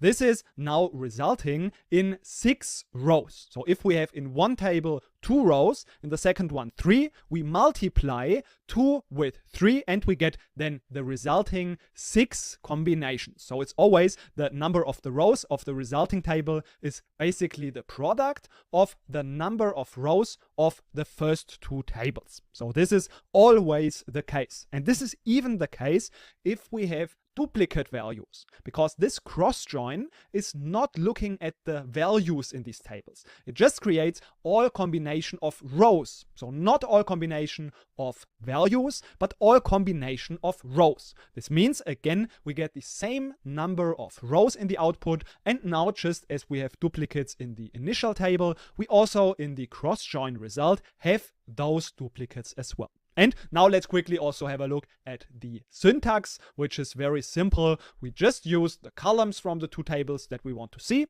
and then we just use first table name, and afterwards just cross join the second table name. And of course, we don't need to specify on, because there's no relationship between those tables. So we don't need to use any columns to create a relationship between them. We just use cross join and then the second table name. So let's quickly jump into pgadmin to see a quick example of that. In our case, we want to see from the staff table. So let's quickly see everything from staff. We see this is the staff people. So for example, we want to see the staff ID, and also we want to see from the store table the store ID. So let's again in a separate query see everything from the store table, and there we want to get now those combinations. So in this case, we want to get the staff ID from the staff table, and from the store table the store ID.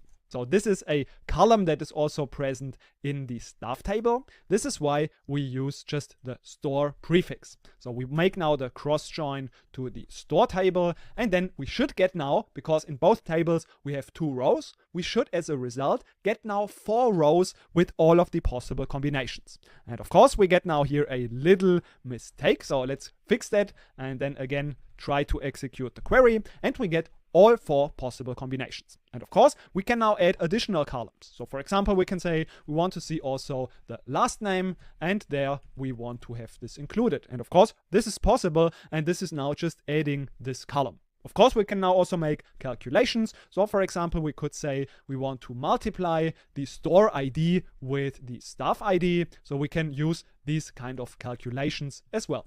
And then we get also the result of this multiplication. So this is what we can do using the cross joins if we want to get all possible combination of rows of 2 tables. And we just need to make sure that this is not the combination of values, but the combination of rows.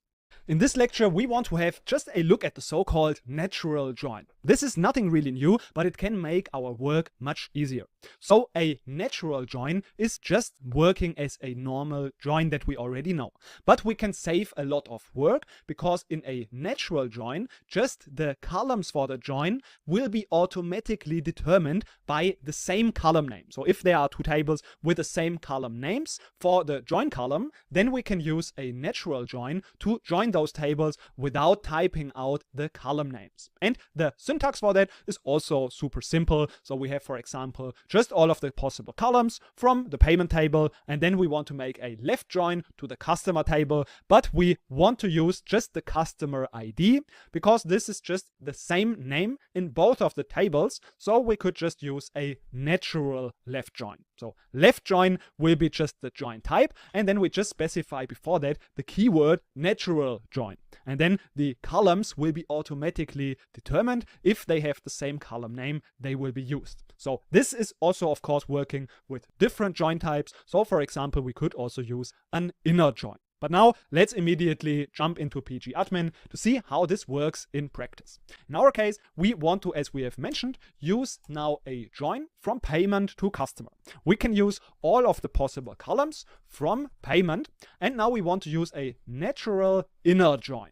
And this should be now to the customer table. And if we execute that, we get our results. So we would see that now there will be a few rows returned, and this is now everything from the customer table and the payment table. So for example, we could use the first name, the last name, and then also the amount. So let's use an aggregation, sum of the amount. And of course, we can also add a grouping. So let's group this by first name and last name. So note that we don't specify a column for our join. So if we would execute it like this, we get our join and our grouping without having to specify that we use the customer ID for that. So this is just helping us to avoid a long way of typing if we are sure that the column names that are used for the join are really the same. And that's something I want to stress, because in the next example, we will see that this can sometimes cause some problems. For example, if we select everything from address, and now we want to make a join to the customer table. We know that in the customer table, let's also have a look at that, we have also, of course, the address ID. So we could assume that we can use just a natural join to the address table. So we use a natural join, so for example, an inner join to the address table. And now we could think that this should work, but if we execute it, we don't get any result. So in some way, the join has worked, but we don't get any rows returned. And this is now, if we have a closer look at the columns, we can see in our table, if we go to the address table, so let's open up first the address table. We see indeed we have the address ID, and also in the customer table, we also have the address ID. So this is what we know.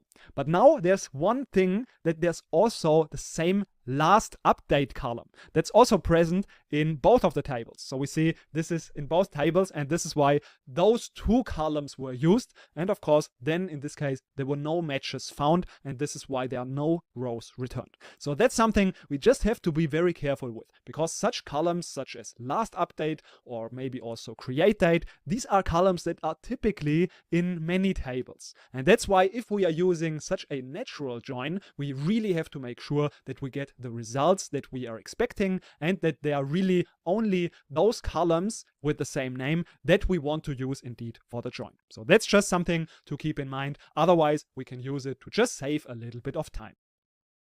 We can also extend the functionality of SQL by using so-called user-defined functions. Later on, we'll also talk about so-called stored procedures, which is something that is very similar, but we'll talk about that stored procedures later on. For now, it is enough to know that we can extend the functionality using those user-defined functions, for example, to make some more complex custom calculations. And for these functions, we of course usually use SQL, or to be more precise, it is recommended, that's the standard, to use PL/PG/SQL. This is just an extended version of SQL and also has a better performance if we use that inside the user-defined functions or the stored procedure. So this is the default that we should go with here. And we can also use additional so-called sandbox languages like Python or C. Sometimes we need to install them, load them additionally, such as Python. And also this is something that is called unsafe languages, because we need to have access to external resources, and this allows to bypass some securities. This is why this is referred to as unsafe languages. And of course, we should be very careful with that, but usually we should just go with the safe language, so the standard PL/PG/SQL, which of course makes sense because we are working on a database. So how do these user-defined functions work? Let's have a look at how we define those functions step by step. So of course we use the create command to create the function. We add the name of the function and then of course also the parameter list. So these are then parameters we can insert into the function, and then they will be used in our calculation in the function. And afterwards, we need to specify the data type that is returned by that function. So this is something we always have to do. And then we specify what's the language we want to use. So as mentioned, the standard is just PL/PG/SQL. And then we start with the body of the function. And we start with using the S and then also these double dollar signs to start the body and in the end also to end the body. So this is what we do. And inside this body, we can declare variables. So something that we can use within the calculation to make it a little bit easier. And this is something we see how we do that. And then of course, the function definition itself. We do that by begin, then the definition of the function, and make sure to always, after all of the definitions and declarations, to use also these semicolons to end one command basically. And what we now want to do is we want to create a function that takes two arguments, in this case just the example 3 and 4, and this should now add those two values together and also add the value 3. So this is a number that will always be the same, always add 3 to this function. So in this case, the result, if we call that function, would be just of course 10. So let's see how we would create this example function. Of course, in the beginning, we use the name. We call this first function. And as you have seen, this is the name of the column that is then returned as well. So the name of the function. Afterwards, we of course have to specify the parameters. So first one is C1, which also has to include the data type. That's very important that we do not forget about this data type in the definition of the function. So we name the parameter and then the data type as well. In our case, we have two parameters, both of the data type integer. Afterwards, we want to return, so that's the data type that should be returned of the function, is an integer. And in our case, as usually, we use the language PL/PG/SQL. And now to the body of our function. In here, we declare the variable C3. And the data type, of course, we also have to mention, is an integer. And again, we use the semicolon to end our declaration. Afterwards, we have the function definition. In here, we can just now select C1, these are the values we have inserted, plus C2, plus the number 3. So this is now just a normal select. We end it with a semicolon. But of course, we should also return that value. And before we can return that, we use the variable for that, we store that select result into, and this is the syntax, select, and then after the select into the variable, and then we can just return that variable. And again, make sure to always use those semicolons after each command. So we select our calculation and write the result into this variable. Then we want to, in the end, return the variable, and then we end our function definition. So we have begin and end. And then after we have also added the semicolon in here, we also use now these double dollar signs. So this is how we define those functions. And now, of course, we want to, because I know this is a little bit more complex, we want to see this live in action. And of course, you also have an additional challenge to write a function yourself. Let's have a look now at a practical example to create such a user-defined function. What we want to do is we want to create a function that is calculating or counting the number of films that are within a specific range for the rental rate. So we want to insert two parameters, a minimum rental rate and a maximum rental rate, and then the number of movies within this range should be returned. This is the function we want to create. So let's start with create function. The name of the function should be count rental rate in our case. And we want to, as mentioned, insert two parameters. The first one is the minimum rental rate, and of course we should not forget about the data type. In our case, this is decimal for 2, so we can insert the rental rate. And the same thing we also do for the maximum rental rate. So we just call this, in this case, maximum rental. And now, of course, after we have done that, we also need to define what should be the returned data type. So we use returns, and then in this case, it should be integer because we want to just count the number of films. And afterwards, of course, as usual, we define the language, and as this is the common standard, we use PL, PostgreSQL. And then once we have this defined, we can now start with the body of our function. We do this always by introducing s and then the double dollar sign to start the body of the function. And now we can start with declaring a variable. So we say declare, and now what could we use as a variable in our case? We do it in the same way as we've done in the previous example. We just use that variable to store our final result. That's just a good best practice and helps with the readability and the usability of that function. So if we do that, we can, for example, call this movie count. And again, we have to define the data type. And this is an integer in our case. And now that we have this variable, we can start with the definition of our function in itself. So we start with begin, and now we just select count star from the film table. And now we, of course, want to add also our filter condition.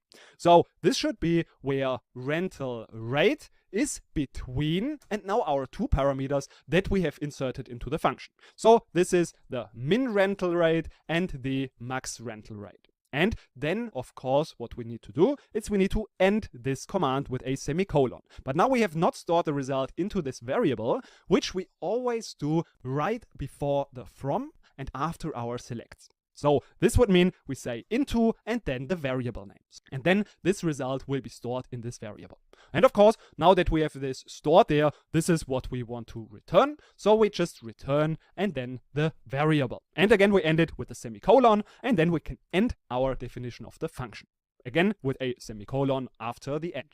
And now in the end of everything, of course, we need to also end the body of our function with the double dollar sign. And now that we have all of that, let's just execute that and see if the function is created successfully, which indeed it is. And now we can see if that function is really doing what we want. So let's select that function. We have called it count_rr.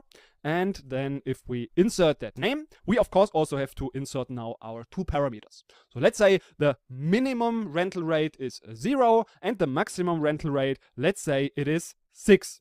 And let's see now how many films we get returned that are within this rental rate. And as we see, all of the films seem to be within this range. But now what if we use the number 3?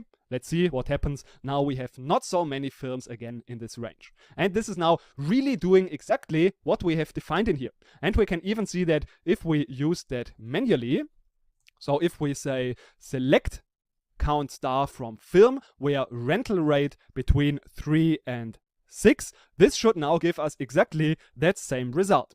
So let's execute it, and indeed we get exactly the same result. So this is how we can create user-defined functions. And now it is your turn to put this into practice yourself and apply your knowledge in the following challenge.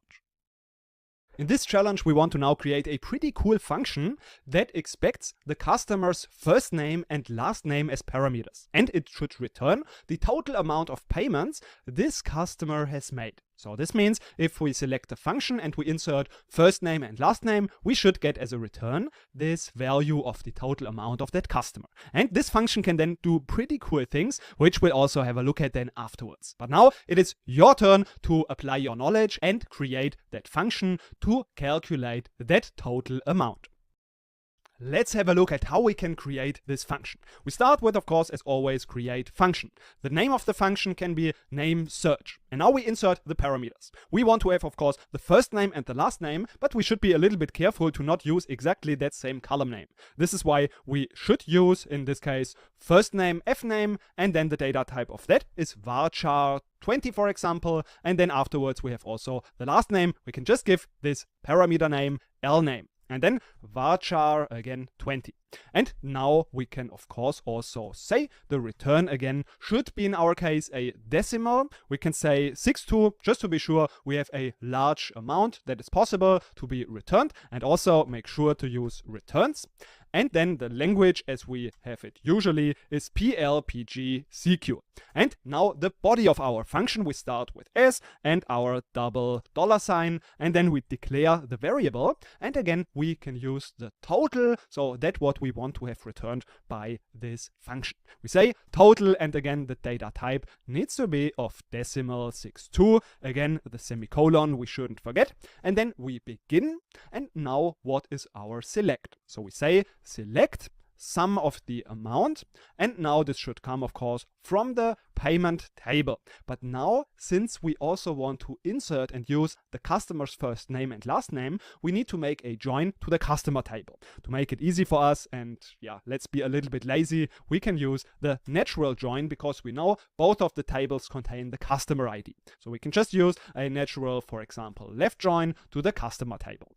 And then we can now filter by the first name and last name. So where first name is equal to, now we use our parameter fname. And also we want to say the last name should be equal to our second parameter, the last name. And then of course we need to write that result into our total variable. So we shouldn't forget about this, as always, right before the from. So we say into and then total. And now we end our command with the semicolon, and afterwards we end the definition of the function and our entire body of the function. So this is the function. Let's see if this works, and indeed we have successfully created that function. And now let's of course test it if it works. So for example, we want to test it with Amy Lopez. So we say name search is the function name, and then we use Amy as the first parameter argument, and then we also use Lopez as the second argument. Now let's see if this works if we execute it like this. So we see this didn't work. And of course, this is now showing us that we have without return, because in fact we have forgotten about returning also our value. So this is why before we end this definition, we also need to return the value. So this should be total. And then we can end it. And now we can easily adjust that function by using create or replace. And now let's again execute it. And then we will have a function that should now work. So now let's again try to execute that command. And again, now we see that this function is giving us our expected result. And the cool thing is now that we can also use that function in our select in the entire table query. So we can say we want to see, for example, the first name, maybe also the last name, and then we can also use now our function. So name search, and we need to insert, of course, 2 arguments. So we want to insert the first name as the first argument and the last name as the second argument. And then we can just say from the entire table. So this should be now from the customer table, because we use first name and last name.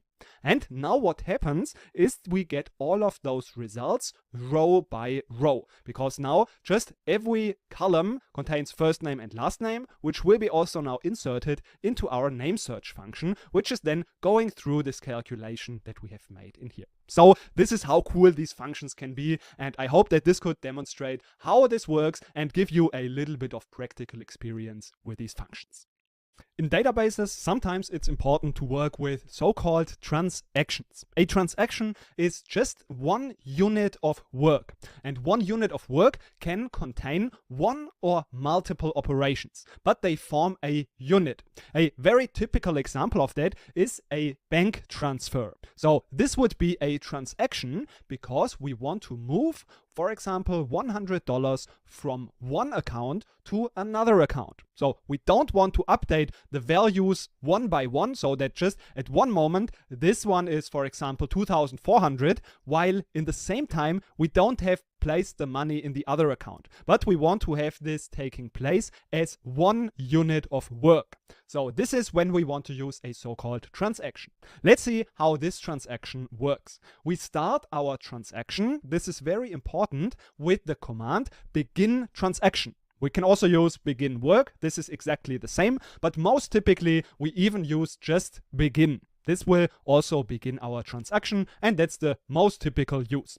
So then once we have started our transaction, we can use our operations. So for example, we update the first value and then we update the second value. And then if we have not committed that transaction yet, it will not be visible in other sessions. This means especially for other users. One session is, for example, if we as one user open up the query tool in the window. And then if we open up the query tool again in a separate window, this would be another session even if we are the same user. So one session is just what we are currently doing in our query tool.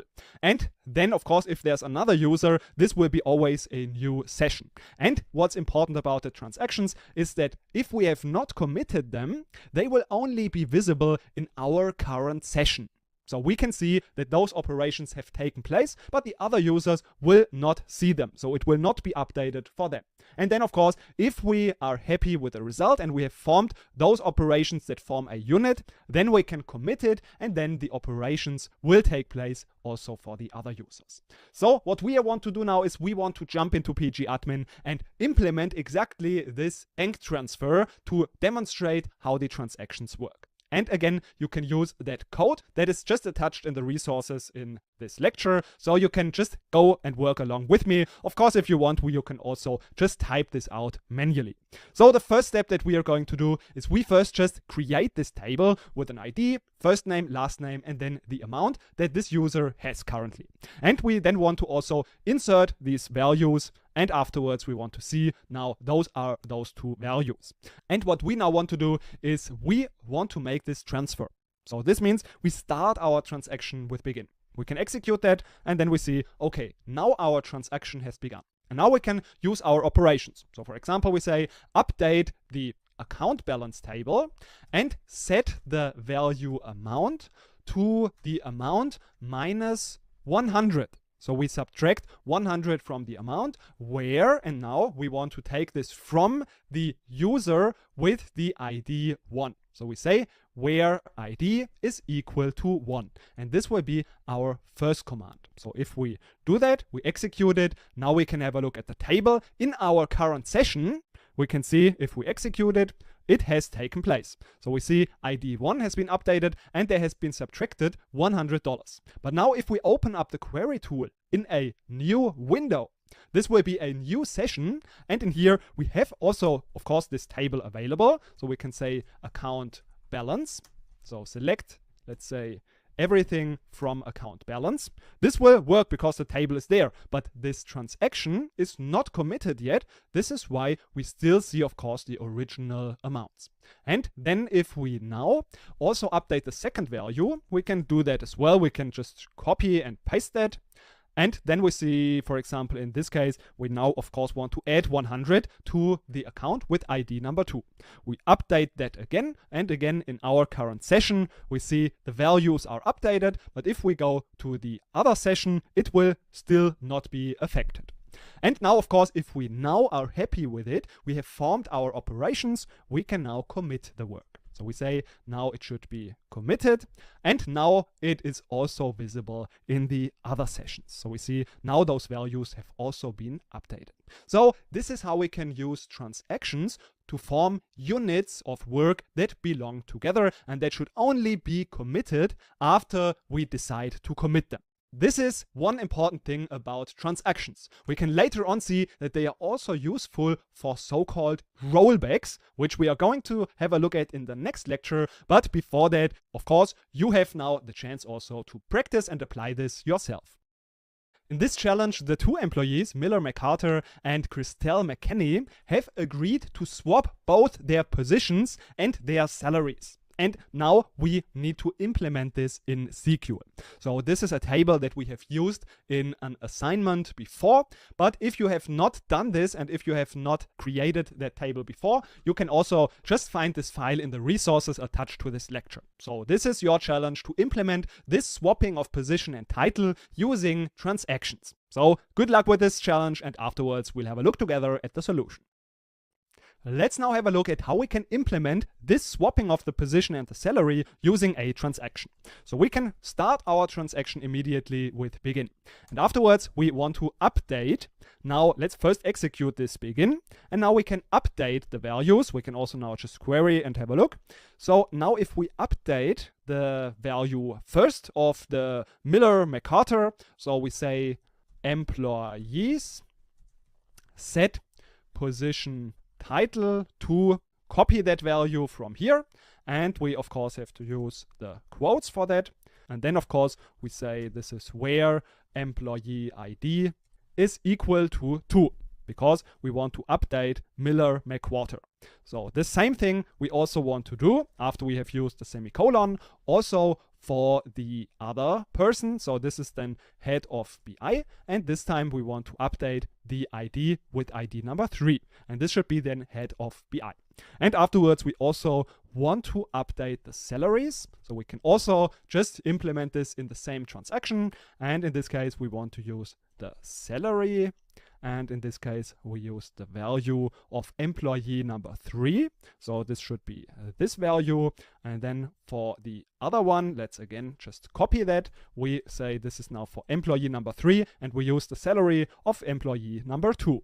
So we paste that in here as well, and then after we have done that, we can commit our work. Now let's step by step update those values. We have already begun our transaction. Now if we update the values, we see it is updated already in our session in here. So we see the value just at the bottom. We could of course also just order it by the employee ID. Then we would see it is updated, but not in any other session. So if we would open up a new session, then we would see that in here, of course, it is not updated yet. And if we go to our previous session, it is of course updated. And now we do the same thing also for all of the other values. We can check now, this is another benefit, if this is really updated correctly. So we see everything looks fine. We have now swapped around those two values, and now since we have checked that this is everything correct, we can commit our work. And now it is also implemented in all of the other sessions. So this is how we can use the transactions also in our challenge. But now, what is after we have started the transaction, we have checked the update, and we see that there has been made a mistake and the results are not correct. How can we now go about that and take advantage of transactions in such a situation using so-called rollbacks? That's what we are going to have a look at in the next lecture. In the previous two lectures, we've already learned about begin and commit. Those are two of 3 transaction commands that we can use to control our transactions. So we have begin and commit, but we can also use a so-called rollback. This is just undoing everything within the current transaction that has not been committed yet. Because once we have committed that, it is committed and we cannot undo it anymore. But within a given transaction that we have not committed yet, we can roll back all of the operations of that transaction. So for example, if we have something deleted that we didn't want to delete, then we can roll that back in that transaction. of course, sometimes we have a lot of operations and we don't really want to roll back everything because maybe at one point we have made a mistake, and this is why we can luckily also use so-called save points. So we can set them and then we can roll back to exactly this save point. Of course, the save point works only within a current transaction. So again, once this is committed, it is committed, and we cannot roll back anymore to this save point. We can also, if we want, delete that save point by using release save point and then the save point name. Now there's also one small difference between rollback and rollback to save point. That is that a rollback, if we just use rollback, it's ending the transaction. So we are not within our transaction anymore. But if we use rollback to save point, we are still within our current transaction. We just rolled back to our current save point, and also those previous operations we have not committed yet. So we could also decide to roll back the entire transaction after we have just rolled back to the save point. This is how we can control our transactions. Let's immediately also have a practical example. So we first of all want to start our transaction. And now maybe we want to update a value. So we want to subtract 100, and this is correct, but maybe just by accident we have again subtracted that value, and this is not what we want. So we could of course also just remove that value or update that again, but maybe by accident we do something that is even worse, and this would be to delete a row. And in that case, we cannot get this back so easily. Maybe we don't know what these values were. And this is when we can just use our rollback, because we have not committed our transactions yet, and we can still roll back to the state before we have started our transaction. And then all the values are there again. Of course, we have to be aware that now we are not in our transaction anymore. So we have to start our transaction again. And then if we now again try to update those values, we decide to make a save point because we see that this result is correct. We have checked that. And this is why we want to create a save point, maybe as 1. And now again, maybe we have deleted something that we don't want to delete, so it's not there anymore, but this value should still be the same and we don't want to go through the other operations again. This is why we can just now roll back to our save point. So if we roll back to our save point as 1, we see that we have been rolled back, and now again we see still this value of 1600. And we have to be aware that now we are still within the current transaction.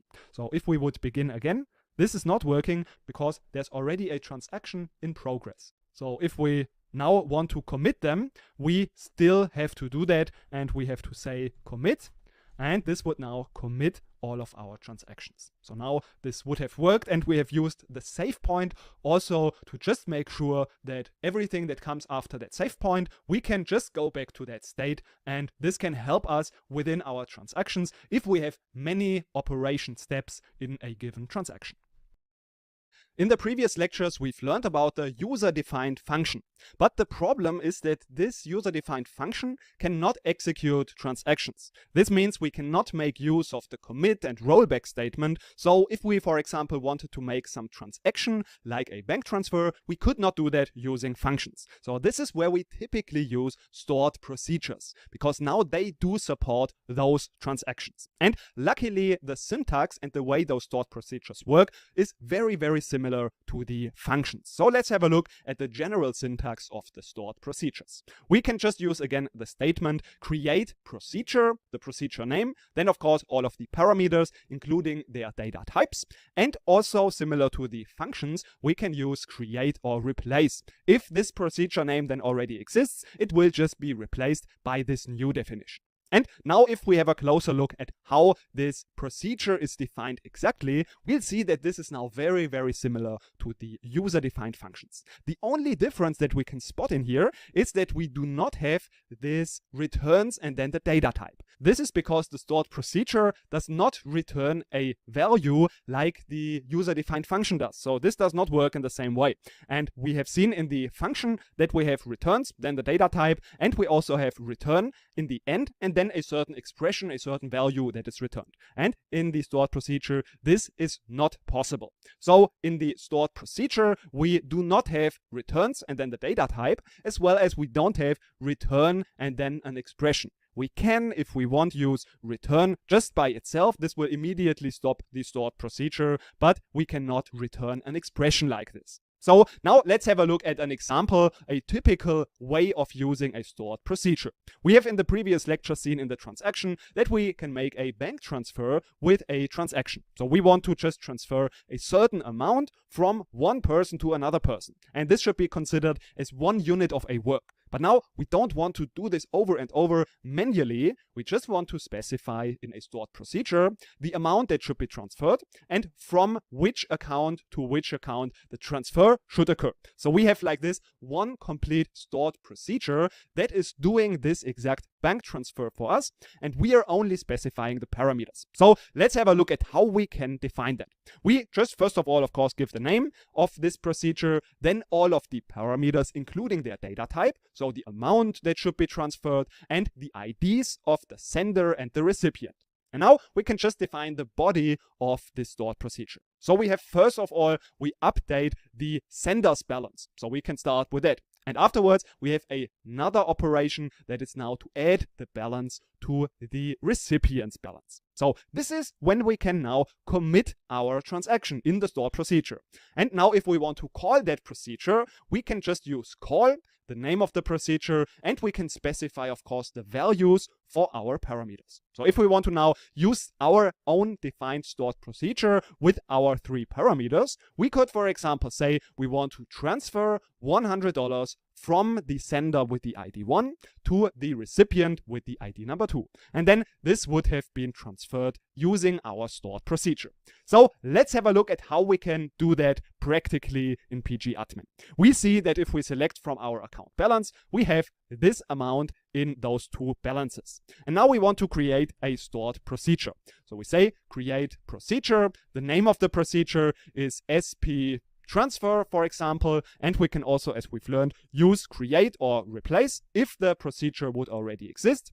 And then we can specify what are now the parameters. So we can say we have the transfer amount, which should be an integer or a decimal. This is up to our definition. And then we have the sender and the recipient. And both of them should be in the data type of integer. So we use integer, and now the language we again can stick with PGSQL.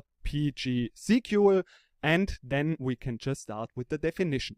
So we can now say begin, and now we have our first transaction. So we can again give some comment in this stored procedure so that it's easier to understand what this stored procedure is doing.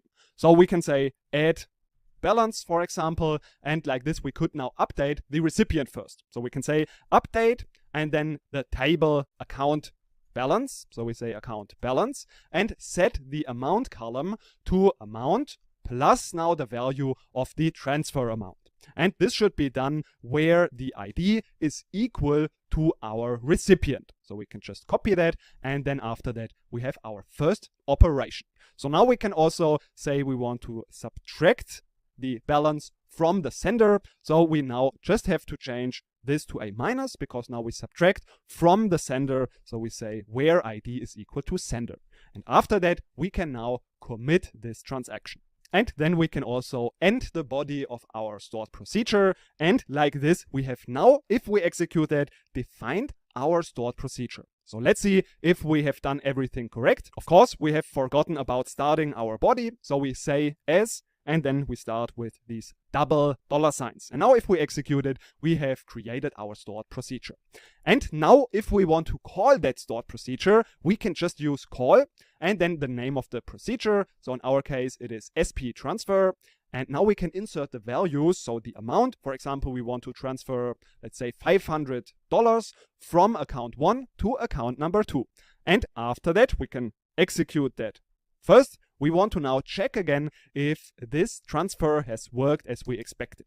So we say select everything from account balance. And if we execute that, we see that now the transfer has worked. So we can now try to do it again. So we transfer again the same amount. And now if we check again, we see that again this has worked. And if we do it again, then we see it will be transferred again until almost there's no more value left in the account number 1. So this is how we can use a stored procedure.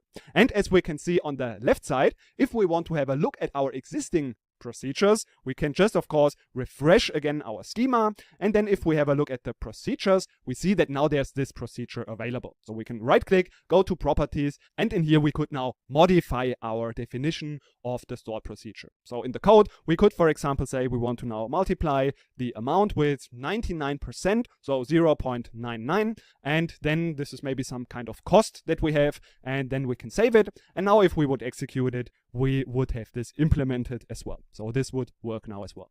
So this is how we can use a stored procedure and how we can call that stored procedure again. And now it's your turn to apply this knowledge in the following challenge.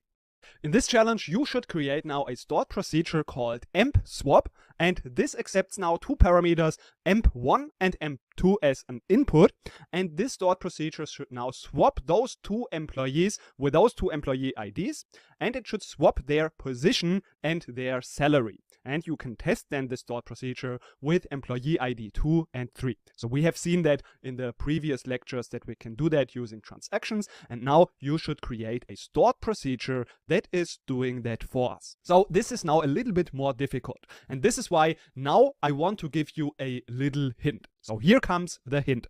The hint is that you need to use variables, because now we need to copy values from one place to another place. And this is why we want to use, in our case, 4 variables, because we want to copy basically 4 values. And then later on in the update, we can use those variables. So you can define them just by defining again the name of the variable, then the data type, afterwards a semicolon. So good luck with this challenge. Let's have a look at how we can solve this challenge, which is a little bit more difficult, because now we need to copy those 4 values, and for that we need to use variables in a specific way so that we can really make this copying work as we want to do that. So this is the tricky part, but we will see step by step how we can solve that. So first of all, let's start by using create. We can use create or replace procedure.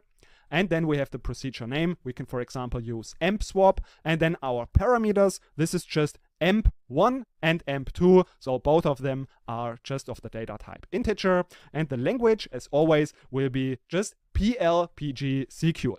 And now we can start with our definition. So we can just start with s and our $2. And now, as mentioned, we first need to declare 4 variables.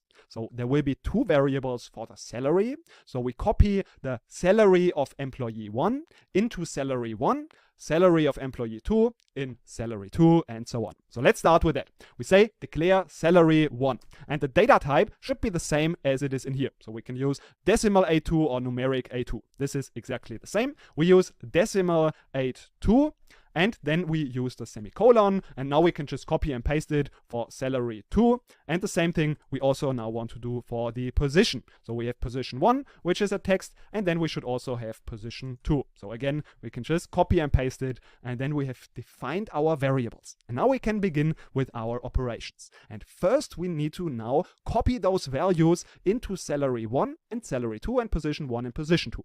So how do we do that? We've already seen that, how that works. We use select. Now we can use salary from the employee table, and this is where we need to also filter. So salary 1 should be now where employee ID is equal to 1. So we say equal to 1, and of course we need to also write this value in the variable. So we use salary 1, and of course we need to use into salary 1. So this will now write the salary of employee 1 into the variable salary 1. So now we can just, after we have done this operation, copy that. So we can also, of course, give it a name. We can say store values in variables so that it's easier to understand our code. And then we can again just copy that and now do the same thing just for salary 2 with employee number 2. And then the same thing, of course, we do again with our position. So in this case, we are just selecting, of course, position, so not the salary, and then the rest is the same. So we use position title, and we save that into position 2 of employee 2. And again, the second one, we can again just copy that, and I'm going to paste that in here. So in here, we just need to swap around those values. So now we have twice the salary, so salary 1 and salary 2. We have position 1 and position 2. This is how we have now saved these values into our variables. And now we want to update the values. So we can first update the salary, for example. So we use update the table employees. And now we want to set, of course, the salary to salary 2 of employee 1. So of employee 1. This is where emp ID is equal to 1. So we update salary 1 with salary 2. And the same thing, we can again, of course, copy that. We also do now for the opposite. So salary 1 should be updated for employee number 2. And now the same thing exactly we can also do for the position title. So we can again just copy everything. We say we now want to update the titles, and then we paste that as well. So now in here, we just use position title, and in this case, it should be position 2. And then we can again just copy that. Just make sure to not copy too much. And then we paste it in here. Of course, now we need to just swap around the values. And then we have defined all of our 4 operations, including the definition of our variables. So we have 4 definitions. We have then also 4 times copying the value from the right place and then updating those 4 values as well. And after we have done all of that, we can commit and then also, of course, end our stored procedure. So we use again the double $signs and then we execute it and we have created our stored procedure. Now, of course, let's test it if it's really doing what we want. So we have emp swap. And we also want to say, let's just test it with employee 1 and employee 2. We execute it and see there's some problem, so we need to fix that. So let's see, column salary does not exist. So let's see where we have this problem. We see that this problem is occurring in the definition, so it must be somewhere here. So we see select salary does not exist. Of course, this is now because the table is not called employee, but it's called employees. So let's also fix that. We see employees, employees, employees, employees, and in all of the places we have now corrected that. And this is how we can see that this is a little bit tricky because, of course, salary does exist, but not in the table employee. But we can see that we can find out those problems also. And now again, we just write the same procedure using create or replace. And now let's try it again and see if we have fixed all of the problems. Indeed, this has worked, but of course we should check now also the result. So let's select everything from employees. And we see if we also, of course, we should order it by the first column so that we see all of the effects in the right way. And we see now indeed 1 and 2 have now changed their position. So now employee 1 is head of sales instead of the CTO. And we can again swap that back, and then we should see again that the first one is the CTO. And of course, if we have a look at the salaries, this is also working if we execute it again. So we see that also the salaries have been changed accordingly. So I know this was a little bit more difficult, but we are now also on a level that is pretty much advanced. And this is why I also want to give you sometimes the chance to practice something that is really a lot more difficult than in the beginning. Hope it was helpful and see you in the next lecture. If we are working on a database, sometimes we need to deal with new users and we need to assign some privileges to those users. We need to assign maybe certain roles to that users, and this is why we now also want to have a look at how we can manage the users and their privileges and their roles. So far we have only accessed the database as a super user. So we are basically the admin and we have all of the privileges. But now sometimes, as mentioned, we want to create new users that also have access to certain tables, and in this case they should not have, of course, all of the privileges all of the time. So some users should have a very restricted access, maybe read-only access to a certain table. So this is what we want to see how we can do that. In general, if a user creates a new object, by default, they are the owner of that object, which means they are able to modify and delete that object as well. But then for the existing objects, so tables that already exist, we need to assign those privileges, we need to grant them, and that's what we see how we can do that. So some of these privileges are, for example, the select privilege on a table, so that this table can be selected and view the data in the table. We can see the insert, update, delete, delete and truncate privilege and usage privilege on a schema, so that if that people don't have that privilege at all, then they won't even be able to see that schema. But we'll step by step see later on what exactly those privileges are and how we can grant those privileges. For now, we just want to get the overall idea. So the overall idea is that we can create new users. We'll see how that works in the next lecture. And then we can also assign privileges to those newly created users. But what we can also do is we can create roles. And then we can assign privileges to the roles and then internally again assign those roles to the users. So like this, it can be a little bit easier to define certain groups and assign specific users with the privileges of a specific role. So let's see how this could look like in practice. For example, we have a new user called Sarah. And Sarah is an analyst, so we want to define a role with the select privilege on a specific table, and she should see a specific schema where those relevant tables are living in. So we assign those privileges to the role analyst, and then again we assign this role to the user Sarah. And maybe there's now another new user where we also want to assign this role analyst to. So this is the overall idea. And now step by step, we want to see how this works in practice and how this can be implemented on examples. So we want to start with having a look at how we create a new user. That's what we are going to do in the next lecture. In the last lecture, we've seen how the overall user management works, and now we want to see how we can create users and roles. The general syntax for that is very simple. We use, if we want to create a user, create user followed by the username and then with password, and then this is the password of the user. And I want to mention two general things that are important to understand. First of all, per default, when we create a database, there's always the schema public included. And now for this public schema, when we create new users, these newly created users will always be able to use the public schema. This means that they can create objects in that schema and they will be able to see those objects in that schema. And this is why later on we'll of course also have a look at how we can revoke certain privileges from users. So this is something that we should just keep in mind. In general, this is the schema that should be accessible for the public anyways. This is why per default this makes sense, but we want to also see how we can, if there's the need for that, revoke these privileges also from users. The second thing that is worth noting is that a user, when we create that, we get this message. So create role. And this is because a role is nothing but technically a user plus a login.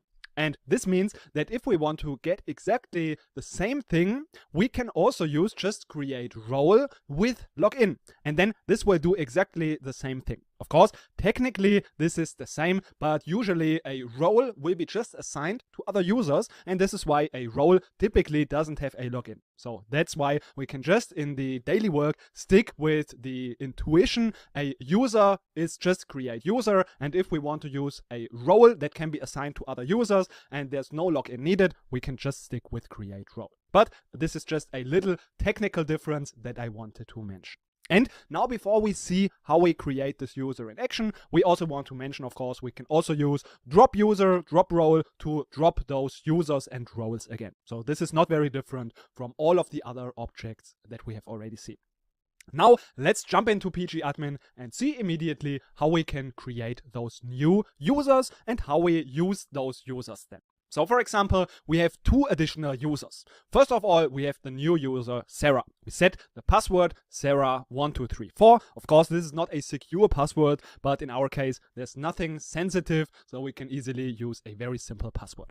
And then if I execute that, we see, as I've mentioned, create role. So this user has now been created, and we have here this password. And the same thing, we want to demonstrate that as well, is if we create role with login, then this will also create in the same way a user. And we will also demonstrate that. So let's also execute that second command to create also the user Alex. And now we want to use those two users.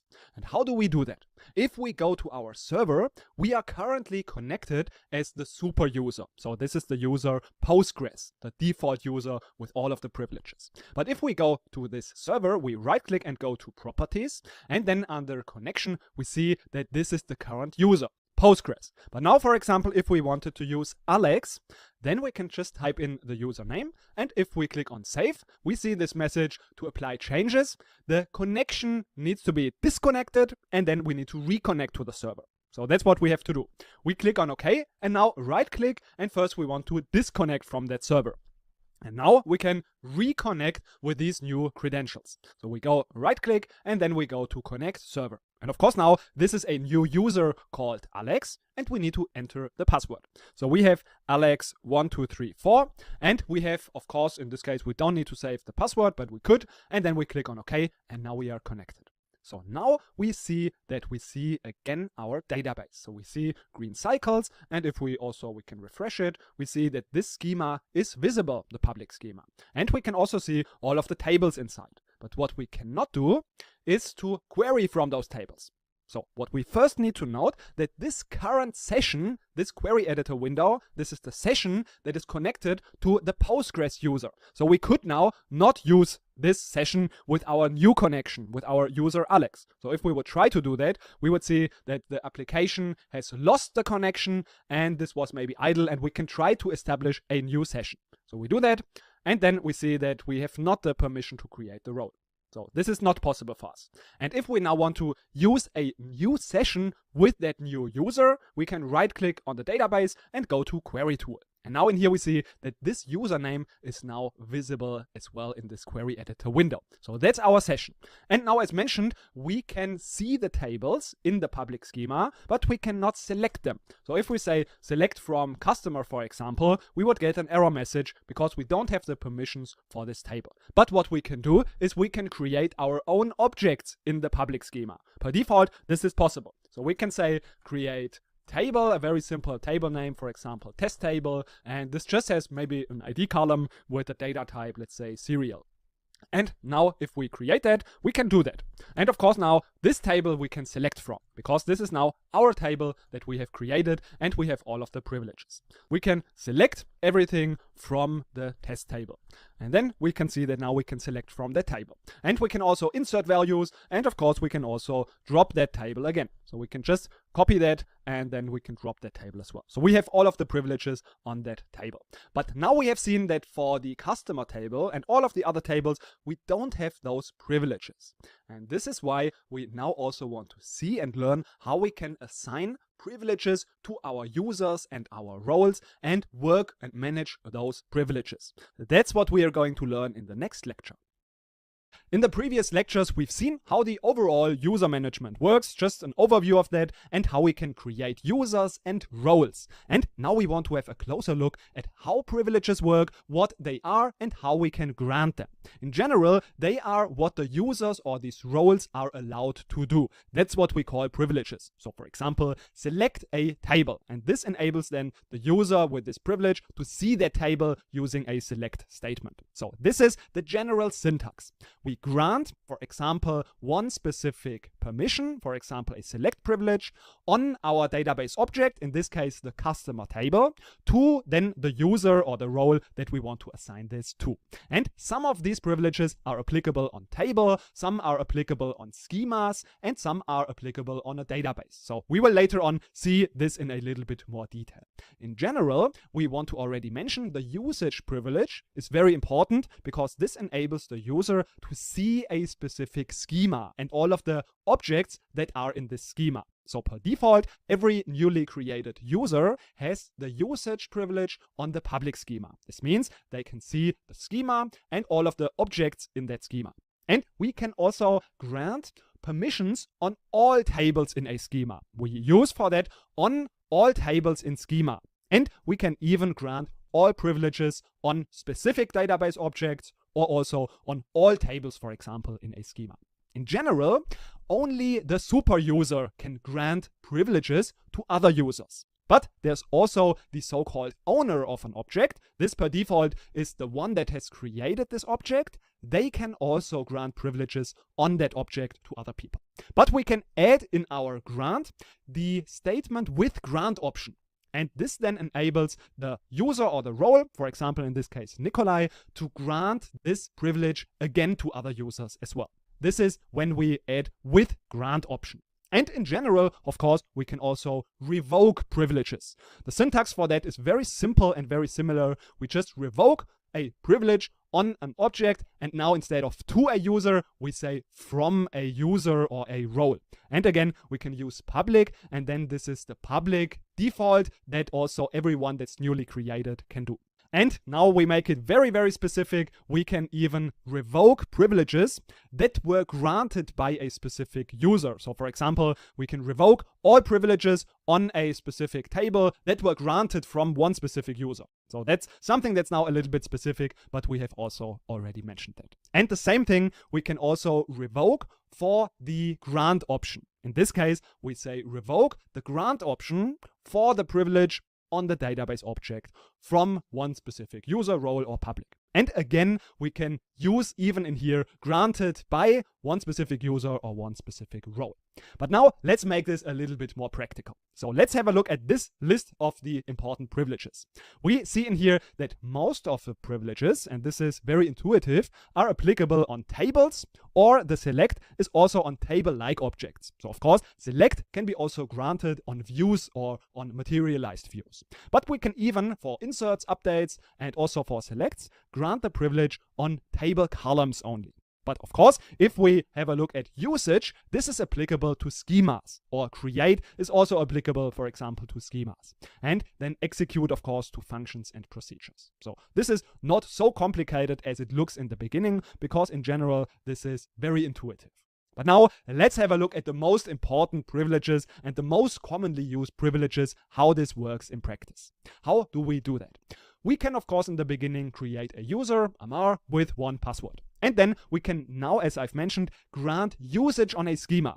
This is what we usually do in the beginning, because usage enables that user to see that schema even, and to see the database objects in that schema. So otherwise, we have not the access to the schema, we don't see the tables, and then everything from there doesn't make any sense. So this is why in the beginning, unless it's the public schema, we should grant usage on a schema. And afterwards, we can grant all of the privileges, so for example, select and update on tables that we want to do, and this is how we can start. But we can also say we grant all permissions on all tables in the schema. And we can also even do that on a database level. So that's also possible. And we can also, per default, this is not available, grant the privilege to create databases. So this is something that's a bit specific. That's why I want to mention it. We use for that alter user or role and then create DB. And this will give the privilege to create databases. So that's something we just do on a user level. And we can also, as we have learned, grant roles or users to users. So as we have mentioned, a user and a role is technically not so different. This is why in general it works with users as well. But of course it is more common, more typical to grant roles to a user. So for example, we create the analyst role and we want to now grant all of the privileges of that role to, for example, the user Amar. And of course, we can also revoke our privileges. So for example, we revoke the insert on one table from the user Amar. And again, we can revoke all privileges on a table called customer from public even. So that's something that we can also do for all of the users. So this is sometimes also, of course, important. And again, we can revoke the entire role as well. So revoke analyst from Amar, for example. So this was now what is important about the privileges. And of course, let's apply this knowledge and put it into practice in PG Admin. In this lecture, we now want to have a practical example of how we can create users. We also want to create roles. And of course, we want to grant privileges to those roles. And then in the end, we want to, of course, assign the roles to our users. So this is the entire process that we now want to have a look at step by step. And you can, of course, as always, find in the resources the code so that you don't need to also type everything yourself, but you can quickly work along with me. So the first step is to create our two users. The first user will be Ria. We create her and also the password along with that. And then secondly, also user Mike. And now we want to set up two different roles. And of course, we want to define different privileges to those roles. So the first role will be read only. And here we only want to grant the select privilege. And then also we want to have on top of that another role that should have the privilege to update also our tables. And then the next step is usually, of course, in the public schema, this is not necessary, but otherwise we would have to grant usage privilege on the schema that we want to work on. In our case, the public schema has this per default, so it wouldn't be necessary, but this is just an example for that usage. And now the next step would be to also grant select, because now at this point we would not have the permission to select the table, to query from it. And this is why we also need to use the grant select on all tables in the schema public, and we want to assign this to the read-only role. And if we execute that, we should now see that this role is able to select the tables. And now if we want to also assign the people, so the users, to our roles, we can say grant, and now we want to say read only to, and let's say for example Mike should be read only, then we can assign this to Mike. And if we execute that, we see this works, and now we can test Mike at first with this role read only. So what we do is we just disconnect from the server, and then we just change the properties. So we go to properties, and in connection, we now just type Mike that we have just created. We save that, and now we can just reconnect. Of course, now we need to enter the password. So we can say Mike123 if we want. We can also save the password. And now if we open up a new query tool for the GreenCycles database, we will see that now Mike is connected. And now we can, for example, select everything from the customer table, for example. And then we will see that this will work because Mike has select privilege on the tables. But of course, he could not delete from that table. So if we, for example, say delete, and I put also a filter from customer where customer ID is equal to, I use the value 33, and this should not work. So we see permission was denied. And of course, also update won't work. So we can also say update the customer table. And in here, we should, for example, say the address ID should be updated, and this should be set maybe to a value like 2, and then we would also see that this would not work. So if we do that, we try to do it, we see again permission was denied for that table. But now we want to also set up our second role, and we want to test if that second role is able to update this table then. So for that, we want to first of all disconnect from the server again and connect again using our super user. So if we do that, let's change the properties first, then we go to the Postgres, and afterwards we need to just again disconnect and connect again. So we go to disconnect, and afterwards we go again to connect. And then we can now try to continue, and we want to set up now also the read update role. So first of all, we can use the read only role to give all of that privileges from the read-only role also to the read update role. So with that second role, we can also now select the tables. But now we want to have additional privileges for that read update role. That's why we use grant all on all tables in the schema public. That's what we are doing in here. But now all is a little bit too much. This is why we decide to revoke, delete, and insert from that read update role on all tables in that schema. So if we also execute that, we see this has been now revoked as well. And now, last but not least, we also want to grant now this role to the user Ria. And if we execute that, we are now ready to have a look at Ria and see if she is now able to update the values in this table. So if we now open up again the properties, we can change the connection to Ria. And of course, now we need to disconnect and connect again. So disconnect, and then afterwards again connect. And then we enter again also the password Ria123. Again, we can save it if we want. And now if we open up the query tool again for the GreenCycles database, then we can now try again to delete values which should not work, and we can try to update values which should now work. First of all, let's select everything from the customer table, and then we want to see if that works. So this works indeed. That's very good. But now we want to also see if we can delete values, which should not be possible. So we want to say delete from customer, and we can also say where customer ID is, for example, equal to 33. And this should now not work. And indeed, permission denied for table customer. But now we should be able to update the table. So let's say update customer, and we want to update maybe, let's say, the customer where first name is equal to Mary, and maybe we want to say this should be renamed to, so we say set first name to Maria. Maybe there was some renaming, and this is something that we now want to try. So let's execute that, and we see that we have of course forgotten about this equal sign, so let's fix that. Let's try it again, and now we see this indeed has worked. So this is now possible. And now we also, let's disconnect again and connect to our super user. So we use again Postgres, because we now want to see if we change quickly here this connection. So again, first disconnect and then connect again. And now we want to see how we can also drop roles and drop the groups also. So this can sometimes be a little bit problematic. For example, if we want to drop Mike, this works. But now if we try to drop the role read update, this will not work. Let's also use drop role read update. Then we will see that this is causing some errors. We can see that the role cannot be dropped because some objects depend on that.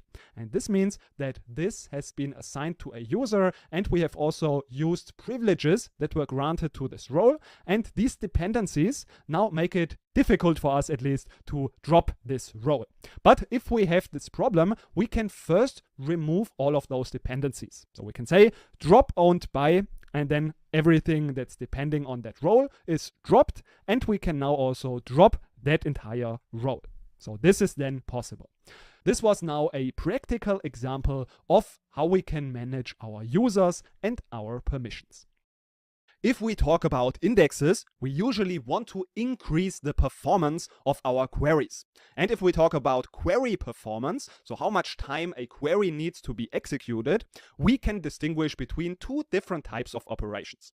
First of all, we have read operations. So whenever we select data, we want to return data, then we talk about read operations. But sometimes we also have write operations. So we want to insert data, we want to update data, and if we want to use indexes to improve the query performance, we talk about read operations. So those type of operations we can increase the performance of using indexes. This is why in the next few lectures we want to start to first of all understand how are indexes actually working, what's the technical background, and we want to understand this so that we can talk about different types of indexes as well, and we want to make it of course practical and give some guidelines, because sometimes this is a little bit tricky how we should use indexes. This is why we want to give also these practical guidelines, and of course we also want to have a hands-on demonstration of using indexes in our database. So let's get started with the background and understanding what actually are indexes and why do they help us to improve the performance of our query. To understand the indexes, it's a good idea to have a look at how the data is actually stored in our database. Because of course on the outside we see a table with columns and rows, and everything seems to be in a well-ordered place, and this is actually not how the data is stored in the background. Because in the background the data is stored in such rows in blocks on the database, and the data will just be placed, so those rows, wherever there's currently some free space available. So the important thing here is that there's no particular order of our data. And this is not so efficient if we now want to read the data. Of course, if we write the data, this is very efficient because we just write where currently we find some free space. But now if we, for example, want to execute this read query, we want to see, for example, the product ID of one particular customer. And now if we want to fire up this query, what the database system is doing, it needs to look all around the entire table and scan wherever there's a customer with the ID number 5. And this so-called full table scan is taking up most part oftentimes of our query. So this can take up a lot of time and really reduce the performance of our read queries. And this is where we can now benefit from indexes. So what is an index? If we, for example, place an index on the customer ID, the data will be sorted and we will have an additional table with the location of all of the different values. So for example, we have customer ID number 4. We can see in the first row, we have this customer ID with the value 4. So location is 1. Row number 1. And then we have the next value, which is a 5, and this starts at row number 2. And like this, we can just use that table to avoid a full table scan and quickly see where are the values and retrieve those data rows much faster. So that's the general idea of indexes. We can use them to make data selecting, so data reading, much faster by avoiding those sometimes very time-consuming full table scans. But on the other side, also we need to mention that these indexes can in fact make data writing a little bit slower, because now we also need to maintain this additional index, this additional table, and also this additional table can take up some additional storage, but oftentimes we have to say that storage is not the big issue nowadays, because storage is very cheap and oftentimes is not really what we are concerned with. So this is why we want to use indexes. And in the next 2 lectures, we now want to dive a little bit deeper on the different types of indexes. So the first one, and that's the most important one, is the so-called B-tree index. That's the default standard index that we usually talk about. But we also want to talk about the so-called bitmap index. And that's what we want to start with now in the next lecture, to understand those B-tree indexes. In the last lecture, we've talked about the general concept of indexes. And now we want to dive a little bit deeper on the different types of indexes, because they are good in different types of situations. And it's good to just also understand that there are, in fact, different types. So if we talk about an index, we usually mean the so-called B-tree index. So if everyone is talking about placing an index, what they mean in general usually would be the so-called B-tree index. There's also the so-called bitmap index, which we also quickly talk about in the next lecture. But now we want to focus and get a little bit of a technical understanding of what's going on behind this B-tree index. This is just good to understand how this general concept of a B-tree index works, so that you know what you're talking about if someone is mentioning a B-tree index. The name of this B-tree index comes from how the structure of this index is, because in this it is structured into a tree. So the data is basically broken down into these different tree structures. So let's assume we have, for example, a text column, maybe some names.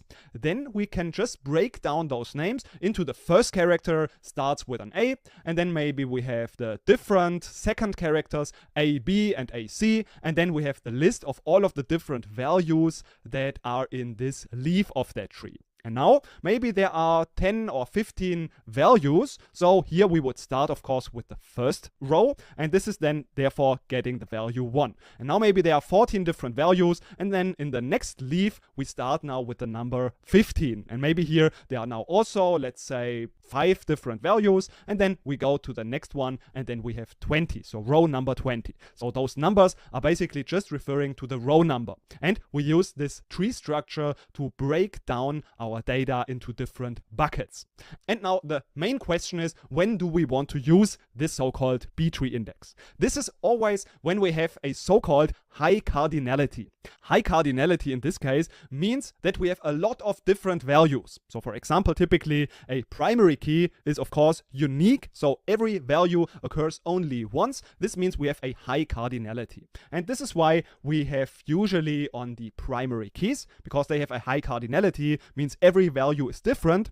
This is why this is a candidate usually for the B-tree index. And also what we have to mention, which is true in general, we should not place this kind of index, in fact, no type of index, on an entire table, on all columns in a table. But we should be very specific about where we want to place those indexes. And that's also what we want to have a look at in the guidelines. But for now, we first also want to have a look at the different index, which is the bitmap index. And after that, we want to have a look at the practical guidelines and then also a hands-on demonstration of how we can set indexes in our database management system. In the last lecture, we've learned about the B-tree index, which is the standard index. But now there's also the so-called bitmap index, which is a special type of index that can be especially good if we are working on a data warehouse. So this is a type of index that is beneficial, especially for large amounts of data in combination with a low cardinality. So for example, if we have only a few different values in our table, but the table itself is huge. So for example, one column can only take 3 different values or maybe only 2 different values, then this is a low cardinality, and then a bitmap index is a good choice in our data warehouse. Because the benefit of that is, since the data is stored in so-called bits, we will see later on how this works in a little bit more detail, it is very storage efficient. And on top of that, it is also very good for the read performance, with the downside that it is not so efficient for our data manipulation. So if the data needs to be updated or inserted, in this case, it is not so efficient, but we can basically live with that a lot better because we are in a data warehouse and the most part is getting the data out, so reading the data. And that's why a bitmap index is usually a very good choice if we have a low cardinality in our data warehouse. But now, how does this bitmap index work?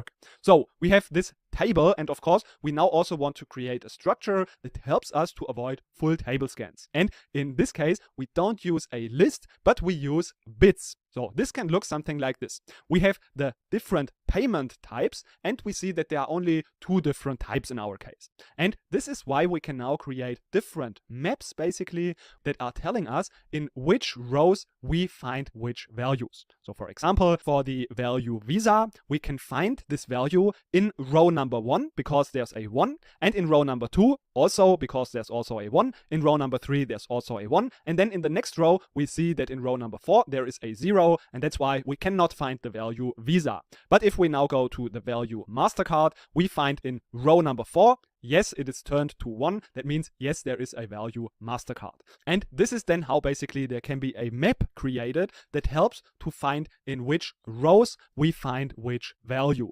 And as mentioned, this is a very good strategy if we have not so many repeating values, because then this is a very efficient method. So now that we have had a quick introduction into those 2 different types of indexes, we now also quickly want to get some guidelines on how we should go about using those indexes. For which columns, in which tables, in what situations do we want to use which of those indexes? So that's what we are doing in the next lecture. In the previous lectures, we've already learned that indexes can help us to get the data faster out of the database and with that increase the performance of our database. We've heard first about the B-tree index, which is the default index. So if there's nothing else specified and we just talk about an index, usually we refer to this standard B-tree index. And this is a good choice if we have unique columns, or at least columns with a very high range of different values. That means a high cardinality in this column. And this is typically something on the surrogate keys. This usually just means the primary key in our tables. And for example, also on phone numbers, on maybe addresses, on names, if it's a full name, because those are usually very rare in having duplicates. So this is something that can be helpful there. And note also that this B-tree index is usually also per default set on our primary key. So we don't always need to explicitly denote this index, but it can be already set up automatically on our primary key. If, for example, we have our primary key in our database, then there will be also usually automatically an index created on this column. Then on the other side, we have the bitmap index, which we've learned has the downside that it is slow in the updating and inserting, and we have the benefit that it's super storage efficient due to saving the row locations in bits, and it is also extremely good in the read performance. And with that being said, we now want to also understand how should we go about creating indexes. The first question is, should we put now, since we have these benefits, an index on every single column in our entire table? So of course the answer to that is no, because we've already seen that those indexes come with a cost. First, because they can really require significant amount of additional storage, and also in the creation and the updating it is really a bit slower, and that's why also we don't want to go too far far into just creating an index for every single column, because this will then also slow our update and our inserts down, and all of that needs to be maintained. So that's why we should really think about when we want to use those indexes, and we should only use them if they are necessary. That means if we experience slow query performance due to the full table scans, because with these indexes we have learned that we want to avoid those full table reads. And this brings us to our first guideline, and that is small tables don't require any indexes, because even if we have an index on them, usually the query optimizer is not even using that index, or it is not giving any additional benefit in comparison to a full table read. So this is our first guideline, to use only these indexes on large tables, especially if we experience a low query performance and we need to filter the data a lot. So with that first rule of thumb, that we should only use those indexes for large tables with a low query performance, we then want to ask the question, now on which columns should we place an index? And the answer to that is to those columns and also to those tables that also often need to have the data filtered. And then if we, for example, use a filter on, let's say, the customer ID very frequently, and this is a column that is used to just get maybe 10% of the table, then we can place an index on that exact column, because this will then help to avoid this full table scan if we only want to retrieve, let's say, 10% of the data. So this is the column that are then the good columns for using an index. So these are the very general guidelines that we can use to increase the performance of our data warehouse by using indexes. And in the next lecture, we now quickly also want to see a short demonstration on how we can set up such an index on a specific column in our data warehouse. So that's what we are doing in the next lecture.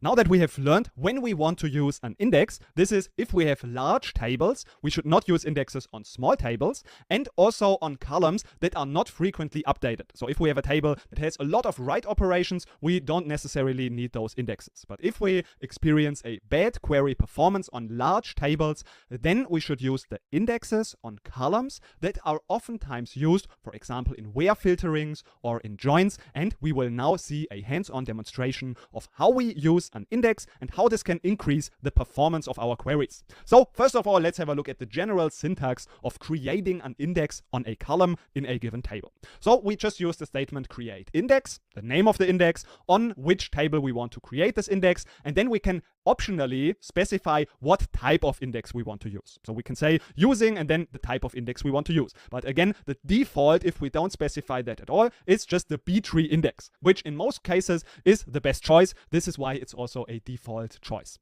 And then we can place in the parentheses the column names that we want to place this index on. So we can optionally create an index on multiple columns. But as I've mentioned, if we just want to go with a standard, we just use create index, the name of the index. We don't need to specify the method, but we just go with the default and then also the column name. So usually we place an index on one column. But as I've mentioned, it's possible also to place it on multiple columns. And this we would do if we would, in general, oftentimes use in our queries multiple columns, for example, in the where filtering, all in one query. So in that case, we could also consider a multi-column index, so multiple columns in that index. But now we also just want to see how this works in practice, because oftentimes we just need to test things and see how much this is improving the performance of our given query. And that's why we now immediately want to jump into pgadmin to see how we can work with this index and how this can improve our performance. So first of all, we just want to get a quick look on our payment table. We see the query performance is good. We don't need to wait very long until this query is returned. Of course, our table is also not very large, so only 16,000 rows.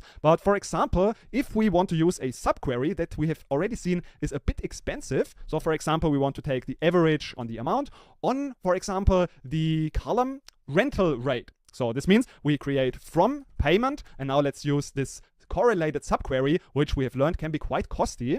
We say this is P2, and now we say where P2.rental ID. So we want to make this based on the rental ID.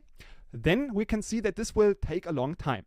So if we do that, let's close the subquery in here. And now let's give this also P1. So in this case, we just create a correlated subquery. And let's see how much time this needs now. So we can wait basically very, very long time. And this can take a lot of time. So I have fast forwarded, and in fact it was 24 seconds. So you see, in your case, of course, the number can be very different, but it takes a long time. And this is because over and over we need to make a full table scan to find all of the right rental IDs. So this could be a situation where if we want to place an index on that rental ID, we can avoid those full table scans and improve the performance of this specific query. So if we have many queries that are of this specific type, where we use the rental ID in a filter, then we could improve that query performance for such type of queries. So let's use now an index. We create index. We can call this index, let's say index rental ID, and maybe also the table, so payment. It's a very long name, but we want to place this on the table payment. And we use the default index, and we just specify now the column rental ID. And if we create this index, we see the index has been created. And now let's execute this query again and see how much time it needs. Wow, now it's less than 1 second. So it's now super fast. And if we now drop this again, so we say drop index, then we just copy and paste that, and then we see that this will now again take a very long time until it's executed. So now we've dropped that index, and if we execute our initial query again, we will see this will take again around 20 seconds. So we can see that if we use an index, we can really improve the query performance quite a lot.